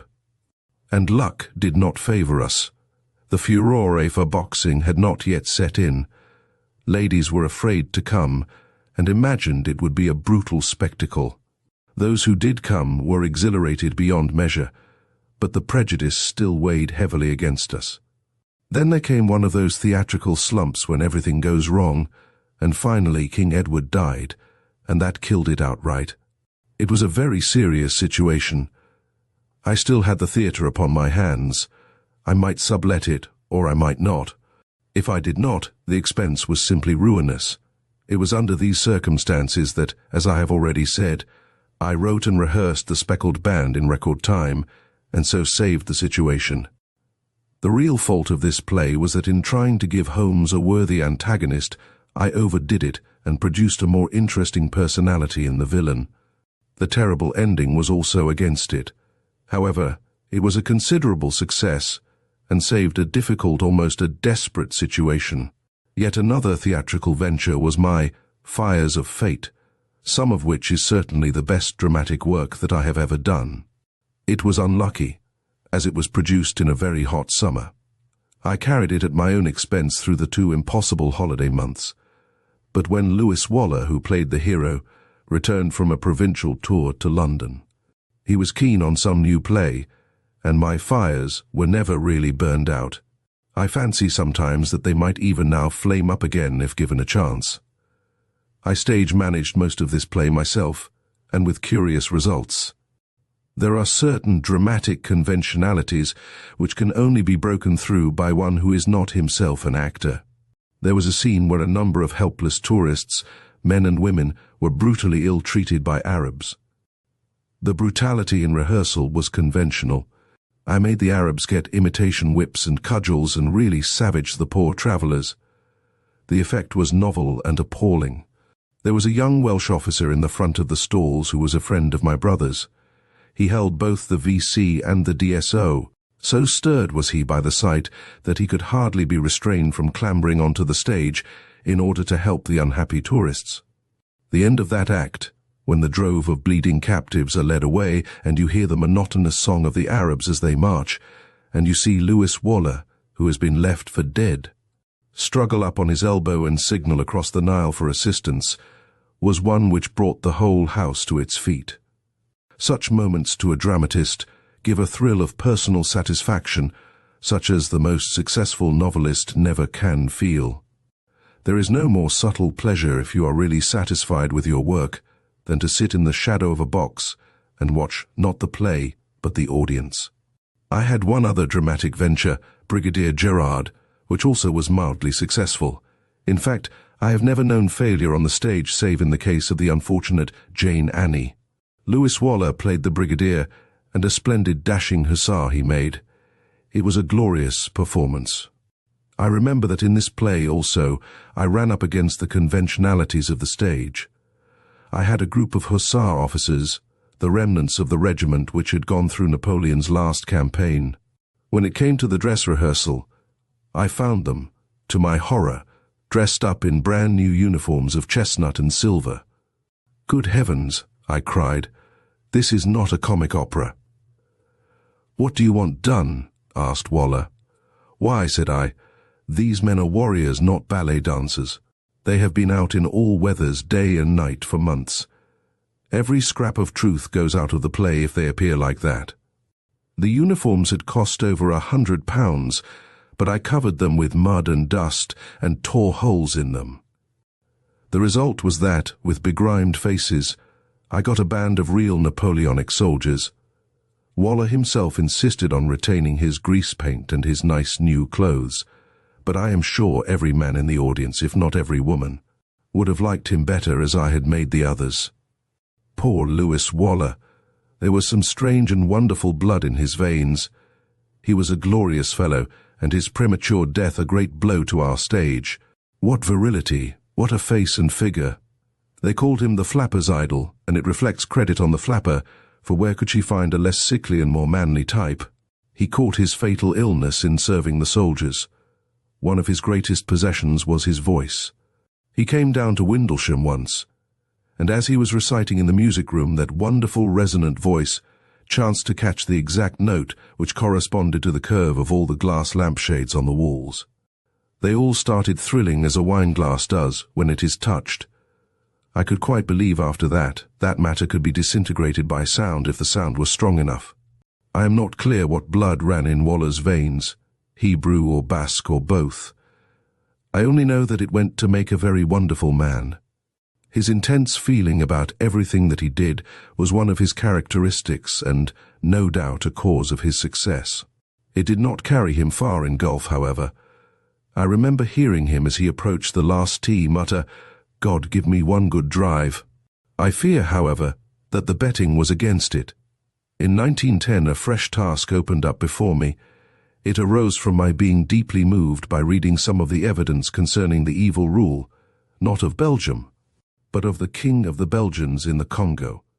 I examined this evidence carefully before I accepted it, and I assured myself that it was supported by 5 British consuls and by Lord Cromer, as well as by travellers of many races, Belgian, French, American, Swedish and others. An attempt has been made since to minimize the facts, and to pretend that Roger Casement had been at the back of the agitation for sinister purposes of his own. This contention is quite untenable, and the evidence for the atrocities is overwhelming, and from very many sources, the Belgians themselves being among the best witnesses. I put in some 2 years working with Mr. Morel and occasionally lecturing in the country upon this question, and it was certainly the efforts of the Congo Association which we represented that eventually brought the question to the notice of that noble man, King Albert, which meant setting it right so that the colony is now, so far as I know, very well managed. Casement, whom I shall always regard as a fine man afflicted with mania, has met his tragic end, and Morel's views upon the war have destroyed the feelings which I had for him. But I shall always maintain that they both did noble work in championing the wrongs of those unhappy and helpless Negroes. My own book, The Crime of the Congo, which was translated into all European languages, had also, I hope, some influence towards that end. In the early summer of 1912, I had a telegram from Lord Northcliffe, which let me in for about as much trouble as any communication which I have ever received. It was to the effect that Britain must regain her place among the athletic nations which had been temporarily eclipsed by the Olympic Games at Stockholm, and that I was the one man in Great Britain who could rally round me the various discordant forces which had to be united and used. This was very complimentary, but it was Lord Northcliffe's sole contribution to the matter for a very long time, and I was left to my own devices entirely in carrying out a complex task. So badly coordinated were Northcliffe's papers that I had some of them actually attacking me while I was working on their chief's suggestion. When I examined, I found chaos. On the one hand was the British Olympic Committee, a most sound and respectable body, under Lord Desborough. In some way they had lost touch with press and public and were generally in disfavour, though really they had done their best. On the other hand was the Times, which had worked itself into a fury about the misdeeds of the committee, and had set a tone which poisoned the whole press against them. Lord Northcliffe would have nothing to do with anything which emanated from the committee. The committee defied Lord Northcliffe. It was clear that this had to be cleared up as a preliminary, and the matter took enough diplomacy to have settled the Balkan question. I called upon the committee and suggested that an independent body be formed on which they could be represented. To this they agreed. I then called on the Times and said, "You are no longer dealing with the old Olympic Committee, but with a new body. Do you agree to this?" Yes, that was all in order. I may have omitted the trifling fact that the new body did not yet exist. I then asked Mr. Studd, the famous cricketer of old and head of the Polytechnic, to help me to form the new body. We soon had a very effective one, including several leading athletes, and Lord Forster, now Governor-General of Australia. I served, of course, on the committee, and soon we were in touch with everyone and all promised to go smoothly. But presently a huge mistake was made. I don't wish to represent myself as the fount of all wisdom, and no doubt I make as many slips as my fellows, but that particular one would never have been made had I been present. But I was called away, and was out of the country at that crucial committee meeting. It had been already determined that an appeal to the public over all our names should be issued. The amount had not been discussed, but in my own mind I had thought that £10,000 would suffice. I was horrified, therefore, when I returned from my holiday to find that they had appealed for £100,000. The sum was absurd, and at once brought upon us from all sides the charge of developing professionalism. My position was very difficult. If I protested now, it would go far to ruin the appeal. After all, it might succeed. I could only fall into line with the others, and do my best for the sake of the cause to defend a policy which I looked upon as mistaken. We actually collected about £7,000, and finally, as we found that the general feeling was either hostile or apathetic, we handed over this sum to the Olympic Committee. Then came the war, and so in any case our labour was in vain, for the Games were to be in Berlin in 1916. We were all playing another game by then. This matter was spread over a year of my life, and was the most barren thing that I ever touched, for nothing came of it, and I cannot trace that I ever received one word of thanks from any human being. I was on my guard against Northcliffe telegrams after that. I remember one curious episode about that time. I was staying in a Northumberland Avenue hotel, and I walked out at night in pensive mood, strolling down the embankment and watching the great dark river with the gleam of the lights upon it. Suddenly a man passed me, walking very rapidly and muttering in an incoherent way. He gave me an impression of desperation, and I quickened my pace and followed him. With a rush he sprang up on the parapet and seemed to be about to throw himself into the river. I was just in time to catch his knees and to pull him down. He struggled hard to get up, but I put my arm through his and led him across the road. There I reasoned with him and examined into the cause of his troubles. He had had some domestic quarrel, I believe, but his main worry was his business, which was that of a baker. He seemed a respectable man, and the case seemed genuine, so I calmed him down, gave him such immediate help as I could, and made him promise to return home and to keep in touch with me afterwards. When the excitement of the incident was over, I had grave doubts as to whether I had not been the victim of a clever swindler. I was considerably relieved, therefore, to get a letter a few days later, giving name and address, and obviously genuine. I lost sight of the case after that. Another matter which preoccupied me much in the years before the war, and preoccupies me still, is the reform of our divorce laws. I was president of the Reform Union for 10 years and have only just vacated the position in order to make room for a far more efficient successor in Lord Birkenhead. I am quite alive to all the arguments of our opponents, and quite understand that laxity in the marriage tie is an evil, but I cannot understand why England should lag behind every other Protestant country in the world, and even behind Scotland, so that unions which are obviously disgusting and degrading are maintained in this country while they can be dissolved in our colonies or abroad. As to morality, I cannot, I fear, admit that our morality here is in the least better than in Scandinavia, Holland, or Germany, where they have more rational laws. I think that in some states in America they have pushed divorce to an extreme, but even in America I should say that married happiness and morality generally are quite as high as with us. The House of Lords has shown itself to be more liberal in this matter than the Commons, possibly because the latter have a fear of organized church influence in their constituencies. It is one of several questions which makes me not sorry to see Labour, with its larger outlook, in power for a time in this country. Our marriage laws, our land laws, the cheapening of justice and many other things have long called out for reform, and if the old parties will not do it, then we must seek some new one which will.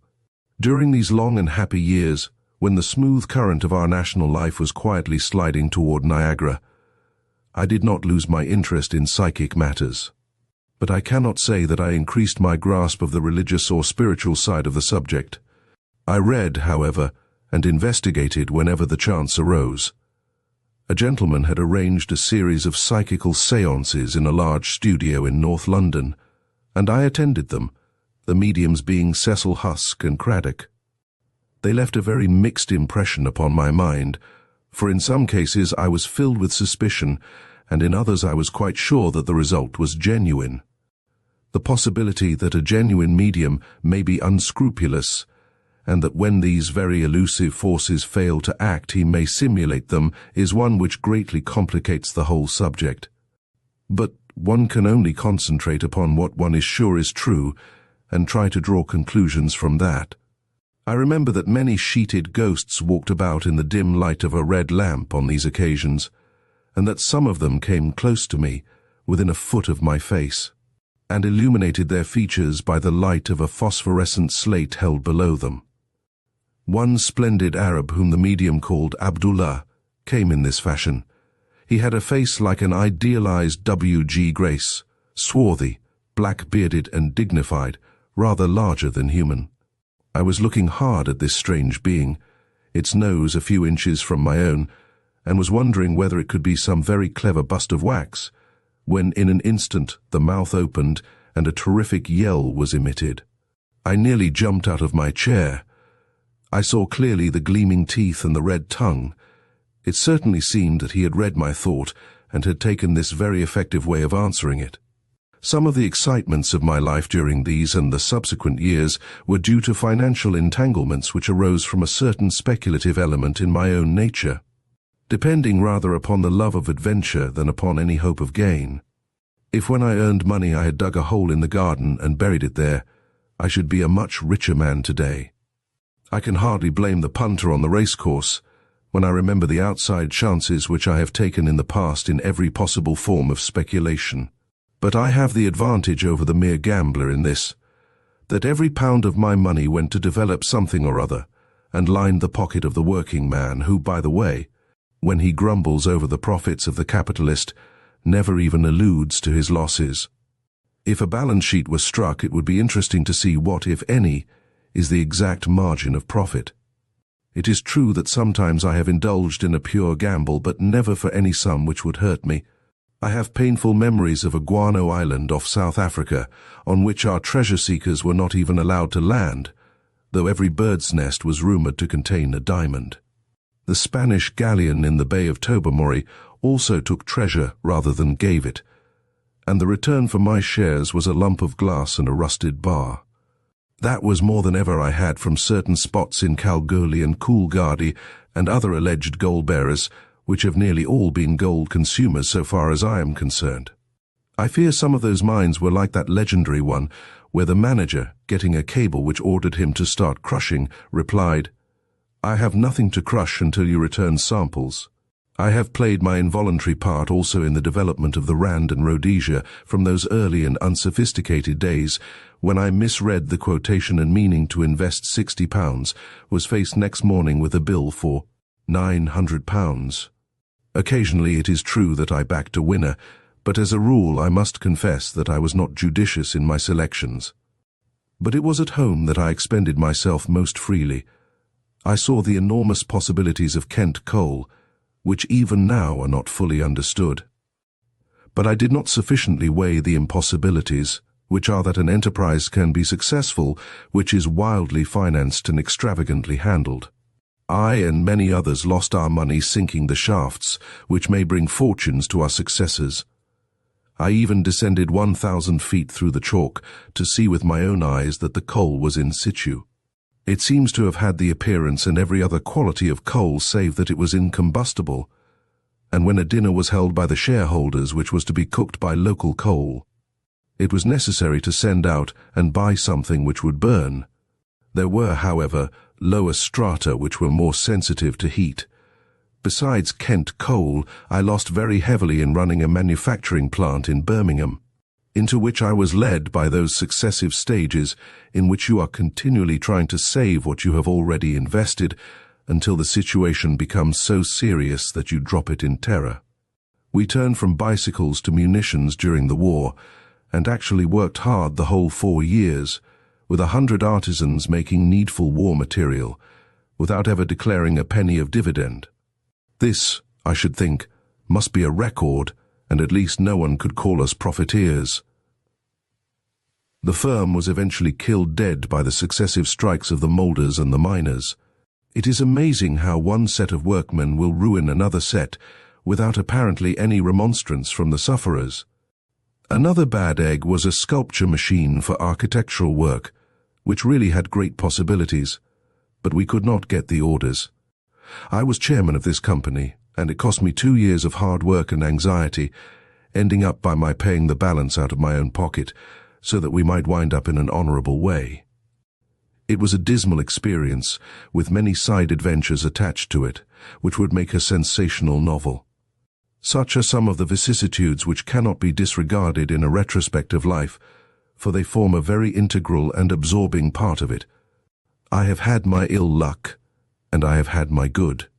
Amid the latter, I count the fact that I have been for 21 years a director of Raphael Tuck and Company, without the least cloud to darken the long and pleasant memory. I have also been for many years chairman of Besson's famous brass instrument firm. I think a man should know all sides of life, and he has missed a very essential side if he has not played his part in commerce. In investments, too, I would not imply that I have always been unfortunate. My speculative adventures are over, and I can at least say that, unless the British Empire goes down, I shall be able to retain enough for our modest needs. Chapter 23. Some Notable People. When I have chanced during my life to come in contact with notable people, I have often made some short record at the time of what they said and how they impressed me. It is difficult, however, to use these notes for publication when you happen to have been a guest, and it can only be done, I think, by using one's judgment and never consciously harming one's host. If everyone were altogether silent upon such occasions, the most pleasing side of great contemporaries would never be chronicled. For the statesman in slippers is a very much more human and lovable person than the politician on the platform. Among the great men that I have known, President Roosevelt occupied a prominent place. He was not a big, nor, so far as one could see, a powerful man. But he had tremendous dynamic force and an iron will which may account for his reputation as an athlete. He had all the simplicity of real greatness, speaking his mind with great frankness and in the clearest possible English.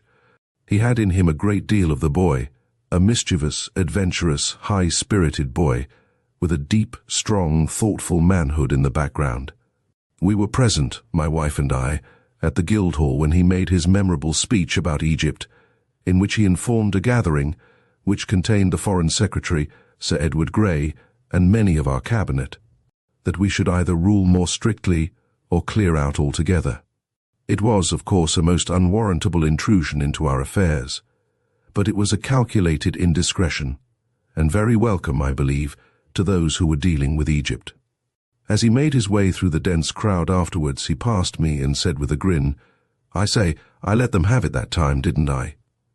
There was the mischievous boy coming out. He had a quick, blunt wit which showed itself often in his metaphors. He spoke to me, I remember, of someone who had a 9-guinea-pig power brain. One of his entourage told me how the president had been awakened once to address some prairie folk at a wayside station. "They have come 60 miles to see you," said his secretary. "They would have come 100 to see a cat with 2 heads," said the ruffled president. I met him once at a small luncheon party at the invitation of Lord Lee, who had soldiered with him in Cuba. He was extremely talkative. In fact, I can hardly remember anyone else saying anything. Thinking it over afterwards, I concluded that 2 ideas were running through his mind, and every now and then coming to the surface. They were formidable ideas, and may have been some temporary wave of feeling, but they were certainly in his thoughts. The one was that there would be another civil war in the States. The second, that if you had the farmer class on your side, they presented the best military material. From this I gathered that it was not a geographical but an economic struggle that was in his mind.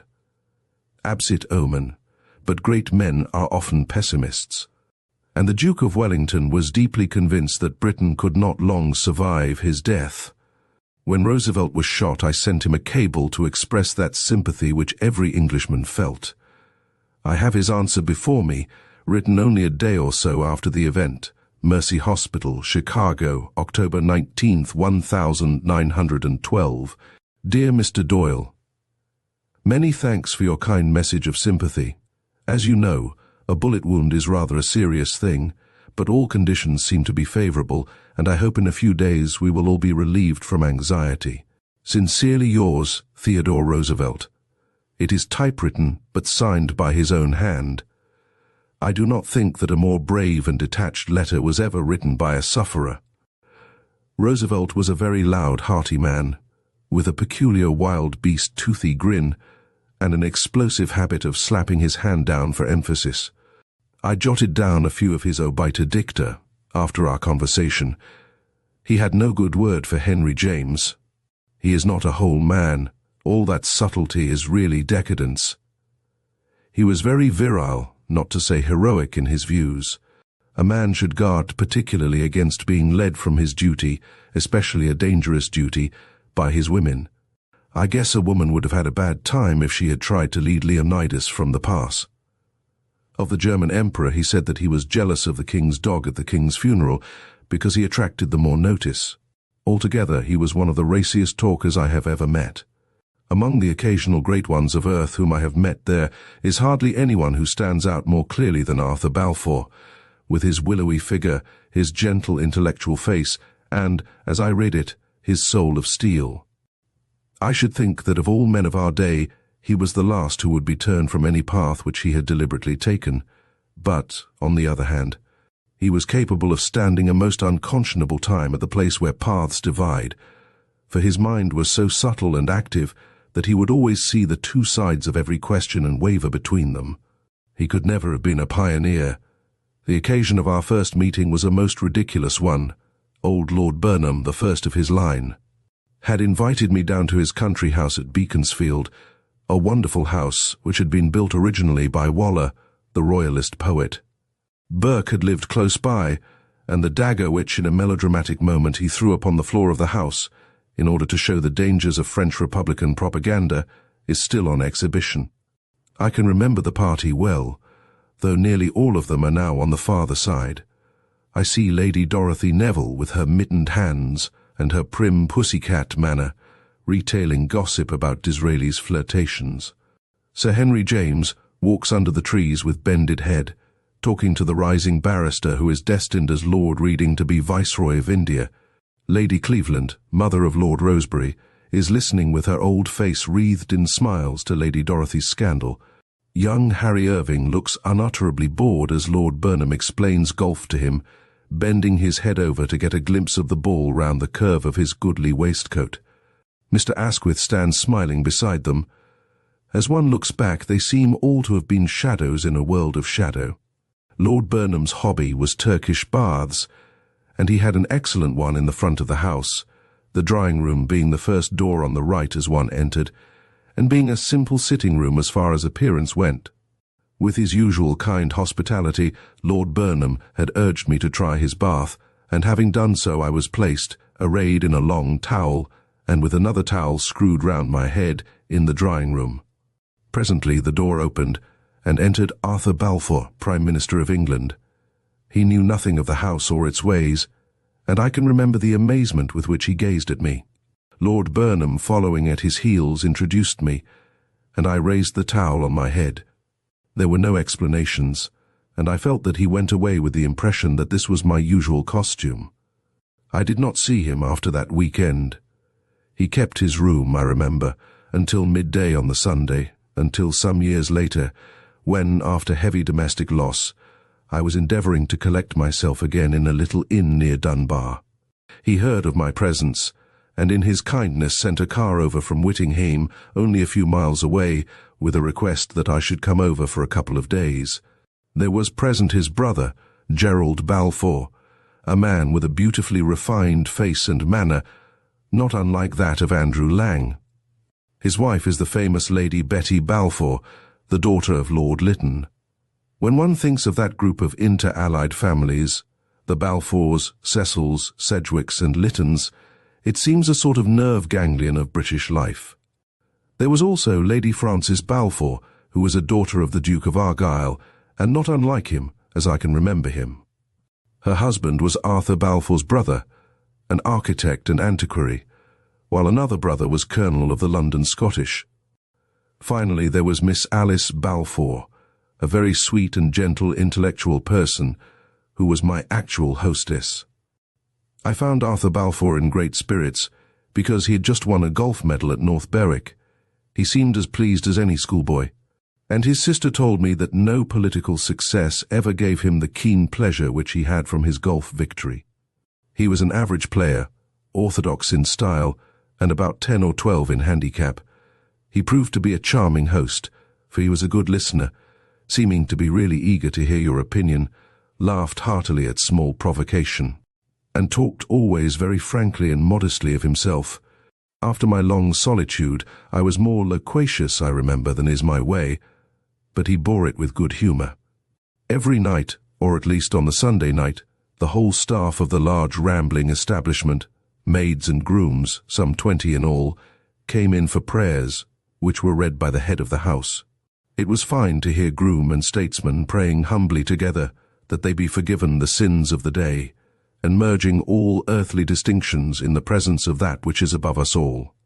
He was very interesting when he spoke of the outrage which the Russian fleet had committed when, on their way to Japan, they opened fire at the British trawlers on the Doggerbank. It was curious to hear his gentle voice and to note his listless, impersonal manner while he spoke in this fashion. I was very angry, really very angry about that affair. If our fleet had been at home, I should have been inclined to have stopped them in the Straits.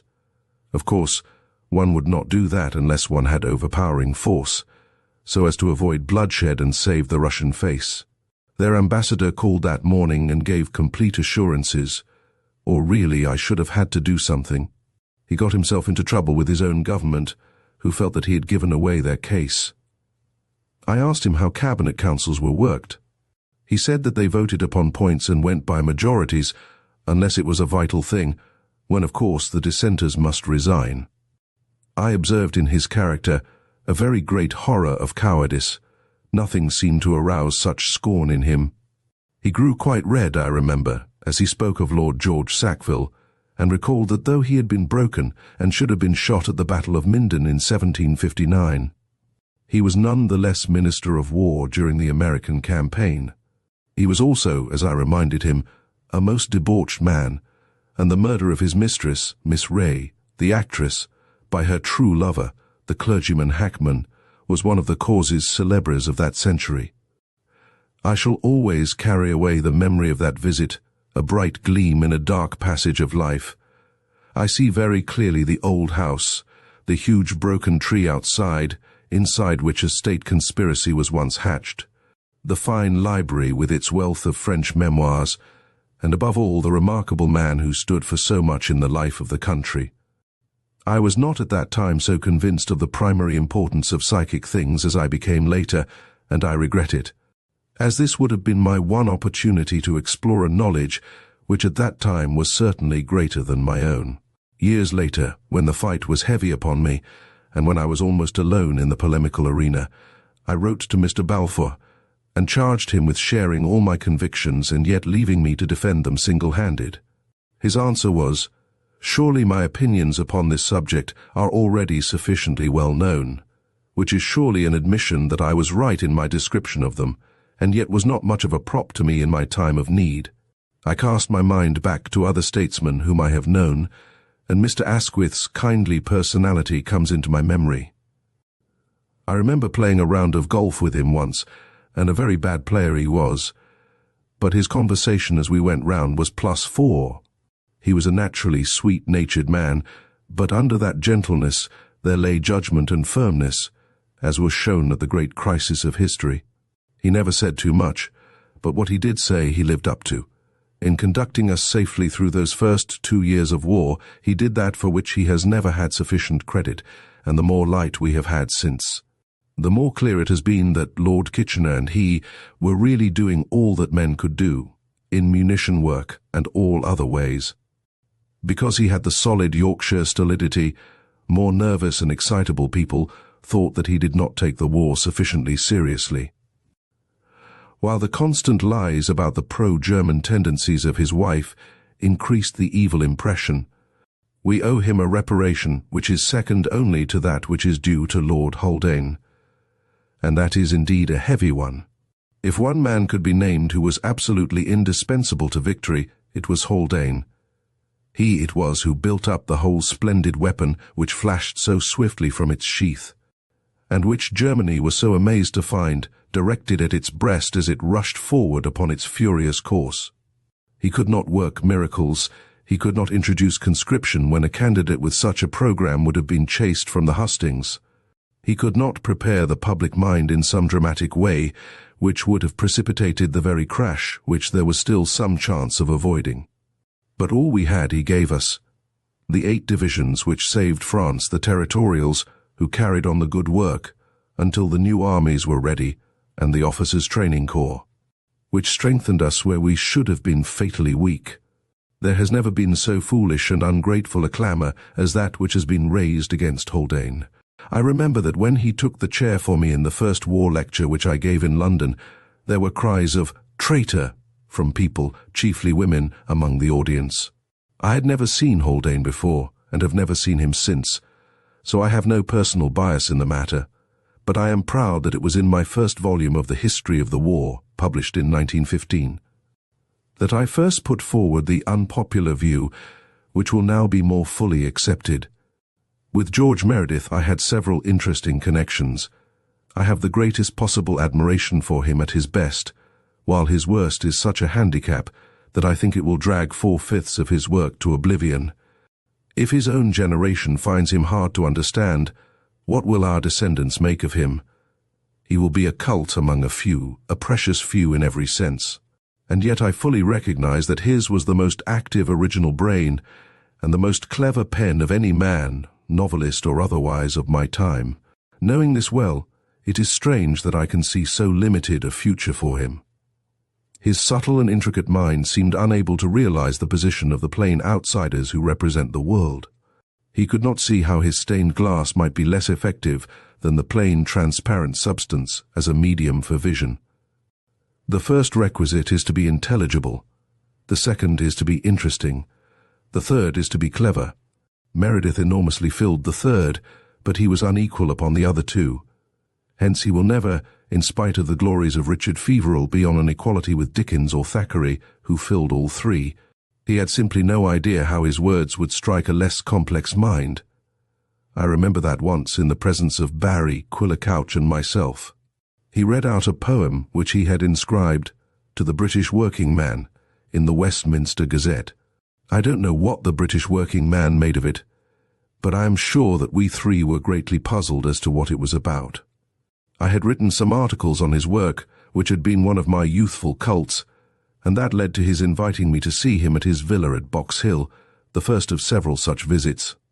There had been a good deal in the papers about his health, so that I was surprised when, as I opened the garden gate, a slight but robust gentleman in a grey suit and a red tie swung out of the hall door and came singing loudly down the path.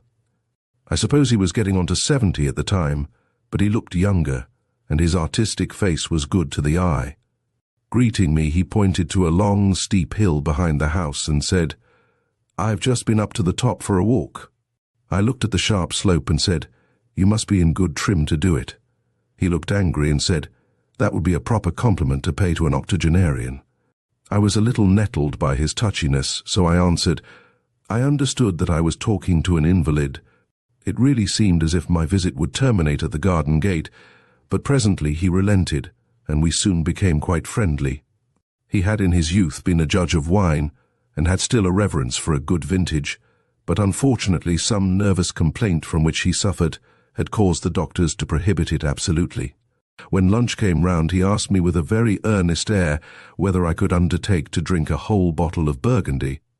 I answered that I saw no insuperable difficulty.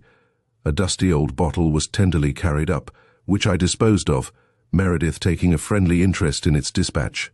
"The fact is," said he, "I love my wine, and my little cellar was laid down with care and judgment, so that when some guest comes and drinks a glass and wastes the rest of the bottle, it goes to my heart. It really did me good to see you enjoy that one." I need not say that I intimated that I was always prepared to oblige. His conversation was extraordinarily vivid and dramatic, uttered in a most vehement tone. It may have been artificial, and it may have been acting, but it was very arresting and entertaining. The talk got upon Napoleon's marshals, and you would have thought that he knew them intimately, and he did Murat's indignation at being told to charge au bout, as if he ever charged any other way, in a fashion which would have brought down the house. Every now and then he brought out a Meredithian sentence which sounded comic when applied to domestic matters. When the jelly swayed about as the maid put it on the table, he said, "The jelly, Mary, is as treacherous as the Trojan horse." He laughed when I told him how my groom, enlisted as a waiter for some special dinner, said, "Hud up there," to the jelly under similar circumstances. After lunch we walked up a steep path to the little chalet or summer house where he used to write. He wished to read me a novel which he had begun 20 years before, but which he had not had the heart to go on with. I liked it greatly, and we roared with laughter at his description of an old sea dog who turned up the collar of his coat when he went into action as if the bullets were rain. He said that my hearty enjoyment encouraged him to go on with it, and it has since appeared as The Amazing Marriage. But whether I really had anything to do with it, I do not know. I should be proud to think so. The nervous complaint from which he suffered caused him to fall down occasionally. As we walked up the narrow path to the chalet, I heard him fall behind me, but judged from the sound that it was a mere slither and could not have hurt him. Therefore I walked on as if I had heard nothing. He was a fiercely proud old man, and my instincts told me that his humiliation in being helped up would be far greater than any relief I could give him. It was certainly a nice point to decide. George Meredith's religious convictions were very difficult to decide.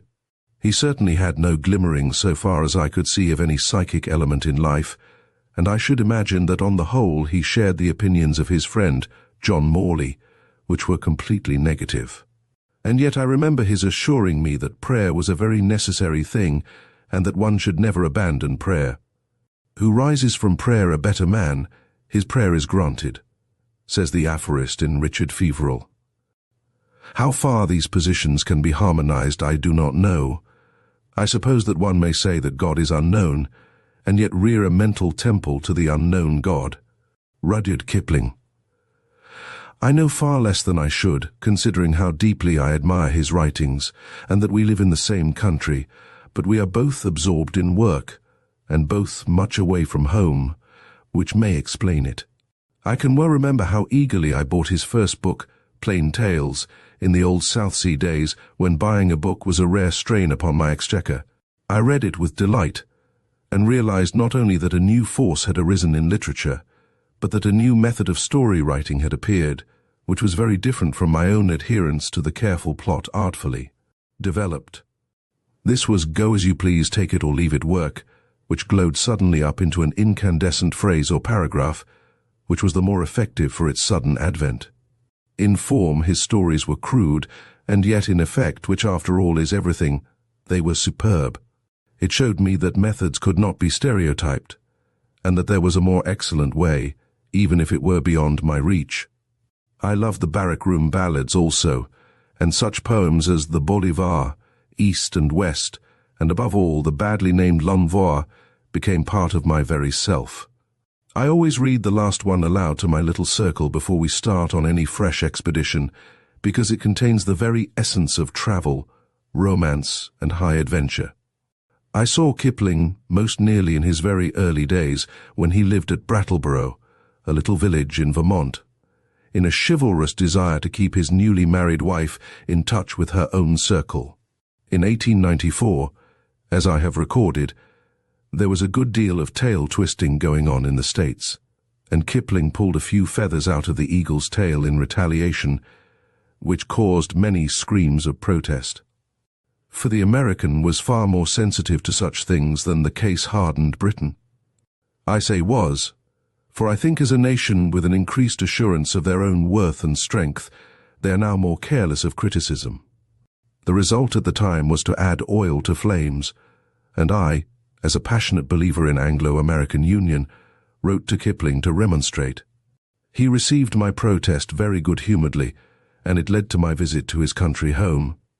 As a matter of fact, the concern shown in America, when the poet lay at death's door a few years later, showed that the rancor was not very deep. Perhaps he was better known at that time in America than in England, for I remember sitting beside a bushman in London who bowed his red face to my ear and said, "Beg your pardon, sir, but, is this here Kilpin?" I had 2 great days in Vermont and have a grateful remembrance of Mrs. Kipling's hospitality. The poet read me MacAndrew's hymn, which he had just done, and surprised me by his dramatic power, which enabled him to sustain the Glasgow accent throughout, so that the angular Scottish greaser simply walked the room. I had brought up my golf clubs and gave him lessons in a field, while the New England rustics watched us from afar, wondering what on earth we were at, for golf was unknown in America at that time. We parted good friends, and the visit was an oasis in my rather dreary pilgrimage as a lecturer. My glimpses of Kipling since then have been few and scattered, but I had the pleasure several times of meeting his old father, a most delightful and lovable person, who told a story quite as well as his famous son. As the mother was also a very remarkable woman, it is no wonder that he carried such a cargo. James Barrie is one of my oldest literary friends, and I knew him within a year or 2 of the time when we both came to London. He had just written his Window in Thrums, and I, like all the world, acclaimed it. When I was lecturing in Scotland in 1893, he invited me to Kirriemuir. When I stayed some days with his family, splendid types of the folk who have made Scotland great. His father was a fine fellow, but his mother was wonderful, with a head and a heart rare combinations, which made me class her with my own mother. Kirriemuir could by no means understand Barrie's success, and looked upon their great son as an inexplicable phenomenon.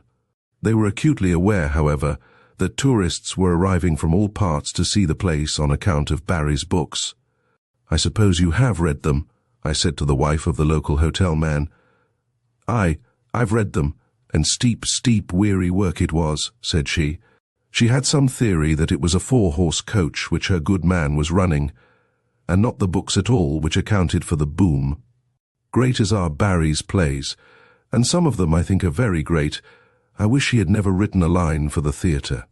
The glamour of it and the, to him, easy success have diverted from literature the man with the purest style of his age. Plays are always ephemeral, however good, and are limited to a few, but Barrie's unborn books might have been an eternal and a universal asset of British literature.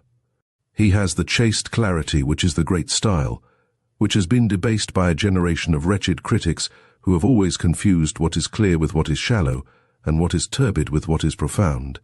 If a man's thought is precise, his rendering of it is precise, and muddy thoughts make obscure paragraphs.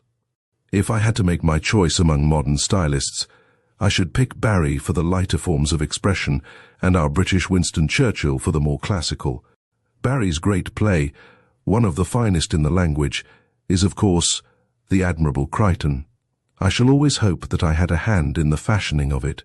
I say this not in complaint but in satisfaction, for we all drop seeds into each other, and seldom know whence they come. We were walking together on the heath at Kirriemure, and I said, "I had a quaint thought in the night, Barrie. It was that a king was visiting India, and was wrecked on the way on some island far from the track of ships. Only he and one rather handy sailor were saved. They settled down to spend their lives together. Of course the result would be that the sailor would become the king, and the king the subject." We chuckled over the idea, and when Crichton appeared, I seemed to see the fine plant which had grown from the tiny seed. Barrie and I had one unfortunate venture together, in which I may say that the misfortune was chiefly mine, since I had really nothing to do with the matter, and yet shared all the trouble. However, I should have shared the honour and profit in case of success, so that I have no right to grumble. The facts were that Barrie had promised Mr. D'Oyly Carte that he would provide the libretto of a light opera for the Savoy. This was in the Gilbert days, when such a libretto was judged by a very high standard. It was an extraordinary commission for him to accept, and I have never yet been able to understand why he did so, unless, like Alexander, he wanted fresh worlds to conquer.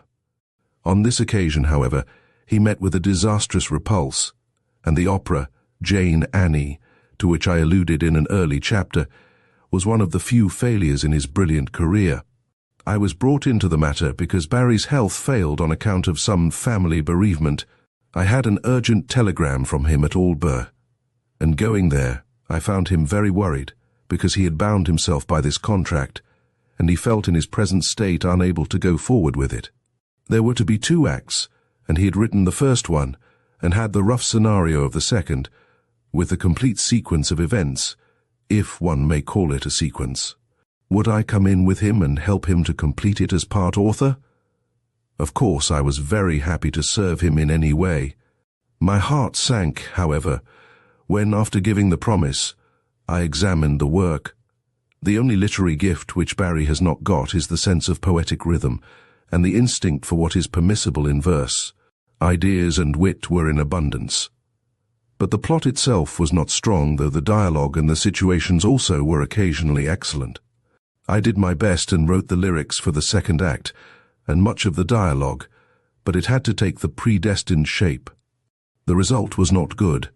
However, the actual comradeship of production was very amusing and interesting, and our failure was mainly painful to us because it let down the producer and the cast.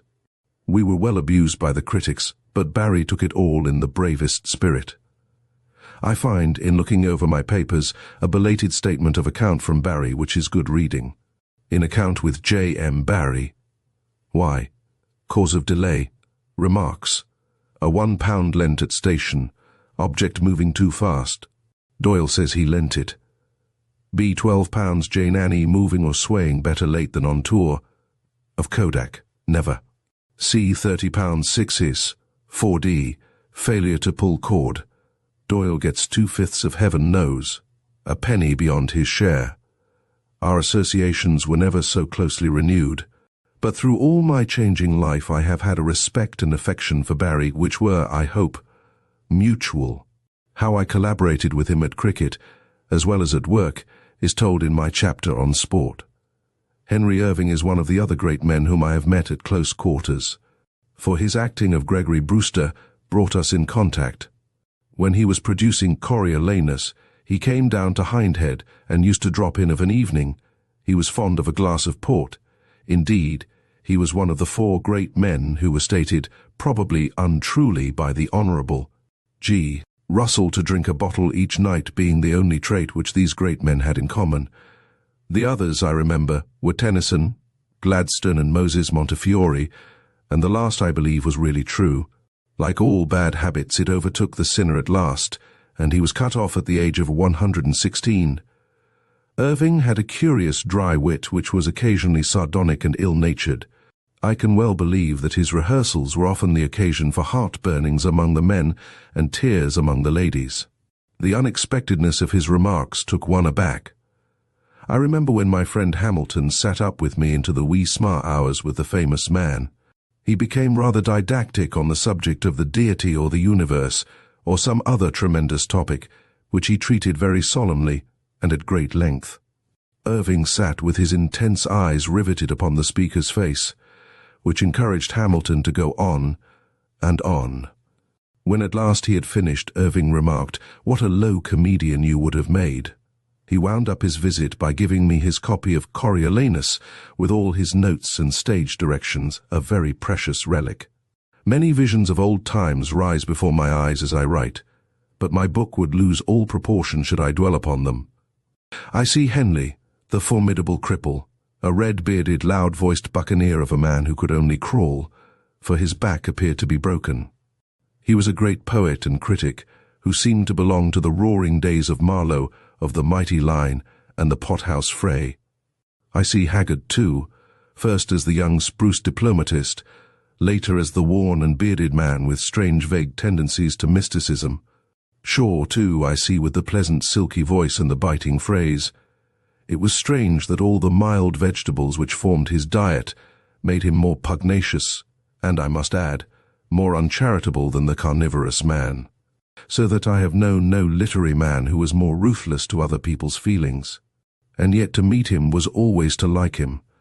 He could not resist a bitter jest or the perverted pleasure of taking up an unpopular attitude. As an example, I remember Henry Irving telling me that when Shaw was invited to his father's funeral, he wrote in reply, "If I were at Westminster, Henry Irving would turn in his grave, just as Shakespeare would turn in his grave were Henry Irving at Stratford." I may not have it verbally exact, but that was near enough. It was the kind of outrageous thing that he would say. And yet one can forgive him all when one reads the glorious dialogue of some of his plays. He seems subhuman in emotion and superhuman in intellect. Shaw was always a thorn in Irving's side, and was usually the one jarring note among the chorus of praise which greeted each fresh production.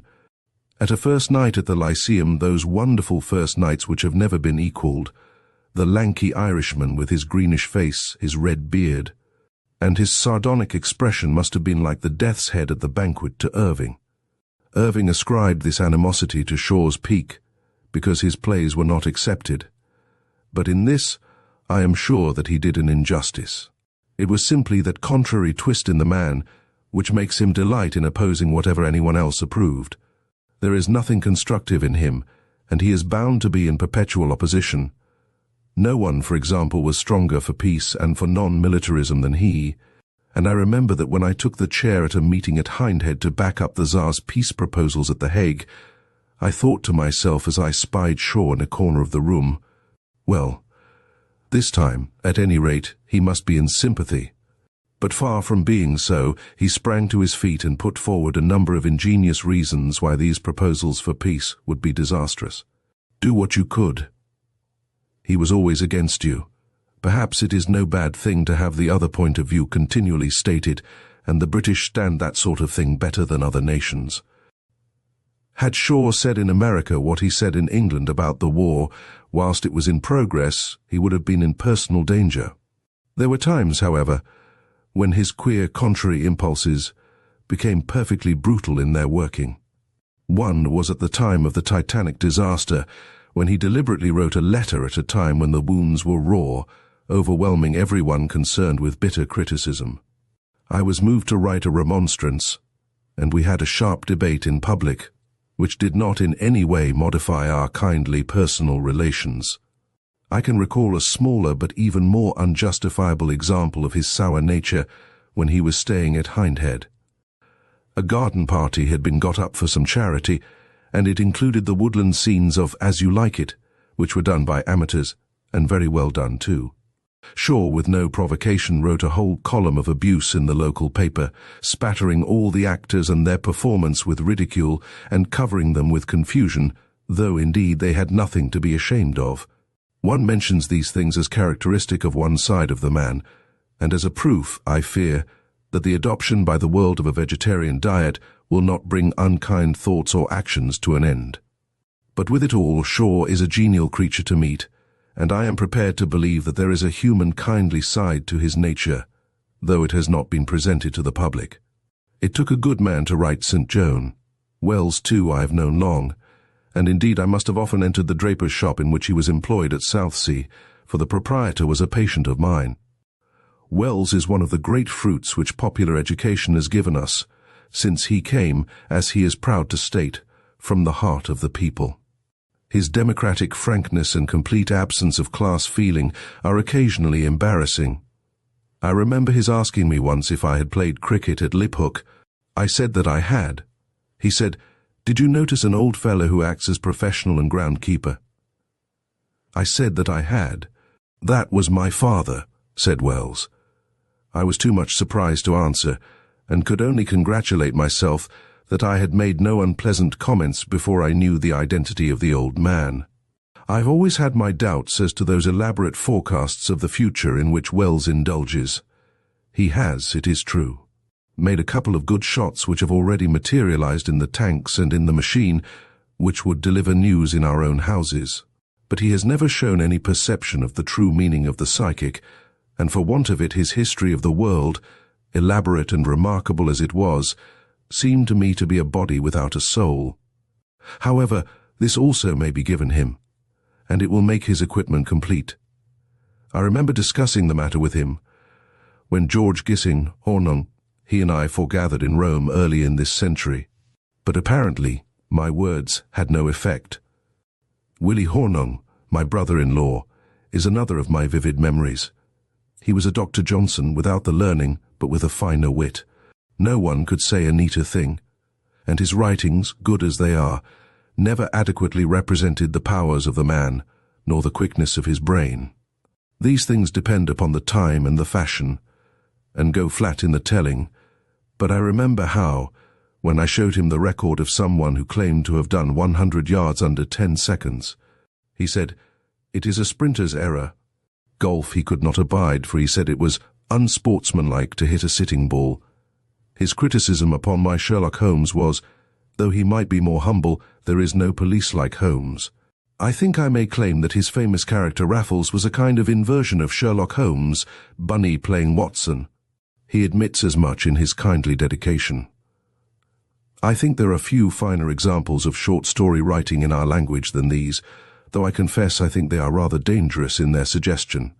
I told him so before he put pen to paper, and the result has, I fear, borne me out. You must not make the criminal a hero. Jerome, too, is an old friend. He's an adventurous soul, and at one time started a 4 in hand. I remember sitting on the top of it. And when one of the leaders turned right round and took a good look at the driver, I thought it was time to get down.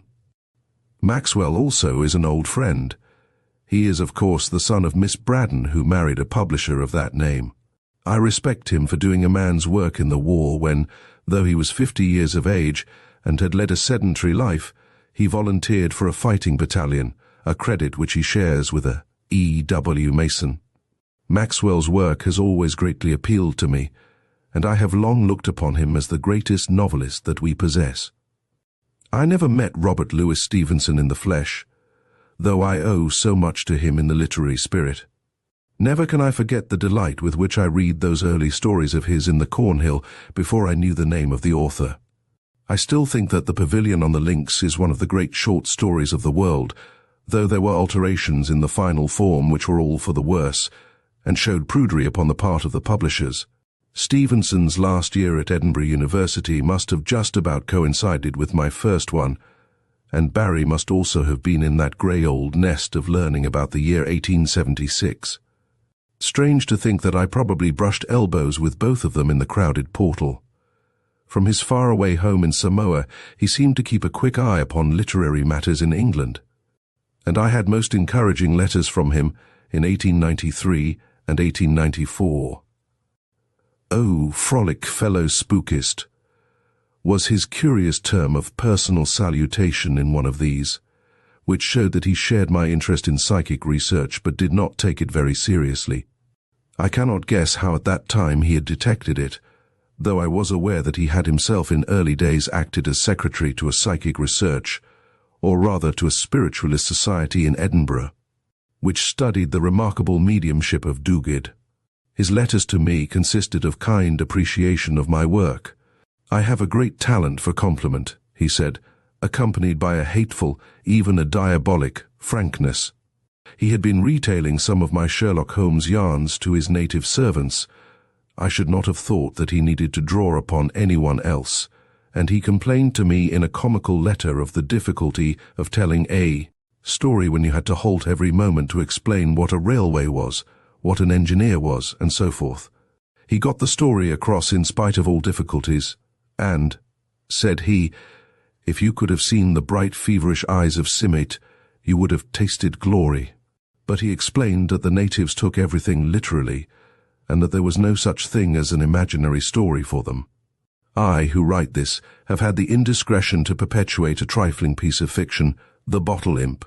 Parties who come up to visit my mansion, after having admired the ceiling by Vanderputty and the tapestry by Gobling, manifest towards the end a certain uneasiness which proves them to be fellows of an infinite delicacy.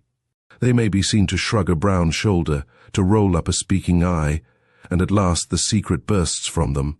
Where is the bottle? In another letter he said that as I had written of my first book in the Idler, he also would do so.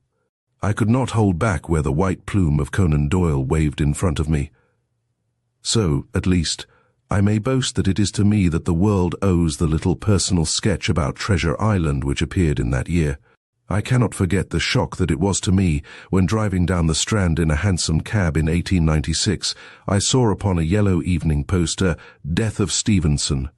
Something seemed to have passed out of my world. I was asked by his executors to finish the novel St. Ives, which he had left 3/4 completed, but I did not feel equal to the task. It was done, however, and, I understand, very well done by Quiller Couch. It is a desperately difficult thing to carry on another man's story and must be a more or less mechanical effort. I had one experience of it when my neighbour at Hindhead, Grant Allen, was on his deathbed. He was much worried because there were 2 numbers of his serial, Hilda Wade, which was running in the Strand magazine, still uncompleted. It was a pleasure for me to do them for him, and so relieve his mind, but it was difficult collar work, and I expect they were pretty bad. Some time afterwards, a stranger, who evidently confused Allen and me, wrote to say that his wife had given him a baby girl, and that in honor of me he was calling her Hilda Wade. He was really nearer the truth than appeared at first sight. I well remember that deathbed of Grant Allen's. He was an agnostic of a type which came very near atheism, though in his private life an amiable and benevolent man. Believing what he did, the approach of death must have offered rather a bleak prospect, and as he had paroxysms of extreme pain, the poor fellow seemed very miserable. I had often argued the case with him, I from a theistic and he from a negative point of view, but I did not intrude my opinions or disturb his mind at that solemn moment. Deathbed changes, though some clergy may rejoice in them, are really vain things. His brain, however, was as clear as ever, and his mind was occupied with all manner of strange knowledge, which he imparted in the intervals of his pain, in the curious high nasal voice which was characteristic. I can see him now, his knees drawn up to ease internal pain, and his long thin nose and reddish-grey goatee protruding over the sheet, while he croaked out. Byzantine art, my dear Doyle, was of 3 periods, the middle one roughly coinciding with the actual fall of the Roman Empire. The characteristics of the first period, and so on, until he would give a cry, clasp his hands across his stomach, and wait till the pain passed before resuming his lecture. His dear little wife nursed him devotedly, and mitigated the gloom of those moments which can be made the very happiest in life if one understands what lies before one. One thinks, as a contrast, of Dr. Hodgson's impatient cry, "I can hardly wait for death." Grant Allen's strong opinions in print, and a certain pleasure he took in defending outside positions, gave quite a false view of his character, which was gentle and benignant. I remember his coming to a fancy dress ball which we gave in the character of a cardinal, and in that guise all the quiet dignity of the man seemed to come out, and you realized how much our commonplace modern dress disguises the real man. He used to tell with great amusement how a couple, who afterwards became close friends, came first to call, and how as they waited on the doorstep, the wife said to the husband, "Remember, John, if he openly blasphemes, I leave the room." He had, I remember, very human relations with the maids, who took a keen interest in their employer's scientific experiments. On one occasion these were connected with spiders, and the maid rushed into the drawing room and cried, "Oh, sir, Araminta has got a wasp." Araminta was the name given to the big spider which he was observing at the time. Grant Allen had no actual call to write fiction, but his brain was agile enough to make some sort of job of anything to which it turned. On the other hand, as a popular scientist he stood alone, or shared the honor with Samuel Laying. His only real success in fiction was the excellent short story John Creedy, where he combined science with fiction, with remarkable results. At the time when I and so many others turned to letters, there was certainly a wonderful vacancy for the newcomer. The giants of old had all departed. Thackeray, Dickens, Charles Reade, and Trollope were memories. There was no great figure remaining save Hardy. The rising novelist was Mrs. Humphrey Ward, who was just beginning her career with Robert Elsmere, the first of that series of novels which will illuminate the later Victorian era more clearly than any historian ever can do. I think it was Hodgkin who said, when he read Count Robert of Paris, "Here have I been studying Byzantium all my life, and I never understood it until this blessed Scotch lawyer came along." That is the special prerogative of imagination. Trollope and Mrs. Ward have the whole Victorian civilization dissected and preserved. Then there were Meredith, unintelligible to most, and Walter Besant. There was Wilkie Collins, too, with his fine stories of mystery. And finally there was James Payn. Payn was much greater than his books. The latter were usually rather mechanical, but to get at the real man one has to read such articles as his Literary Reminiscences, and especially his Backwater of Life. He had all that humorous view which nature seems to give as a compensation to those whose strength is weak. Had Payn written only essays he would have rivaled Charles Lamb. I knew him best in his latter days, when he was crippled with illness, and his poor fingers so twisted with rheumatic arthritis that they seemed hardly human. He was intensely pessimistic as to his own fate. "Don't make any mistake, Doyle. Death is a horrible thing. Horrible. I suffer the agonies of the damned." But 5 minutes later he would have his audience roaring with laughter, and his own high treble laugh would be the loudest of all. His own ailments were frequently a source of mirth. I remember how he described the breaking of a blood vessel in Bournemouth, and how they carried him home on a litter. He was dimly conscious of the fir woods through which he passed. I thought it was my funeral, and that they had done me well in the matter of plumes. When he told a story he was so carried away by his sense of humour that he could hardly get the end out, and he finished up in a kind of scream. An American had called upon him at some late hour, and had discoursed upon Assyrian tablets.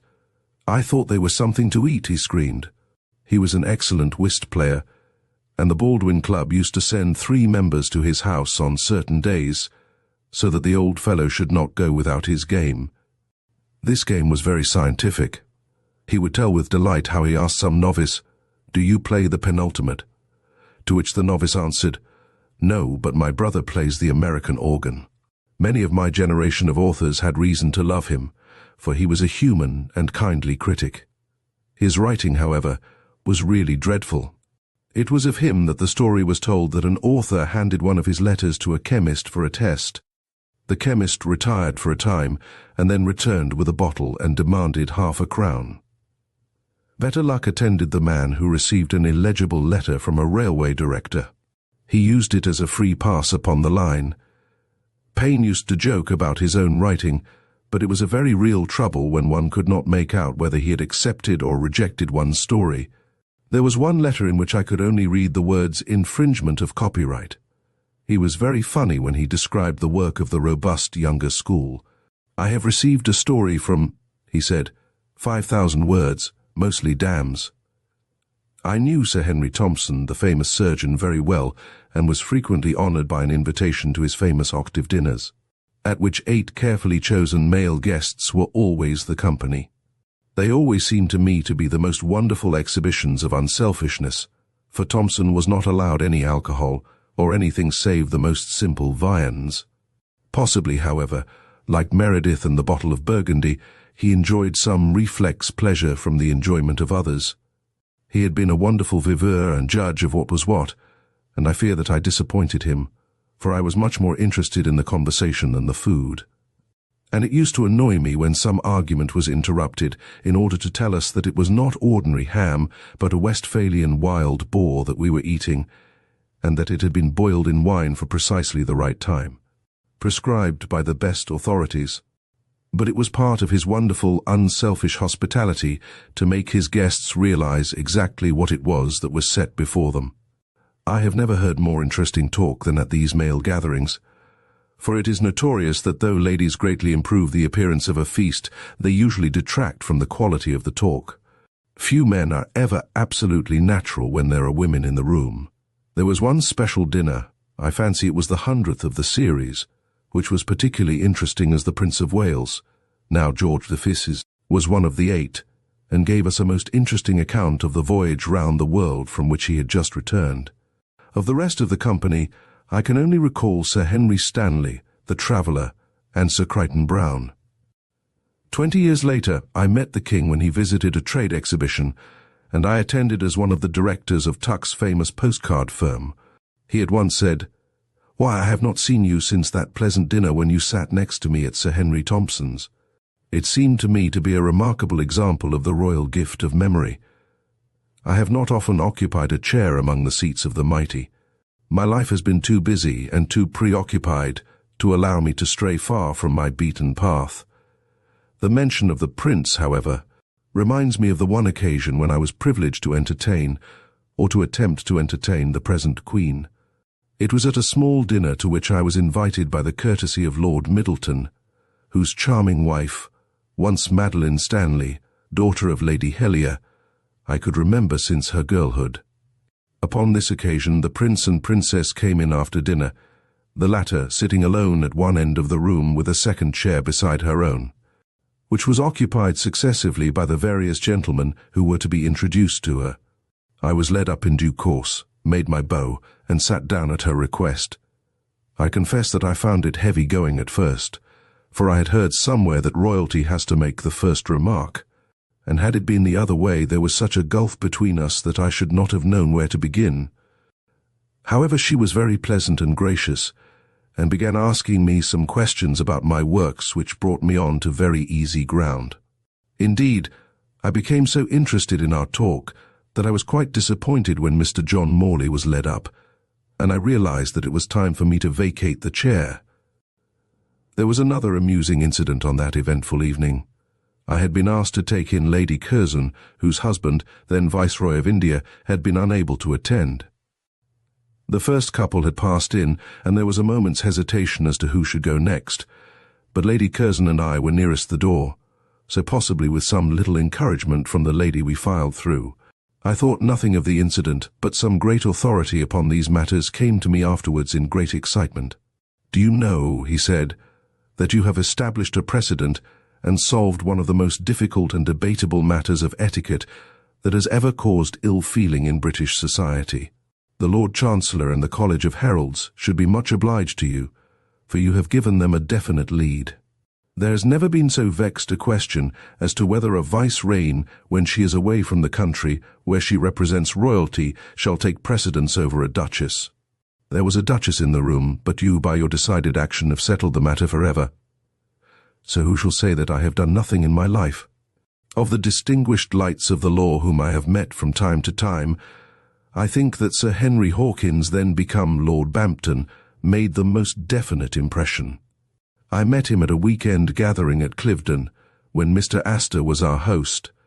On the first night at dinner, before the party had shaken down into mutual acquaintance, the ex-judge, very old and as bald as an ostrich egg, was seated opposite, and was wreathed with smiles as he made himself agreeable to his neighbour. His appearance was so jovial that I remarked to the lady upon my left, "It is curious to notice the appearance of our vis-a-vis and to contrast it with his reputation," alluding to his sinister record as an inexorable judge. She seemed rather puzzled by my remark, so I added, "Of course you know who he is." "Yes," said she, "his name is Conan Doyle, and he writes novels." I was hardly middle-aged at the time, and at my best physically, so that I was amused at her mistake, which arose from some confusion in the list of guests. I put my dinner card up against her wine glass, so after that we got to know each other. Hawkins was a most extraordinary man, and so capricious that one never knew whether one was dealing with Jekyll or with Hyde. It was certainly Hyde when he took 11 hours summing up in the Penge case, and did all a man could do to have all 4 of the prisoners condemned to death. Sir Edward Clarke was so incensed at his behaviour on this occasion that he gave notice when Hawkins retired from the bench that if there were the usual complimentary ceremonies he would protest. So they were dropped. I might, on the other hand, illustrate the Jekyll side of him by a story which he told me with his own lips.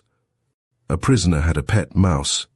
One day the brute of a warder deliberately trod upon it.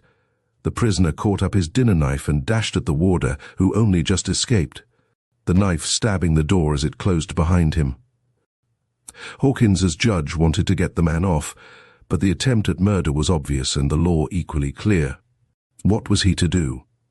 In his charge to the jury he said, "If a man tries to kill another in a way which is on the face of it absurd, it becomes a foolish rather than a criminal act. If, for example, a man in London discharged a pistol to hurt a man in Edinburgh, we could only laugh at such an offence. So also when a man stabs an iron-plated door while another man is at the other side of it, we cannot take it seriously."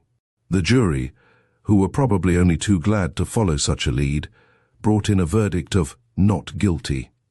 Another distinguished man of the law who left a very clear impression upon my mind was Sir Francis June, afterwards Lord St. Helier. I attended several of Lady June's famous luncheon parties, which were quite one of the outstanding institutions of London, like Gladstone's breakfasts in the last quarter of the 19th century. I am indebted to this lady for very many kind actions. Her husband always impressed me with his gentle wisdom and with his cultivated taste. He told me that if every copy of Horace were destroyed, he thought that he could reconstruct most of it from memory. He presided over the divorce courts, and I remember upon one occasion I said to him, "You must have a very low opinion of human nature, Sir Francis, since the worst side of it is forever presented towards you." "On the contrary," said he very earnestly, "my experience in the divorce courts has greatly raised my opinion of humanity. There is so much chivalrous self-sacrifice, and so much disposition upon the part of every one to make the best of a bad business, that it is extremely edifying." This view seemed to me to be worth recording. Chapter 24. Some Recollections of Sport. It is here, before we approach what Maxwell has called the Great Interruption, that I may perhaps break my narrative in order to interpolate a chapter upon the general subject of my experiences of sport, which have taken up an appreciable part of my life, added greatly to its pleasure, and which can be better treated as a whole than recounted seriatim. It may best be fitted in at this spot as my sporting life one way, and another may be said to have reached its modest zenith about that time. As one grows old, one looks back at one's career in sport as a thing completed. Yet I have at least held on to it as long as I could, for I played a hard match of association football at 44. And I played cricket for 10 years more. I have never specialized, and have therefore been a second-rater in all things.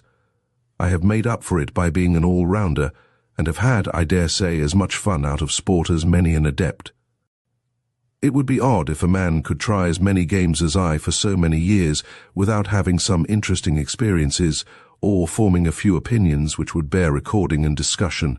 And first of all, let me damn the sins I have no mind to, by recording what most of my friends will regard as limitation. I never could look upon flat racing as a true sport. Sport is what a man does, not what a horse does.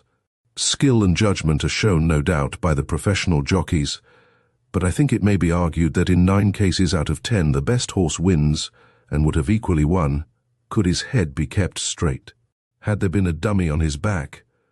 But making every allowance on the one side for what human qualities may be called forth, and for any improvement of the breed of horses, though I am told that the same pains in other directions would produce infinitely more fruitful and generally useful results, and putting on the other side the demoralization from betting, the rascality among some bookmakers, and the collection of undesirable characters brought together by a race meeting, I cannot avoid the conclusion that the harm greatly outweighs the good from a broadly national point of view.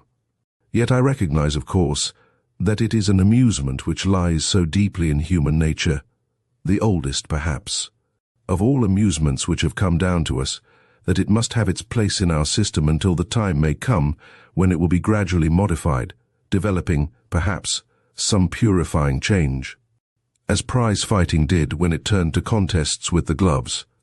I have purposely said flat racing because I think a stronger case, though not, perhaps, an entirely sound one, could be made out for steeplechasing. Eliminate the mob and the money, and then, surely, among feats of human skill and hardihood, there are not many to match that of the winner of a really stiff point-to-point. While the man who rides at the huge barriers of the Grand National has a heart for anything. As in the old days of the ring, it is not the men nor the sport, but it is the followers who cast a shadow on the business. Go down to Waterloo and meet any returning race train if you doubt it. If I have alienated half my readers by my critical attitude to the turf, I shall probably offend the other half by stating that I cannot persuade myself that we are justified in taking life as a pleasure. To shoot for the pot must be right, since man must feed, and to kill creatures which live upon others, the hunting of foxes, for example, must also be right, since to slay one is to save many, but the rearing of birds in order to kill them, and the shooting of such sensitive and inoffensive animals as hares and deer, cannot, I think, be justified. I must admit that I shot a good deal before I came to this conclusion. Perhaps the fact, while it prevents my assuming any airs of virtue, will give my opinion greater weight, since good shooting is still within my reach. And I know nothing more exhilarating than to wait on the borders of an autumn-tinted wood, to hear the crackling advance of beaters, to mark the sudden whir and the yell of "mark over," and then over the topmost branches, to see a noble cock pheasant whizzing downwind at a pace which pitches him 100 yards behind you when you have dropped him. But when your moment of exultation is over, and you note what a beautiful creature he is, and how one instant of your pleasure has wrecked him, you feel that you had better think no longer if you mean to slip 2 more cartridges into your gun and stand by for another. Worse still is it when you hear the childlike wail of the wounded hare. I should think that there are few sportsmen who have not felt a disgust at their own handiwork when they have heard it. So, too, when you see the pheasant fly on with his legs showing beneath him a sign that he is hard hit. He drops into the thick woods and is lost to sight. Perhaps it is as well for your peace of mind that he should be lost to thought also. Of course, one is met always by the perfectly valid argument that the creatures would not live at all if it were not for the purposes of sport, and that it is presumably better from their point of view that they should eventually meet a violent death than that they should never have existed. No doubt this is true. But there is another side of the question as to the effect of the sport upon ourselves, whether it does not blunt our own better feelings, harden our sympathies, brutalize our natures. A coward can do it as well as a brave man. A weakling can do it as well as a strong man. There is no ultimate good from it. Have we a moral right, then, to kill creatures for amusement? I know many of the best and most kind-hearted men who do it, but still I feel that in a more advanced age it will no longer be possible. And yet, I am aware of my own inconsistency when I say I am in sympathy with fishing, and would gladly have a little if I knew where to get it. And yet, is it wholly inconsistent? is a cold-blooded creature of low organization, like a fish to be regarded in the same way as the hare which cries out in front of the beagles, or the deer which may carry the rifle bullet away in its side. If there is any cruelty, it is surely of a much less degree. Besides, is it not the sweet solitude of nature, the romantic quest, rather than the actual capture which appeals to the fisherman?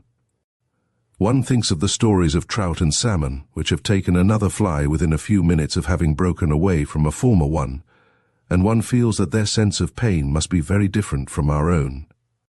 I once had the best of an exchange of fishing stories, which does not sound like a testimonial to my veracity. It was in a Birmingham inn, and a commercial traveller was boasting of his success. I ventured to back the weight of the last 3 fish, which I had been concerned in catching against any day's take of his lifetime. He closed with the bet and quoted some large haul 100 lbs, or more. "Now, sir," he asked triumphantly, "what was the weight of your 3 fish?" "Just over 200 tons, I answered. "Whales?" "Yes, 3 Greenland whales." "I give you best," he cried.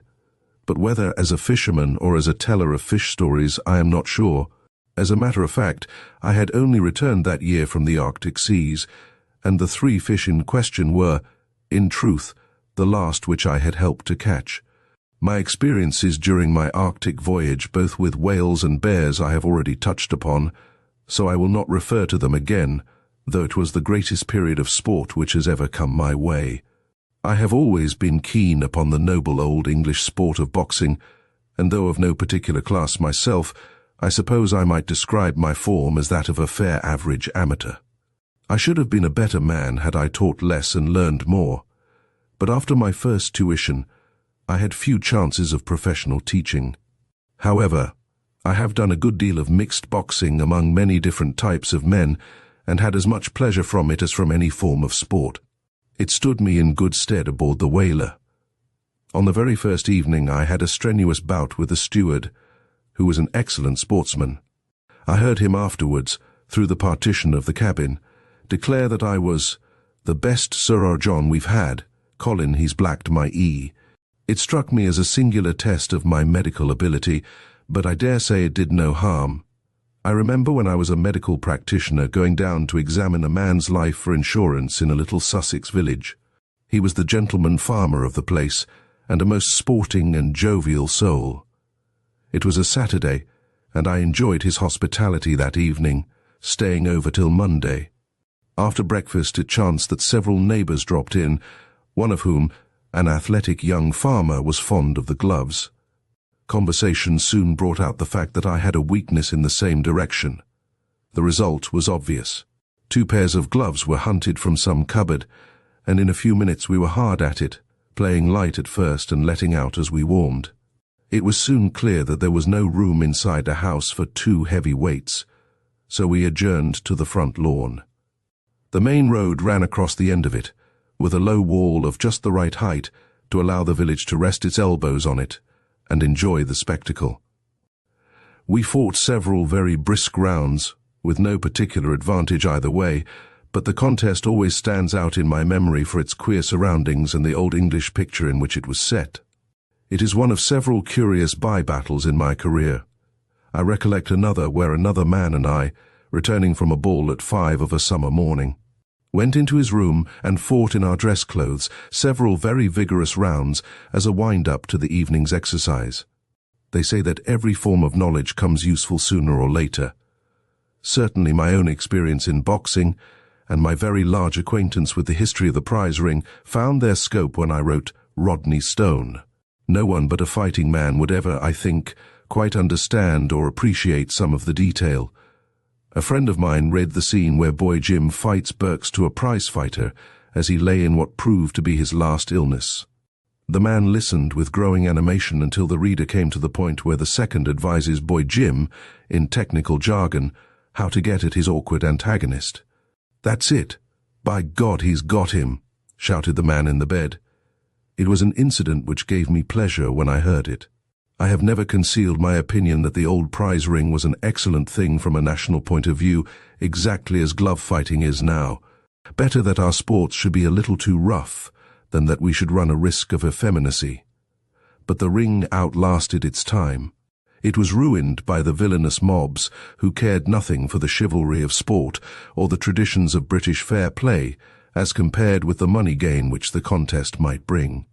Their blackguardism drove out the good men, the men who really did uphold the ancient standards, and so the whole institution passed into rottenness and decay.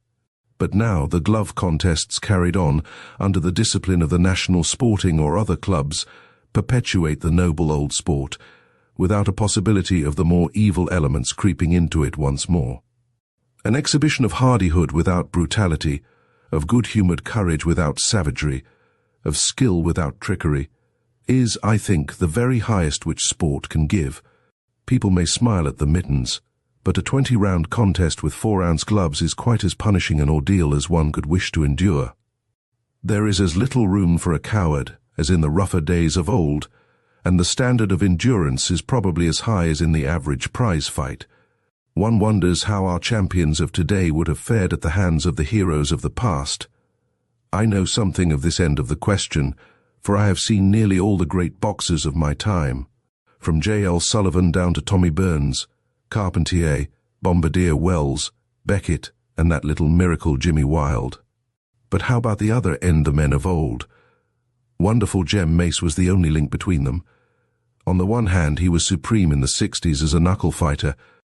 On the other, he gave the great impetus to glove fighting in America, and more especially in Australia, which has brought over such champions as Frank Slavin and Fitzsimmons, who, through Mace's teaching, derive straight from the classic line of British boxers.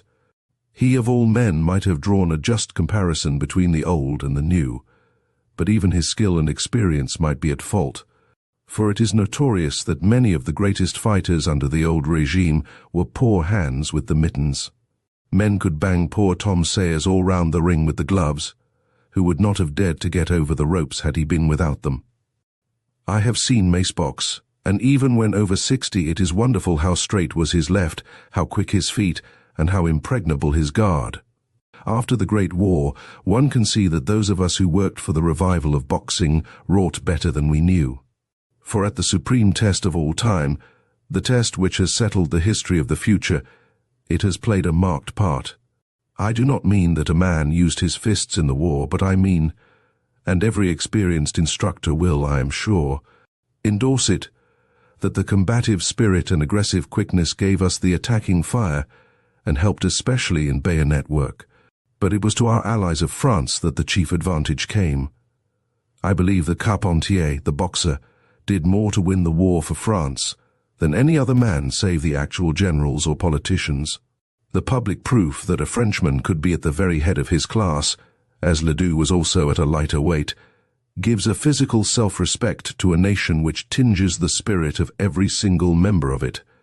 It was a great day for France when English sports, boxing, rugby football and others came across to them, and when a young man's ideal ceased to be amatory adventure with an occasional duel.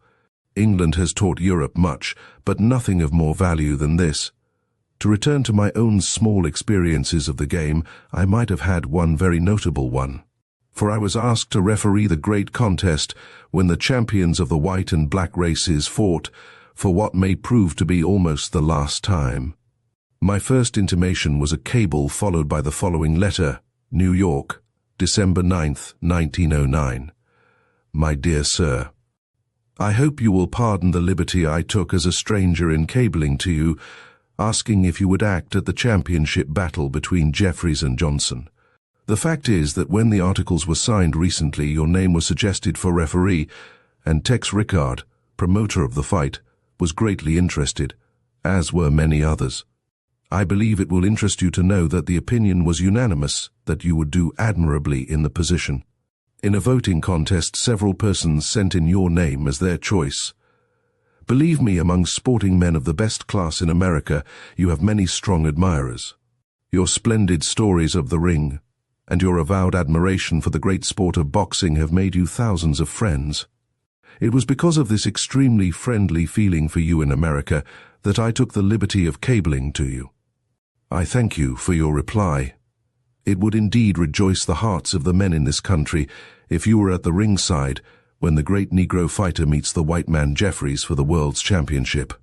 I am, my dear sir, yours sincerely, Irving Jefferson Lewis, Managing Editor, New York Morning Telegraph. I was much inclined to accept this honorable invitation, though my friends pictured me as winding up with a revolver at one ear and a razor at the other. However, the distance and my engagements presented a final bar. If boxing is the finest single-man sport, I think that rugby football is the best collective one. Strength, courage, speed and resource are great qualities to include in a single game.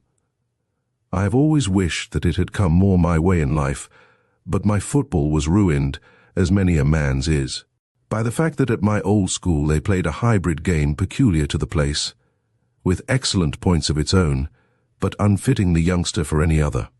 All these local freak games, wall games, Winchester games and so on, are national misfortunes, for while our youths are wasting their energies upon them, those precious early energies which make the instinctive players, the young South African or New Zealander is brought up on the real universal rugby, and so comes over to pluck a few more laurel leaves out of our depleted wreath. In Australia I have seen in Victoria a hybrid, though excellent game of their own, but they have had the sense in other parts to fall into line, and are already taking the same high position which they hold in other branches of sport.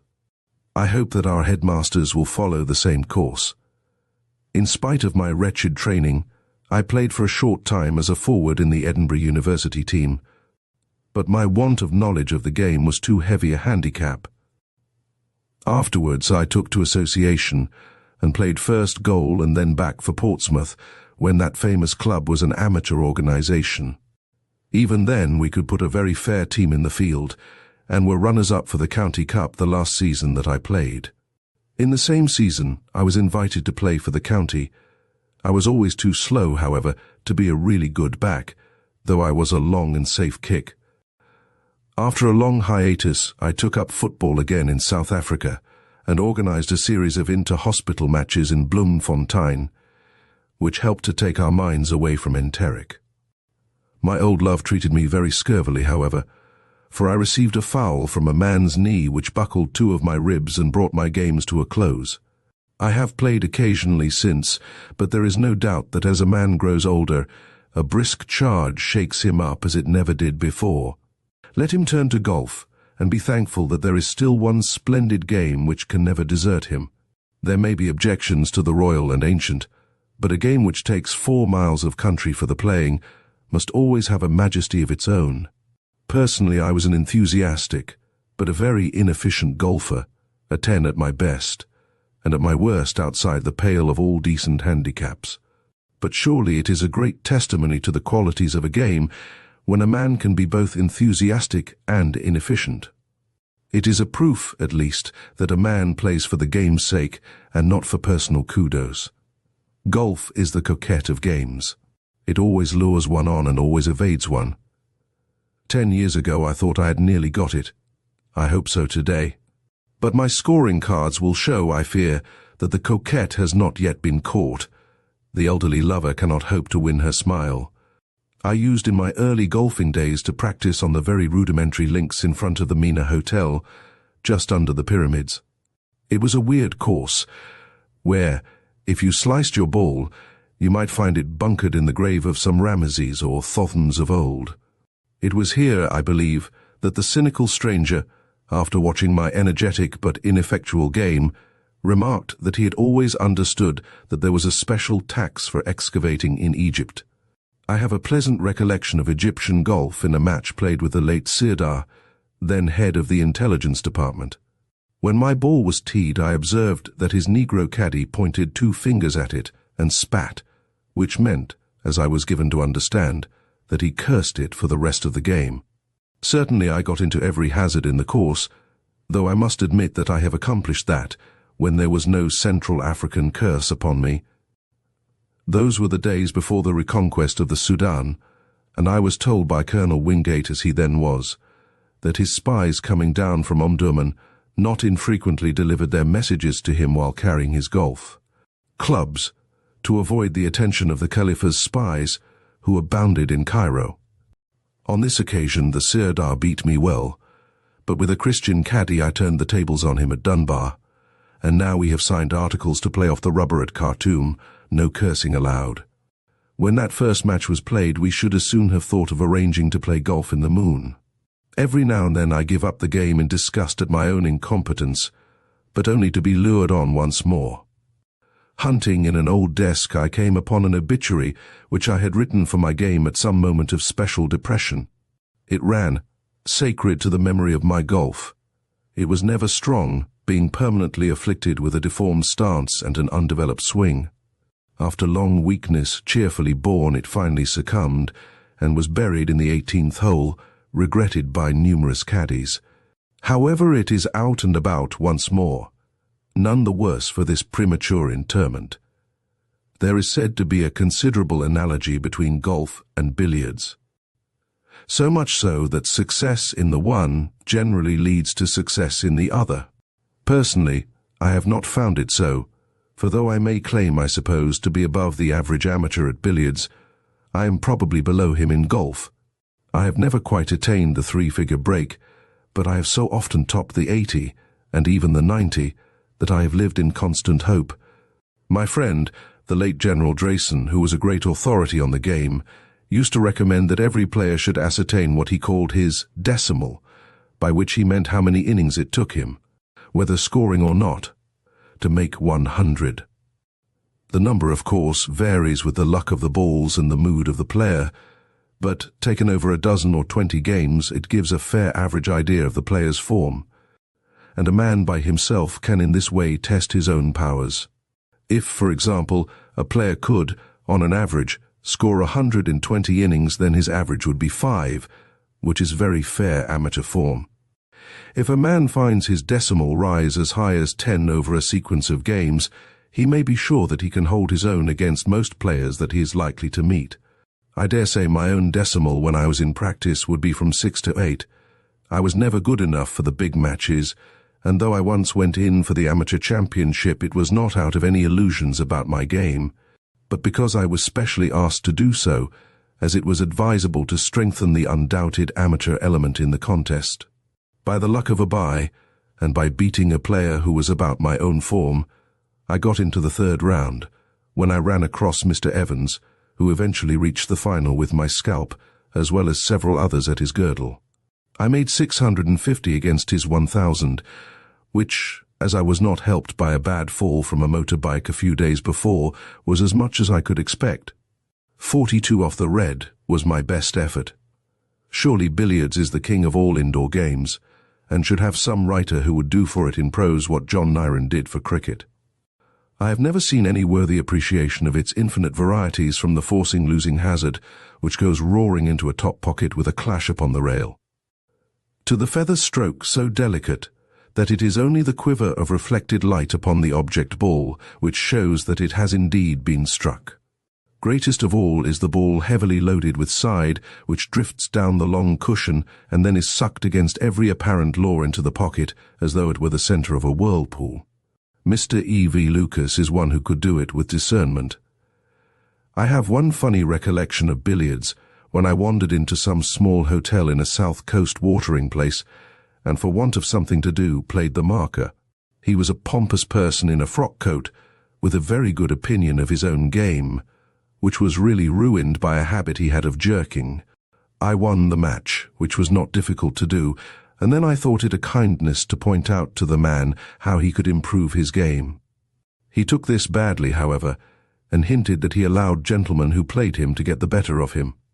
This in turn annoyed me, so I said, "Look here, I will come in after dinner, and you can show all you can do, and you shall have a sovereign if you win." After dinner his game was worse than ever, while I had amazing luck and made the 100 in about 3 shots. As I put on my coat and was leaving the room, the queer little fellow sidled up to me and said, "I beg pardon, sir, but is your name Roberts?" My earliest recollection of cricket is not a particularly pleasant one. When I was a very small boy at a preparatory school, I was one of a group of admirers who stood around watching a young cricketer who had just made his name hitting big hits off the school bowlers. One of the big hits landed on my kneecap, and the cricketer in his own famous arms carried me off to the school infirmary. The name, Tom Emmett, lingers in my memory, though it was some years before I appreciated exactly what he stood for in the game. I think, like most boys, I would rather have been knocked down by a first-class cricketer than picked up by a second-rater. That was the beginning of my acquaintance with a game which has on the whole given me more pleasure during my life than any other branch of sport. I have ended by being its victim, for a fast bowler some years ago happened to hit me twice in the same place under my left knee, which has left a permanent weakness. I have had as long an inning as one could reasonably expect, and carry many pleasant friendships and recollections away with me. I was a keen cricketer as a boy, but in my student days was too occupied to touch it. Then I took it up again, but my progress was interrupted by work and travel. I had some cause, therefore, to hold on to the game, as I had lost so much of it in my youth. Finally, I fulfilled a secret ambition by getting into the fringe of first-class cricket, though rather, perhaps, through the good nature of others than my own merits. However, I can truly say that in the last season when I played some first-class cricket, including matches against Kent, Derbyshire and the London County, I had an average of 32 for those games. So I may claim to have earned my place. I was more useful, however, in an amateur team, for I was a fairly steady and reliable bowler, and I could generally earn my place in that department. While with the MCC, the professional talent is usually so strong that the amateur who fails in batting and is not a particularly good field has no chance of atoning with the ball. Yet even with the MCC, I have occasionally had a gleam of success. Such a one came some years ago, when the team presented me with a little silver hat for getting 3 consecutive clean-bowled wickets against the gentlemen of Warwick.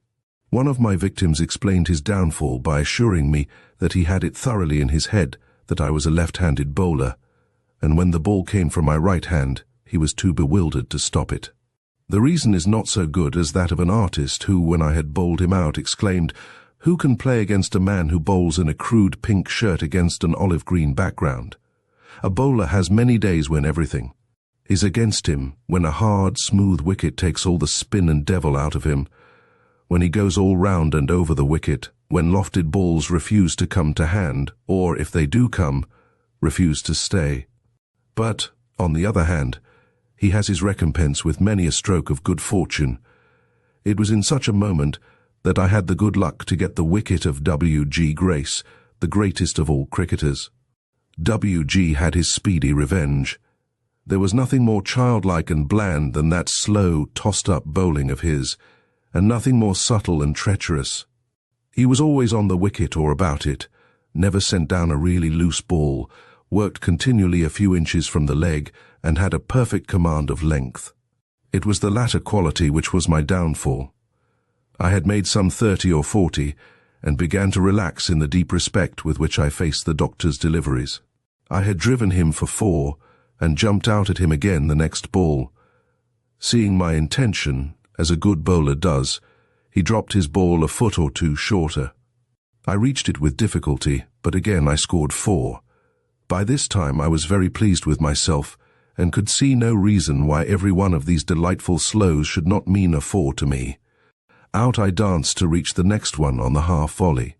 It was tossed a little higher up in the air, which gave the delusion that it was coming right up to the bat, but as a matter of fact it pitched well short of my reach, broke sharply across, and Lilly, the wicket-keeper, had my bails off in a twinkling. One feels rather cheap when one walks from the middle of the pitch to the pavilion, longing to kick oneself for one's own foolishness all the way. I have only once felt smaller, and that was when I was bowled by a P. Lucas, by the most singular ball that I have ever received. He propelled it like a quoit into the air, to a height of at least 30 feet, and it fell straight and true onto the top of the bails. I have often wondered what a good batsman would have made of that ball. To play it, one would have needed to turn the blade of the bat straight up, and could hardly fail to give a chance. I tried to cut it off my stumps, with the result that I knocked down my wicket and broke my bat, while the ball fell in the midst of this general chaos. I spent the rest of the day wondering gloomily what I ought to have done, and I am wondering yet. I have had 2 unusual experiences upon Lord's ground. One was that I got a century in the very first match that I played there, It was an unimportant game, it is true, but still the surprising fact remained. It was a heavy day, and my bat, still encrusted with the classic mud, hangs as a treasured relic in my hall. The other was less pleasant and even more surprising. I was playing for the club against Kent, and faced for the first time Bradley, who was that year one of the fastest bowlers in England. His first delivery I hardly saw, and it landed with a terrific thud upon my thigh. A little occasional pain is one of the chances of cricket, and one takes it as cheerfully as one can. But on this occasion, it suddenly became sharp to an unbearable degree. I clapped my hand to the spot and found to my amazement that I was on fire. The ball had landed straight on a small tin Vesta box in my trousers pocket, had splintered the box, and set the matches ablaze. It did not take me long to turn out my pocket and scatter the burning Vestas over the grass. I should have thought this incident unique, but Alec Hearn, to whom I told it, assured me that he had seen more than one accident of the kind. WG was greatly amused. "Couldn't get you out, had to set you on fire," he cried, in the high voice which seemed so queer from so big a body. There are certain matches which stand out in one's memory for their peculiar surroundings. One was a match played against Cape de Verde at that island on the way to South Africa. There is an Atlantic telegraph station there with a large staff, and they turn out an excellent 11. I understand that they played each transport as it passed, and that they had defeated all, including the guards. We made up a very fair team, however, under the captaincy of Lord Henry Scott, and after a hard fight we defeated the islanders. I don't know how many of our 11 left their bones in South Africa, 3 at least Blasson, Douglas Forbes, who made our top score, and young Maxwell Craig never returned. I remember one even more tragic match in which I played for the Incogniti against Aldershot Division a few months before the African War. The regiments quartered there were those which afterwards saw the hardest service. Major Ray, who made the top score, was killed at Magersfontein. Young Stanley, who went in first with me, met his death in the yeomanry. Taking the two teams right through, I am sure that half the men were killed or wounded within 2 years. How little we could have foreseen it that sunny summer day. It is dangerous when an old cricketer begins to reminisce, because so much comes back to his mind. He has but to smell the hot rubber of a bat handle to be flooded with memories. They are not always glorious. I remember 3 ladies coming to see me play against one of the Bedford schools. The boys politely applauded as I approached the wicket. A very small boy lobbed up the first ball which I played at. It went up into the air and was caught at point by the very smallest boy I have ever seen in decent cricket. It seemed to me about a mile as I walked back from the wicket to the pavilion. I don't think those 3 ladies ever recovered their confidence in my cricketing powers. As a set-off to this confession of failure, let me add a small instance of success, where by taking thought I saved a minor international match. It was at The Hague in 1892, and the game was a wandering British team against Holland. The Dutch were an excellent sporting lot, and had one remarkable bowler in Postuma, a left-hander, who had so huge a break with his slow ball that it was not uncommon for him to pitch the ball right outside the matting on, which we played, and yet bring it on to the wicket. We won our various local matches without much difficulty, but we were aware that we should have a stiff fight with United Holland, the more so as Dutch hospitality was almost as dangerous to our play as Dutch cricket. So it proved, and we were in the position that with 4 wickets in hand, they had only 15 runs to make with 2 batsmen well set. I had not bowled during the tour, for as we were a scratch team, mostly from the schoolmaster class, we did not know each other's capacity. Seeing, however, that things were getting desperate, I went the length of asking our skipper to give me a chance. I had observed that the batsmen had been very well taught by their English professional, and that they all played in most orthodox fashion with a perfectly straight bat. That was why I thought I might get them out. I brought every fielder round to the off, for I felt that they would not think it correct to pull, and I tossed up good length balls about a foot on the offside. It came off exactly as I expected. The pro had not told them what to do with that particular sort of tosh, and the 4 men were all caught for as many runs by mid-off or cover. The team in their exultation proceeded to carry me into the pavilion, but whether it was my 16 stone or the heat of the weather, they tired of the job midway and let me down with a crash which shook the breath out of me, so Holland was avenged. I played against them again when they came to England and made 67, but got no wickets, for they had mastered the offside theory. Some of my quaintest cricket reminiscences are in connection with J.M. Barrie's team, the Allah Akbaris, or Lord Help Us, as we were called. We played in the old style, caring little about the game and a good deal about a jolly time and pleasant scenery. Broadway, the country home of Mr. Navarro, and his wife, formerly Mary Anderson, the famous actress, was one of our favourite haunts, and for several years in succession we played the artists there. Bernard Partridge, Barrie, A.E.W. Mason, Abbey the academician, Blomfield the architect, Marriott Watson, Charles Whibley, and others of note took part, and there were many whimsical happenings, which were good fun if they were not good cricket. I thought all record of our games had faded from human ken, but lately a controversy was raised over Mr. Armstrong, the Australian captain, bowling the same man from opposite ends on consecutive overs. This led to the following paragraph in a Birmingham paper, which, I may say, entirely exaggerates my powers but is otherwise correct. Barrie and Armstrong. I am not surprised that in the matter of Mr. Armstrong's conduct in bowling 2 consecutive overs from different ends, no reference has been made to the important precedent which on a similar occasion Sir James Barrie failed to establish, writes a correspondent of The Nation. The occasion was his captaincy at Broadway in Worcestershire of an 11 of writers against a strong team of alleged artists. The circumstances were these. One side had compiled 72 runs, chiefly, if not wholly, contributed by Sir Arthur Conan Doyle. The sun worshippers had thereupon responded with an equal number of runs for the loss of all but their last wicket. The 9th wicket had fallen to the last ball of Sir Arthur's over, the other 8 having succumbed to the same performer, then in his prime. Actuated apparently by the belief that Sir Arthur was the only bowler of his side capable of taking or reaching a wicket, even in Worcestershire, Sir James thereupon put him on at the opposite end.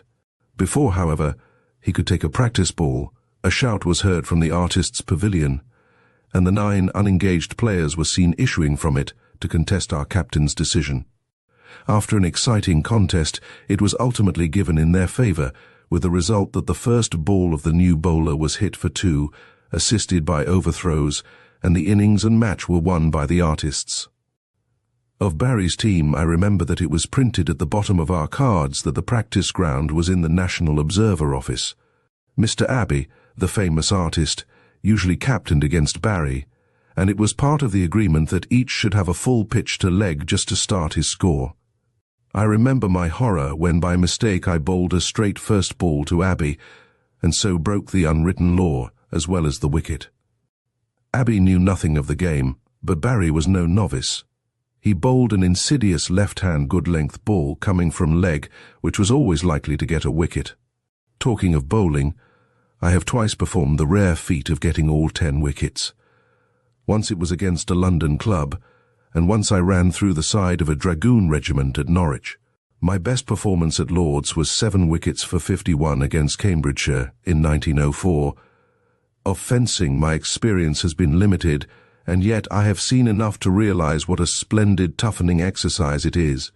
I nearly had an ugly mishap when practising it. I had visited a medical man in Southsea who was an expert with the foils, and at his invitation had a bout with him. I had put on the mask and glove, but was loath to have the trouble of fastening on the heavy chest plastron. He insisted, however, and his insistence saved me from an awkward wound, for coming in heavily upon a thrust, his foil broke a few inches from the end, and the sharp point thus created went deeply into the pad which covered me. I learned a lesson that day. On the whole, considering the amount of varied sport which I have done, I've come off very well as regards bodily injury. 1 finger broken at football, 2 at cricket, 1 after the other in the same season, the disablement of my knee that almost exhausts it. Though a heavy man and quite an indifferent rider, I have never hurt myself in a fair selection of falls in the hunting field and elsewhere. Once, as I have narrated, when I was down, the horse kicked me over the eye with his forefoot, but I got off with a rather ragged wound, though it might have been very much more serious. Indeed, when it comes to escapes, I have had more than my share of luck. One of the worst was in a motor accident, when the machine, which weighed over a ton, ran up a high bank, threw me out on a gravel drive below, and then, turning over, fell on top of me. The steering wheel projected slightly from the rest, and thus broke the impact and undoubtedly saved my life, but it gave way under the strain, and the weight of the car settled across my spine just below the neck, pinning my face down on the gravel and pressing with such terrific force as to make it impossible to utter a sound. I felt the weight getting heavier moment by moment, and wondered how long my vertebrae could stand it. However, they did so long enough to enable a crowd to collect and the car to be levered off me. I should think there are few who can say that they have held up a ton weight across their spine and lived unparalyzed to talk about it. It is an acrobatic feat which I have no desire to repeat. There is plenty of sport in driving one's own motor and meeting the 101 unexpected roadside adventures and difficulties which are continually arising. These were greater a few years ago, when motors were themselves less solidly and accurately constructed, drivers were less skilled, and frightened horses were more in evidence. No invention of modern civilization has done so much for developing a man's power of resource and judgment as the motor. To meet and overcome a sudden emergency is the best of human training, and if a man is his own driver and mechanician on a fairly long journey, he can hardly fail to have some experience of it. I well remember in the early days of motoring going up to Birmingham to take delivery of my new 12-horsepower Wolseley. I had invested in the sort of peaked yachting cap which was considered the correct badge of the motorist in those days. But as I paced the platform of New Street Station, a woman removed any conceit I might have over my headgear by asking me peremptorily how the trains ran to Walsall. She took me for one of the officials.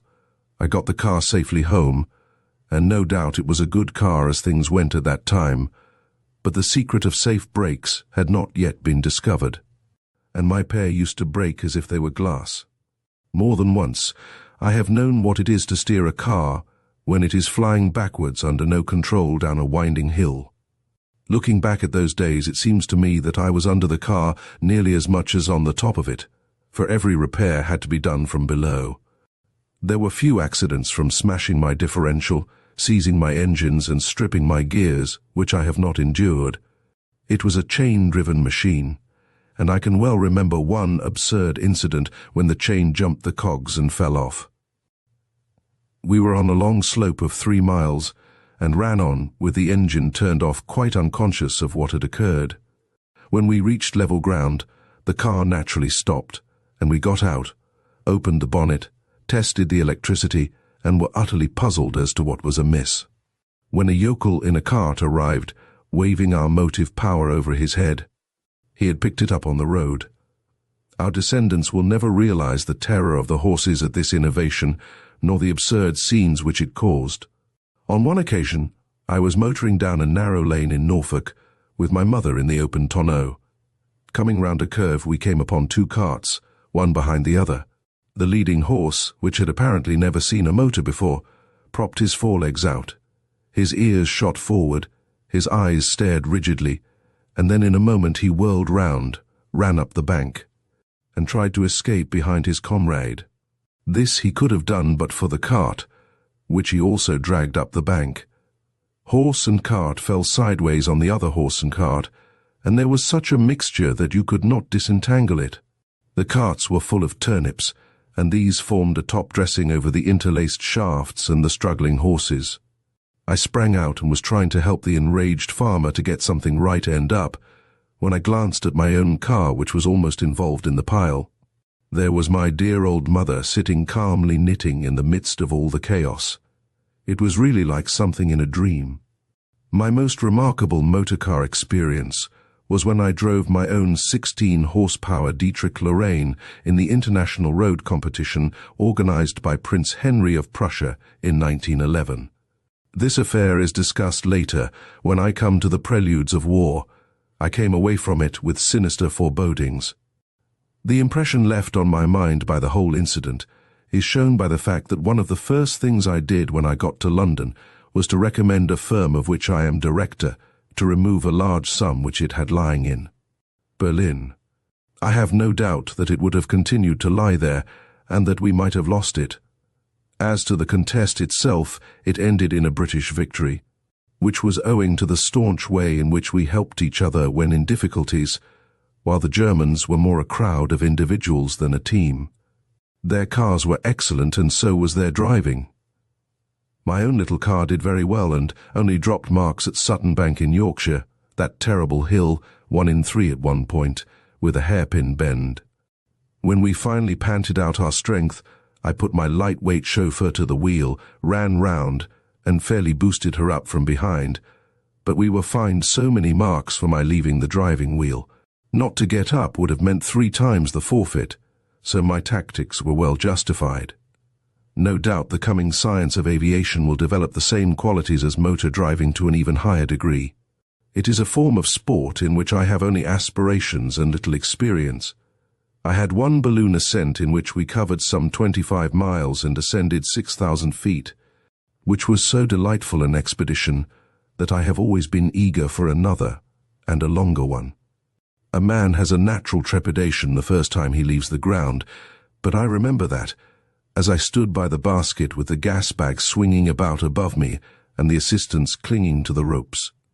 Someone pointed out an elderly gentleman and said, "That is the famous Mr. So-and-so, the aeronaut."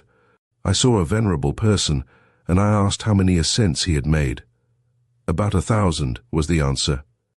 No eloquence or reasoning could have convinced me so completely that I might get into the basket with a cheerful mind, though I will admit that for the first minute or so one feels very strange, and keeps an uncommonly tight grip of the side ropes.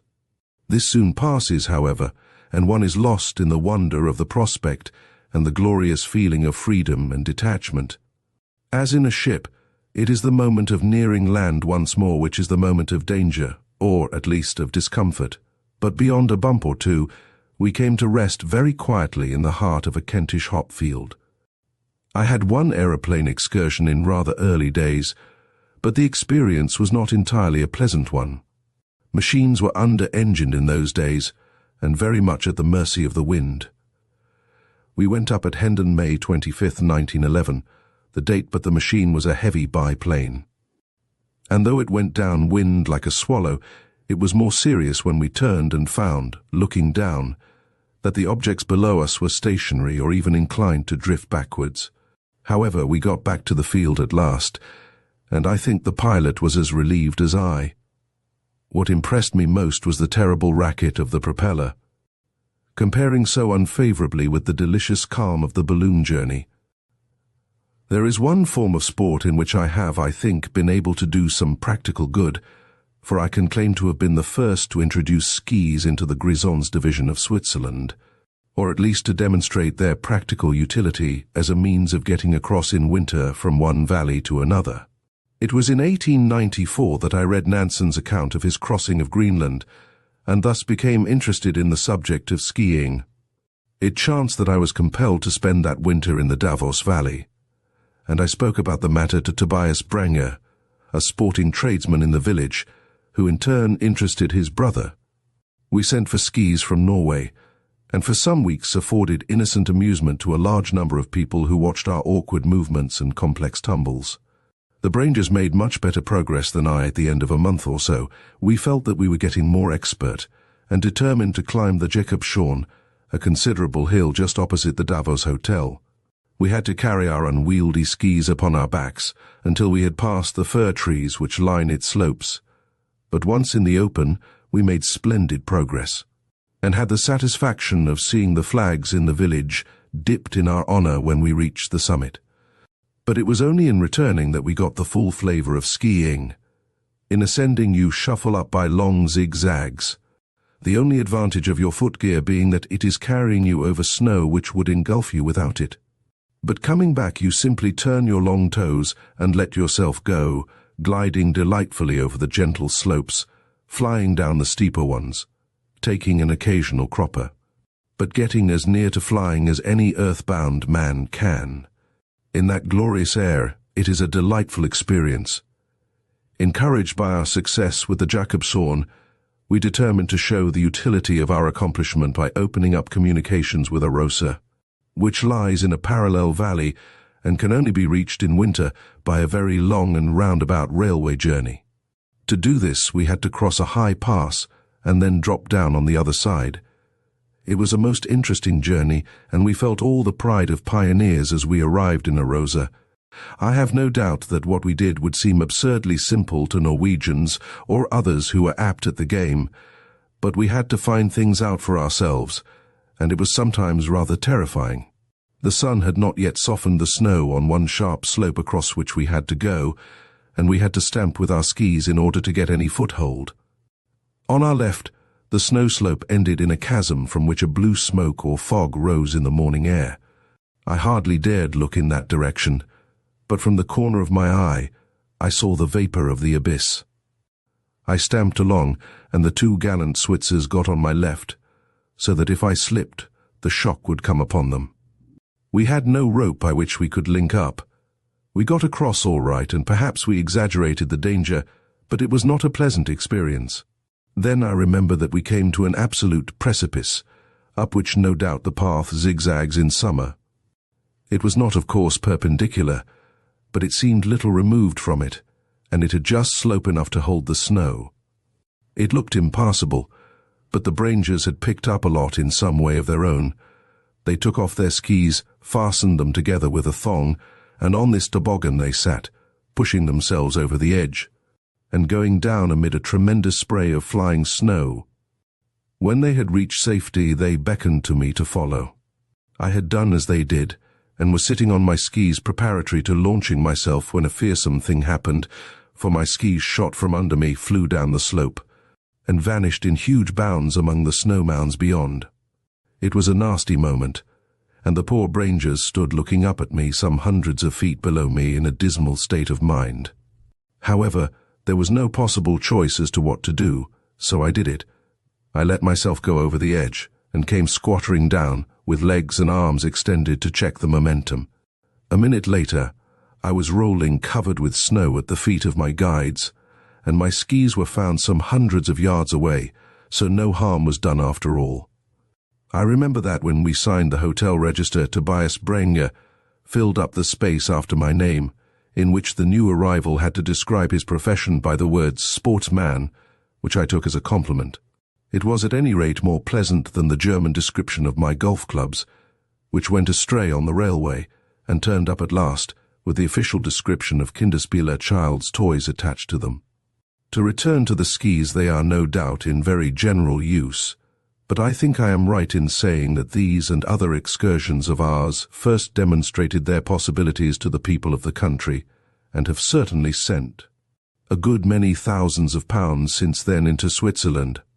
If my rather rambling career in sport has been of any practical value to anyone, it is probably in this matter, and also perhaps in the opening up of miniature rifle ranges in 1901, when the idea was young in this country, and when my Hindhead range was the pioneer and the model for many others.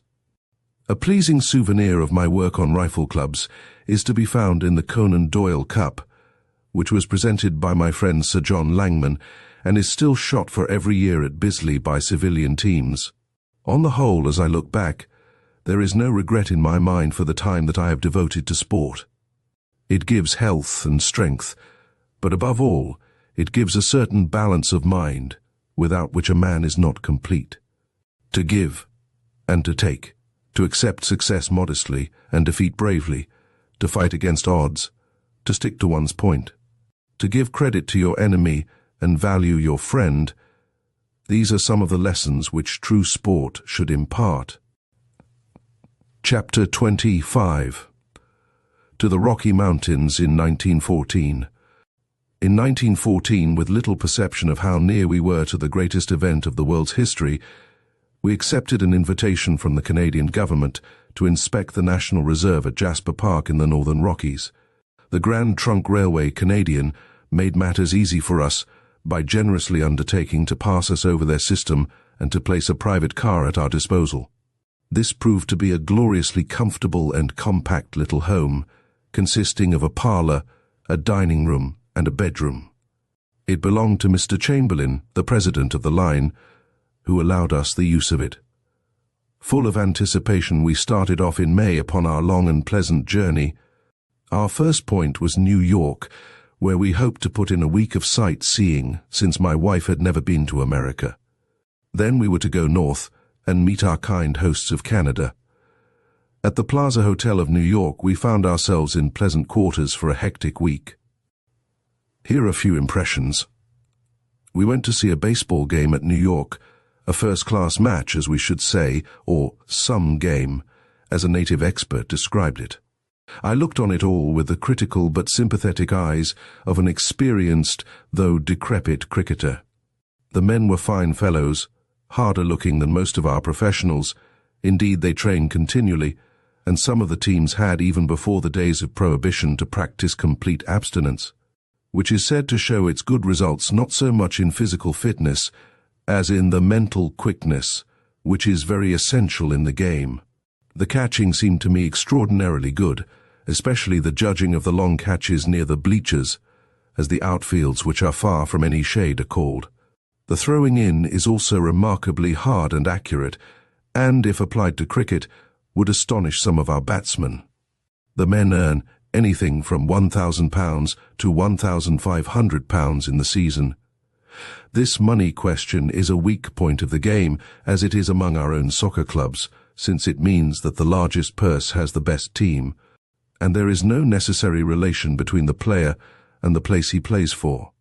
Thus we looked upon New York defeating the Philadelphia Athletics, but there was no more reason to suppose that New York had actually produced one team than that Philadelphia had produced the other. For this reason, the smaller matches, such as are played between local teams or colleges, seem to me to be more exciting, as they do represent something definite. The pitcher is the man who commands the highest salary and has mastered the hardest part of the game. His pace is remarkable, far faster, I should say, than any bowling, but of course it is a throw, and as such would not be possible in the cricket field. I had one uneasy moment when I was asked in Canada to take the bat and open a baseball game. The pitcher, fortunately, was merciful, and the ball came swift but true.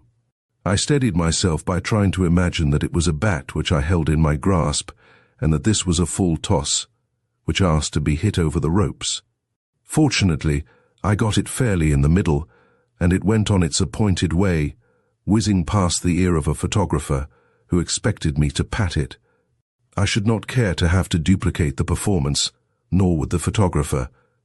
I took the opportunity when I was in New York to inspect the two famous prisons, the Tombs and Sing Sing. The Tombs is in the very heart of the city, and a gloomy, ill-boding place it is when seen from without. Within it is equally dismal. I walked round in a somewhat shamefaced way, for it makes you feel so when you encounter human suffering which you cannot relieve. Warders and prisoners seemed, however, to be cheerful enough, and there was an offhand way of doing things which seemed strange after our rigid methods. A Chinese prisoner, for example, was standing at the bottom of the lift, and I heard the warder shout through the tube, "Have you got room for another man in number 3? I had a talk with one strange Englishman who was barred in like a wild beast. He spoke of the various prisons, of which he had a wide acquaintance, exactly as if they were hotels which he was recommending or condemning. Toronto is a very poor show. The food is bad. I hope I may never see Toronto jail again. Detroit is better. I had quite a pleasant time in Detroit." And so on. He spoke and looked like a gentleman, but I could quite imagine, in spite of his genial manner, that he was a dangerous crook. When I left him, he said, "Well, bye-bye. Sorry you have to go. We can't all be out and about, can we?" In the same week I went to Sing Sing, the state penitentiary, which is some 20 miles from the city on the banks of the Hudson. It is an ancient building, dating from the middle of last century, and it certainly should be condemned by a rich and prosperous community. By a strange coincidence, the convicts were having one of their few treats in the year that day, and I was able to see them all assembled together in the great hall, listening to a music hall troupe from New York. Poor devils, all the forced, vulgar gaiety of the songs and the antics of half-clad women must have provoked a terrible reaction in their minds. Many of them had, I observed, abnormalities of cranium or of features which made it clear that they were not wholly responsible for their actions. There was a good sprinkling of colored men among them. Here and there I noticed an intelligent and even a good face. One wondered how they got there. I was locked up afterwards in one of the cells, 7 feet by 4, and I was also placed in the electrocution chair, a very ordinary stout cane-bottomed seat, with a good many sinister wires dangling round it. I had a long talk with the governor, who seemed in himself to be a humane man, but terribly hampered by the awful building which he had to administer. One morning of early June, my Lady Sunshine, and I, if I may be allowed to quote the charmingly appropriate name which the New York press had given to my wife, left New York for Parkman Land, which I had long wished to explore. We were glad to get away, as we had been considerably harassed by the ubiquitous and energetic American reporter. This individual is really, in 9 cases out of 10, a very good fellow, and if you will treat him with decent civility, he will make the best of you with the public. It is absurd for travellers to be rude to him, as is too often the attitude of the wandering Briton. The man is under orders from his paper, and if he returns without results, it is not a compliment upon his delicacy which will await him. He is out to see you and describe you, and if he finds you an ill-tempered, cantankerous curmudgeon, he very naturally says so and turns out some excellent spicy reading at your expense. The indignant Briton imagines that this is done in revenge. The reporter would not be human if it did not amuse him to do it. But it very often represents the exact impression which the vituperative traveller has made upon the pressman, himself as often as not an overworked and highly strung man. Reminiscences of interviews are occasionally amusing. I can remember that on my previous visit I was approached one night by an interviewer in a very marked state of intoxication. He was so drunk that I wondered what in the world he would make of his subject, and I bought his paper next day to see. To my amusement, I found that I had made the worst possible impression upon him. He had found no good in me at all.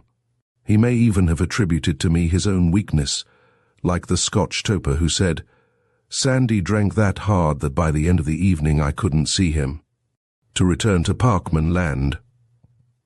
I am surprised to find how few Americans and fewer Canadians there are who appreciate that great historian at his true worth. I wonder whether any man of letters has ever devoted himself to a task with such whole-hearted devotion as Parkman. He knew the old bloody frontier, as Scott knew the border marches. He was soaked in New England tradition. He prepared himself for writing about Indians by living for months in their wigwams. He was intimate with old French life, and he spent some time in a religious house that he might catch something of the spirit which played so great a part in the early history of Canada. On the top of all this, he had the well-balanced, unprejudiced mind of the great chronicler, and he cultivated a style which was equally removed from insipidity and from affectation. As to his industry and resolution, they are shown by the fact that he completed his volumes after he had been stricken by blindness. It is hard to name any historian who has such an equipment as this. From his Pioneers of the New World to his Conspiracy of Pontiac, I have read his 12 volumes twice over, and put some small reflection of them into my Refugees. We explored not only the beautiful tragic Lake George, but also its great neighbor Lake Champlain, almost as full of historical reminiscence. Upon this, level with the head of the smaller lake, stood Ticonderoga, the chief seat of the French-Canadian power. Some 5 miles separate it from Lake George, up which the British came buzzing whenever they were strong enough to do so. Once in front of the palisades of Ticonderoga, they met with heavy defeat, and yet once again, by the valor of the newly enrolled Black Watch, they swept the place off the map. I wonder if Stevenson had actually been there before he wrote his eerie, haunting ballad, the second finest of the sort, in my opinion, in our literature. It is more than likely, since he spent some time in the neighboring Adirondacks.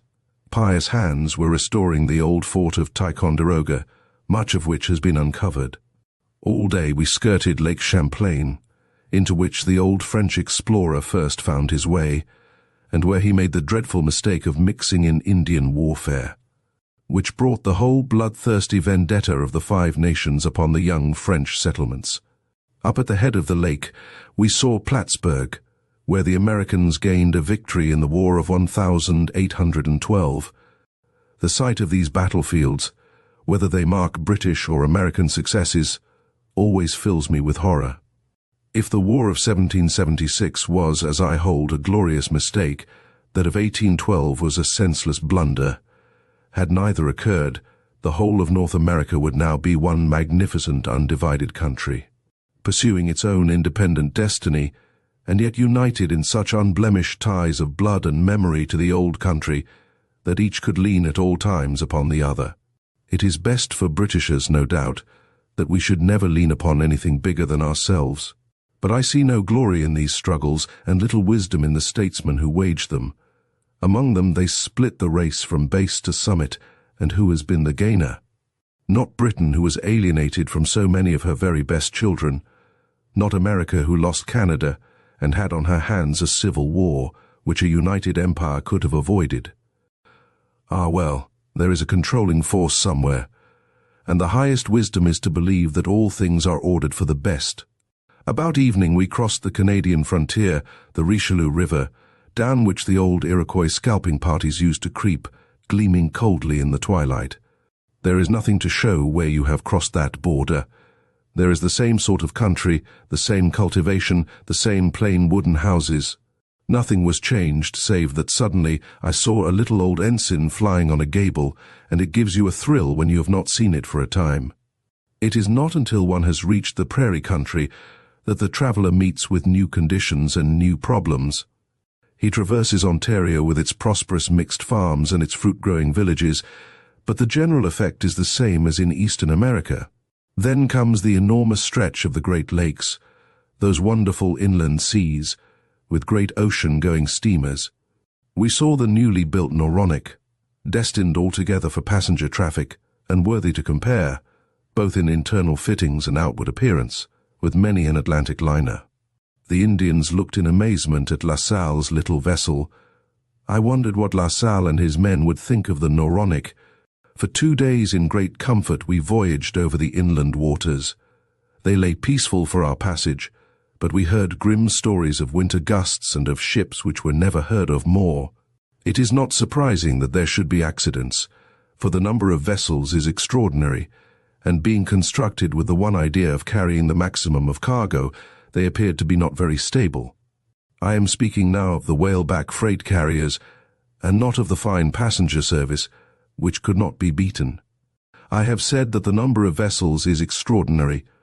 I have been told that the tonnage passing through Sault Ste. Marie, where the lakes join, is greater than that of any port in the world. All the supplies and manufactures for the West move one way, while the corn of the Great Prairie, and the ores from the Lake Superior copper and iron mines move the other. In the fall there comes the triumphant procession of the harvest. Surely in more poetic days banners might have waved and cymbals clashed, and priests of Ceres sung their hymns in the vanguard. As this flotilla of mercy moved majestically over the face of the waters to the aid of hungry Europe. However, we have cut out the frills, to use the vernacular, though life would be none the worse could we tinge it a little with the iridescence of romance. We stopped at Sault Ste. Marie, the neck of the hourglass between the two great lakes of Huron and Superior. There were several things there which are worthy of record. The lakes are of a different level, and the lock which avoids the dangerous rapids is on an enormous scale. But beside it, unnoticed save by those who know where to look and what to look for, there is a little stone-lined cutting no larger than an uncovered drain. It is the detour by which for centuries the voyageurs, trappers, and explorers moved their canoes round the Sault, or fall on their journey to the great solitudes beyond. Close by it is one of the old Hudson Bay log forts, with its fireproof roof, its loopholed walls, and every other device for Indian fighting. Very small and mean these things look by the side of the great locks and the huge steamers within them. But where would locks and steamers have been had these others not taken their lives in their hands to clear the way? The twin cities of Fort William and Port Arthur, at the head of Lake Superior, form the most growing community of Canada. They call them twin cities, but I expect, like their Siamese predecessors, they will grow into one. Already the suburbs join each other, though proximity does not always lead to amalgamation or even to cordiality, as in the adjacent towns of St. Paul and Minneapolis. When the little American boy was asked in Sunday school who persecuted St. Paul, he guessed it was Minneapolis. But in the case of Fort William and Port Arthur, they are so evidently interdependent that it is difficult to believe that they will fail to coalesce. When they do, I am of opinion that they may grow to be a Canadian Chicago and possibly become the greatest city in the country. All lines converge there, as does all the lake traffic, and everything from east to west must pass through it. If I were a rich man and wished to become richer, I should assuredly buy land in the twin cities, though they lie in the very center of the broadest portion of the continent. The water communications are so wonderful that an ocean-going steamer from Liverpool or Glasgow can now unload at their quays. The grain elevators of Fort William are really majestic erections, and with a little change of their construction might be aesthetic as well. Even now the huge cylinders into which they are divided look at a little distance, not unlike the columns of Luxor. This branch of human ingenuity has been pushed at Fort William to its extreme. The last word has been said there upon every question covering the handling of grain. By some process, which is far beyond my unmechanical brain, the stuff is even divided automatically according to its quality. And there are special hospital elevators where damaged grain can be worked up into a more perfect article. By the way, it was here, while lying at a steamship wharf on the very edge of the city, that I first made the acquaintance of one of the original inhabitants of Canada. A cleared plain stretched from the ship to a wood some hundreds of yards off. As I stood upon deck, I saw what I imagined to be a horse wander out of the wood and begin to graze in the clearing. The creature seemed ewe-necked beyond all possibility, and looking closer I saw to my surprise that it was a wild hornless moose. Could anything be more characteristic of the present condition of Canada, the great mechanical developments of Fort William within gunshot of me on one side, and this shy wanderer of the wilderness on the other? In a few years the dweller in the great city will read of my experience with the same mixture of incredulity and surprise with which we read the occasional correspondents whose grandfather shot a woodcock in Maida Vale. The true division between the east and west of Canada is not the Great Lakes, which are so valuable as a waterway, but lies in the 500 miles of country between the lakes and Winnipeg.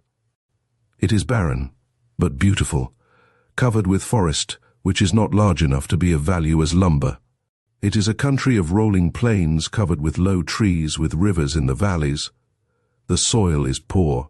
It is really a problem what to do with this belt, which is small according to Canadian distance, but is none the less broader than the distance between London and Edinburgh. Unless minerals are found in it, I should think that it will be to Canada what the Highlands of Scotland are to Britain, a region set apart for sport, because it has no other economic use. The singular thing about this barren tree land is that it quite suddenly changes to the fertile prairie at a point to the east of Winnipeg. I presume that there is some geological reason, but it was strange to see the fertile plain run up to the barren woods with as clear a division as there is between the sea and the shore. And now one reaches the west of Winnipeg and that prairie which means so much both to Canada and to the world. It was wonderfully impressive to travel swiftly all day from the early summer dawn to the latest evening light, and to see always the same little clusters of houses, always the same distant farms, always the same huge expanse stretching to the distant skyline, mottled with cattle or green with the half-grown crops. You think these people are lonely. What about the people beyond them, and beyond them again? Each family in its rude barracks in the midst of the 160 acres which form the minimum farm. No doubt they are lonely, and yet there are alleviations. When men or women are working on their own property and seeing their fortune growing, they have pleasant thoughts to bear them company. It is the women, I am told, who feel it most and who go prairie mad. Now they have rigged telephone circles which connect up small groups of farms and enable the women to relieve their lives by a little friendly gossip. When the whole district thrills to the news that Mrs. Jones has been in the cars to Winnipeg and bought a new bonnet. At the worst, the loneliness of the prairie can never, one would think, have the soul-killing effect of loneliness in a town. There is always the wind on the heath, brother. Besides, the wireless has now arrived, and that is the best friend of the lonely man. Land is not so easily picked up by the emigrant as in the old days, when 160 acres beside the railroad were given away free. There was still in 1914 free land to be had, but it was in the back country. However, this back country of today is always liable to be opened up by the branch railway lines tomorrow. On the whole, however, it seems to be more economical, if the immigrant has the money, to buy a partially developed, well-situated farm than to take up a virgin homestead. That is what the American emigrants do who have been pouring into the country, and they know best the value of such farms, having usually come from exactly similar ones just across the border. The only difference being that they can get 10 acres in Canada for the price of one in Minnesota or Iowa. They hasten to take out their papers of naturalization and make, it is said, most excellent and contented citizens. Their energy and industry are remarkable. A body of them had reached the land which they proposed to buy about the time that we were in the West. They had come over the border with their wagons, their horses, and their plows. Being taken to the spot by the land agent, the leader of the party tested the soil, cast a rapid glance over the general prairie, and then cried, "I guess this will do, boys. Get off the plows." The agent who was present told me that they had broken an acre of the prairie before they slept that night. These men were German Lutherans from Minnesota, and they settled in the neighborhood of Scott. The gains on the farms are very considerable. It is not unusual for a man to pay every expense which he has incurred, including the price of the land, within the first 2 years. After that, with decent luck, he should be a prosperous man, able to bring up a family in ease and comfort. If he be British and desires to return to the old country, it should not be difficult for him to save enough in 10 or 12 years to make himself, after selling his farm, more or less independent for life. That is, as it seems to me, an important consideration for many people who hesitate to break all the old ties and feel that they are leaving their motherland forever. So much about farms and farming. I cannot see how one can write about this western part and avoid the subject which is written in green and gold from sky to sky. There is nothing else. Nowhere is there any sign of yesterday, not a cairn, not a monument. Life has passed here, but has left no footstep behind. But stay. The one thing which the old life still leaves is just this one thing: footsteps. Look at them in the little narrow black paths which converge to the water, little dark ruts which wind and twist. Those are the buffalo runs of old. Gone are the Cree and Blackfoot hunters who shot them down. Gone, too, the fur traders who bought the skins. Chief Factor McTavish, who entered into the great company's service as a boy, spent his life in slow promotion from fort this to fort that, and made a decent Presbyterian woman of some Indian squaw, finally saw with horror in his old age that the world was crowding his wild beasts out of their pastures. Gone are the great herds upon which both Indian hunter and fur trader were parasitical. Indian trader and buffalo all have passed. And here on the Great Plains are these narrow runways as the last remaining sign of a vanished world. Edmonton is the capital of the western side of the prairie, even as Winnipeg is of the eastern. I do not suppose the average Briton has the least conception of the amenities of Winnipeg. He would probably be surprised to hear that the Fort Garry Hotel there is nearly as modern and luxurious as any hotel in Northumberland Avenue. There were no such luxuries in 1914 in Edmonton. The town was in a strangely half-formed condition, rude and raw, but with a great atmosphere of energy, bustle, and future greatness. With its railway connections and waterways, it is bound to be a large city. At the time of our visit, the streets were full of out-of-works, great husky men, some of them of magnificent physique, who found themselves at a loss on account of cessations in railroad construction. They told me that they would soon be reabsorbed, but meantime the situation was the rudest object lesson in economics that I have ever witnessed. Here were these splendid men, ready and willing to work. Here was a new country calling in every direction for labor. How come the two things to be even temporarily disconnected? There could be but one word. It was want of capital. And why was the capital wanting? Why was the work of the railroads held up? Because the money market was tight in London. London, which finds, according to the most recent figures, 73% of all the monies with which Canada is developed. Such was the state of things. What will amend it? How can capital be made to flow into the best channels? By encouragement and security and the hope of good returns. I never heard of any system of socialism which did not seem to defeat the very object which it had at heart. And yet it was surely deplorable that the men should be there, and that the work should be there, and that none could command the link which would unite them. A line of low, distant hills broke the interminable plain, which is extended with hardly a rising for 1,500 miles. Above them was, here and there, a peak of snow. Shades of Mayne Reid, they were the Rockies. My old familiar Rockies. Have I been here before? What an absurd question, when I lived here for about 10 years of my life in all the hours of dreamland. What deeds have I not done among redskins and trappers and grizzlies within their wilds? And here they were, at last glimmering bright in the rising morning sun. At least, I have seen my dream mountains. Most boys never do. Jasper Park is one of the great national playgrounds and health resorts which the Canadian government, with great wisdom, has laid out for the benefit of the citizens. When Canada has filled up and carries a large population, she will bless the foresight of the administrators who took possession of broad tracts of the most picturesque land and put them forever out of the power of the speculative dealer. The National Park at Banff has for 20 years been a mecca for tourists. That at Algonquin gives a great pleasure ground to those who cannot extend their travels beyond eastern Canada. But this new Jasper Park is the latest and the wildest of all these reserves. Some years ago it was absolute wilderness, and much of it impenetrable. Now, through the energy of Colonel Rogers, trails have been cut through it in various directions, and a great number of adventurous trips into country which is practically unknown can be carried out with ease and comfort. The packer plays the part of a dragoman in the East, arranging the whole expedition, food, cooking, and everything else on inclusive terms.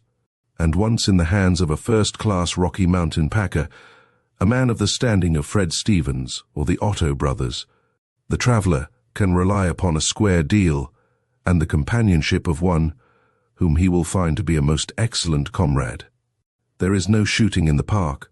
It is a preserve for all wild animals. But there is excellent fishing, and everywhere there are the most wonderful excursions, where you sleep at night under the stars upon the balsamic fir branches which the packer gathers for your couch. I could not imagine an experience which would be more likely to give a freshet of vitality when the stream runs thin. For a week we lived the life of simplicity and nature. The park is not as full of wild creatures as it will be after a few years of preservation. The Indians who lived in this part rounded up everything that they could before moving to their reservation. But even now, the bear lumbers through the brushwood, the eagle soars above the lake, the timber wolf still skulks in the night, and the deer graze in the valleys.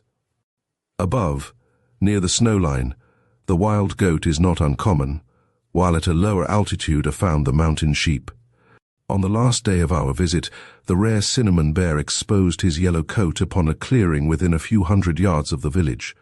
I saw his clumsy, good-humoured head looking at me from over a dead trunk, and I thanked the kindly Canadian law which has given him a place of sanctuary. What a bloodthirsty baboon man must appear to the lower animals. If any superhuman demon treated us exactly as we treat the pheasants, we should begin to reconsider our views as to what is sport. The porcupine is another creature which abounded in the woods. I did not see any, but a friend described an encounter between one and his dog. The creature's quills are detachable when he wishes to be nasty, and at the end of the fight it was not easy to say which was the dog and which the porcupine. Life in Jasper interested me as an experience of the first stage of a raw Canadian town. It will certainly grow into a considerable place, but at that time, bar Colonel Rogers' house and the station, there were only log huts and small wooden dwellings. Christianity was apostolic in its simplicity and in its freedom from strife, though one has to go back remarkably early in apostolic times to find those characteristics. 2 churches were being built, the pastor in each case acting also as head mason and carpenter. One, the cornerstone of which I had the honor of laying, was to be used in turn by several nonconformist bodies. To the ceremony came the Anglican parson, grimy from his labors on the opposition building, and prayed for the well-being of his rival. The whole function, with its simplicity and earnestness, carried out by a group of ill-clad men standing bareheaded in a drizzle of rain, seemed to me to have in it the essence of religion. As I ventured to remark to them, Kikuyu and Jasper can give some lessons to London. We made a day's excursion by rail to the Tete Jaune Cache, which is across the British-Columbian border and marks the watershed between east and west. Here we saw the Fraser, already a formidable river, rushing down to the Pacific. At the head of the pass stands the village of the railway workers, exactly like one of the mining townships of Bret Harte. Save that the bad man is never allowed to be too bad. There is a worse man in a red serge coat and a Stetson hat, who is told off by the state to look after him, and does his duty in such fashion that the most fire-eating desperado from across the border falls into the line of law. But apart from the gunman, this village presented exactly the same queer cabins, strange signs, and gambling rooms which the great American master has made so familiar to us. And now we were homeward bound, back through Edmonton, back through Winnipeg, back through that young giant, Fort William, but not back across the Great Lakes. Instead of that transit, we took train, by the courtesy of the Canadian Pacific, round the northern shore of Superior, a beautiful wooded desolate country which without minerals offers little prospect for the future. Some 200 miles north of it, the Grand Trunk, that enterprising pioneer of empire, has opened up another line which extends for 1,000 miles and should develop a new corn and lumber district. Canada is like an expanding flower. Wherever you look, you see some fresh petal unrolling. We spent 3 days at Algonquin Park. This place is within easy distance of Montreal or Ottawa, and should become a resort of British fishermen and lovers of nature. After all, it is little more than a week from London, and many a river in Finland takes nearly as long to reach. There is good hotel accommodation, and out of the 1,000-odd lakes in this enormous natural preserve, one can find all sorts of fishing, though the best is naturally the most remote. I had no particular luck myself, but my wife caught an 8-pound trout, which Mr. Bartlett, the courteous superintendent of the park, mounted so as to confound all doubters. Deer abound in the park, and the black bear is not uncommon, while wolves can often be heard howling in the night-time. What will be the destiny of Canada? Some people talk as if it were in doubt. Personally, I have none upon the point. Canada will remain exactly as she is for 2 more generations. At the end of that time, there must be reconsideration of the subject, especially on the part of Great Britain, who will find herself with a child as large as herself under the same roof. I see no argument for the union of Canada with the United States. There is excellent feeling between the 2 countries, but they could no more join at this period of their history than a great oak could combine with a well-rooted pine to make one tree. The roots of each are far too deep. It is impossible. Then there is the alternative of Canada becoming an independent nation. That is not so impossible as a union with the States, but it is in the last degree improbable. Why should Canada wish her independence? She has it now in every essential. But her first need is the capital and the population which will develop her enormous territory and resources.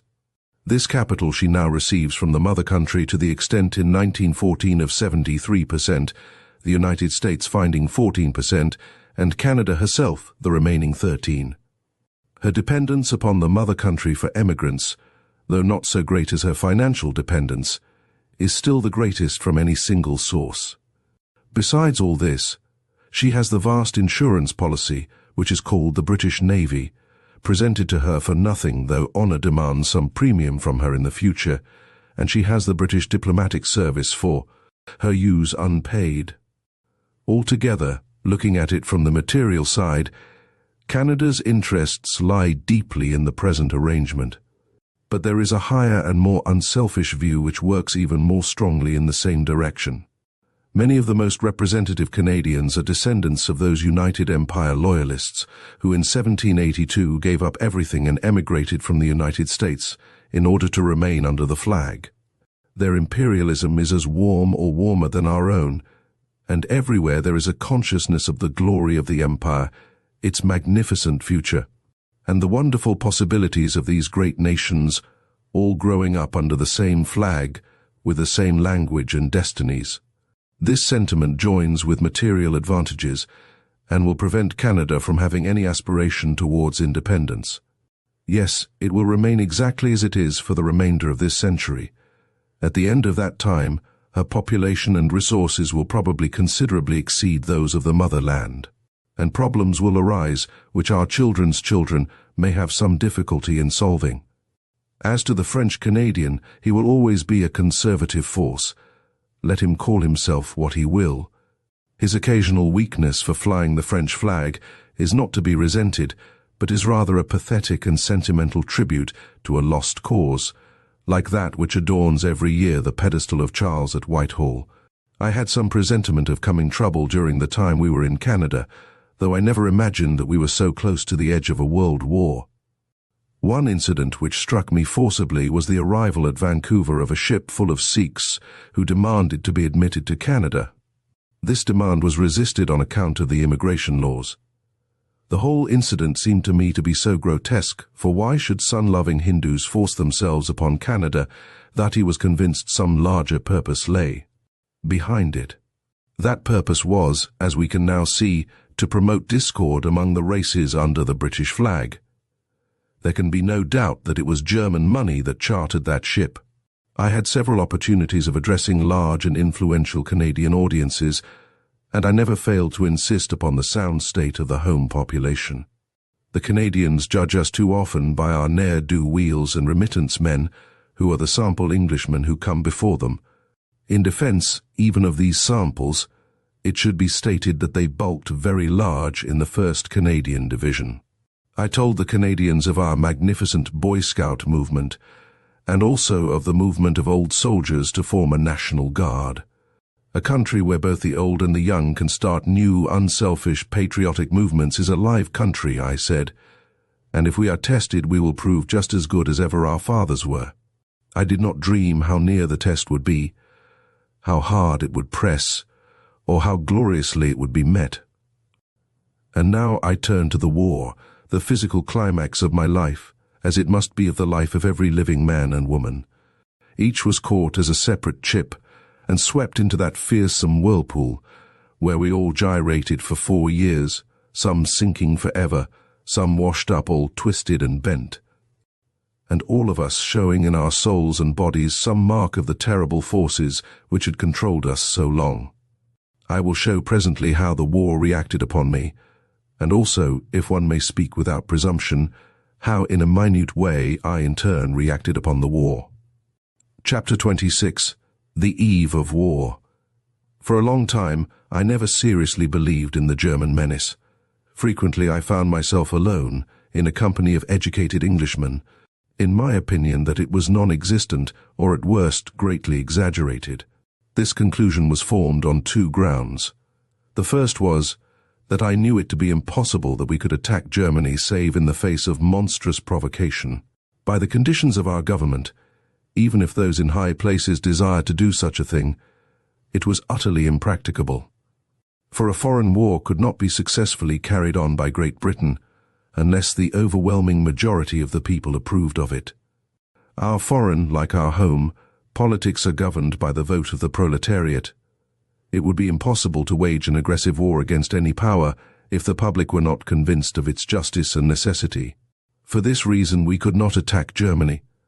On the other hand, it seemed to be equally unthinkable that Germany should attack us. One failed to see what she could possibly hope to gain by such a proceeding. She had enemies already upon her eastern and western frontiers, and it was surely unlikely that she would go out of her way to pick a quarrel with the powerful British Empire. If she made war and lost it, her commerce would be set back and her rising colonial empire destroyed. If she won it, it was difficult to see where she could hope for the spoils. We could not give her greater facilities for trade than she had already.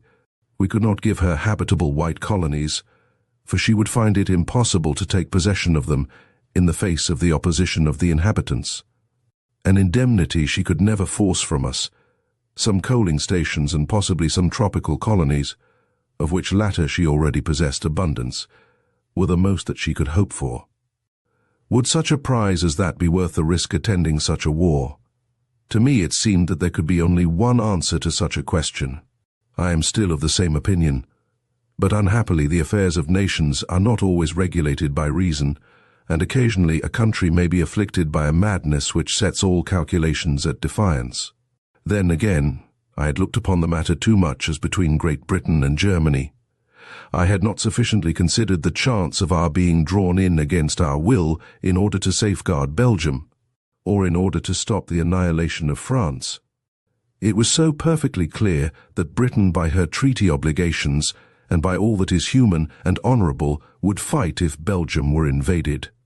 That one could not conceive Germany taking such a step with any other expectation, and yet what we could not conceive is exactly what happened, for it is clear that the delusions as to our degeneration in character had really persuaded the Germans that the big cowardly fellow would stand by with folded arms, and see his little friend knocked about by the bully. The whole idea showed an extraordinary ignorance of the British psychology, but absurd as it was none the less the determining influence at the critical moment of the world's history. The influence of the lie is one of the strangest problems of life. That which is not continually influences that which is. Within one generation, imagination and misrepresentation have destroyed the Boer republics and Imperial Germany. One of my most remarkable pre-war experiences, which influenced my mind deeply, was my participation in the amateur motor race called the Prince Henry competition. It was rather a reliability test than a race, for the car had to go some 150 miles a day on an average at its own pace, but marks were taken off for all involuntary stoppages, breakdowns, accidents, etc. Each owner had to drive his own car, and I had entered my little 16-horsepower landaulet. There were about 40 British cars and 50 German, so that the procession was a very considerable one. Starting from Homburg, the watering place, our route ran through North Germany, then by steamer to Southampton, up to Edinburgh and back to London by devious ways.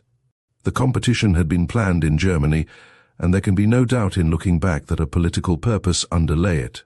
The idea was to create a false entente by means of sport, which would react upon the very serious political development in the wind, namely the occupation of Agadir on the southwest coast of Morocco, which occurred on our second day out. As Prince Henry, who organized and took part in the competition, was also head of the German Navy, it is of course obvious that he knew that the Panther was going to Agadir, and that there was a direct connection between the two events, in each of which he was a leading actor. It was a clumsy bit of stage management, and could not possibly have been effective. The peculiarity of the tour was that each car had an officer of the army or navy of the other nation as a passenger to check the marks. Thus my wife and I had the enforced company for nearly 3 weeks of Count Karma, Rittmeister of Breslau-Cuirassiers, who began by being stiff and inhuman, but speedily thawed and became a very good fellow. The arrangements were very peculiar. Some British paper, the Mail, if I remember right, had stated that the competition was really a device to pass a number of German officers through Great Britain in order to spy out the land. I think there may have been some truth in this, as our good Count, when we reached London, went off to a hotel down in the East End, which seemed a curious thing for a wealthy junker to do. This criticism seems to have annoyed the Kaiser, and he said, or so it was reported, that none but junior officers should go as observers. I should think that ours was the senior of the lot, and the others were mostly captains and lieutenants. On the other hand, the British government, out of compliment to Prince Henry, had appointed the very best men available as observers. If there had been a sudden crisis over Agadir, and Germany had impounded us all, it would have been a national disaster and would have made a difference in a European war. Speaking from an imperfect memory, I can recall that we had General Grierson, Charles Munro, Rawlinson, I think, Captain now General Swinton of tanks fame, Delmy Ratcliffe, Colonel now General Holman, Major now General Thwaites, and many other notables both of the Army and Navy. From the first relations were strained. There was natural annoyance when these senior officers found that their opposite numbers were youngsters of no experience. Then, again, at Cologne and Munster, I understand that the German military did not show the proper courtesies, and certainly the hospitality which the whole party received until we reached England was negligible. The Germans themselves must have felt ashamed of the difference. Personally, the competitors were not a bad set of fellows, though there were some bounders among them. We were not all above criticism ourselves. Of the competition itself, little need be said, as I have treated the sporting side of it elsewhere. Some of the Germans seemed to me to be a little mad, for they seemed consumed by the idea that it was a race, whereas it mattered nothing who was at the head of the procession or who at the tail, so long as you did the allotted distance in the allotted time. I saw a German bound into his car after some stoppage. How many ahead? 3 Englishmen forwards. Forwards, he cried. They barged into each other, dashed furiously round corners, and altogether behaved in a wild fashion, while our sedate old fellows pursued their course in a humdrum fashion and saved their marks. There were, however, some good fellows among the Germans. I have not forgotten how one of them, anonymously, used to place flowers in my wife's corner every morning, but as an attempt at an entente, it was a great failure. The British officer who was compelled to spend weeks with a carload of Germans was not expansive and refused to be digested. Some of the Germans, too, became disagreeable. I saw a large German car, they were all Benz and Mercedes, generally 70 to 80 horsepower, edge a little British car right off the road onto the grass track beside it. The driver of the British car was a pretty useful middle-weight boxer, but he kept his temper, or there might have been trouble. There was very little love lost on either side, though I, as one of the few German-speaking competitors, did my very best to bring about a more cordial atmosphere. But war was in the air. Both sides spoke of it. Several of the British officers were either of the intelligence branch or had special German experience, and they were unanimous about it. My attempts towards peace were rejected. "The only thing I want to do with these people is to fight them," said Colonel Holman. "Same here," said the officer with him. It was a deep antagonism on either side. They were not only sure of the war, but of the date. It will be on the first pretext after the Kiel Canal is widened. The Kiel Canal was finished in June 1914, and war came in August, so that they were not far wrong. There was some little German chaff on the subject. "Wouldn't you like one of these little islands?" I heard a German say as we steamed out past Heligoland and the Frisian Belt. It was this experience which first made me take the threat of war seriously, but I could have persuaded myself that I was misled, had it not been that I read soon afterwards Bernhardi's book, Germany in the Next War. I studied it carefully, and I put my impression of it into print in an article called England in the Next War, which appeared in the Fortnightly Review in the summer of 1913. It lies before me now, as I write, and it is interesting to see how, as I projected my mind and my imagination over the possibilities of the future, I read much aright and some little wrong. I began by epitomizing Bernhardi's whole argument, and showing that, however we might disagree with it, we were bound to take it seriously. Since he was undoubtedly a leader of a certain class of thought in his own country, that very military class which was now predominant, I demurred at his assumption that the German army in equal numbers must overcome the French. "It is possible," I remarked. that even so high an authority as General Bernhardi has not entirely appreciated how Germany has been the teacher of the world in military matters, and how thoroughly her pupils have responded to that teaching. That attention to detail, perfection of arrangement for mobilization, and careful preparation which have won German victories in the past may now be turned against her. And she may find that others can equal her in her own virtues. I then examined Bernhardi's alleged grievances against Great Britain and showed how baseless they were and how little they could hope to gain by victory. I quoted one poisonous sentence: "Even English attempts at a rapprochement must not blind us to the real situation. We may at most use them to delay the necessary and inevitable war, until we may fairly imagine that we have some prospect of success." This last sentence, I remarked, must come home to some of us who have worked in the past for a better feeling between the two countries. I then gave an epitome of Bernhardi's plan of campaign, as outlined in charming frankness in his volume, and I sketched out how far we were in a position to meet it, and what were the joints in our armor. My general conclusions may be given as follows. 1. That invasion was not a serious danger, and that the thought of it should not deflect our plans. 2. That if invasion becomes impossible, then any force like the Territorials, unless it is prepared to go abroad, becomes useless. 3. That we should not have conscription save as a very last resource, since it is against the traditions of our people. 4. That our real danger lay in the submarine and in the airship, which could not be affected by blockade. In discussing the submarine, I said, what exact effect a swarm of submarines, lying off the mouth of the Channel and the Irish Sea, would produce upon the victualling of these islands is a problem which is beyond my conjecture. Other ships besides the British would be likely to be destroyed, and international complications would probably follow. I cannot imagine that such a fleet would entirely, or even to a very large extent, cut off our supplies.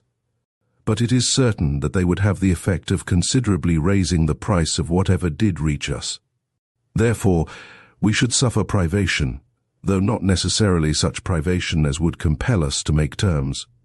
From the beginning of the war, every home source would naturally be encouraged, and it is possible that before our external supplies were seriously decreased, our internal ones might be well on the way to make up the deficiency. This did, I think, roughly outline the actual course of events. 5. That the submarines would affect military operations should we send a force to France or Belgium. 6. That therefore the Channel Tunnel was a vital necessity. 7. That all unnecessary expenses should be at once cut down, so that British credit should stand at its highest when the strain came. These are only the general conclusions. The article attracted some attention, but I do not suppose that it had any actual influence upon the course of events. To reinforce it, I wrote an imaginary episode called Danger in the Strand magazine, to show how even a small power might possibly bring us to our knees by the submarine. It was singularly prophetic, for not only did it outline the actual situation as it finally developed, but it contained many details: the zigzagging of the merchant ships, the use of submarine guns, the lying for the night on sandy bottoms, and so forth exactly as they occurred. The article was sent round in proof to a number of high naval officers, mostly retired, for their opinions. I am afraid that the printed results, which I will not be so cruel as to quote, showed that it was as well they were retired, since they had no sense of the possibilities of the naval warfare of the future. One result of my fortnightly article was that General Henry Wilson, late Chief of the Staff College as he then was, desired to see me to cross-question me, and a meeting was arranged at the house of Colonel Sackville West, Major Swinton being also present. There, after luncheon, General Wilson machine-gunned me with questions for about an hour. He was fierce and explosive in his manner, and looked upon me, no doubt, as one of those pestilential laymen who insist upon talking of things they don't understand. As I could give reasons for my beliefs, I refused to be squashed, and when the interview was over, I went straight down to the Athenaeum Club and wrote it all down from memory. It makes such curious reading that I give it exactly as I reported it that day, in dialogue, with one or two comments from Colonel Sackville West. After saying with some asperity that I had made many statements which I could not substantiate, and so might give the public far too optimistic a view of the position, he said, "Why do you say that we would never pay an indemnity to Germany?" ACD, it is a matter of individual opinion. I go upon history and upon the spirit of our people. General W. Had not France equal spirit in 1870? How is it that they paid an indemnity? ACD, because Germany was sitting on top of them, and she had to pay to get from under. General W. Why may she not sit on top of us? A CD, because we live on an island and she cannot occupy us in the same way. Colonel S.W. I believe a little pressure on London would cause us to pay an indemnity. A CD, the man who suggested it would get hanged.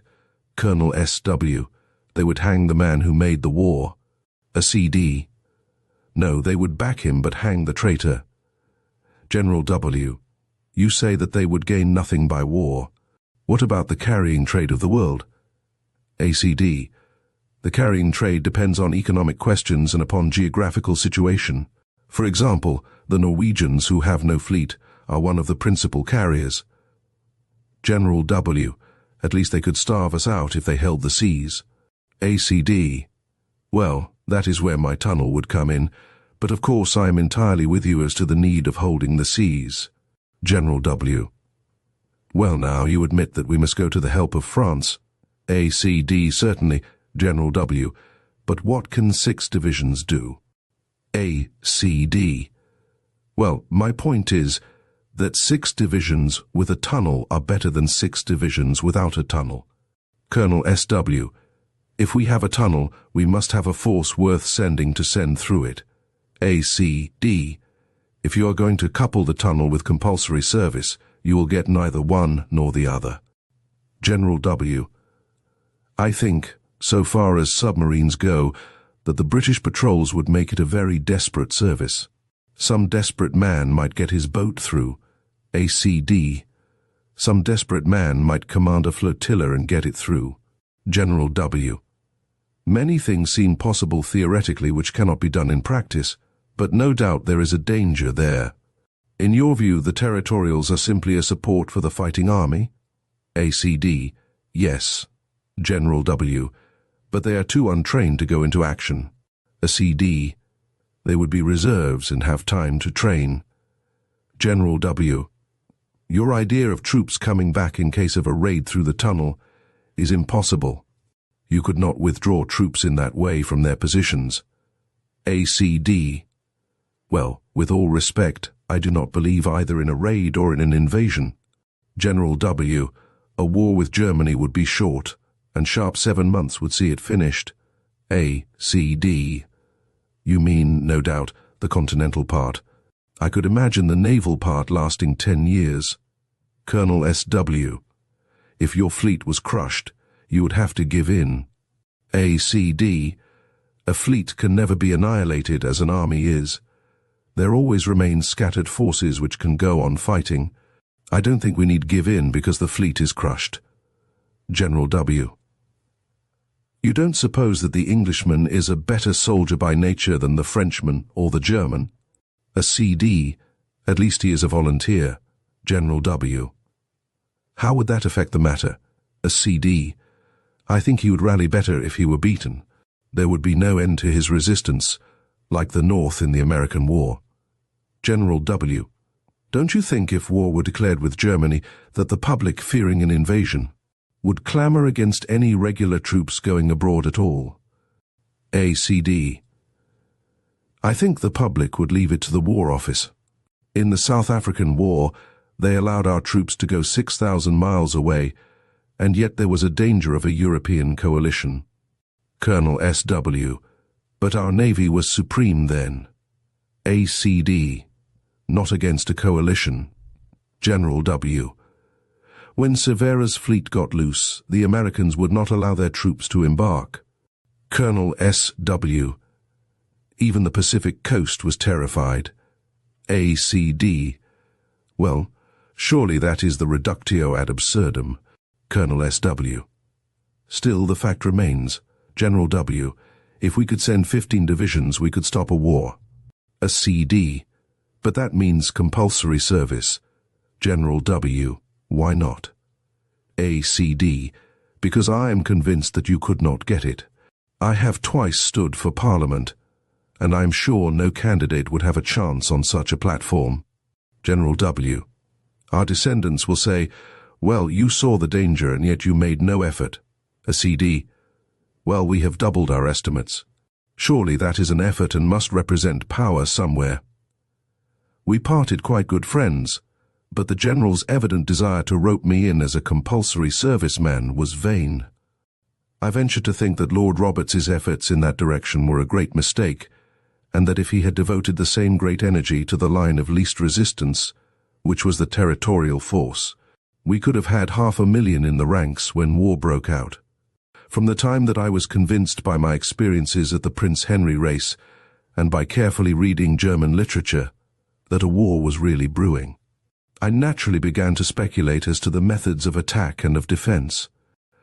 I have an occasional power of premonition, psychic rather than intellectual, which exercises itself beyond my own control, and which, when it really comes, is never mistaken.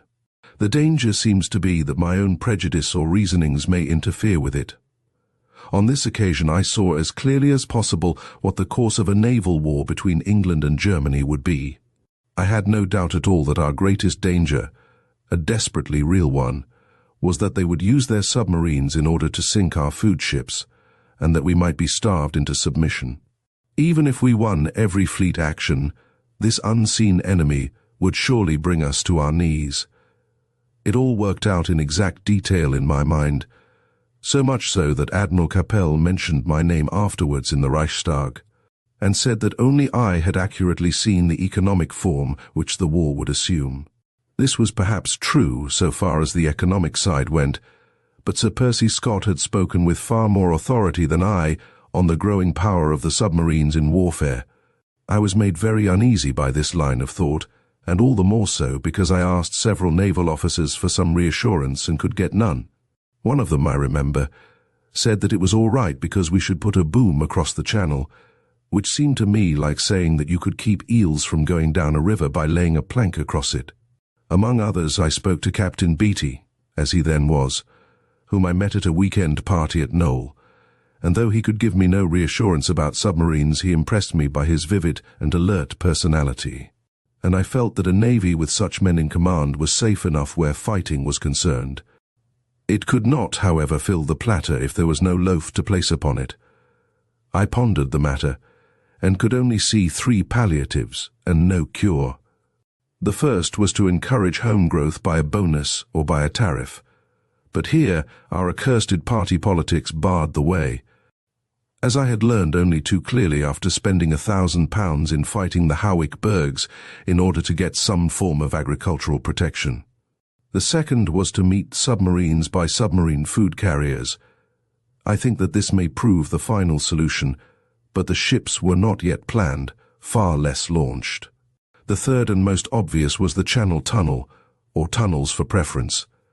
I had supported this scheme for years, and felt that as a nation we had made fools of ourselves over it, exactly as we did over the Suez Canal. If we were an island the size of the White, such timidity would be intelligible, but the idea of a great country being invaded through a hole in the ground 27 miles long seemed to me the most fantastic possible. While the practical use of the tunnel both for trade and for tourists was obvious. But now I saw that far more serious issues were at stake, for if we were held up by submarines, and if France was either neutral or our ally, we could land all the eastern portion of our supplies, which is not inconsiderable, at Marseille, and so run them safely to London without breaking bulk. When I put this forward in the press, some military critic said, but if the submarines could hold up the Channel, they could hold up the Mediterranean also. This did not seem a good argument, because Germany was the possible enemy and it had no port in the Mediterranean, while the radius of submarine action at that time was not great enough to allow them to come so far. So strongly did I feel about the need for a channel tunnel in view of the coming war that I remember writing 3 memoranda and sending one to the Army, one to the Navy, and one to the Council of Imperial Defence. Of course I got no satisfaction of any kind, but Captain now General Swinton, who was acting as secretary to the latter body, told me that he had read my paper and that it had set him furiously thinking. I wrote to Lord Northcliffe also, without avail. I felt as if, like Solomon Eagle, I could go through London with a burning brazier on my head, if I could only get people to understand the need of the tunnel. The whole discussion had taken the utterly impossible and useless turn towards compulsory service, and the things which were practical and vital were being missed. I spoke in public about the tunnel when I could, and on one occasion, just a year before the war, I raised a discussion in The Times, Mr. Ronald McNeill giving me an opening by declaring in the House that the project was a crazy one. There was also about that time a meeting in the city at the Cannon Street Hotel, where a very influential body of men supported the scheme. My speech, as reported next day in The Times in a very condensed form, ran thus: Sir Conan Doyle said there were possibilities in a future war that rendered it a matter of vital national importance that the tunnel should be constructed without delay. The danger was that we were getting 5/6 of our food supplies from abroad, and submarine craft were developing remarkable qualities which were not generally realized. They were able to avoid a blockade squadron and to pass under a patrol line of torpedo boats without their existence being even suspected. If they were sent to the line of our commerce and told to sink a ship, they would torpedo that ship for a certainty. What would be the condition of our food supplies if there were 25 hostile submarines off the Kent coast and 25 in the Irish Channel? The price of food would reach an almost prohibitive figure. The military correspondent of The Times was a great opponent of the Channel Tunnel and was always running it down and mocking at it. But the other day he wrote an article on the Mediterranean, and forgetting the Channel Tunnel, he said, "We must remember that more than half the food supply of this country now comes from the Mediterranean. If it came through the Mediterranean, and if it got to Marseille and we had the Channel Tunnel, it was only a matter of management to get it through to London." The military correspondent of The Times, who was presumably Colonel Repington, had an article next day deriding the scheme and making light of my picture of submarines in the Channel. Well, we have lived to see them, and I wish my argument had proved less sound. Colonel Repington has proved himself so clear-sighted an observer and commentator in the last war that he can be forgiven if, for once, he was on the wrong side. But if the Channel Tunnel had been put in hand at once after that meeting and rushed to completion, I wonder if it would be an exaggeration to say that £100 million would have been saved, while what it would have meant in evacuating wounded and in communications in stormy weather could not be represented in words. Imagine the convenience and saving of time and labour when munitions could be started at Woolwich and landed at Amiens without a break. It has been argued that if the tunnel had been built, the first swoop of the Germans would have brought them to the end of it, and it would have been destroyed. But this will not bear examination, for it is based on the idea that we should have left the end unprotected. It would, as a matter of fact, have been the most natural fortress in the world, the strongest and the strangest, for it would be the only fortress where you could increase or withdraw your garrison at will, and introduce any supplies at any time you might desire. A very few forts and trenches on those convenient chalk slopes with their wide, smooth fields of fire would hold the tunnel. In stretching their right wing as far as Amiens, the Germans were very nearly cut off, and it was by a very great effort that von Kluck saved it. If instead of Amiens he had reached Calais with sufficient forces for a siege, he would have been unable to get away. An argument based upon the supposition that we should leave the mouth of the tunnel in Picardy as unprotected as the mouth of a coal mine in Kent is surely an unsound one. Now, in 1924, they are talking of building the tunnel. I wonder what our descendants will think of the whole business, probably what we think of the men who opposed the Suez Canal. It is a most singular thing that our Navy, with so many practical and clever men in it, with a genius like Winston Churchill at the head, and another genius like Lord Fisher in continual touch, did not realize. Until faced with actual results, some of the most important and surely most obvious points in connection with naval warfare. It came, I suppose, from the iron bonds of tradition, and that there were so many things to supervise. But the fact remains that a perfectly overwhelming case could be made out against the higher brain department of our senior service. A war with Germany was anticipated, and as the public imagined, was prepared for, but save for the shipbuilding program, which left USA narrow margin of safety, and for the concentration of our distant squadrons into British waters and the elimination of many useless craft which consumed good crews, what evidence is there of foresight? It was known, for example, that Scapa Flow and Cromarty were the two possible anchorages of the fleet in a long-distance blockade, and yet no attempt had been made to mount guns or to net the entrances. So that for months there was a possibility of a shattering disaster, and Jellicoe, with the prudence which always distinguished him, had to put to sea every night lest his fleet should present a sitter to a torpedo attack. We showed intelligence in sticking always to the heavier guns, but our mines were wretchedly inefficient, our rangefinders were very inferior, and our shells proved to have less penetrating and explosive force. But the worst thing of all was the utter want of imagination shown in picturing the conditions of modern naval warfare, which must surely be done before just preparation can be made. It was clear that the effect of armor protection on one side, and of the mine and the torpedo on the other, would mean that if the ship floated, there would be little loss of life, but that she was very likely to sink, in which case the whole crew would go. Therefore provision must be made for the saving of everyone on board. The authorities, however, seem to have completely underrated the dangers of the mine and torpedo, and centered their attention upon the surface naval action, where boats, being inflammable, would be a danger, and where in any case they would probably be shot to pieces before the end of the fight.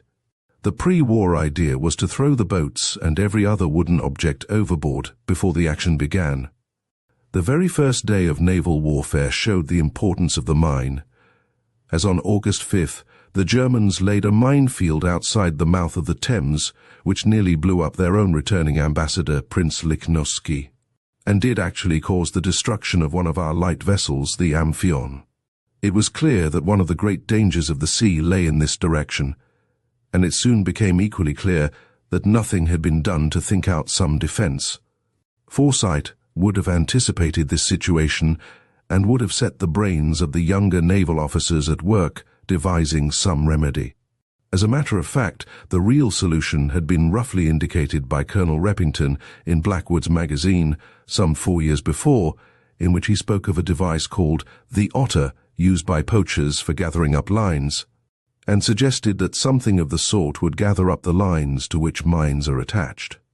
After 3 years of war and very many preventable losses, including the great battleship Audacious, the splendid auxiliary cruiser Laurentic with 6 millions in gold on board, and many other fine vessels, the cure was found in the Paravan, which was an adaptation of the Otter.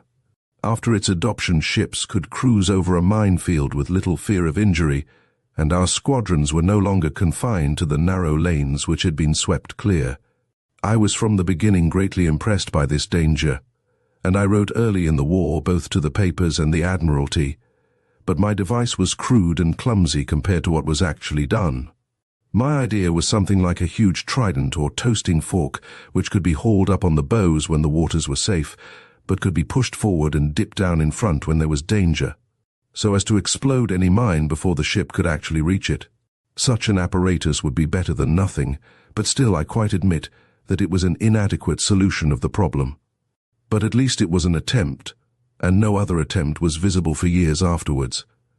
But the particular instance of mines was a small consideration beside the huge, permanent, incredible fact that while it was clear that a battleship could suddenly go down like a kettle with a hole in it, dragging 1,000 men down with it, there was no provision by which the lives of these men could be saved.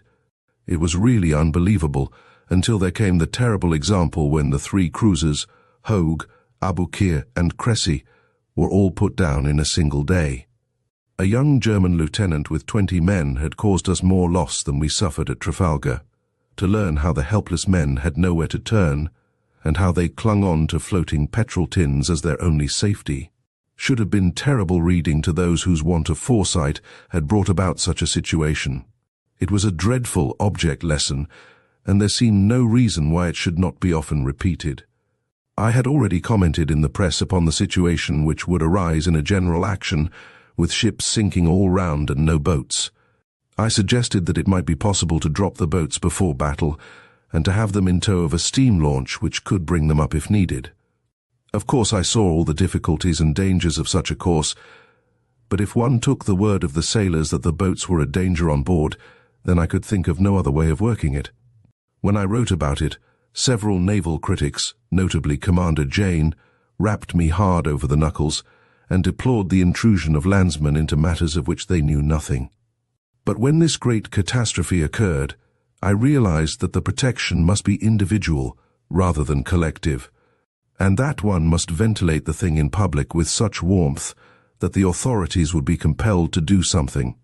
If wooden boats were impossible, what about India rubber collars which would at least hold the poor fellows above the waves until some help could reach them? I opened an agitation in several papers, notably the Daily Mail and the Daily Chronicle, and within a very few days, either post hoc or propter hoc, there was a rush order for 250,000 collars which could be blown out by the men themselves, and which were henceforth to be part of their vital equipment. The Hampshire Telegraph, the best informed of naval papers, said, "The Navy has to thank Sir Conan Doyle for the new life-saving apparatus the Admiralty are supplying. Some weeks ago he asked if it was not possible to manufacture a simple and easily inflatable life belt, and, thanks to the enterprise of a rubber manufacturing firm, a swimming collar is now being supplied to the men of the fleet in the North Sea as fast as they can be turned out. The apparatus is exceedingly simple. It is made of rubber, enclosed in a stout web casing, and weighs complete under 3 ounces. It can be carried in the pocket, and can be inflated in position round a man's neck in about 10 seconds. Its effect is to keep the man's head above water indefinitely. There is little doubt that this swimming collar will result in the saving of many lives, and the Admiralty are to be congratulated upon the promptitude with which they have adopted the suggestion of Sir Conan Doyle." I was by no means satisfied with this, however, for, however useful in calm water on a summer day, it was clear that men would soon perish by exhaustion in a rough winter sea, and the collars would only prolong their agony. If wooden boats took up too much room and were inflammable, how about India rubber collapsible boats? I wrote in the Daily Mail, "We can spare and replace the ships. We cannot spare the men. They must be saved, and this is how to save them. There is nothing so urgent as this. We can view all future disasters with equanimity if the ship's company has only a fair chance for its life." Of course, one recognized that there were some situations where nothing would avail. The Formidable, which was torpedoed near Plymouth on January 1, 1915, was a case in point. Captain Miller, of the Brixham trawler which rescued 70 men, said to the Daily Mail representative that I was doing a national work in my efforts to get better life-saving appliances for the men of the Navy. He remarked that in calm weather, collapsible boats would be of use, but they could not possibly have lived in the seas which were breaking over the Formidable's whaler. The weather here was exceptional, and one cannot hope to provide for every case. The final result of the agitation was the provision of collars, of safety waistcoats, and, as I believe, of a better supply of boats. I need hardly say that I never received a word of acknowledgement or thanks from the Admiralty. One is not likely to be thanked by a government department for supplementing its work, but it may be that some poor seaman struggling in the water sent me his good wish, and those are the thanks that I desired. There was nothing in the war which moved me more than the thought of the helpless plight of these gallant men who were sacrificed when they could so easily have been saved. Like every man with Irish blood in his veins, I was deeply moved by the tragedy of Ireland during the war, her fine start, the want of tact with which it was met, her sad relapse, and finally, her failure to rise to the great world crisis. A letter which I value very much is one which I received from Major William Redmond just before his lamented death. What an abyss of evil Ireland would have been saved from Had the spirit of this letter been the inspiration upon which she acted? 18.12.16. Dear Sir Arthur Conan Doyle, it was very good of you to write to me, and I value very much the expression of your opinion. There are a great many Irishmen today who feel that out of this war we should try and build up a new Ireland. The trouble is, men are so timid about meeting each other halfway. It would be a fine memorial to the men who have died so splendidly if we could over their graves build up a bridge between the north and south. I have been thinking a lot about this lately. In France, no one could help doing so. When one finds that the two sections from Ireland are actually side by side holding the trenches, no words, not even your own, could do justice to the splendid action of the new Irish soldiers. They never have flinched. They never give trouble, and they are steady and sober. Had poor Kettle lived, he would have given the world a wonderful account of things out there. I saw a good deal of Kettle, and we had many talks of the unity we both hoped would come out of the war. I have been an extreme nationalist all my life, and if others as extreme perhaps on the other side will only come halfway, then I believe, impossible as it may seem, we should be able to hit upon a plan to satisfy the Irish sentiment and the imperial sentiment at one and the same time.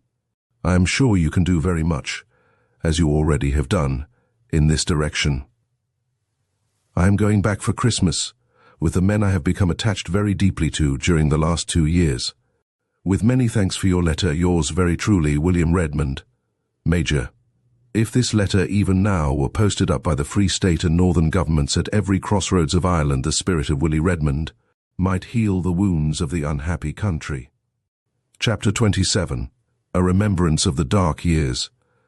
I can never forget, and our descendants can never imagine, the strange effect upon the mind which was produced by seeing the whole European fabric drifting to the edge of the chasm with absolute uncertainty as to what would happen when it toppled over.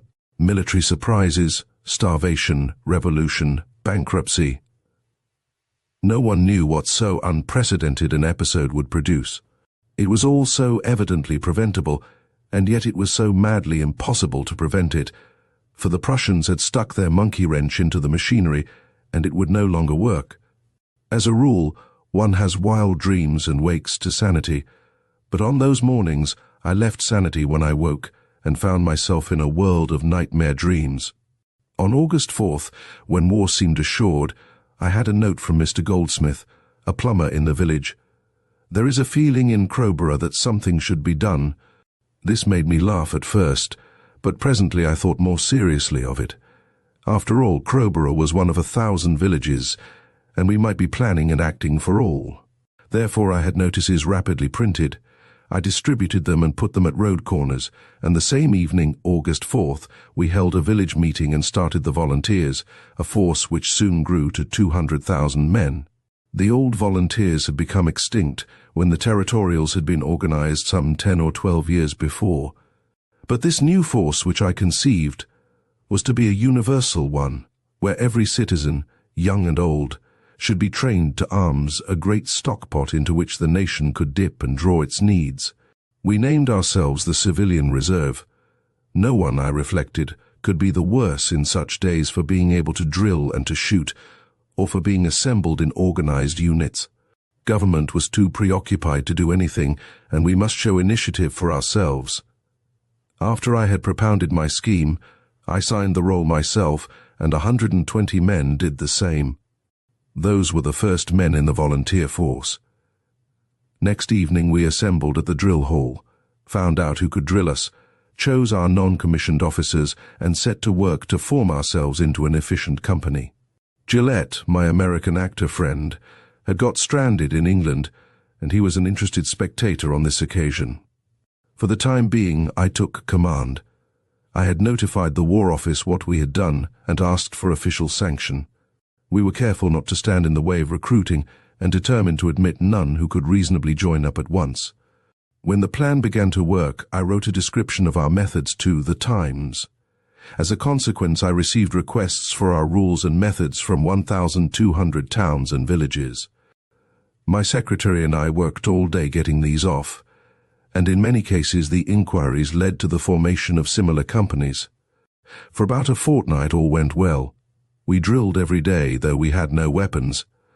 At the end of that time there came a peremptory order from the War Office, all unauthorized bodies to be at once disbanded. Unquestioning and cheerful obedience is the first law in time of war. The company was on parade. I read out the telegram and then said, "Right turn. Dismiss." With this laconic order, the civilian reserve dissolved forever. But it had a speedy and glorious resurrection. There was a central body in London with some remote connection with the old volunteer force. Lord Desborough was chairman of this, and there could not have been a better man. The government put the formation of volunteer force into the charge of this committee, to which I was elected. Mr. Percy Harris was the secretary, and showed great energy. I wrote to all the 1,200 applicants referring them to this new centre, and we, the Crowborough body, now became the Crowborough Company of the 6th Royal Sussex Volunteer Regiment. That we were the first company in the country was shown by the Volunteer Gazette, when a prize was awarded for this distinction. Under its new shape, Captain St. Quintin, who had been a soldier, became our leader, and Mr. Gresson and Mr. Druce, both of them famous cricketers, our lieutenants. Goldsmith was one of the sergeants, and I remained a full private for 4 years of war, and an extra half-year before we were demobilized. Our ranks fluctuated, for as the age limit of service gradually rose, we passed many men into the regular army, but we filled up with new recruits, and we were always about 100 strong. Our drill and discipline were excellent, and when we received our rifles and bayonets, we soon learned to use them. Nor were our marching powers contemptible, when one remembers that many of the men were in the 50s, and even in the 60s. It was quite usual for us to march from Crowborough to front, with our rifles and equipment, to drill for a long hour in a heavy, marshy field, and then to march back, singing all the way. It would be a good 14 miles, apart from the drill. I have very pleasant recollections of that long period of service. I learned to know my neighbours who stood in the same ranks, and I hope that they also learned to know me as they could not otherwise. We had frequent camps, field days and inspections. On one occasion 8,000 of us were assembled, and I am bound to say that I have never seen a finer body of men, though they were rather of the police constable than of the purely military type. The spirit was excellent, and I am sure that if we had had our chance, we should have done well in action. But it was hard to know how to get the chance save in case of invasion. We were the remaining pivots of national life, and could only be spared for short periods or chaos would follow. But a week or two in case of invasion was well within our powers, and such a chance would have been eagerly hailed. No doubt, our presence enabled the government to strip the country of regular troops far more than they would have dared otherwise to do. Twice, as Reppington's memoirs show, there was a question of embodying us for active service, but in each case the emergency passed. I found the life of a private soldier a delightful one. To be led and not to lead was most restful, and so long as one's thoughts were bounded by the polishing of one's buttons and buckles, or the cleansing of one's rifle, one was quietly happy. In that long period, I shared every phase of my companion's life. I have stood in the queue with my pannikin to get a welcome drink of beer, and I have slept in a bell tent on a summer night with a Sussex yokel blissfully snoring upon each of my shoulders. Sometimes amusing situations arose. I remember a new adjutant arriving and reviewing us. When he got opposite to me in his inspection, his eyes were caught by my South African medal. "You have seen service, my man," said he. "Yes, sir," I answered. He was a little cocky fellow who might well have been my son so far as age went. When he had passed down the line, he said to our company, St. Quintin, "Who is that big fellow on the right of the rear rank?" "That's Sherlock Holmes," said company. "Good Lord," said the adjutant. "I hope he does not mind by my manning him." "He just loves it," said St. Quintin, which showed that he knew me. The other big factor which covered the whole period of the war, and some time after it, was my writing the history of the European campaign. which I published volume by volume under the name of The British Campaign in France and Flanders. My information was particularly good, for I had organized a very extensive correspondence with the generals, who were by no means anxious for self-advertisement, but were, on the other hand, very keen that the deeds of their particular troops should have full justice done them. In this way, I was able to be the first to describe in print the full battle line with all the divisions, and even brigades in their correct places from Mons onwards to the last fight before the armistice. When I think what a fuss was made in the old days, when any correspondent got the account of a single colonial battle before his comrades, it is amazing to me that hardly a single paper ever commented, in reviewing these 6 successive volumes, upon the fact that I was really the only public source of supply of accurate and detailed information. I can only suppose that they could not believe it to be true. I had no help but only hindrance from the War Office, and everything I got was by means which were equally open to anyone else who took the trouble to organize them. Of course, I was bowdlerized and blue-penciled by censors, but still the fact remains that a dozen great battle lines were first charted by me. I have since read the official account so far as it has gone, and find little to change in my own, though the German and French records are now available to broaden the picture. For the moment, war literature is out of fashion, and my war history, which reflects all the passion and pain of those hard days, has never come into its own. I would reckon it the greatest and most undeserved literary disappointment of my life, if I did not know that the end is not yet, and that it may mirror those great times to those who are to come. For the rest, I had a great deal of literary propaganda work to do. Once it was the To Arms pamphlet, written in conjunction with Mr. Smith, soon to become Lord Birkenhead. Once again, it was an appeal for our ill-used prisoners. Sometimes Norway, sometimes South America. Always the United States needed treatment. As to my special missions, those I treat in separate chapters. There are many small but very important details of domestic life during the war which have never been properly described, and could indeed best be described by a woman, for they were usually an invasion of her department. Our descendants will never realize how we were all registered and docketed and rationed, so that the state could give the least to and take the most from each of us. One had food cards for practically everything, and the card only entitled you to get your meager portion if it was to be had. Often it wasn't. I have been at a great lunch with half the grandees of the land and the Prime Minister to speak. The fare was Irish stew and rice pudding. What could man ask for more? But it will need another war to bring it round again. There was a pleasing uncertainty about all meals. There was always a sense of adventure and a wonder whether you would really get something. It all made for appetite. Then there were the darkened windows, the sharp knocking of the police if the blind emitted any light, the vexatious summons for very small offences, the pulling down of every blind on the railway trains. At night one never knew what evil bird was flying overhead, or what foul egg would be dropped. Once, as we sat in the theatre at Eastbourne, the whir of a Zeppelin was heard above us. Half the audience slipped out, the lights were put out, and the play was finished with candles on the stage. When I was lecturing in London, the same thing happened, and I finished my lecture in the dark. Everyone found themselves doing strange things. I was not only a private in the volunteers, but I was a signaller, and I was for a time number 1 of a machine gun. My wife started a home for Belgian refugees in Crowborough. My son was a soldier, first, last, and all the time. My daughter Mary gave herself up altogether to public work, making shells at Vickers and afterwards serving in a canteen. If I may quote a passage from my history, grotesque combinations resulted from the eagerness of all classes to lend a hand.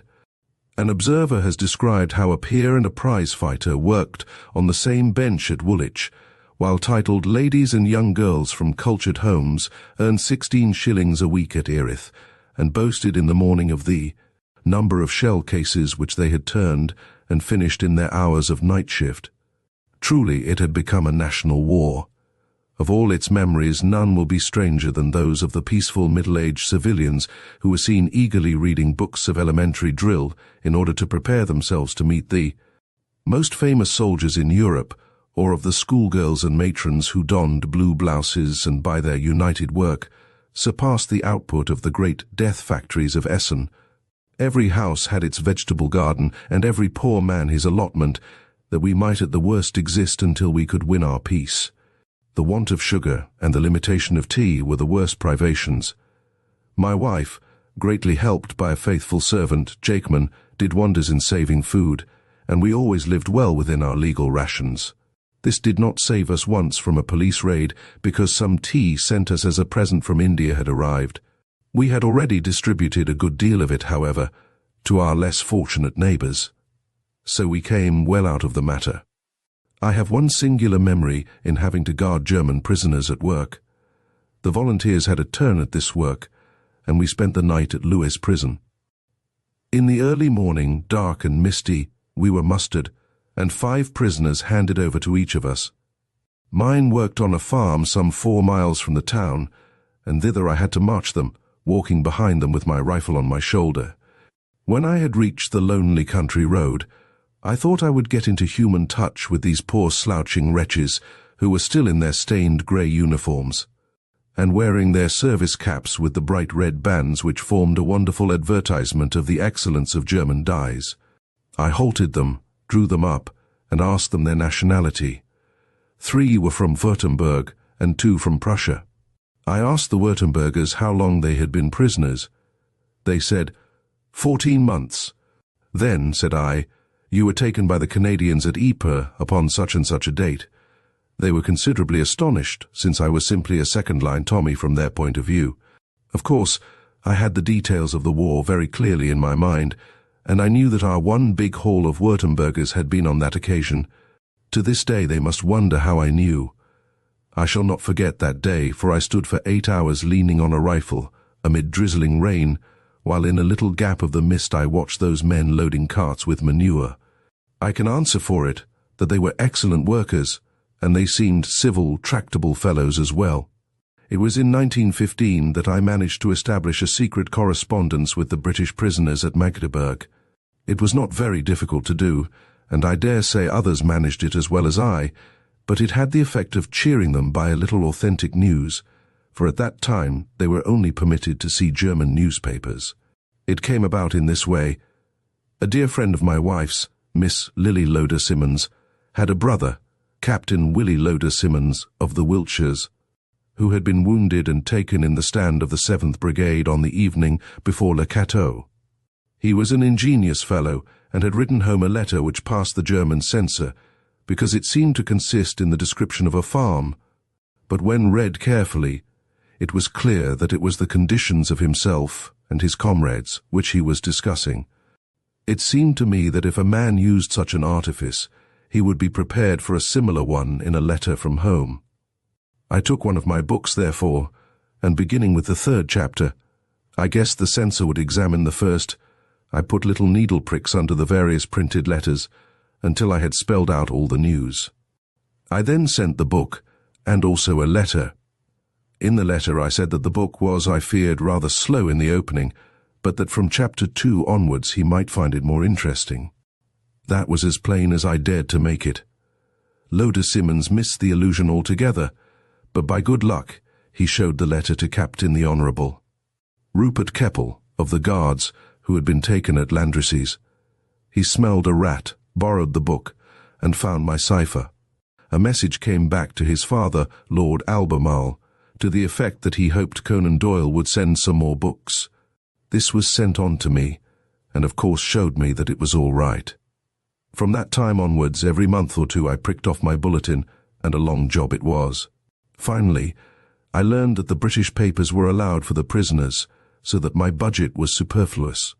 However, for a year or 2 I think it was some solace to them, for I always made it as optimistic as truth would allow, or perhaps a little more so, just to get the average right. I had some dealings with General French, but only one interview with him. No one can help feeling a deep respect for the soldier who relieved Kimberley and headed off Cronje, or for the man who bore the first hard thrust of the German spear. My only interview with the general was at the Horse Guards, when he talked very clearly about the military position. though most of what he said as to the changes which modern tactics and heavy guns had caused was rather self-evident. Your problem always is how to pass the wire and the machine guns. There is no way round. What is the good of talking of invading Austria from the south? You will find the same wire and the same machine guns. We may as well face it in Flanders as anywhere else. This talk was shortly after Loos, when he had returned from the army and was at the head of home defence. If you want any point looked up for your history, mind you let me know, and I will see that it is done. This sounded very nice to me, who was in a perpetual state of wanting to know, but as a matter of fact, I took it as a mere empty phrase, and so it proved when a week or two later I put it to the test. It was a simple question, but I never got any clear answer.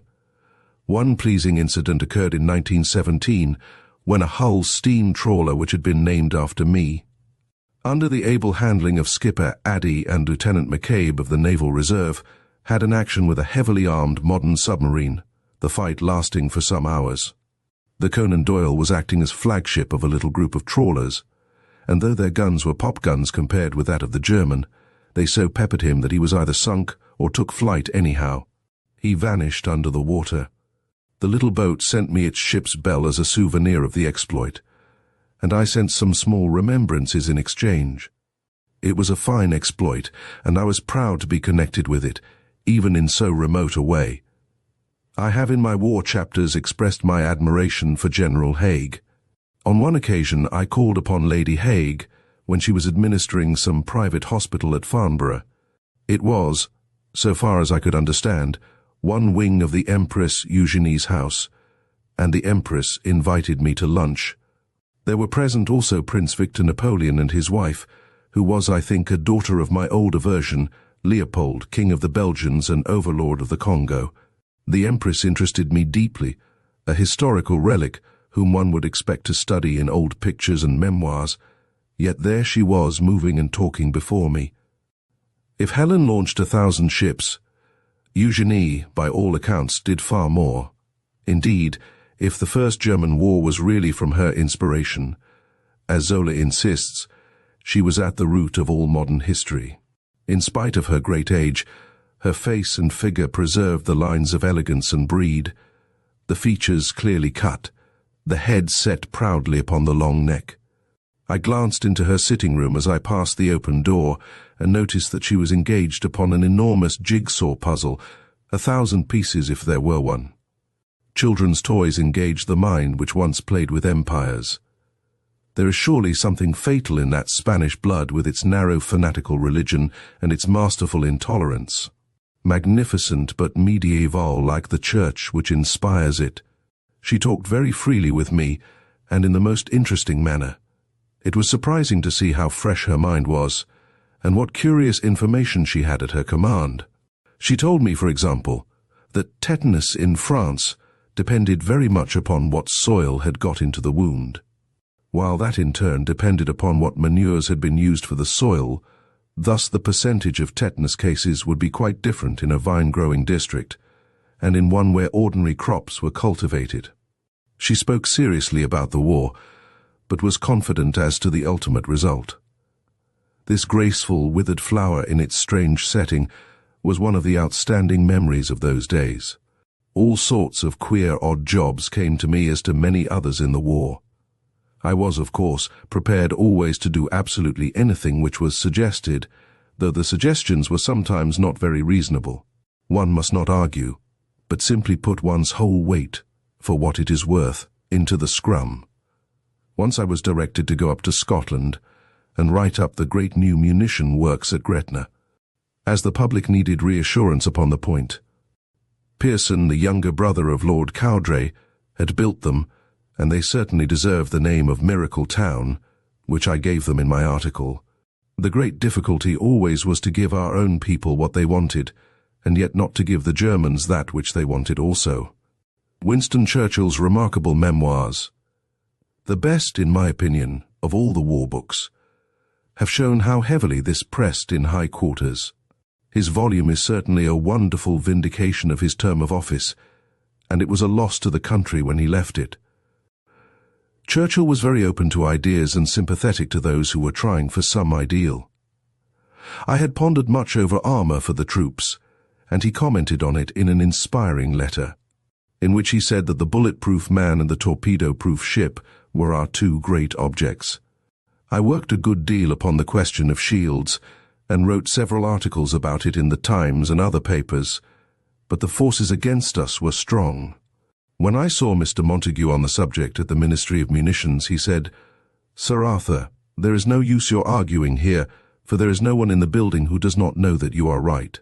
The whole difficulty lies in making the soldiers accept your views. One has, of course, to be reasonable on the point, and to admit that there is a limit to what a man can carry, and that greater weight means slower movement, and therefore longer exposure. That is fully granted, but when the helmet in actual practice was found so useful, why should it not be supplemented by steel shoulder guards, since the helmet might actually guide the bullets down onto the shoulders? And why not a plastron over the heart? The vital points in a man's anatomy are not really so numerous. If many a life was saved by a buckle or a cigarette case, why should such protection not be systematized? And why in trench warfare should not strong breastplates be kept for the temporary use of any troops in the front line? I experimented with my own service rifle upon steel plates, and I was surprised to find how easy it was at 20 paces to turn a bullet. I am convinced that very many lives would have been saved had my views been adopted, and that the men in the hour of danger would have been only too glad to carry that part of their equipment. The tank, however, was a device which carried the armor, and the men also, so that it was an extension of these ideas. We can never be grateful enough to the men who thought out the tank, for I have no doubt at all that this product of British brains and British labour won the war, which would otherwise have ended in a peace of mutual exhaustion. Churchill, Danecourt, Tritton, Swinton, and Bertie Stern, these were in sober fact, divide the credit as you may, the men who played a very essential part in bringing down the giant. Our household suffered terribly in the war. The first to fall was my wife's brother, Malcolm Leckey, of the Army Medical Service, whose gallantry was so conspicuous that he was awarded a posthumous DSO. While he was actually dying himself, with shrapnel in his chest, he had the wounded to his bedside and bandaged them. Then came the turn of Miss Loda Simmons, who lived with us and was a beloved member of the family. 3 of her brothers were killed and the 4th wounded. Finally, on an evil day for us, she also passed on. Then 2 brave nephews, Alec Forbes and Oscar Hornung, went down with bullets through the brain. My gallant brother-in-law, Major Oldham, was killed by a sniper during his first days in the trenches. And then finally, just as all seemed over, I had a double blow. First it was my Kingsley, my only son by the first marriage, one of the grandest boys in body and soul that ever a father was blessed with. He had started the war as a private, worked up to an acting captaincy in the 1st Hampshires, and been very badly wounded on the Somme.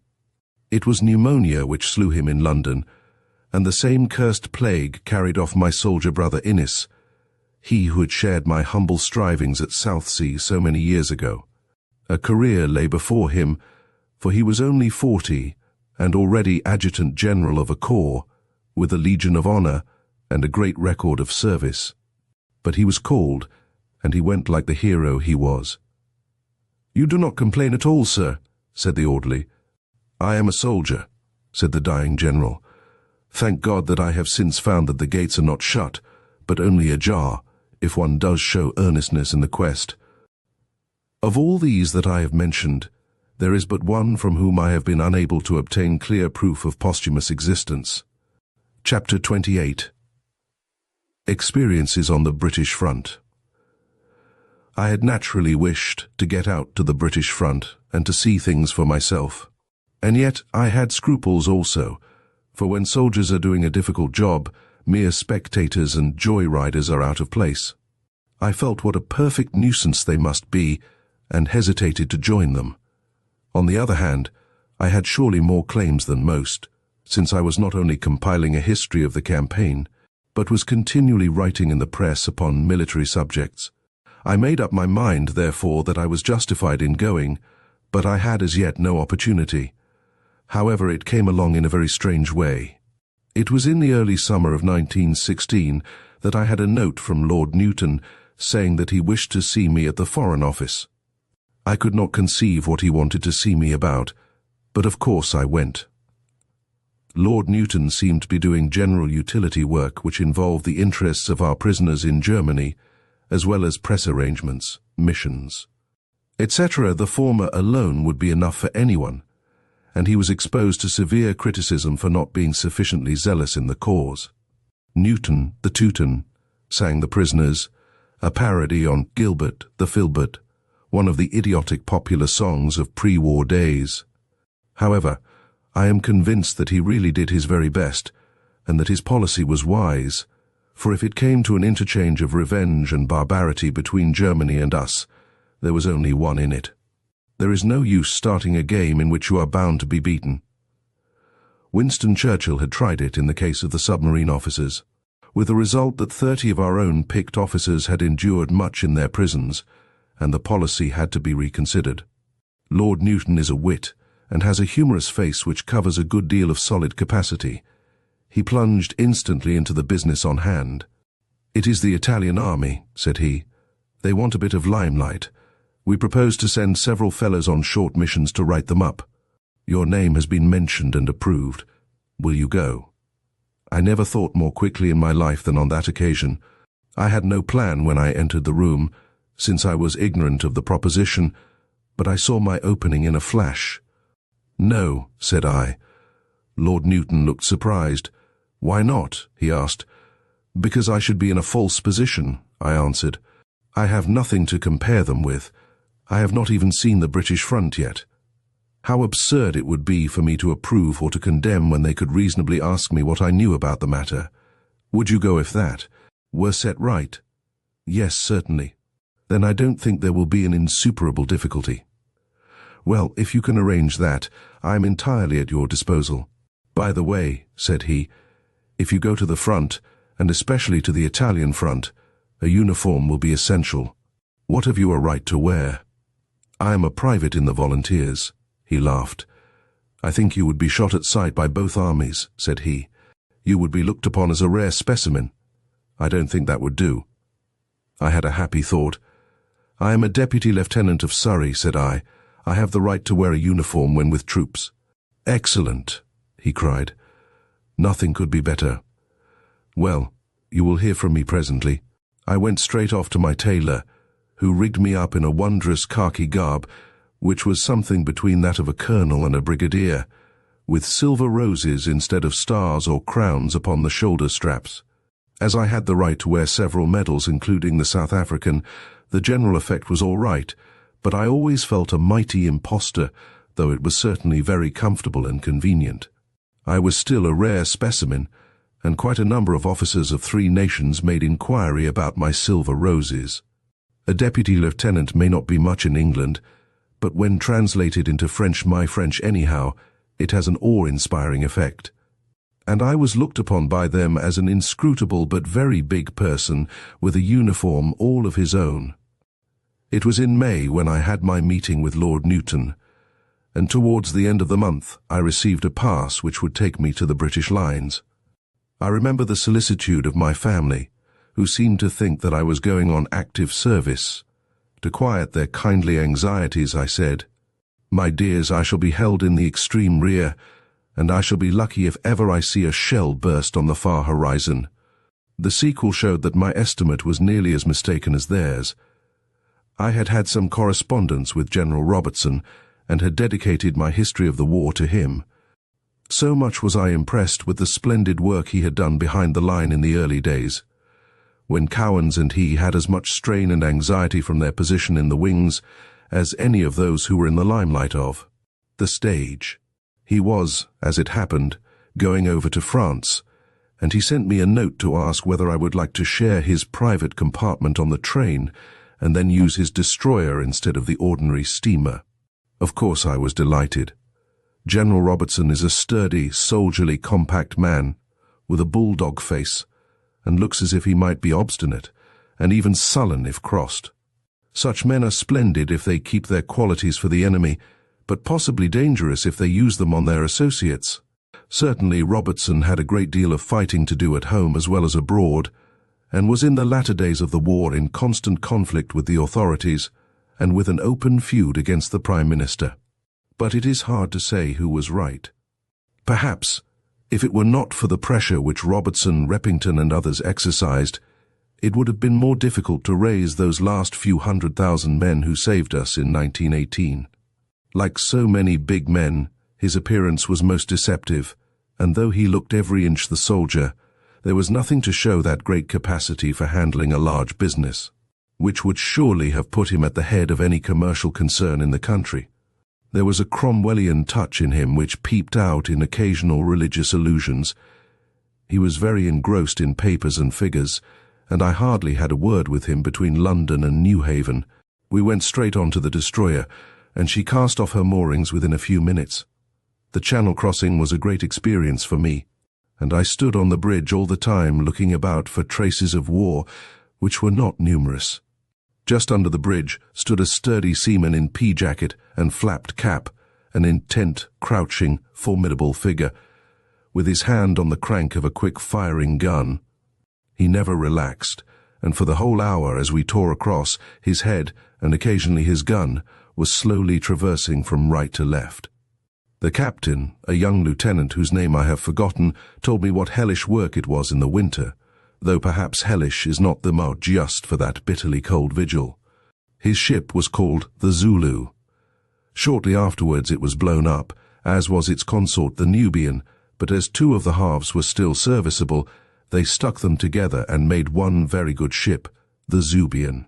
You can't beat the British dockyard any more than you can the British Navy which it mothers. That evening we ran through some 20 miles of northern France and wound up at the usual guest house, where I met several travelling Russians, Colonel Wilson, a dark, quiet, affable man, who had the thorny job of looking after the press, and Brig General Charteris, a pleasant, breezy, fresh-complexioned soldier, head of the British Intelligence Department, joined us at dinner. Everything was quite comfortable, but at the same time properly plain and simple. There is nothing more hateful than luxury behind a battle line. Next day I had a wonderful 12 hours in contact with the soldiers all the time, and I will take some account of it from the notes I made at the time, but now I can expand them and give names more freely. The crowning impression which I carried away from that wonderful day was the enormous imperturbable confidence of the army and its extraordinary efficiency in organization, administration, material and personnel. I met in one day a sample of many types, an army commander, a corps commander, 2 divisional commanders, staff officers of many grades, and above all, I met repeatedly the 2 very great men whom Britain has produced, the private soldier and the regimental officer. Everywhere and on every face one read the same spirit of cheerful bravery. Even the half-mad cranks whose absurd consciences prevented them from barring the way to the devil seemed to me to be turning into men under the prevailing influence. I saw a batch of them, neurotic and largely bespectacled, but working with a will by the roadside.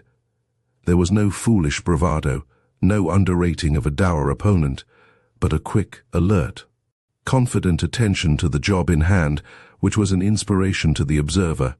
Get out of the car, don't let it stay here, it may be hit. These words from a staff officer gave you the first idea that things were going to happen. Up to then you might have been driving through the Black Country in the Walsall district, with the population of Aldershot let loose upon its dingy roads. Put on this shrapnel helmet. That hat of yours would infuriate the Boche. This was an unkind allusion to my uniform. Take this gas mask. You won't need it, but it is a standing order. Now come on. We crossed a meadow and entered a trench. Here and there it came to the surface again, where there was dead ground. At one such point an old church stood, with an unexploded shell sticking out of the wall. A century hence folk may journey to see that shell. Then on again through an endless cutting. It was slippery clay below. I had no nails in my boots, an iron pot on my head, and the sun above me. I remember that walk. The telephone wires ran down the side. Here and there large thistles and other plants grew from the clay walls. so immobile had been our lines. Occasionally there were patches of untidiness. "Shells," said the officer laconically. There was a racket of guns before us and behind, especially behind. But danger seemed remote with all these Bairnsfather groups of cheerful Tommies at work around us. I passed one group of grimy, tattered boys. A glance at their shoulders showed me that they were of a public school battalion, the 20th Royal Fusiliers. "I thought you fellows were all officers now," I remarked. "No, sir, we like it better so." "Well, it will be a great memory for you. We are all in your debt." They saluted, and we squeezed past them. They had the fresh brown faces of boy cricketers, but their comrades were men of a different type, with hard, strong, rugged features and the eyes of men who have seen strange sights. These were veterans, men of Mons, and their young pals of the public schools had something to live up to. Up to this we only had 2 clay walls to look at. But now our interminable and tropical walk was lightened by the sight of a British aeroplane sailing overhead. Numerous shrapnel bursts were all around it, but she floated on serenely, a thing of delicate beauty against the blue background. Now another passed, and yet another. All the morning we saw them circling and swooping, and never a sign of a Boche. They told me it was nearly always so, that we held the air, and that the Boche intruder, save at early morning, was a rare bird. "We have never met a British aeroplane which was not ready to fight," said a captured German aviator. There was a fine, stern courtesy between the airmen on either side, each dropping notes into the other's aerodromes to tell the fate of missing officers. Had the whole war been fought by the Germans, as their airmen conducted it, I do not speak, of course, of the Zeppelin murderers, a peace would eventually have been more easily arranged. And now we were there, in what was surely the most wonderful spot in the world, the front firing trench, the outer breakwater which held back the German tide. How strange that this monstrous oscillation of giant forces, setting in from east to west, should find their equilibrium across this particular meadow of Flanders. "How far?" I asked. 180 yards, said my guide. "Pop," remarked a third person just in front. "A sniper," said my guide. "Take a look through the periscope." I did so. There was some rusty wire before me, then a field sloping slightly upwards with knee-deep grass and ragged dock and fennel and nettles, then rusty wire again, and a red line of broken earth. There was not a sign of movement, but sharp eyes were always watching us, even as these crouching soldiers around me were watching them. There were dead Germans in the grass before us. You need not see them to know that they were there. A wounded soldier sat in a corner nursing his leg. Here and there men popped out like rabbits from dugouts and mine shafts. Others sat on the fire step or leaned smoking against the clay wall. Who would dream, who looked at their bold, careless faces, that this was a front line, and that at any moment it was possible that a grey wave might submerge them? With all their careless bearing, I noticed that every man had his gas mask and his rifle within easy reach. A mile of front trenches, and then we were on our way back down that weary walk. Then I was whisked off upon a 10-mile drive. There was a pause for lunch at Corps headquarters, and after it, we were taken to a medal presentation in the market square of Bethune. Generals Monroe, Haking, and Landon, famous fighting soldiers all three, were the British representatives. Monroe, with a ruddy face, all brain above, all bulldog below. Haking, pale, distinguished, intellectual. Landon, a pleasant, genial country squire. An elderly French general stood beside them. British infantry kept the ground. In front were about 50 Frenchmen in civil dress of every grade of life, workmen and gentlemen in a double rank. They were all so wounded that they were back in civil life. But today they were to have some solace for their wounds. They leaned heavily on sticks, their bodies twisted and maimed, but their faces were shining with pride and joy. The French general drew his sword and addressed them. One caught words like honneur and patrie. They leaned forward on their crutches, hanging on every syllable which came hissing and rasping from under that heavy white moustache. Then the medals were pinned on. One poor lad was terribly wounded, and needed 2 sticks. A little girl ran out with some flowers. He leaned forward and tried to kiss her, but the crutches slipped, and he nearly fell upon her. It was a pitiful but beautiful little scene. Next, the British candidates marched up one by one for their medals, hale, hearty men, brown and fit. There was a smart young officer of Scottish Rifles, and then a selection of Worcesters, Welsh Fusiliers and Scots Fusiliers, with one funny little Highlander, a tiny figure with a soup bowl helmet, a grinning boy's face beneath it, and a bedraggled uniform. Many acts of great bravery such was the record for which he was decorated. Even the French wounded smiled at his quaint appearance, as they did at another Briton who had acquired the chewing gum habit, and came up for his medal as if he had been called suddenly in the middle of his dinner, which he was still endeavouring to bolt. Then came the end, with the national anthem. The British battalion formed 4s and went past. To me that was the most impressive sight of any. They were the Queen's West Surreys, a veteran battalion of the great Ypres battle. What grand fellows! As the order came, eyes right, and all those fierce, dark faces flashed round at us. I felt the might of the British infantry, the intense individuality which is not incompatible with the highest discipline. Much they had endured, but a great spirit shone from their faces. I confess that as I looked at those brave English lads, and thought of what we owed to them and to their like who have passed on, I felt more emotional than befits a Briton in foreign parts. How many of them are left alive today? Now the ceremony was ended, and once again we set out for the front. It was to an artillery observation post just opposite the Loos salient that we were bound. In an hour I found myself, together with a razor-keen young artillery observer and an excellent old sportsman of a Russian prince, jammed into a very small space and staring through a slit at the German lines. In front of us lay a vast plain, scarred and slashed, with bare places at intervals, such as you see where gravel pits break a green common. Not a sign of life or movement, save some wheeling crows. And yet down there, within a mile or so, was the population of a city.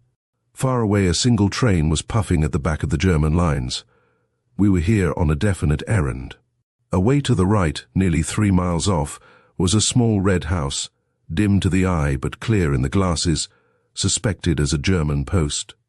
It was to go up this afternoon. The gun was some distance away, but I heard the telephone directions. "Mother will soon do her in," remarked the gunner boy cheerfully. Mother was the name of the gun. "Give her 5634, he cried through the phone. Mother uttered a horrible bellow from somewhere on our right. An enormous spout of smoke rose 10 seconds later from near the house. "A little short," said our gunner.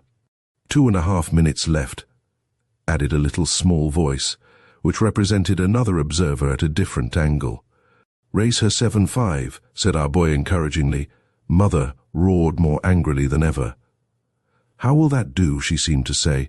1.5 right, said our invisible gossip. I wondered how the folk in the house were feeling as the shells crept ever nearer. "Gun laid, sir," said the telephone. "Fire!" I was looking through my glass. A flash of fire on the house, a huge pillar of dust and smoke, then it settled, and an unbroken field was there. The German post had gone up. "It's a dear little gun," said the officer boy.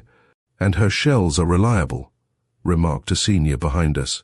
"They vary with different calibers, but Mother never goes wrong." The German line was very quiet. "Pourquoi ne répondent-ils pas?" asked the Russian prince. "Yes, they are quiet today," answered the senior. "But we get it in the neck sometimes." We were all led off to be introduced to Mother, who sat, squat and black, amid 20 of her grimy children who waited upon her and fed her. A dainty eater was Mother, and nothing served her but the best and plenty of it. But she was important, and as the war progressed it became more and more evident that in spite of that upstart family of quick-firers it was really the only big, heavy, well-established gun which could flatten out a road to the Rhine. I had the great joy that night of seeing my brother Innis, who had been promoted to colonel, and was acting as Assistant Adjutant General of the 24th Division, the headquarters of which were at Bailleul, where I dined at mess, and occupied a small lodging in the town, which was about 6 miles from the front. One more experience wound up that wonderful day. That night we took a car after dark and drove north, and ever north, until at a late hour we halted and climbed a hill in the darkness.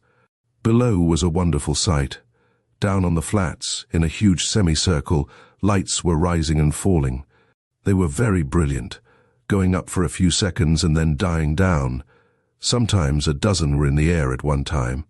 There were the dull thuds of explosions and an occasional rat-tat-tat. I have seen nothing like it, but the nearest comparison would be an enormous 10-mile railway station in full swing at night, with signals winking, lamps waving, engines hissing and carriages bumping.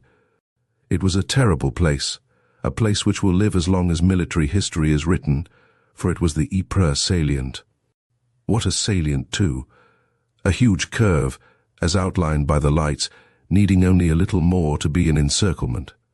Something caught the rope as it closed, and that something was the British soldier. But it was a perilous place by day and by night.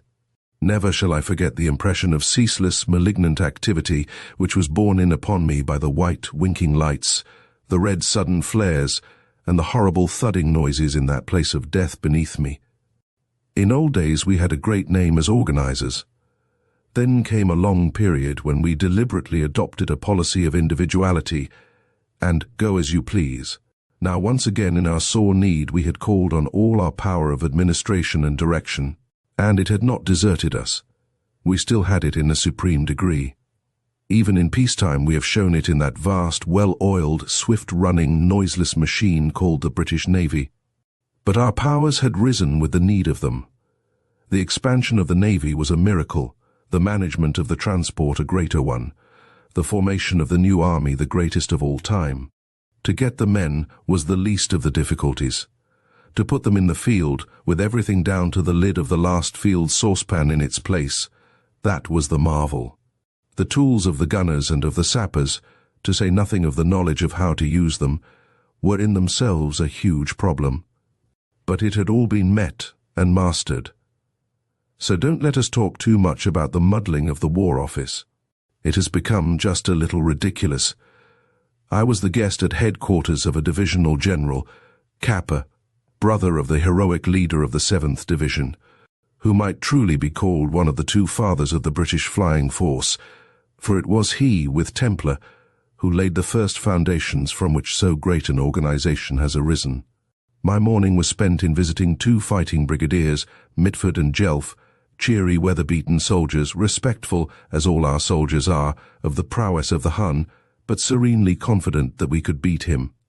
In company with one of them I ascended a hill, the reverse slope of which was swarming with cheerful infantry in every stage of deshabille, for they were cleaning up after the trenches. Once over the slope, we advanced with some care, and finally reached a certain spot from which we looked down upon the German line. It was an observation post, about 1,000 yards from the German trenches, with our own trenches between us. We could see the 2 lines, sometimes only a few yards as it seemed apart, extending for miles on either side. The sinister silence and solitude were strangely dramatic. Such vast crowds of men, such intensity of feeling, and yet only that open rolling countryside, with never a movement in its whole expanse. In the afternoon my brother drove me to the square at Ypres. It was the city of a dream, this modern Pompeii, destroyed, deserted and desecrated, but with a sad, proud dignity which made you involuntarily lower your voice as you passed through the ruined streets. It was a more considerable place than I had imagined, with many traces of ancient grandeur. No words can describe the absolute splintered wreck that the Huns had made of it. The effect of some of the shells had been grotesque. One boiler-plated water tower, a thing 40 or 50 feet high, was actually standing on its head like a great metal top. There was not a living soul in the place save a few pickets of soldiers and a number of cats which had become fierce and dangerous. Now and then a shell still fell, but the Huns probably knew that the devastation was already complete. We stood in the lonely grass-grown square, once the busy center of the town, and we marveled at the beauty of the smashed cathedral and the tottering cloth hall beside it. Surely at their best they could not have looked more wonderful, if they were preserved even so, and if a heaven-inspired artist were to model a statue of Belgium in front. Belgium with one hand pointing to the treaty by which Prussia guaranteed her safety and the other to the sacrilege behind her, it would make the most impressive group in the world. It was an evil day for Belgium when her frontier was violated, but it was a worse one for Germany. I venture to prophesy that it will be regarded by history as the greatest military as well as political error that has ever been made. Had the great guns that destroyed Liège made their first breach at Verdun, what chance was there for Paris? Those few weeks of warning and preparation saved France and left Germany like a weary and furious bull, tethered fast in the place of trespass and waiting for the inevitable poleaxe. We were glad to get out of the place, for the gloom of it lay as heavy upon our hearts as the shrapnel helmets did upon our heads. Both were lightened as we sped back past empty and shattered villas to where, just behind the danger line, the normal life of rural Flanders was carrying on as usual. A merry sight helped to cheer us, for scudding downwind above our heads came a Boche aeroplane, with 2 British at her tail barking away with their machine guns, like 2 swift terriers after a cat. They shot rat-tat-tatting across the sky until we lost sight of them in the heat haze over the German line. The afternoon saw us on the Scharpenberg, from which many a million will gaze in days to come, for from no other point can so much be seen. It was a spot forbid, but a special permit took us up, and the sentry on duty, having satisfied himself of our bona fides, proceeded to tell us tales of the war in a pure Hull dialect, which might have been Chinese for all that I could understand. That he was a terrier and had 9 children were the only facts I could lay hold of, but I wished to be silent and to think, even perhaps to pray. Here, just below my feet, were the spots which our dear lads, 3 of them my own kith, had sanctified with their blood. Here, fighting for the freedom of the world, they cheerily gave their all. On that sloping meadow to the left of the row of houses on the opposite ridge, the London Scottish fought to the death on that grim November morning, when the Bavarians reeled back from their shot-torn line. That plain away on the other side of Ypres was the place where the 3 Grand Canadian Brigades, first of all men, stood up to the damnable gases of the Hun. Down yonder was Hill 60, that blood-soaked Kopje.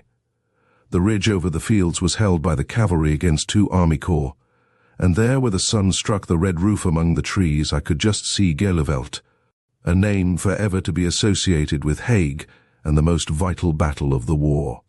As I turned away I was faced by my Hull territorial, who still said incomprehensible things. I looked at him with other eyes.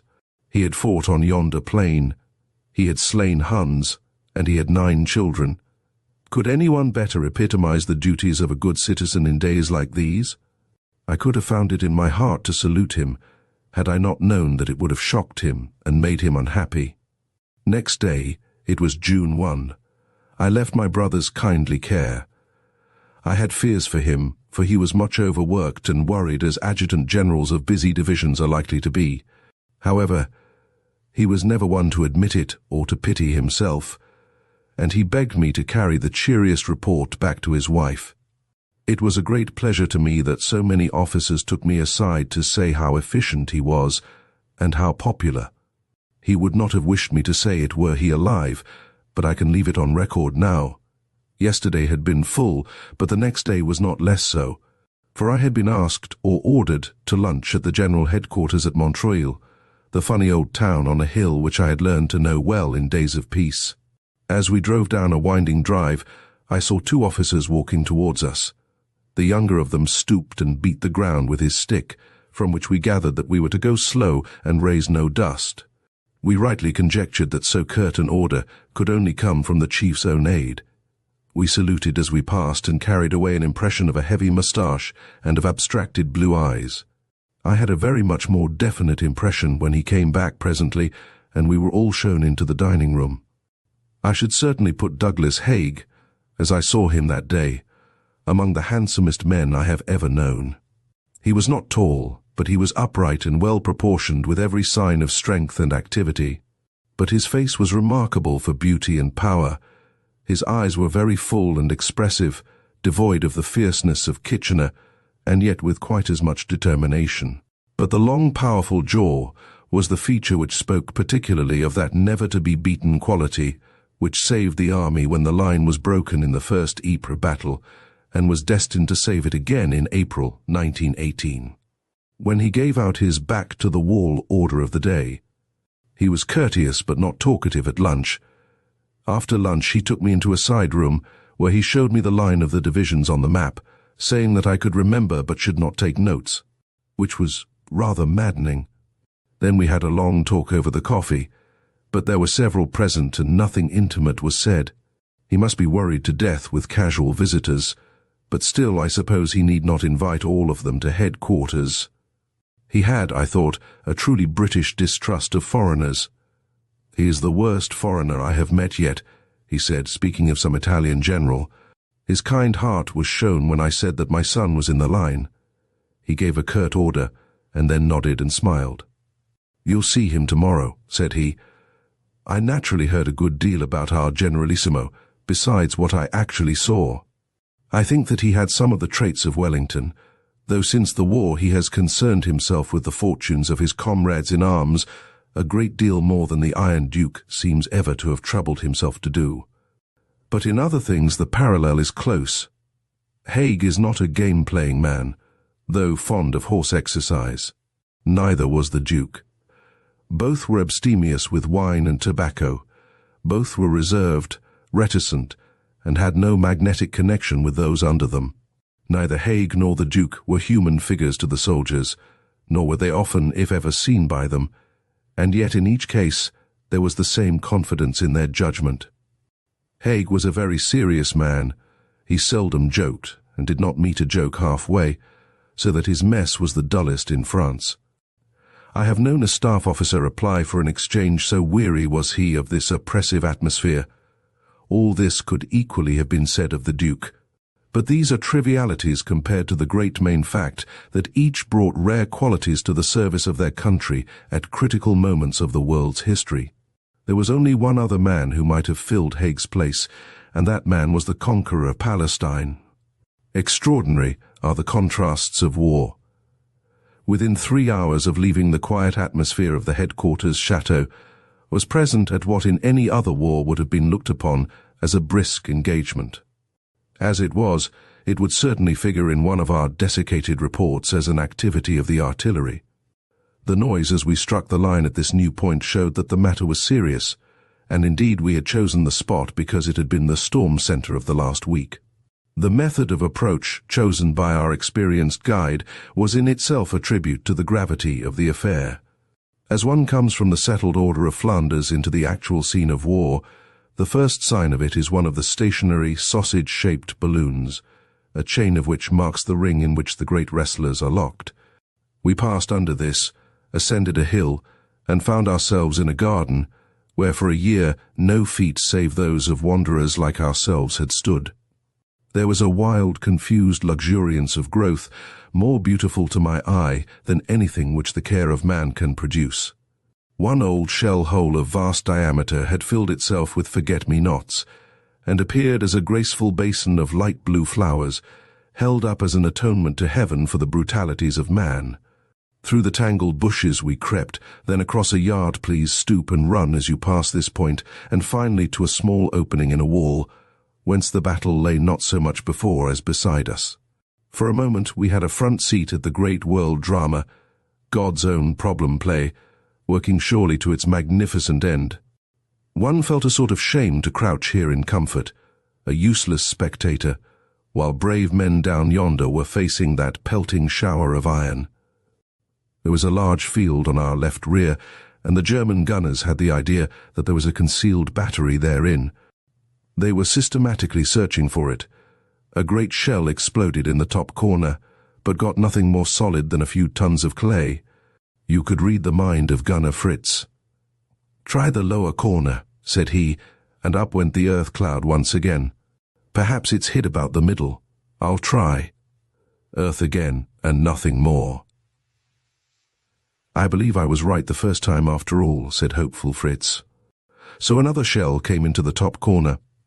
The field was full of pits as a Gruyere cheese, but Fritz got nothing by his perseverance. Perhaps there never was a battery there at all. One effect he obviously did attain. He made several other British batteries exceedingly angry. "Stop that tickling, Fritz," was the burden of their cry. Where they were, we could no more see than Fritz could, but their constant work was very clear along the German line. We appeared to be using more shrapnel, and the Germans more high explosives, but that may have been just the chance of the day. The Vimy Ridge was on our right, and before us was the old French position, with the labyrinth of terrible memories and the long hill of Lorette. When, the year before last, the French in a 3 weeks battle fought their way up that hill, it was an exhibition of sustained courage which even their military annals can seldom have beaten. Next day we travelled through Acqui and hit the British line once more to the east of that place. Our official chauffeur had had his instructions, and so had other people, with the result that as we swung into the broad main street of a village, Meilly, I think, was the name, there was a tall young officer standing with his back turned. He swung round at the noise of the car, and it was my boy Kingsley with his usual jolly grin upon his weather-stained features. The long arm of GHQ had stretched out and plucked him out of a trench, and there he was. We had an hour's talk in a field, for there was nowhere else to go. He was hard and well, and told me that all was nearly ready for a big push at the very part of the line where his battalion, the 1 Stone Hampshires, was stationed. This was the first intimation of the great Somme battle, on the first day of which every officer of the Hampshires, without exception, was killed or wounded. I learned afterwards that before the battle for 10 nights running, Kingsley crept out to the German wire and stuck up crosses, where he found the wire uncut, which were brown towards the enemy and white towards the British. As a guide to the gunners, he lay on his face sometimes with the machine guns firing just above him. For this service Colonel Polk thanked him warmly and said he should certainly have a decoration. But Polk and both majors were killed and no recommendations went forward. 2 shrapnel bullets in the neck were all Kingsley got out of the battle, and 2 months on his back in a hospital.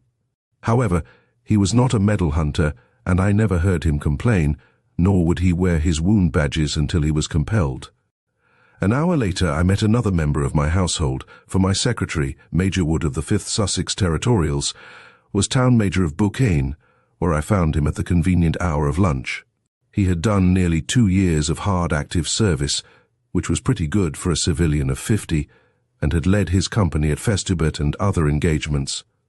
He was now using his excellent powers of organization and administration in making Beaucaire a well-ordered village, as later he made Doullens a well-ordered town. I expect that the British administration will remain as a wonderful legend of sanitation and cleanliness in many of these French towns of the northeast. After inspecting Major Wood's work, I went on to Amiens with him, and he packed me into the train to Paris, the first part of my task thoroughly done so far as time would permit. I came away with a deep sense of the difficult task which lay before the army, but with an equally deep one of the ability of those men to do all that soldiers can be called upon to perform. But I saw no end to the war. I had 2 days in Paris, a very dead and alive Paris, such a Paris as has seldom or never been seen before, with darkened streets and the shops nearly all closed. I stayed at the Hotel Crillon, where were a few Russian and British officers. It was extraordinary the difference which the public made between the two. A British officer was disregarded, while a Russian general, I took a walk with one, was looked upon with an adulation which was quite comic. Men came up and made a low obeisance before him, and yet it was our army, our purse, our factories, above all our navy, which were saving the situation both for France and Russia, to whom we were bound by no alliance. There was certainly not much sign of appreciation or gratitude. It is a very singular thing how the whole world alternately leans upon and depreciates the British Empire. Chapter 29. Experiences on the Italian Front. 2 days later I found myself, after an uneventful journey, at Padua on my way to the Italian front. The Italian front seemed to have politely come back to meet me, for I was awakened in the night by a tremendous dropping of bombs with the rattle of anti-aircraft guns. I thought I was as safe in bed as anywhere, and so it proved. Little damage was done, but Padua and the other Italian cities were having a bad time, and it was a one-sided arrangement, since the Italians can do nothing without injuring their own kith and kin across the border.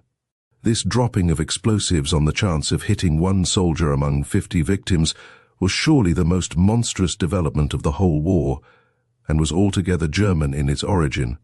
If international law cannot now stamp it out, the next war will send the people flying to the caves and calling upon the mountains to cover them, even as was foretold.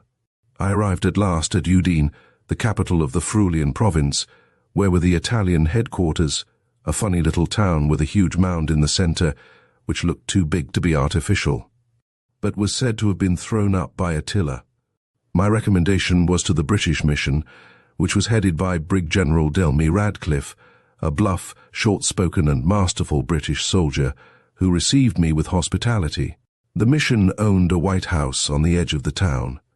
On the second floor, under a window which proved to be that of my bedroom, there was a long dark smear on the whitewashed wall. "That's the stomach of a baker," said the soldier servant with a grin.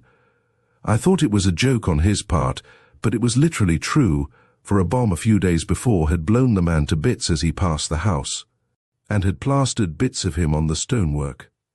The ceiling of my bedroom was full of holes from that or some other explosion. There was some tendency at this time to cavil at the Italians and to wonder why they did not make more impression upon the Austrians.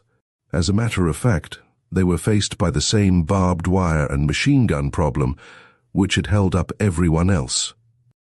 I soon saw, when I was allowed next morning to get to the front, that the conditions were very like those of Flanders in a more genial climate and in all ways less aggravated.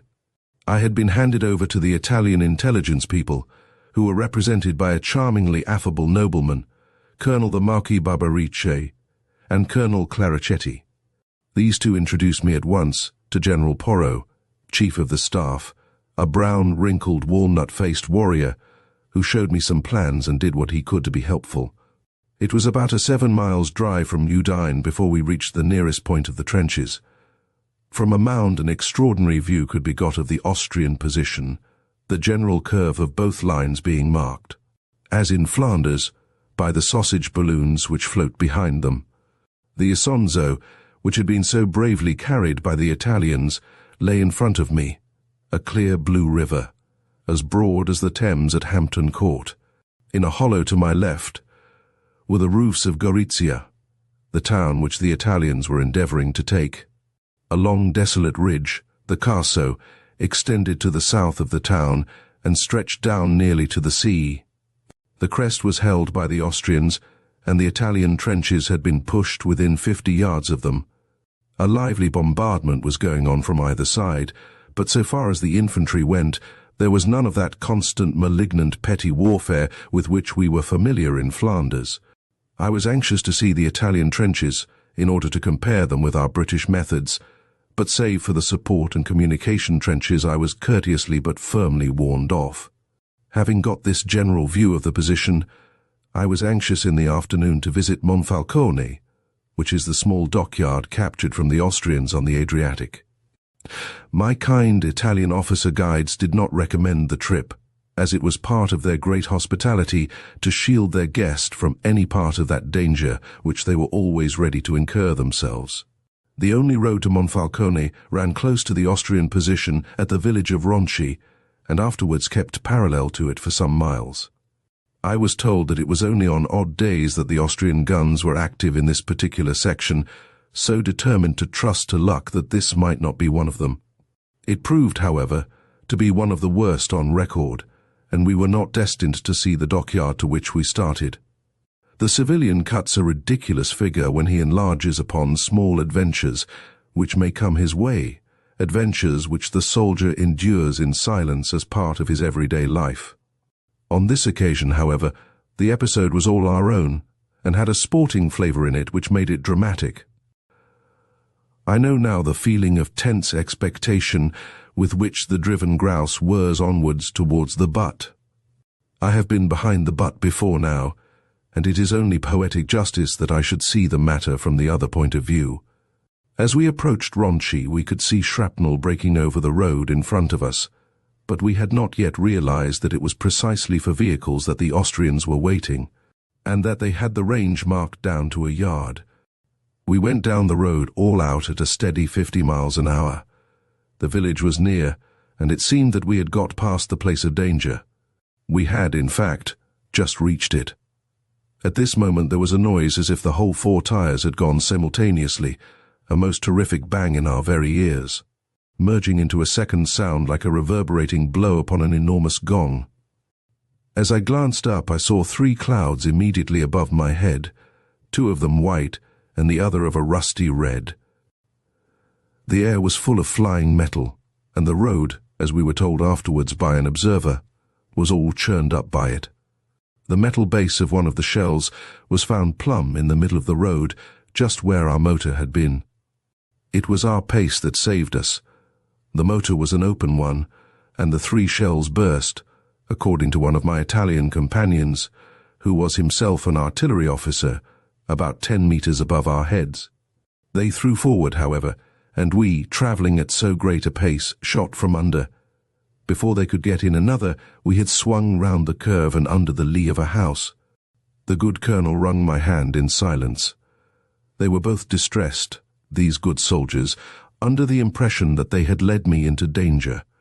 As a matter of fact, it was I who owed them an apology, since they had enough risks in the way of business without taking others in order to gratify the whim of a visitor.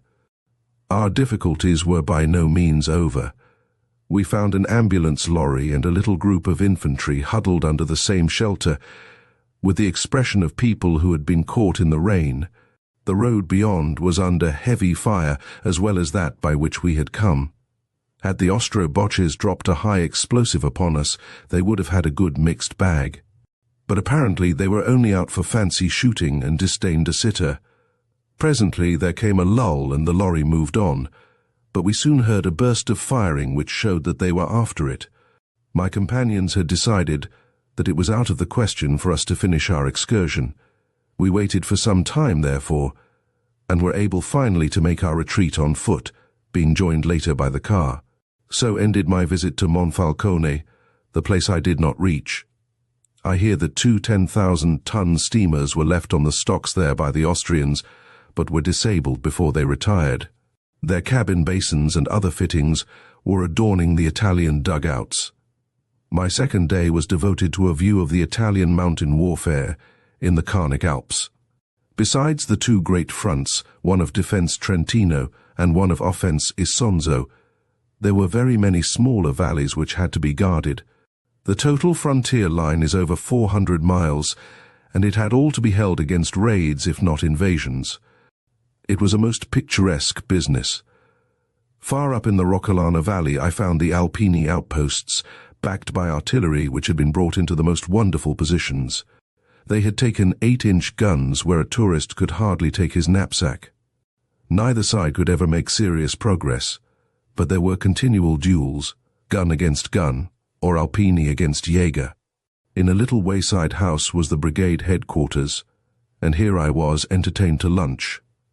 It was a scene that I shall remember. They drank to England.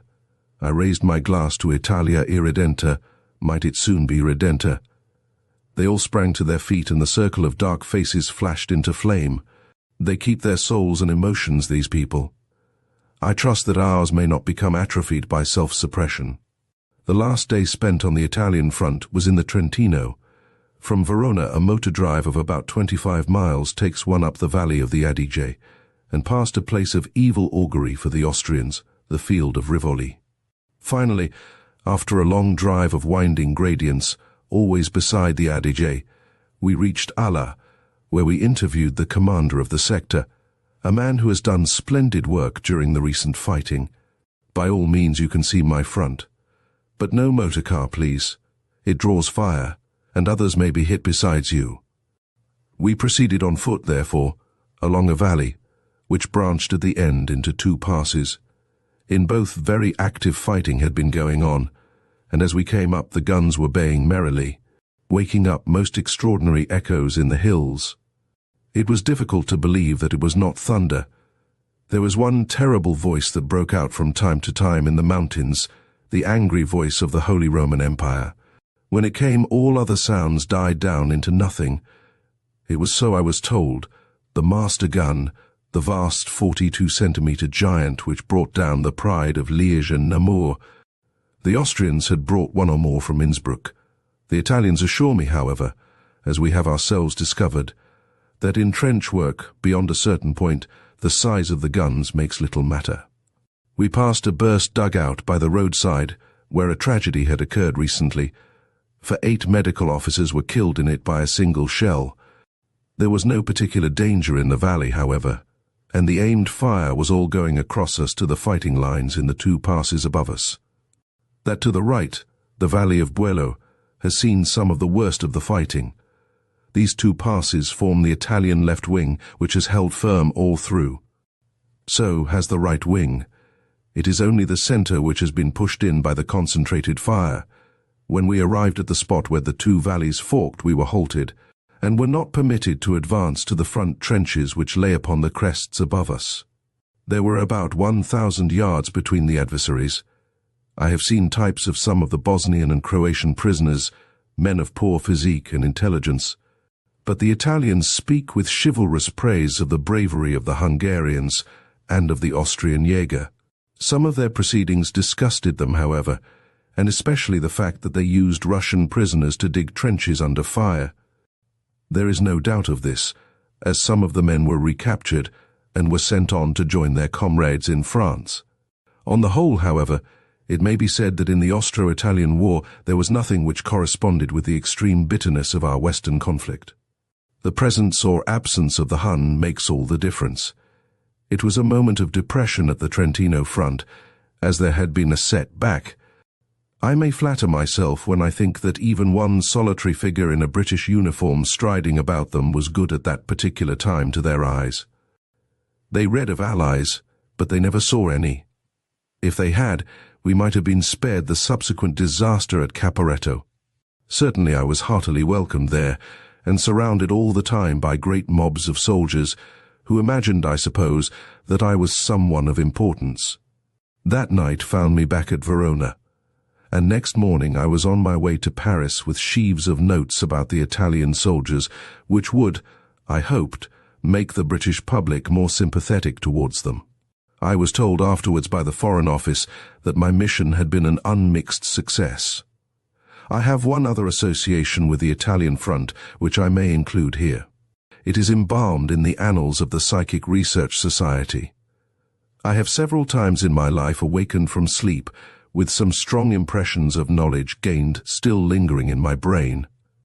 In one case, for example, I got the strange name Nalderu so vividly that I wrote it down between 2 stretches of insensibility and found it on the outside of my checkbook next morning.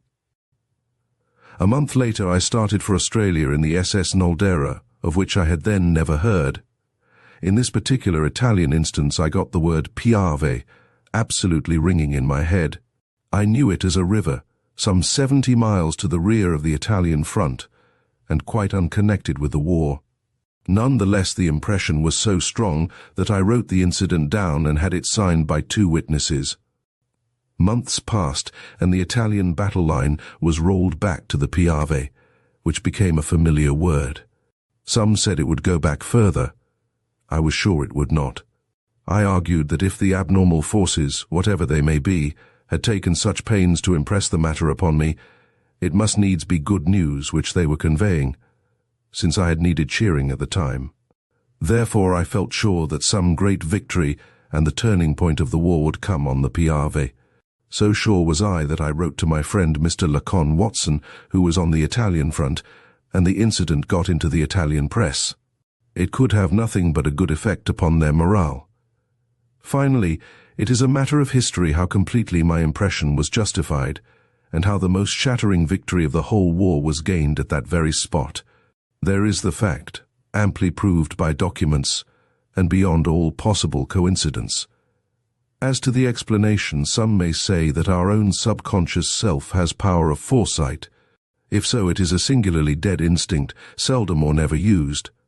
Others may say that our dead can see further than we, and try when we are asleep and in spiritual touch with us, to give us knowledge and consolation. The latter is my own solution of the mystery. Chapter 30. Experiences on the French front.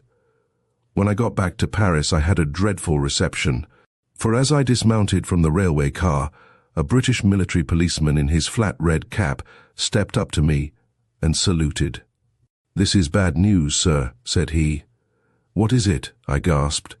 "Lord Kitchener, sir, drowned." "Good God!" I cried. "Yes, sir." Suddenly the machine turned for a moment into a human being. "Too much talking in this war," he said, and then in a moment was his stiff formal self again and bustled off in search of deserters. "Kitchener dead!" The words were like clods falling on my heart. One could not imagine him dead, that centre of energy and vitality. With a heavy spirit I drove back to my old quarters at the Hotel Crillon, fuller than ever of red-epauletted, sword-clanking Russians. I could have cursed them, for it was in visiting their rotten, crumbling country that our hero had met his end. At the hotel I met by appointment Mr. Robert Donald, editor of the Daily Chronicle, which paper had been publishing my articles. Donald, a fine, solid Scot, had the advantage of talking good French and being in thorough touch with French conditions. With him I called upon M. Clemenceau, who had not at that time played any conspicuous part in the war, save as a violent critic.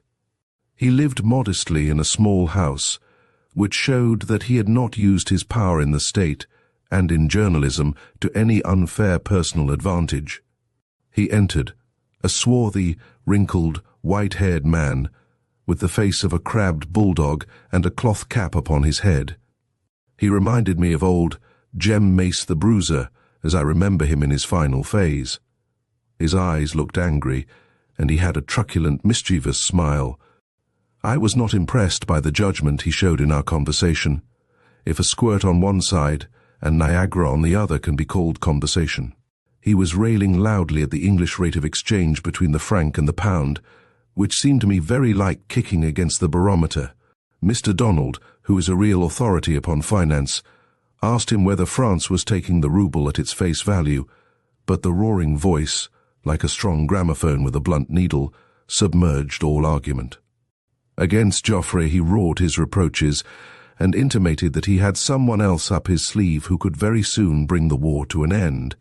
A volcano of a man, dangerous sometimes to his friends, and sometimes to his foes. Let me acknowledge that I did not at the time recognize that he would ever be the opposite number to Lloyd George, and that the pair would lead us to victory. Donald had arranged that he and I should visit the French lines in the Argonne, which was as near as we could get to Verdun, where the battle was at its height. There were a few days to spare, however, and in the meantime I got a chance of going to the Soissons front, along with Leo Max, editor of the National Review, and M. Chevillon, who had written an excellent book on British co-operation in the war. Max, a dark little man, all nerves and ginger, might well plume himself that he was one of those who had foreseen the war and most loudly demanded preparation. Chevillon was a grey-bearded father of a family type and could speak English, which promoted our closer acquaintance, as my French is adventurous but not always successful. A captain of French intelligence, a small, silent man, took the fourth place in the car. When our posterity hear that it was easy to run out from Paris to the line, to spend a full day on the line, and to be back again in Paris for dinner, it will make them appreciate how close a thing was the war. We passed in the first instance the woods of Villars-Cotterêts, where the Guards had turned upon the German van on September 1st, 1914. 80 Guardsmen were buried in the village cemetery, among them a nephew of Max's, to whose tomb we now made pious pilgrimage. Among the trees on either side of the road, I noticed other graves of soldiers buried where they had fallen. Soissons proved to be a considerable wreck, though it was far from being an heap. But the cathedral would, and will, make many a patriotic Frenchman weep. These savages cannot keep their hands off a beautiful church. Here, absolutely unchanged through the ages, was the spot where St. Louis had dedicated himself to the crusade. Every stone of it was holy. And now the lovely old stained glass strewed the floor, and the roof lay in a huge heap across the central aisle. A dog was climbing over it as we entered. No wonder the French fought well. Such sights would drive the mildest man to desperation. The abbé, a good priest with a large humorous face, took us over his shattered domain. When I pointed out the desecration of the dog, he shrugged his shoulders and said, "What matter? It will have to be reconsecrated anyhow." He connived at my gathering up some splinters of the rich old stained glass as souvenirs for my wife. He was full of reminiscences of the German occupation of the place. One of his personal anecdotes was indeed marvelous. It was that a lady in the local ambulance had vowed to kiss the first French soldier who re-entered the town. She did so, and it proved to be her husband. The abbé was a good, kind, truthful man, but he had a humorous face. A walk down a ruined street brought one to the opening of the trenches. There were marks upon the walls of the German occupation, Berlin, Paris, with an arrow of direction adorning one corner. At another, the 76th Regiment had commemorated the fact that they were there in 1870 and again in 1914. If the Soissons folk are wise, they will keep these inscriptions as reminders to the rising generation. I could imagine, however, that their inclination will be to whitewash, fumigate, and forget. A sudden turn among some broken walls took one into the communication trench. Our guide was a commandant of the staff, a tall, thin man with hard grey eyes and a severe face. It was the more severe towards us, as I gathered that he had been deluded into the belief that only about 1 out of 6 of our soldiers went to the trenches. For the moment he was not friends with the English. As we went along, however, we gradually got on better terms. We discovered a twinkle in the hard, grey eyes. And the day ended with an exchange of walking sticks between him and me, and a renewal of the entente. May my cane grow into a marshal's baton. A charming young artillery subaltern was our guide in that maze of trenches, and we walked and walked and walked, with a brisk exchange of compliments between the 75 feats of the French and the 77 feats of the Germans going on high over our heads. The trenches were boarded at the sides and had a more permanent look than those of Flanders. Presently we met a fine, brown-faced, upstanding boy, as keen as a razor, who commanded this particular section. A little farther, on a helmeted captain of infantry, who was an expert sniper, joined our little party. Now we were at the very front trench. I had expected to see primeval men, bearded and shaggy. But the poilus have disappeared. The men around me were clean and dapper to a remarkable degree. I gathered, however, that they had their internal difficulties. On one board I read an old inscription, "He is a Boche, but he is the inseparable companion of a French soldier." Above was a rude drawing of a louse. I was led to a cunning loophole and had a glimpse through it of a little framed picture of French countryside. There were fields, a road, a sloping hill beyond with trees. Quite close, about 30 or 40 yards away, was a low, red-tiled house. "They are there," said our guide. "That is their outpost. We can hear them cough." Only the guns were coughing that morning, so we heard nothing, but it was certainly wonderful to be so near to the enemy and yet in such peace. I suppose wondering visitors from Berlin were brought up also to hear the French cough. Modern warfare has certainly some extraordinary sides. Then we were shown all the devices which a year of experience had suggested to the quick brains of our allies. Every form of bomb, catapult and trench mortar was ready to hand. Every method of crossfire had been thought out to an exact degree. There was something, however, about the disposition of a machine gun which disturbed the commandant. He called for the officer of the gun. His thin lips got thinner and his grey eyes more austere as we waited. Presently there emerged an extraordinarily handsome youth, dark as a Spaniard from some rabbit hole. He faced the commandant bravely and answered back with respect but firmness. "Pourquoi?" asked the commandant, and yet again "Pourquoi?"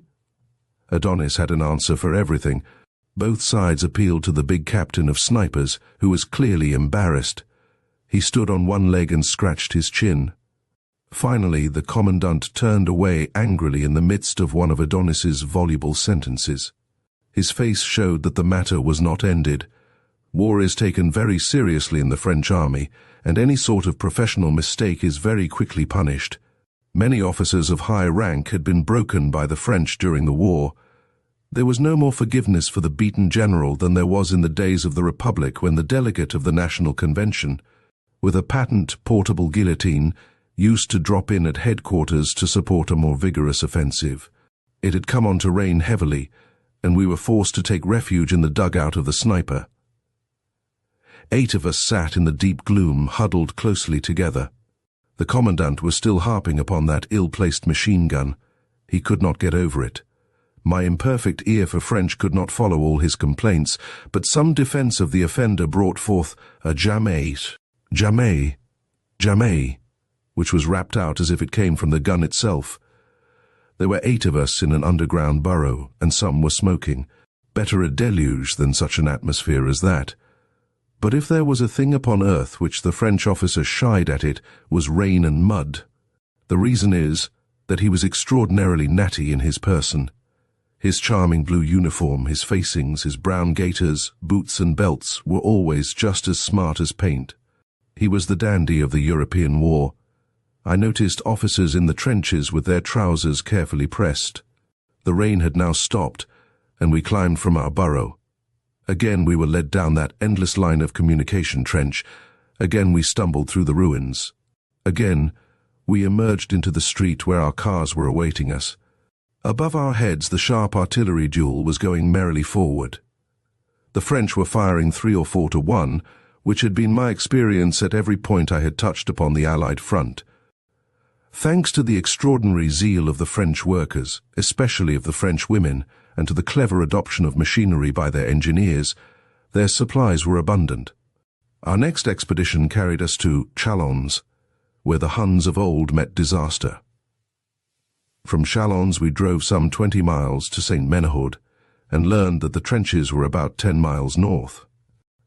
On this expedition there were Donald and I with an extraordinary Spaniard, half Don Quixote, half gypsy troubadour, flat-hatted and clad in brown corduroy, with a single arm having, as we heard, lost the other in some broil. As he spoke no tongue but his own, we were never on terms with him. The front at the sector which we struck was under the control of General Hennicke of the 10th Division. A fine soldier this, and heaven help Germany if he and his division had invaded it, for he was, as one could see at a glance, a man of iron who had been goaded to fierceness by all that his beloved country had endured. He was a man of middle size, swarthy, hawk-like, very abrupt in his movements, with 2 steel-grey eyes, which were the most searching that mine have ever met. His hospitality and courtesy to us were beyond all bounds, but there is another side to him, and it is one which it were wiser not to provoke. In person he took us to his lines, passing through the usual shot-torn villages behind them. Where the road dipped down into the great forest, there was one particular spot which was visible to the German artillery observers. The general mentioned it at the time, but his remark seemed to have no personal interest. We understood it better on our return in the evening. We then found ourselves in the depths of the woods, primeval woods of oak and beech, in the deep clay soil that the great oak loves. There had been rain, and the forest paths were ankle-deep in mire. Everywhere, to right and left, soldiers' faces, hard and rough from a year of open air, gazed up at us from their burrows in the ground. Presently, an alert, blue-clad figure stood in the path to greet us. It was the colonel of the sector. He was ridiculously like Cyrano de Bergerac, as depicted by the late M. Coquelin, save that his nose was of more moderate proportion. The ruddy colouring, the bristling, feline, full-ended moustache, the solidity of pose, the backward tilt of the head, the general suggestion of the bantam cock, were all there facing us as he stood amid the leaves in the sunlight. Gauntlets and a long rapier. Nothing else was wanting. Something had amused Cyrano. His moustache quivered with suppressed mirth, and his blue eyes were demurely gleaming. Then the joke came out. He had spotted a German working party, his guns had concentrated on it, and afterwards he had seen the stretchers go forward. A grim joke, it may seem, but the French saw this war from a different angle to us. If we had had the Boche sitting on our heads for 2 years, and were not quite sure whether we could ever get him off again, we should get Cyrano's point of view. We passed in a little procession among the French soldiers and viewed their multifarious arrangements. For them we were a little break in a monotonous life, and they formed up in lines as we passed. My own British uniform and the civilian dresses of my 2 companions interested them. As the general passed these groups, who formed themselves up in perhaps a more familiar manner than would have been usual in the British service, he glanced kindly at them with those singular eyes of his, and once or twice addressed them as mes enfants. One might conceive that all was go as you please among the French, so it was as long as you went in the right way.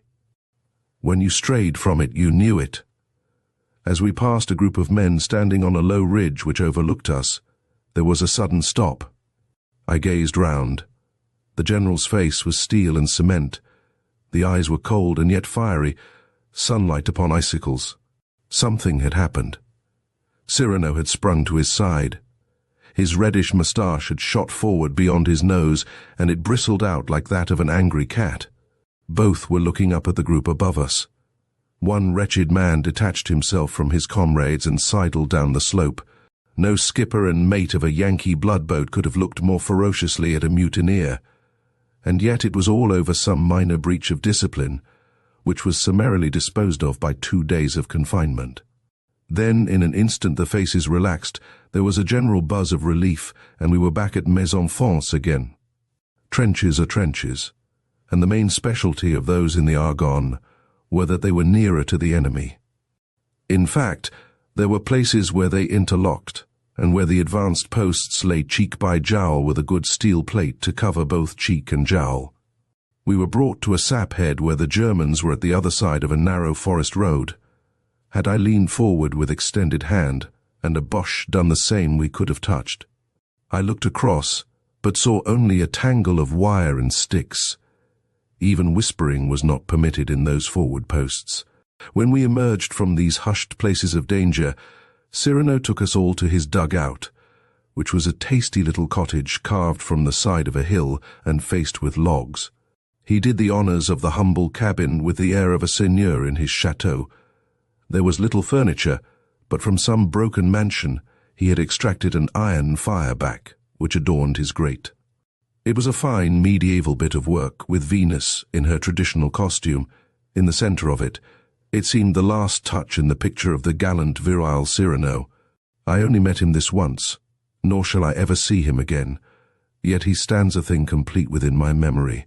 Always in the cinema of memory he will walk the leafy paths of the Argonne, his fierce eyes searching for the Boche workers, his red moustache bristling over their annihilation. He seems a figure out of the past of France. That night we dined with yet another type of the French soldier, General Antoine, who commanded the corps of which my friend had one division. Each of these French generals had a striking individuality of his own, which I wish I could fix upon paper. Their only common point was that each seemed to be a rare good soldier. The corps general was Athos, with a touch of D'Artagnan. He was well over 6 feet high, bluff, jovial, with huge up-curling moustache, and a voice that would rally a regiment. It was a grand figure, which should have been done by Van Dyck, with lace collar, hand on sword, and arm akimbo. Jovial and laughing was he, but a stern and hard soldier was lurking behind the smiles. His name has appeared in history, and so has Humbert's, who ruled all the army of which the other corps is a unit. Humbert was a Lord Roberts figure, small, wiry, quick-stepping, all steel and elastic, with a short, upturned moustache, which one could imagine as crackling with electricity in moments of excitement like a cat's fur. What he does or says is quick, abrupt, and to the point. He fires his remarks like pistol shots at this man or that. Once to my horror he fixed me with his hard little eyes and demanded, "Sherlock Holmes, est-ce qu'il est un soldat dans l'armée anglaise?" The whole table waited in an awful hush. "Mais, mon général," I stammered, "il est trop vieux pour service." There was general laughter, and I felt that I had scrambled out of an awkward place. And talking of awkward places, I had forgotten about that spot upon the road whence the Boche observer could see our motor cars. He had actually laid a gun upon it, the rascal, and waited all the long day for our return. No sooner did we appear upon the slope than a shrapnel shell burst above us, but somewhat behind me, as well as to the left. Had it been straight, the second car would have got it, and there might have been a vacancy in one of the chief editorial chairs in London. The General shouted to the driver to speed up, and we were soon safe from the German gunners. One got perfectly immune to noises in these scenes. For the guns which surrounded you made louder crashes than any shell which burst about you.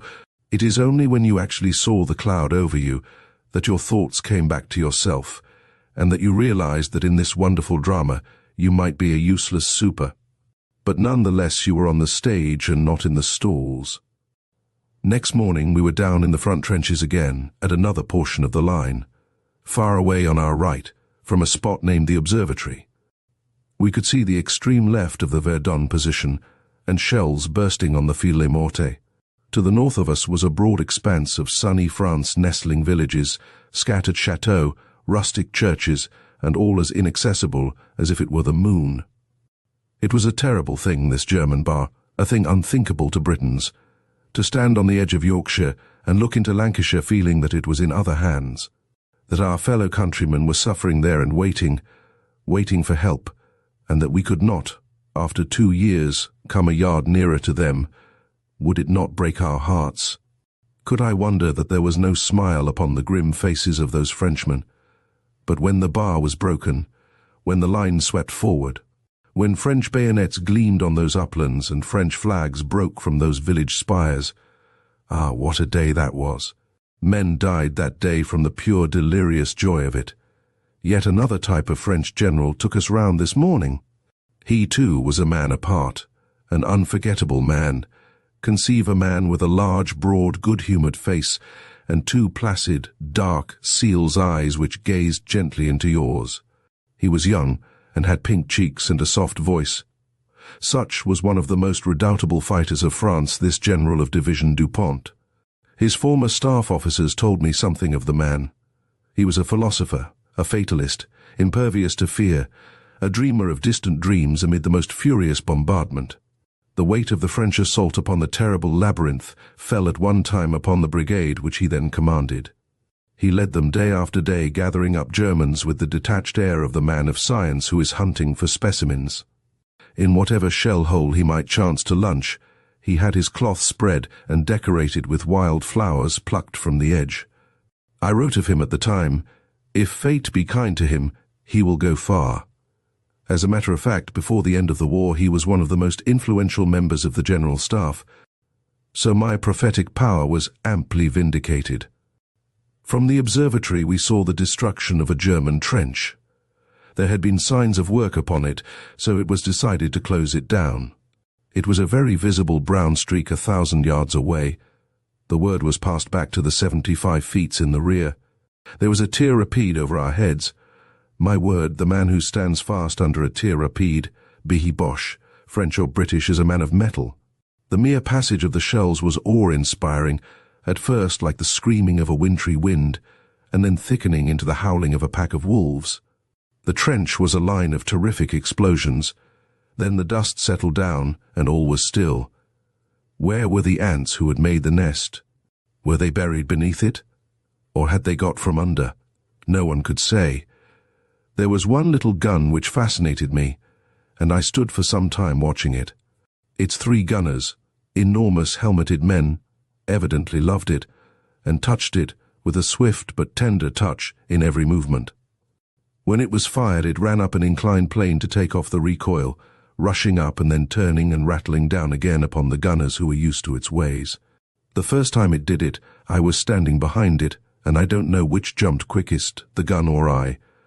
French officers above a certain rank develop and show their own individuality. In the lower grades, the conditions of service enforce a certain uniformity. The British officer is a British gentleman first, and an officer afterwards. The Frenchman is an officer first, though nonetheless the gentleman stands behind it. One very strange type we met, however, in these Argonne woods. He was a French-Canadian who had been a French soldier, had founded a homestead in far Alberta, and had now come back of his own will, though a naturalized Briton, to the old flag. He spoke English of a kind, the quality and quantity being equally extraordinary. It poured from him and was, so far as it was intelligible, of the woolly Western variety. His views on the Germans were the most emphatic we had met. "These goddam sons of, well, let us say canines," he would shriek, shaking his fist at the woods to the north of him. A good man was our compatriot, for he had a very recent Legion of Honor pinned upon his breast. He had been put with a few men on Hill 285, a sort of volcano stuffed with mines, and was told to telephone when he needed relief. He refused to telephone and remained there for 3 weeks. "We sit like one rabbit in his hall," he explained. He had only one grievance. There were many wild boars in the forest, but the infantry were too busy to get them. "The goddam artillery he get the wild pig." Out of his pocket he pulled a picture of a frame house with snow round it, and a lady with 2 children on the stoep. It was his homestead at Trochu, 70 miles north of Calgary. It was the evening of the 3rd day that we turned our faces towards Paris once more. It was my last view of the French. The roar of their guns went far with me upon my way. I wrote at the time, "Soldiers of France, farewell. In your own phrase, I salute you. Many have seen you who had more knowledge by which to judge your manifold virtues. Many also who had more skill to draw you as you are, but never one, I am sure, who admired you more than I. Great was the French soldier under Louis the Sun King, great too under Napoleon, but never was he greater than today. But in spite of all their bravery, only 2 things saved France her field guns and the intervention of England. Surely she should have a reckoning with her pre-war military authorities. Imagine unwarlike Britain protected by the sea, and yet having a high standard of musketry, heavy guns with every division and khaki uniforms, while warlike France, under the very shadow of Germany, had poor musketry, primeval uniforms, and no heavy guns. As to her early views of strategy, they were lamentable. Every British critic, above all Lord Kitchener, knew that the attack would swing round through Belgium. France concentrated all her preparation upon the eastern frontier. It was clear also that the weaker power should be on the defensive, and so bring her enemy by heavier losses down to her own weight. France attacked and broke herself in an impossible venture. There should have been a heavy reckoning against someone. The fate of England, as well as of France, was imperiled by the false estimates of the French General Staff. One small visible result of my journey was the establishment of wound stripes upon the uniforms of the British. I had been struck by this very human touch among the French, which gave a man some credit and therefore some consolation for his sufferings. I represented the matter when I came back. Lest I seem to claim more than is true, I append General Robertson's letter. The second sentence refers to that campaign for the use of armor which I had prosecuted so long, and with some success as regards helmets, though there the credit was mostly due to Dr. Salibi among civilians. The letter runs thus: War Office, August 14th, 1916. Many thanks for sending me a copy of your little book. I will certainly see what can be done in regard to armor. You will remember that I took your previous tip as regards badges for wounded men. Yours very truly, W. R. Robertson. Chapter 31. Breaking the Hindenburg Line. I find in my diary that the Prime Minister, Mr. Lloyd George, invited me to breakfast in April 1917. Some third person was, I understand, to have been present, but he did not arrive, so that I found myself alone in the classic dining room of No. 10 Downing Street, while my host was finishing his toilet. Presently he appeared, clad in a grey suit, smart and smiling, with no sign at all that he bore the weight of the great European war upon his shoulders. Nothing could have been more affable or democratic, for there was no servant present, and he poured out the tea, while I, from a side table, brought the bacon and eggs for both. He had certainly the Celtic power of making one absolutely at one's ease, for there was no trace at all of pomp or ceremony, just a pleasant, smiling, grey-haired but very virile gentleman, with twinkling eyes and a roguish smile. No doubt there are other aspects, but that is how he presented himself that morning. He began by talking about the great loss which the country had sustained in Lord Kitchener's death, speaking of him in a very kindly and human way. At the same time, he was of opinion that long tropical service and the habit of always talking down to subordinates had had some effect upon his mind and character. He was a strange mixture of rather morose inactivity and sudden flashes of prevision which amounted to genius.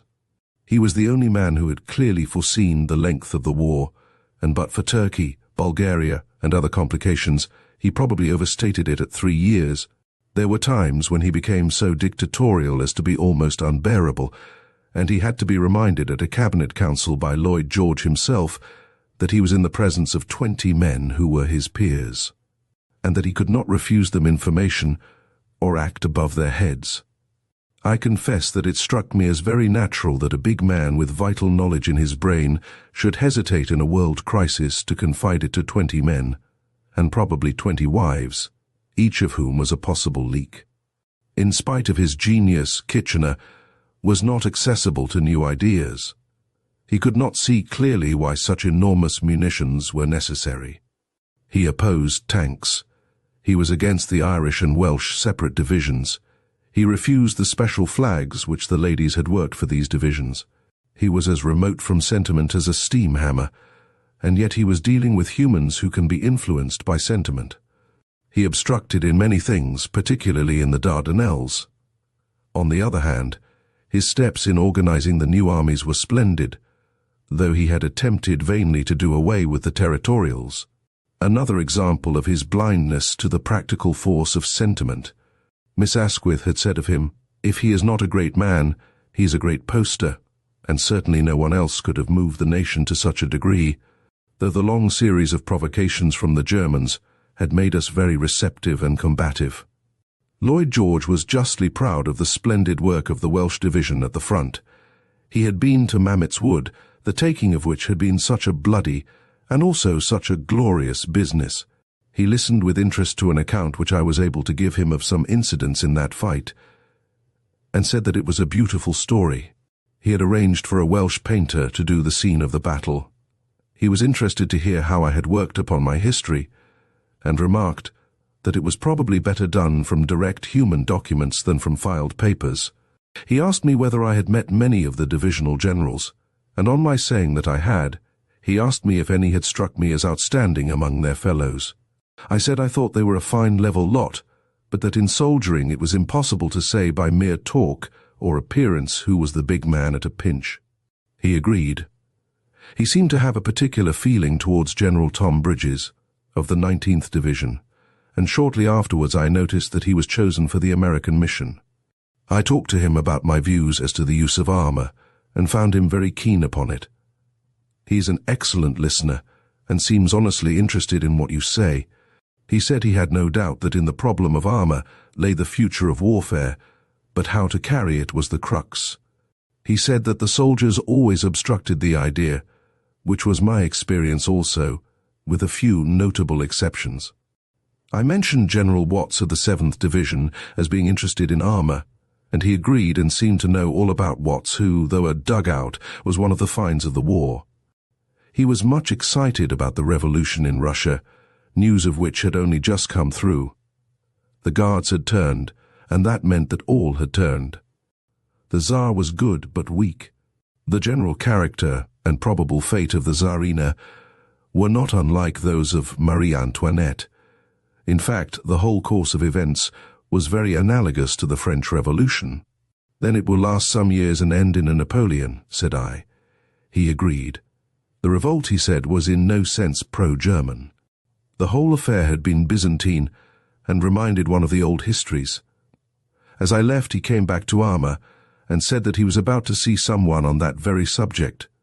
When I was in the hall, it struck me that a few definite facts which I had in my head would be useful in such an interview, so, to the surprise of the butler, I sat down on the hall chair and wrote out on a scrap of paper a few headings, which I asked him to give the Prime Minister. I don't know if they were of any use. I came away reassured, and feeling that a vigorous, virile hand was at the helm. I had not expected to see any more actual operations of the war, but early in September 1918, I had an intimation from the Australian government that I might visit their section of the line. Little did I think that this would lead to my seeing the crowning battle of the war. It was on September 26 that we actually started, the party consisting of Sir Joseph Cook, Naval Minister of the Australian Commonwealth, Commander Latham, his aide-de-camp, who in civil life is a rising barrister of Melbourne, and Mr. Berry, soon to be Sir William Berry, proprietor of the Sunday Times. We crossed in a gale of wind, with a destroyer sheeted in foam on either side of the leave boat, each of us being obliged to wear lifebelts. Several American newspaper men were on board, one of them an old friend, Bock, of the Ladies' Home Journal. It was too late to continue our journey when we got across, so we stayed at an inn that night, and were off to the Australian line at an early hour in the morning, our way lying through Abbeville and Amiens. The latter place was nearly deserted and very badly knocked about, far more so than I had expected. The enemy had, as we knew, been within 7 miles of Amiens. It was the Australian line which held the town safe, and the Allied cause from desperate peril if not ruin. It did not surprise us, therefore, that we soon came upon signs of fighting. A little grove was shown us as the absolute farthest ripple of the advanced German wave. A little farther on was the sheltered town of Villers-Bretonneux, with piles of empty cartridge cases at every corner to show where snipers or machine guns had lurked. A little farther on a truly monstrous gun, the largest I have ever seen, lay near the road, broken into 3 pieces. It was bigger to my eyes than the largest on our battleships, and had been brought up and mounted by the Germans just before the tide had turned, which was on July 5th. In their retreat, they had been compelled to blow it up. A party of British guardsmen were standing round it, examining it, and I exchanged a few words with them. Then we ran on through ground which was intensely interesting to me, as it was the scene of Gough's retreat, and I had just been carefully studying it at home.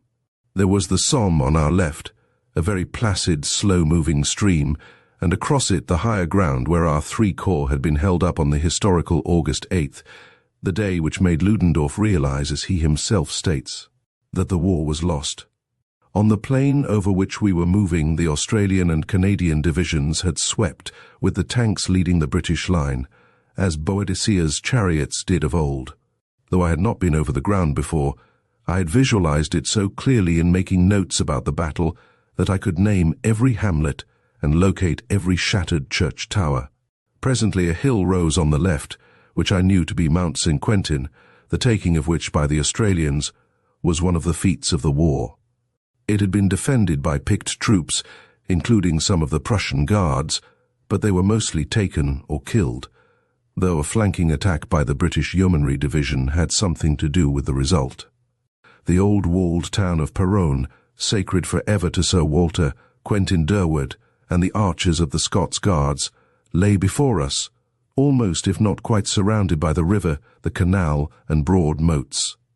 It seemed an impossible place to take, which is of course the greatest possible trap in modern warfare, since something occurring 50 miles away may place troops behind you and cut you off. Here our long drive finished, and we were handed over to the care of Colonel Bennett commanding the camp, a tall, bluff warrior who, if he had doffed his khaki and got into a velvet tunic, would have been the exact image of the veteran warrior in Scott's novel. He was indeed a veteran, having fought, if I remember right, not only in South Africa, but even in the Australian Suaikim contingent. A little wooden hut was put at our disposal, and there we slept, Sir Joseph Cook and I, with a small partition between us. I was bitterly cold, and so I can tell was he, for I could hear him tossing about just as I did for warmth. We had neither of us made the discovery that you may pile all the clothes you like on the top of you, but so long as there is only one layer of canvas beneath you, you are likely to be cold. We don't usually realize that the mattress is also part of the bedclothes. We both got little sleep that night, Next morning, September 28, we were off betimes, for we had much to see, the old town for one thing, which I vowed I would visit again in time of peace. We descended Mount St. Quentin, and saw ample evidence of the grim struggle that had occurred there. There were many rude graves, some of them with strange inscriptions. One of them, I was told, read, "Here lies a German who met two diggers." The Australian Tommy was of course universally known as a digger. They make a rough, valiant, sporting but rude-handed crew. They went through the prisoners for loot, and even the officers were ransacked. Colonel Bennett told me that a colonel of the Germans was impudent when he came into his presence, so Bennett said, "Mend your manners or I will hand you over to the diggers." They were waiting outside the tent for just such a chance. One German had an iron cross which was snatched from him by an Australian. The German shaped up to the man in excellent form and knocked him down. The other Australians were delighted, gave him back his cross, and made him quite a hero. I expect the looter had been an unpopular man. The younger Australian officers were all promoted from the ranks, and many of them had their own ideas about English grammar. Bennett told me that he tried to get the reports better written. One subaltern had reported, "As I came round the traverse I met a Boche and we both reached for our guns, but he lost his block and I got him." Bennett returned this for emendation. It came back, "As I came round the traverse I met a German and we both drew our automatic pistols, but he lost his presence of mind and I shot him." I think I like the first style best. I lunched that day at the headquarters of Sir John Monash, an excellent soldier who had done really splendid work, especially since the advance began. Indeed, it was his own action on July 5th which turned the tide of retreat. He showed that the long line of fighting Jews which began with Joshua still carries on. One of the Australian divisional generals, Rosenthal, was also a Jew, and the headquarters staff was full of eagle-nosed, black-haired warriors. It spoke well for them, and well also for the perfect equality of the Australian system, which would have the best man at the top, be he who he might. My brother was acting as Assistant Adjutant General to General Butler with the 3 British Corps on the left of the Australians, and they had kindly wired for him, so that I had the joy of having him next me at lunch. And he invited me to join the headquarters mess of his corps for dinner. It was a wonderful experience, that dinner. The great advance was to be next morning, when it was hoped that the Hindenburg Line, which was practically the frontier of Germany, would be carried. There were only 6 who dined in that little farmhouse mess room. Butler himself with hard, composed face, his head of sappers, head of gunners, my brother, the first and second staff officers, a little group of harassed and weary men. Yet there was no word of the huge drama upon the edge of which we were standing. Every now and then a telephone tinkled in the next room, a staff officer rose. There were a few short words, a nod, and the incident was closed. It was a wonderful example of quiet self-control. I said to my brother, when we were alone, "Don't you think I am out of the picture at such a moment, talking about such frivolous things? For God's sake, keep on at it." He said, "It is just what they need. Give their brains something new." So I tried to do so, and we had a memorable evening. I shall never forget the drive back of 10 miles in a pitch-dark night, with not a gleam anywhere save that far aloft 2 little gold points glimmered now and again, like the far-off headlights of a motor transferred suddenly to the heavens. These were British aeroplanes, so lit to distinguish them from the German marauders. The whole eastern horizon was yellow-red with gunfire, and the distant roar of the artillery preparation was like the Atlantic surge upon a rock-bound coast. Along the road no lights were permitted, and several times out of the black a still blacker gloom framed itself into some motor lorry with which only our cries saved a collision. It was wonderful and awesome, the eve of the Day of Judgment when Germany's last solid defense was to be smashed, and she was to be left open to that vengeance which she had so long provoked. We were awakened early, part of our party getting away to some point which they imagined would be more adventurous than that to which we seniors should be invited, though in the sequel it hardly proved so.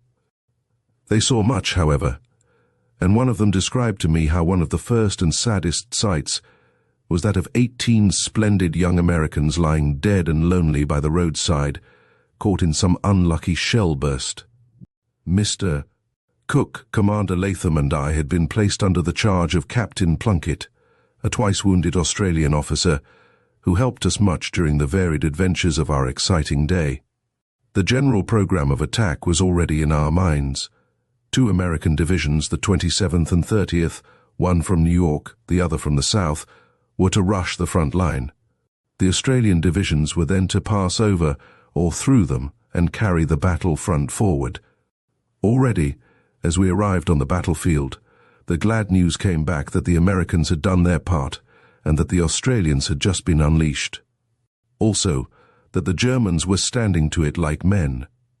As our car threaded the crowded street between the ruins of Tempelhof, we met the wounded coming back, covered cars with nothing visible save protruding boots, and a constant stream of pedestrians, some limping, some with bandaged arms and faces, some supported by Red Cross men, a few in pain, most of them smiling grimly behind their cigarettes. Amid them came the first clump of prisoners, 50 or more, pitiable enough, and yet I could not pity them, the weary, shuffling, hang-dog creatures, with no touch of nobility in their features or their bearing. The village was full of Americans and Australians extraordinarily like each other in type.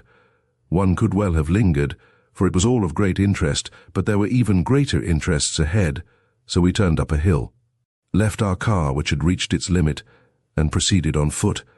The road took us through a farm where a British anti-aircraft battery stood ready for action.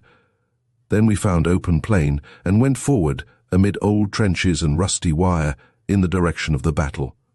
We had now passed the heavy gun positions and were among the field guns, so that the noise was deafening. A British howitzer battery was hard at work, and we stopped to chat with the major. His crews had been at it for 6 hours, but were in great good humour, and chuckled mightily when the blast of one of their guns nearly drove in our eardrums, we having got rather too far forward. The effect was that of a ringing box on the exposed ear, with which valediction we left our grinning British gunners and pushed on to the east, under a screaming canopy of our own shells. The wild, empty waste of moor was broken by a single shallow quarry or gravel pit, in which we could see some movement. In it, we found an advanced dressing station with about 100 American and Australian gunners and orderlies. There were dugouts in the sides of this flat excavation, and it had been an American battalion headquarters up to a few hours before. We were now about 1,000 yards from the Hindenburg line, and I learned with emotion that this spot was the Aigues Redoubt, one of those advanced outposts of General Gough's army, which suffered so tragic and glorious a fate in that great military epic of March 20, one of the grandest in the whole war. The fact that we were now actually standing in the Aigues Redoubt showed me, as nothing else could have done, how completely the ground had been recovered and how the day of retribution was at hand. We were standing near the eastward lip of the excavation, and looking over it, when it was first brought to our attention that it took 2 to make a battle. Up to now we had seen only one. Now 2 shells burst in quick succession 40 yards in front of us, and a spray of earth went into the air. "Whiz-bangs," remarked our soldier guide casually. Personally, I felt less keenly interested in their name than in the fact that they were there at all. We thought we had done pretty well to get within 1,000 yards of the famous line, but now came a crowning bit of good fortune, for an Australian gunner captain, a mere lad, but a soldier from his hawk's eyes to his active feet, volunteered to rush us forward to some coign of vantage known to himself. So it was eastward ho. Once more still over a dull, barren plain sloping gently upwards, with little sign of life. Here and there was the quick fluff of a bursting shell, but at a comfortable distance. Suddenly ahead of us a definite object broke the skyline. It was a tank, upon which the crew were working with spanners and levers, for its comrades were now far ahead, and it would fain follow.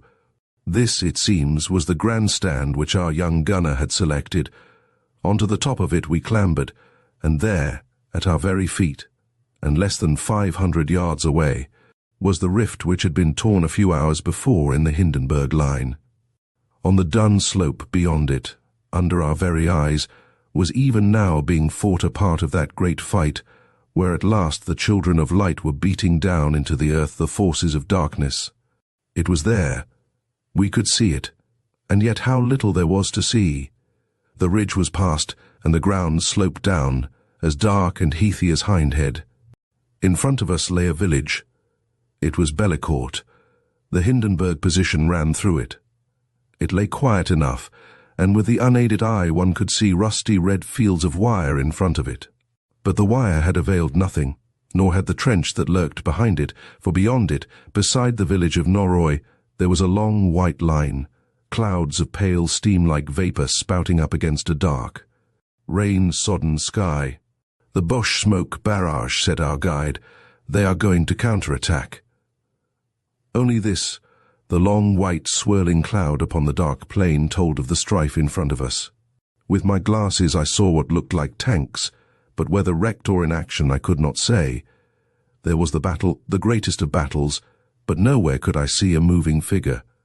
It is true that all the noises of the pit seemed to rise from that lonely landscape, but noise was always with us, go where we would. The Australians were ahead, where that line of smoke marked their progress. In the sloping fields, which at that point emerged out of the moor, the victorious Americans who had done their part were crouching. It was an assured victory upon which we gazed, achieved so rapidly that we were ourselves standing far forward in ground which had been won that day. The wounded had been brought in, and I saw no corpses. On the left the fight was very severe, and the Germans who had been hidden in their huge dugouts were doing their usual trick of emerging and cutting off the attack.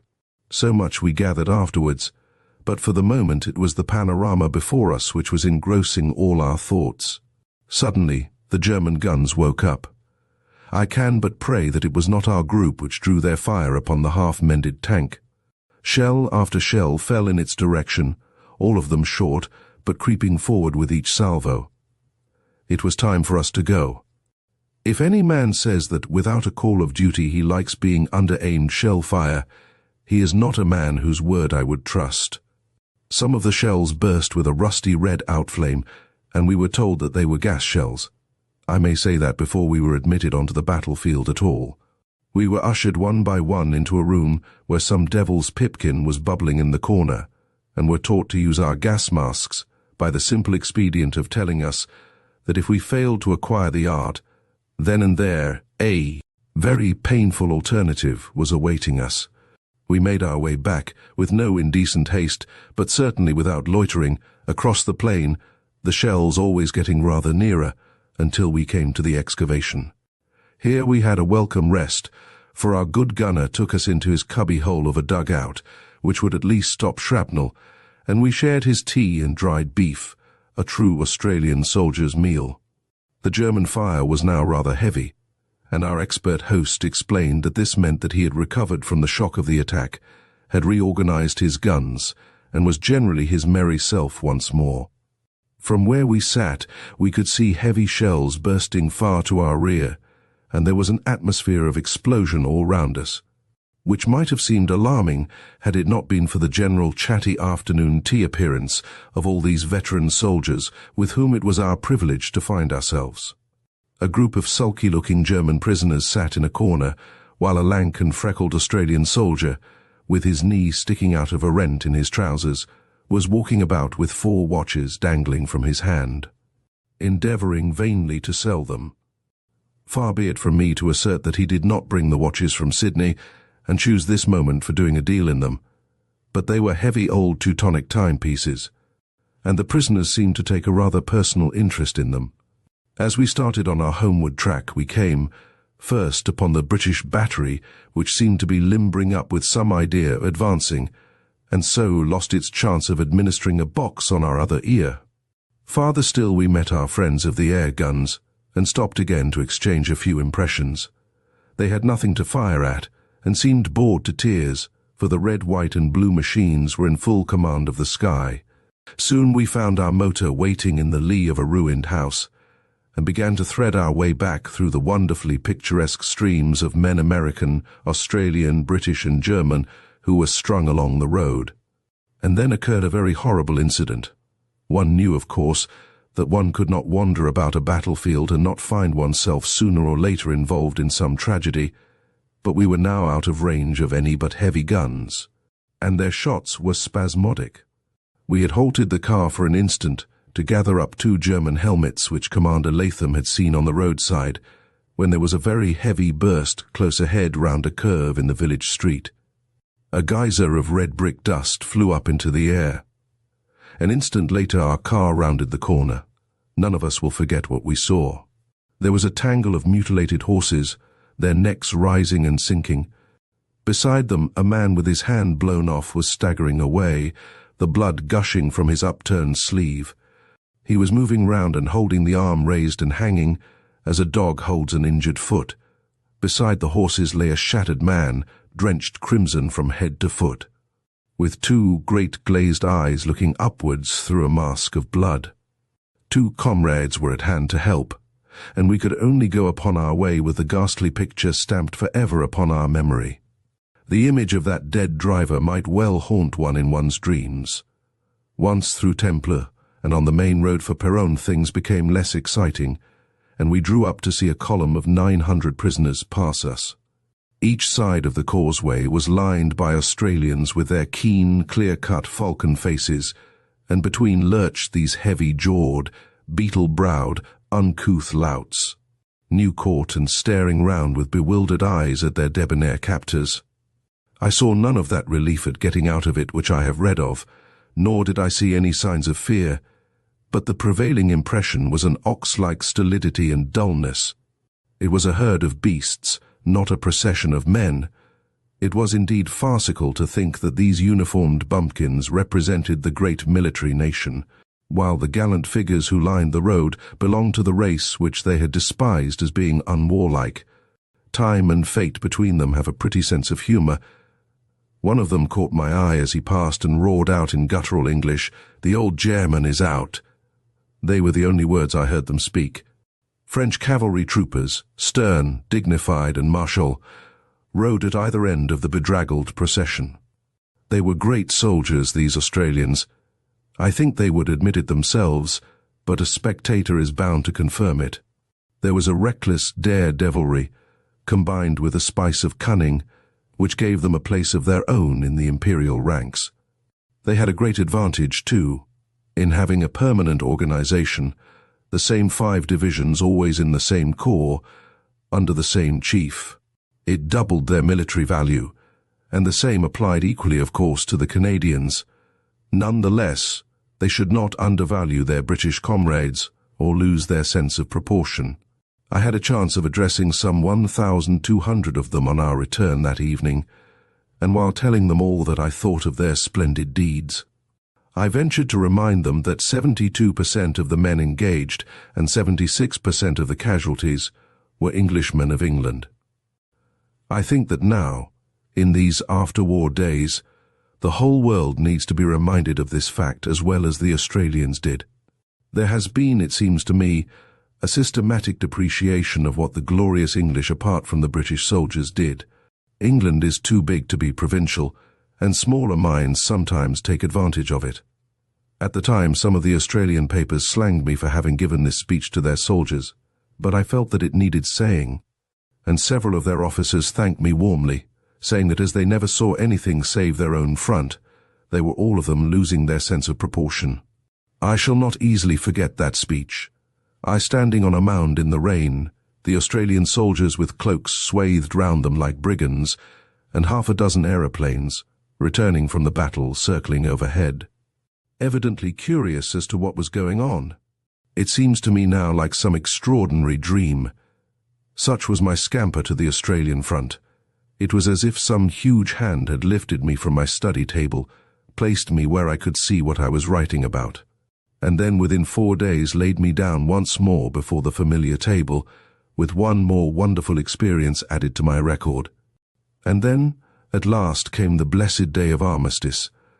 I was in a staid London hotel at 11 o'clock in the morning, most prim of all the hours of the day, when a lady, well-dressed and conventional, came through the turning doors, waltzed slowly round the hall with a flag in either hand, and departed without saying a word. It was the first sign that things were happening. I rushed out into the streets, and of course the news was everywhere at once. I walked down to Buckingham Palace and saw the crowds assembling there, singing and cheering. A slim young girl had got elevated onto some high vehicle, and was leading and conducting the singing as if she was some angel in tweeds just dropped from a cloud. In the dense crowd I saw an open motor stop with 4 middle-aged men, one of them a hard-faced civilian, the others officers. I saw this civilian hack at the neck of a whiskey bottle and drink it raw. I wished the crowd had lynched him. It was the moment for prayer, and this beast was a blot on the landscape. On the whole, the people were very good and orderly. Later, more exuberant elements got loose. They say that it was when the Australian wounded met the War Office flappers that the foundations of solid old London got loosened. But we have little to be ashamed of, and if ever folk rejoiced, we surely had the right to do so. We did not see the new troubles ahead of us, but at least these old ones were behind, and we had gained an immense reassurance. Britain had not weakened. She was still the Britain of old. Chapter 32. The Psychic Quest. I have not obtruded the psychic question upon the reader, though it has grown in importance with the years, and has now come to absorb the whole energy of my life. I cannot, however, close these scattered memories of my adventures in thought and action without some reference, however incomplete, to that which has been far the most important thing in my life.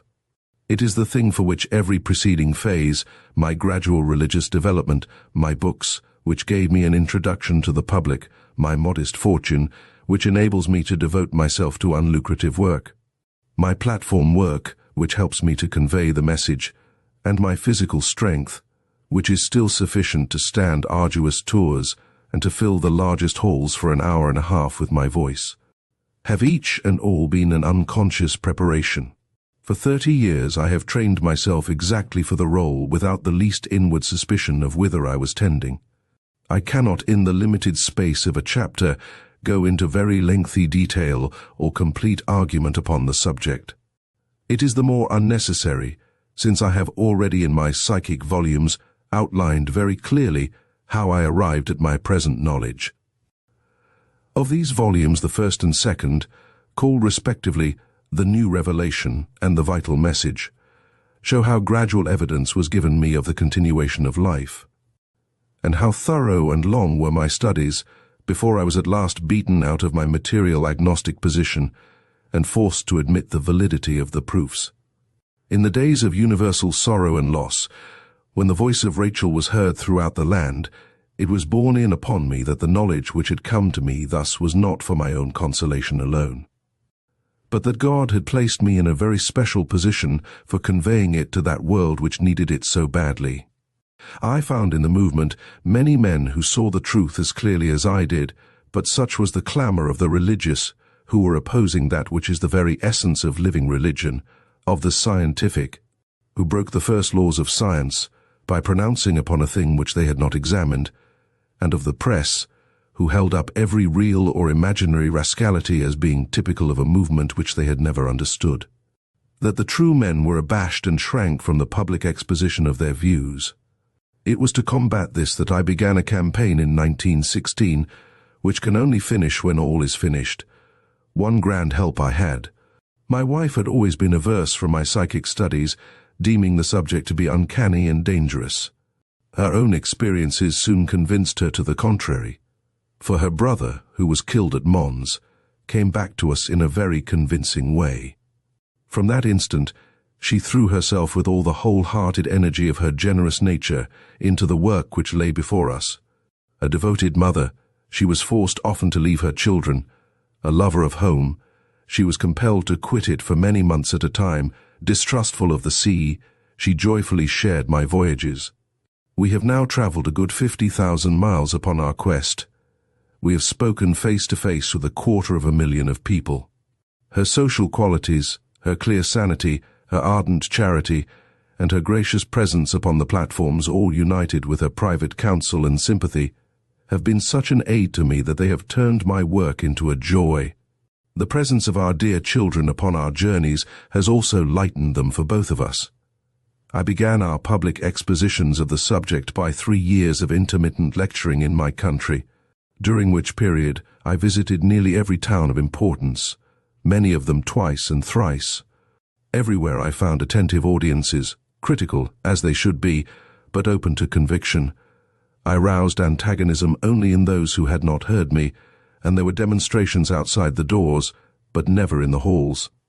I cannot remember a single interruption during that long series of addresses. It was interesting to notice how I was upheld, for though I was frequently very weary before the address, and though my war lectures had often been attended by palpitation of the heart, I was never once conscious of any fatigue during or after a lecture upon psychic subjects. On August 13, 1920, we started for Australia. In proportion to her population, she had lost almost as heavily as we during the war, and I felt that my seed would fall upon fruitful ground. I have written all details of this episode in my Wanderings of a Spiritualist, in which the reader will find, among other things, some evidences of that preternatural help which went with us in our journeys. I addressed large audiences in all the big towns of Australia and New Zealand. An unfortunate shipping strike prevented me from reaching Tasmania, but otherwise the venture was an unalloyed success. Contrary to expectation, I was able to pay all the expenses of our large party, we were 7, and to leave a balance behind me to help the successor whom I might choose. At the end of March 1921, we were back in Paris again, where, greatly daring, I lectured in French upon psychic subjects. Our stay at home was not a very long one, for urgent invitations had come from America, where the spiritual movement had fallen into a somewhat languishing state. On April 1st, 1922, our whole party started for the States. What happened to us I have recorded in our American adventure. Suffice it to say that the trip was very successful, and that from Boston to Washington, and from New York to Chicago, I spoke in all the larger cities and brought about a great revival of interest in the subject. We were back in England at the beginning of July 1922. I was by no means satisfied about America, however, as we had not touched the Great West, the land of the future. Therefore, we set forth again in March 1923, getting back in August. Our adventures, which were remarkable upon the psychic side, are recorded in our second American adventure. When I returned from that journey, I had traveled 55,000 miles in 3 years, and spoken to 250,000 people. I am still unsatisfied, however, for the southern states of the Union have not been touched, and it is possible that we may yet make a journey in that direction. I have placed on record our experiences, and no doubt they have little interest at the moment for the general public, but the day will come, and that speedily, when people will understand that this proposition for which we are now fighting is far the most important thing for 2,000 years in the history of the world. And when the efforts of the pioneers will have a very real interest to all who have sufficient intelligence to follow the progress of human thought. I am only one of many working for the cause, but I hope that I may claim that I brought into it a combative and aggressive spirit which it lacked before, and which has now so forced it upon public attention that one can hardly pick up a paper without reading some comment upon it. If some of these papers are hopelessly ignorant and prejudiced, it is not a bad thing for the cause. If you have a bad case, constant publicity is a misfortune, but if you have a good one, its goodness will always assert itself, however much it may be misrepresented. Many spiritualists have taken the view that since we know these comforting and wonderful things, and since the world chooses not to examine the evidence, we may be content with our own happy assurance. This seems to me an immoral view. If God has sent a great new message of exceeding joy down to earth, then it is for us, to whom it has been clearly revealed, to pass it on at any cost of time, money, and labor. It is not given to us for selfish enjoyment, but for general consolation. If the sick man turns from the physician, then it cannot be helped, but at least the healing draught should be offered. The greater the difficulty in breaking down the wall of apathy, ignorance, and materialism, the more is it a challenge to our manhood to attack and ever attack in the same bulldog spirit with which Foch faced the German lines. I trust that the record of my previous life will assure the reader that I have, within my limitations, preserved a sane and balanced judgment, since I have never hitherto been extreme in my views, and since what I have said has so often been endorsed by the actual course of events. But never have I said anything with the same certainty of conviction with which I now say that this new knowledge is going to sweep the earth and to revolutionize human views upon every topic, save only on fundamental morality, which is a fixed thing. All modern inventions and discoveries will sink into insignificance beside those psychic facts, which will force themselves within a few years upon the universal human mind. The subject has been obscured by the introduction of all sorts of side issues, some of interest but not vital, others quite irrelevant. There is a class of investigator who loves to wander round in a circle and to drag you with him if you are weak enough to accept such guidance. He trips continually over his own brains and can never persuade himself that the simple and obvious explanation is also the true one.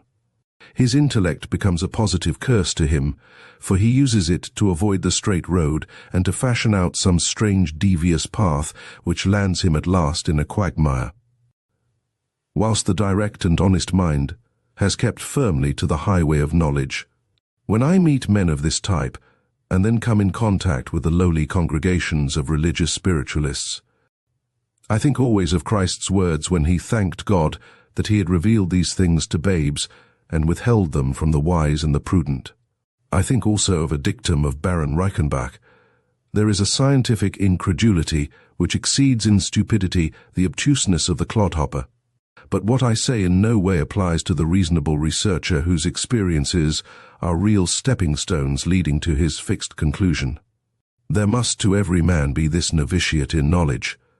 The matter is too serious to be taken without due intellectual conviction. It must not be imagined that I entirely deny the existence of fraud, but it is far less common than is supposed. And as for its being universal, which is the theory of the conjurers and some other critics, such an opinion is beyond reason or argument.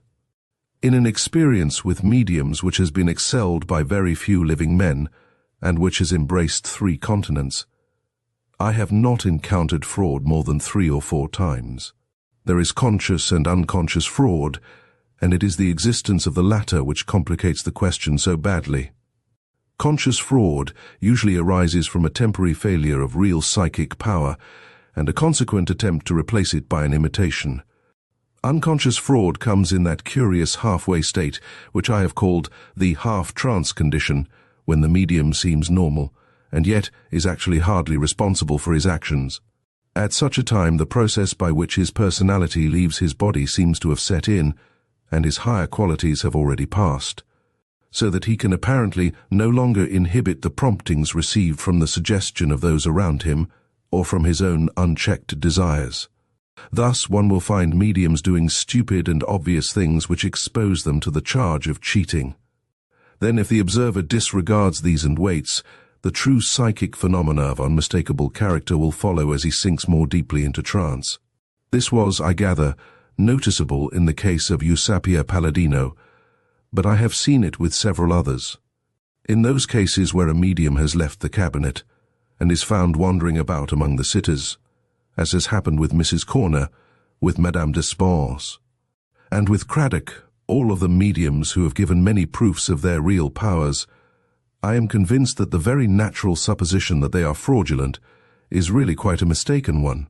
When, on the other hand, it is found that the medium has introduced false drapery or accessories, which has sometimes occurred, we are in the presence of the most odious and blasphemous crime which a human being can commit. People ask me, not unnaturally, what it is which makes me so perfectly certain that this thing is true. That I am perfectly certain is surely demonstrated by the mere fact that I have abandoned my congenial and lucrative work, left my home for long periods at a time, and subjected myself to all sorts of inconveniences, losses, and even insults, in order to get the facts home to the people. To give all my reasons would be to write a book rather than a chapter, but I may say briefly that there is no physical sense which I possess which has not been separately assured, and that there is no conceivable method by which a spirit could show its presence which I have not, on many occasions, experienced.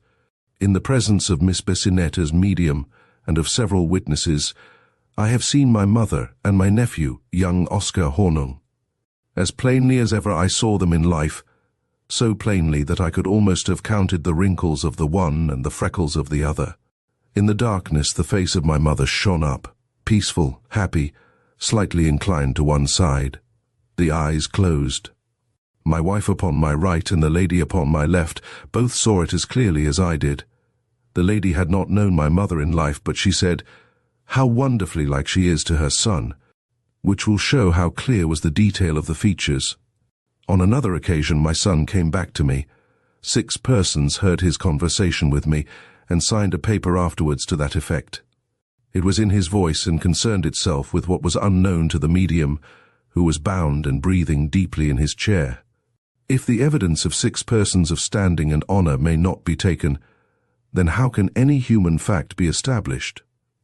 My brother, General Doyle, came back with the same medium, but on another occasion. He discussed the health of his widow. She was a Danish lady, and he wanted her to use a masseur in Copenhagen. He gave the name.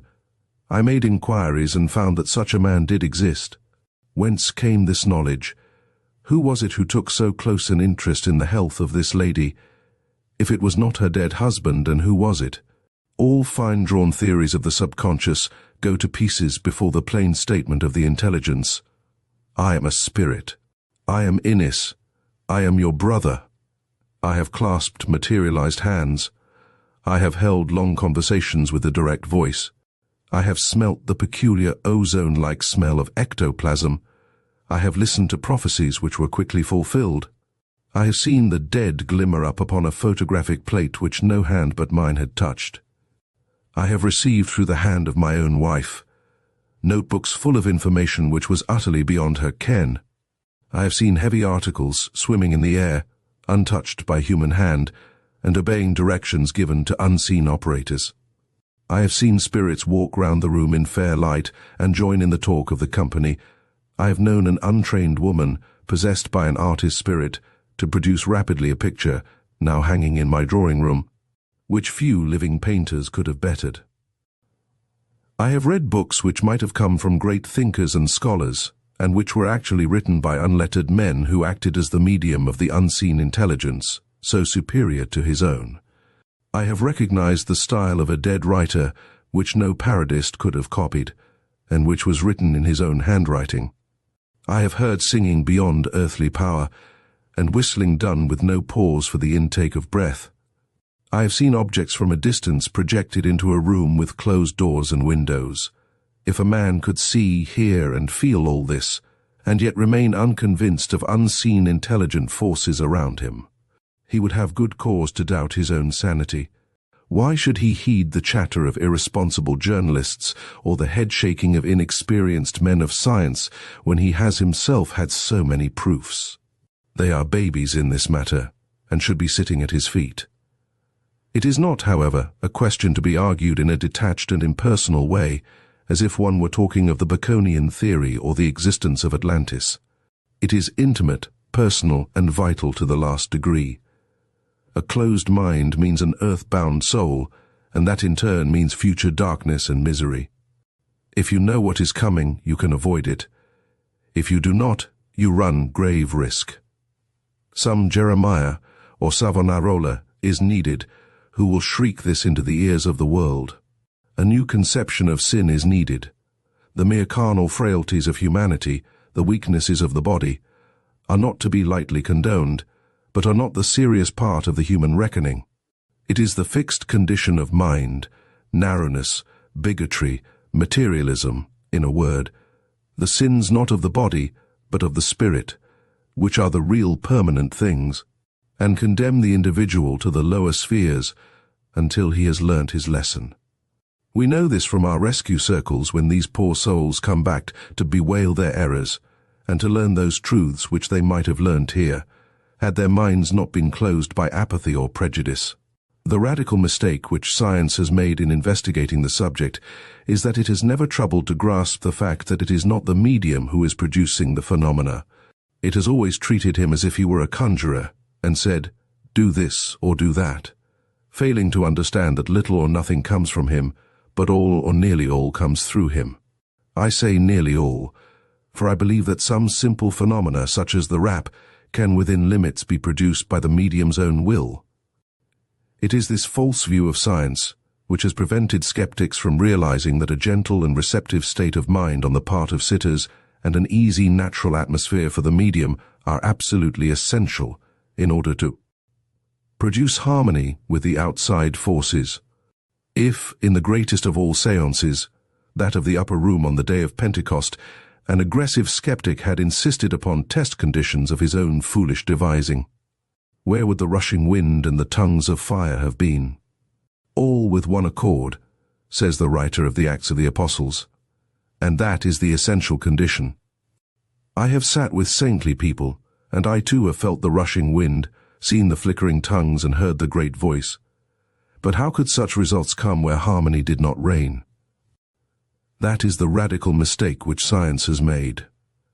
Men know well that even in her own coarse material work, the presence of a scrap of metal may upset the whole balance of a great magnetic installation. And yet they will not take the word of those who are in a position to speak from experience that a psychic condition may upset a psychic experiment. But indeed, when we speak of science in this connection, it is a confusion of thought. The fact that a man is a great zoologist like Lancaster, or a great physicist like Tyndall or Faraday, does not give his opinion any weight in a subject which is outside his own specialty. There is many an unknown Smith and Jones whose 20 years of practical work have put him in a far stronger position than that of these intolerant scientists. While as to the real spiritualist leaders, men of many experiences and much reading and thought, it is they who are the real scientific experts who are in a position to teach the world. One does not lose one's judgment when one becomes a spiritualist. One is as much a researcher as ever, but one understands better what it is that one is studying and how to study it. This controversy with bumptious and ignorant people is a mere passing thing which matters nothing. The real controversy, which does matter very much, is with the continental school who study ectoplasm and other semi-material manifestations, but who have not got the length of seeing independent spirit behind them. Richer, Schrenck-Notzing, and other great investigators are still in this midway position, and Flammarion is little more advanced. Richer goes the length of admitting that he has assured himself by personal observation of the materialized form that it can walk and talk and leave molds of its hands. So far he has gone, and yet even now he clings to the idea that these phenomena may be the externalization of some latent powers of the human body and mind.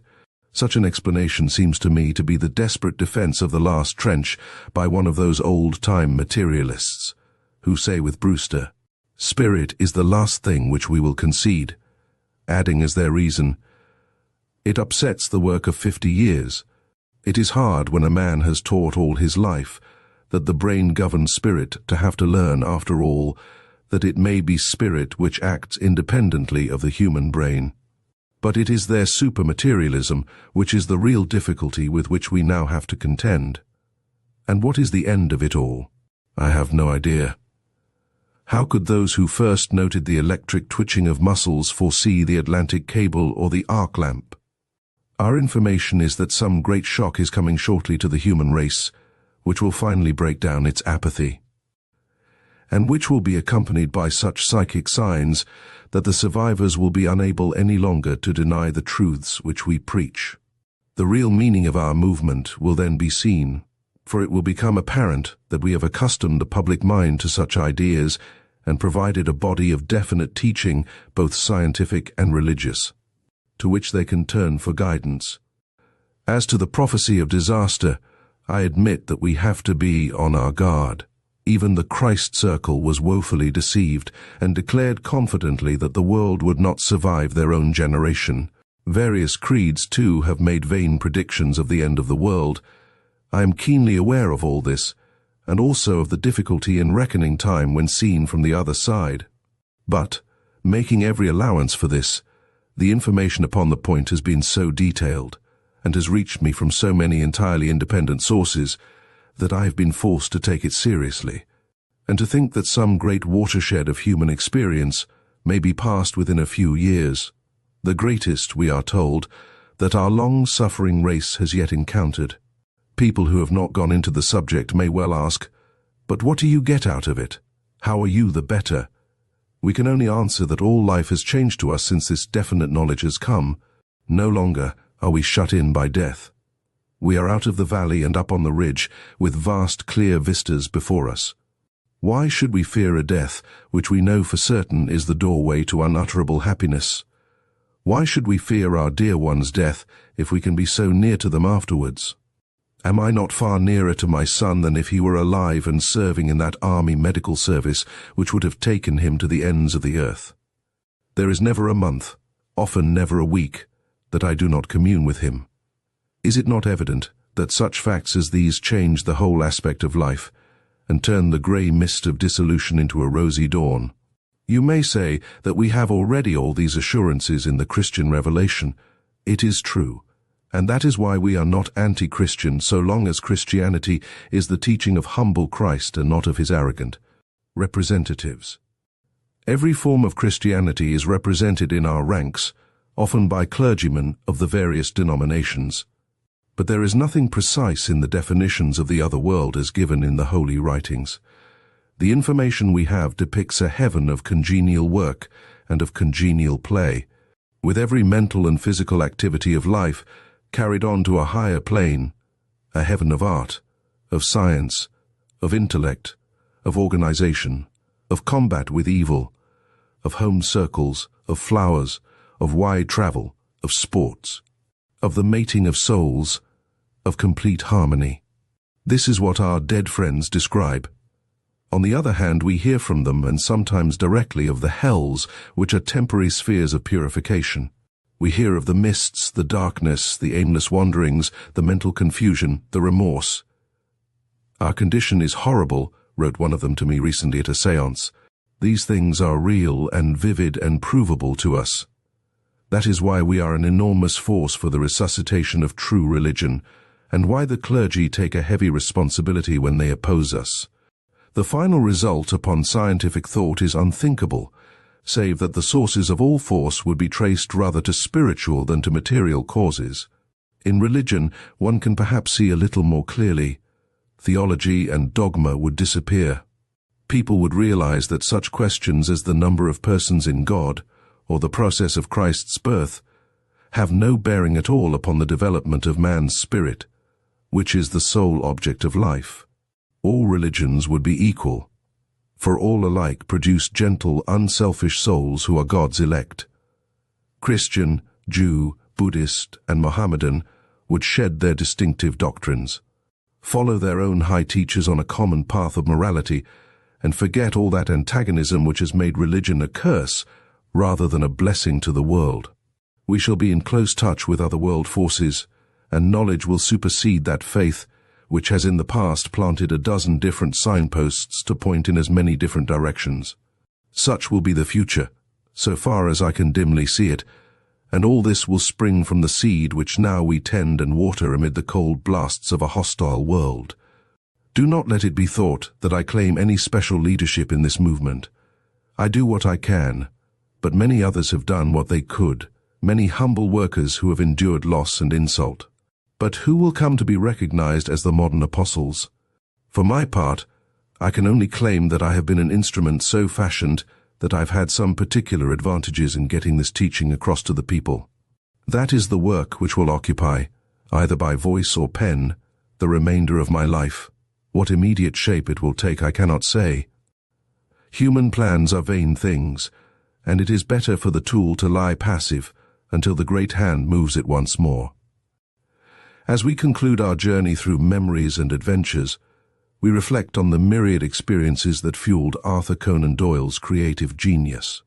His ability to weave personal anecdotes with the spirit of adventure showcases the essence of a life lived to the fullest. From his early education to his remarkable literary achievements, Doyle's story reminds us of the profound impact our experiences have on shaping our identities. Thank you for joining us in this exploration of memories and adventures. We hope you found inspiration in the life of this remarkable author.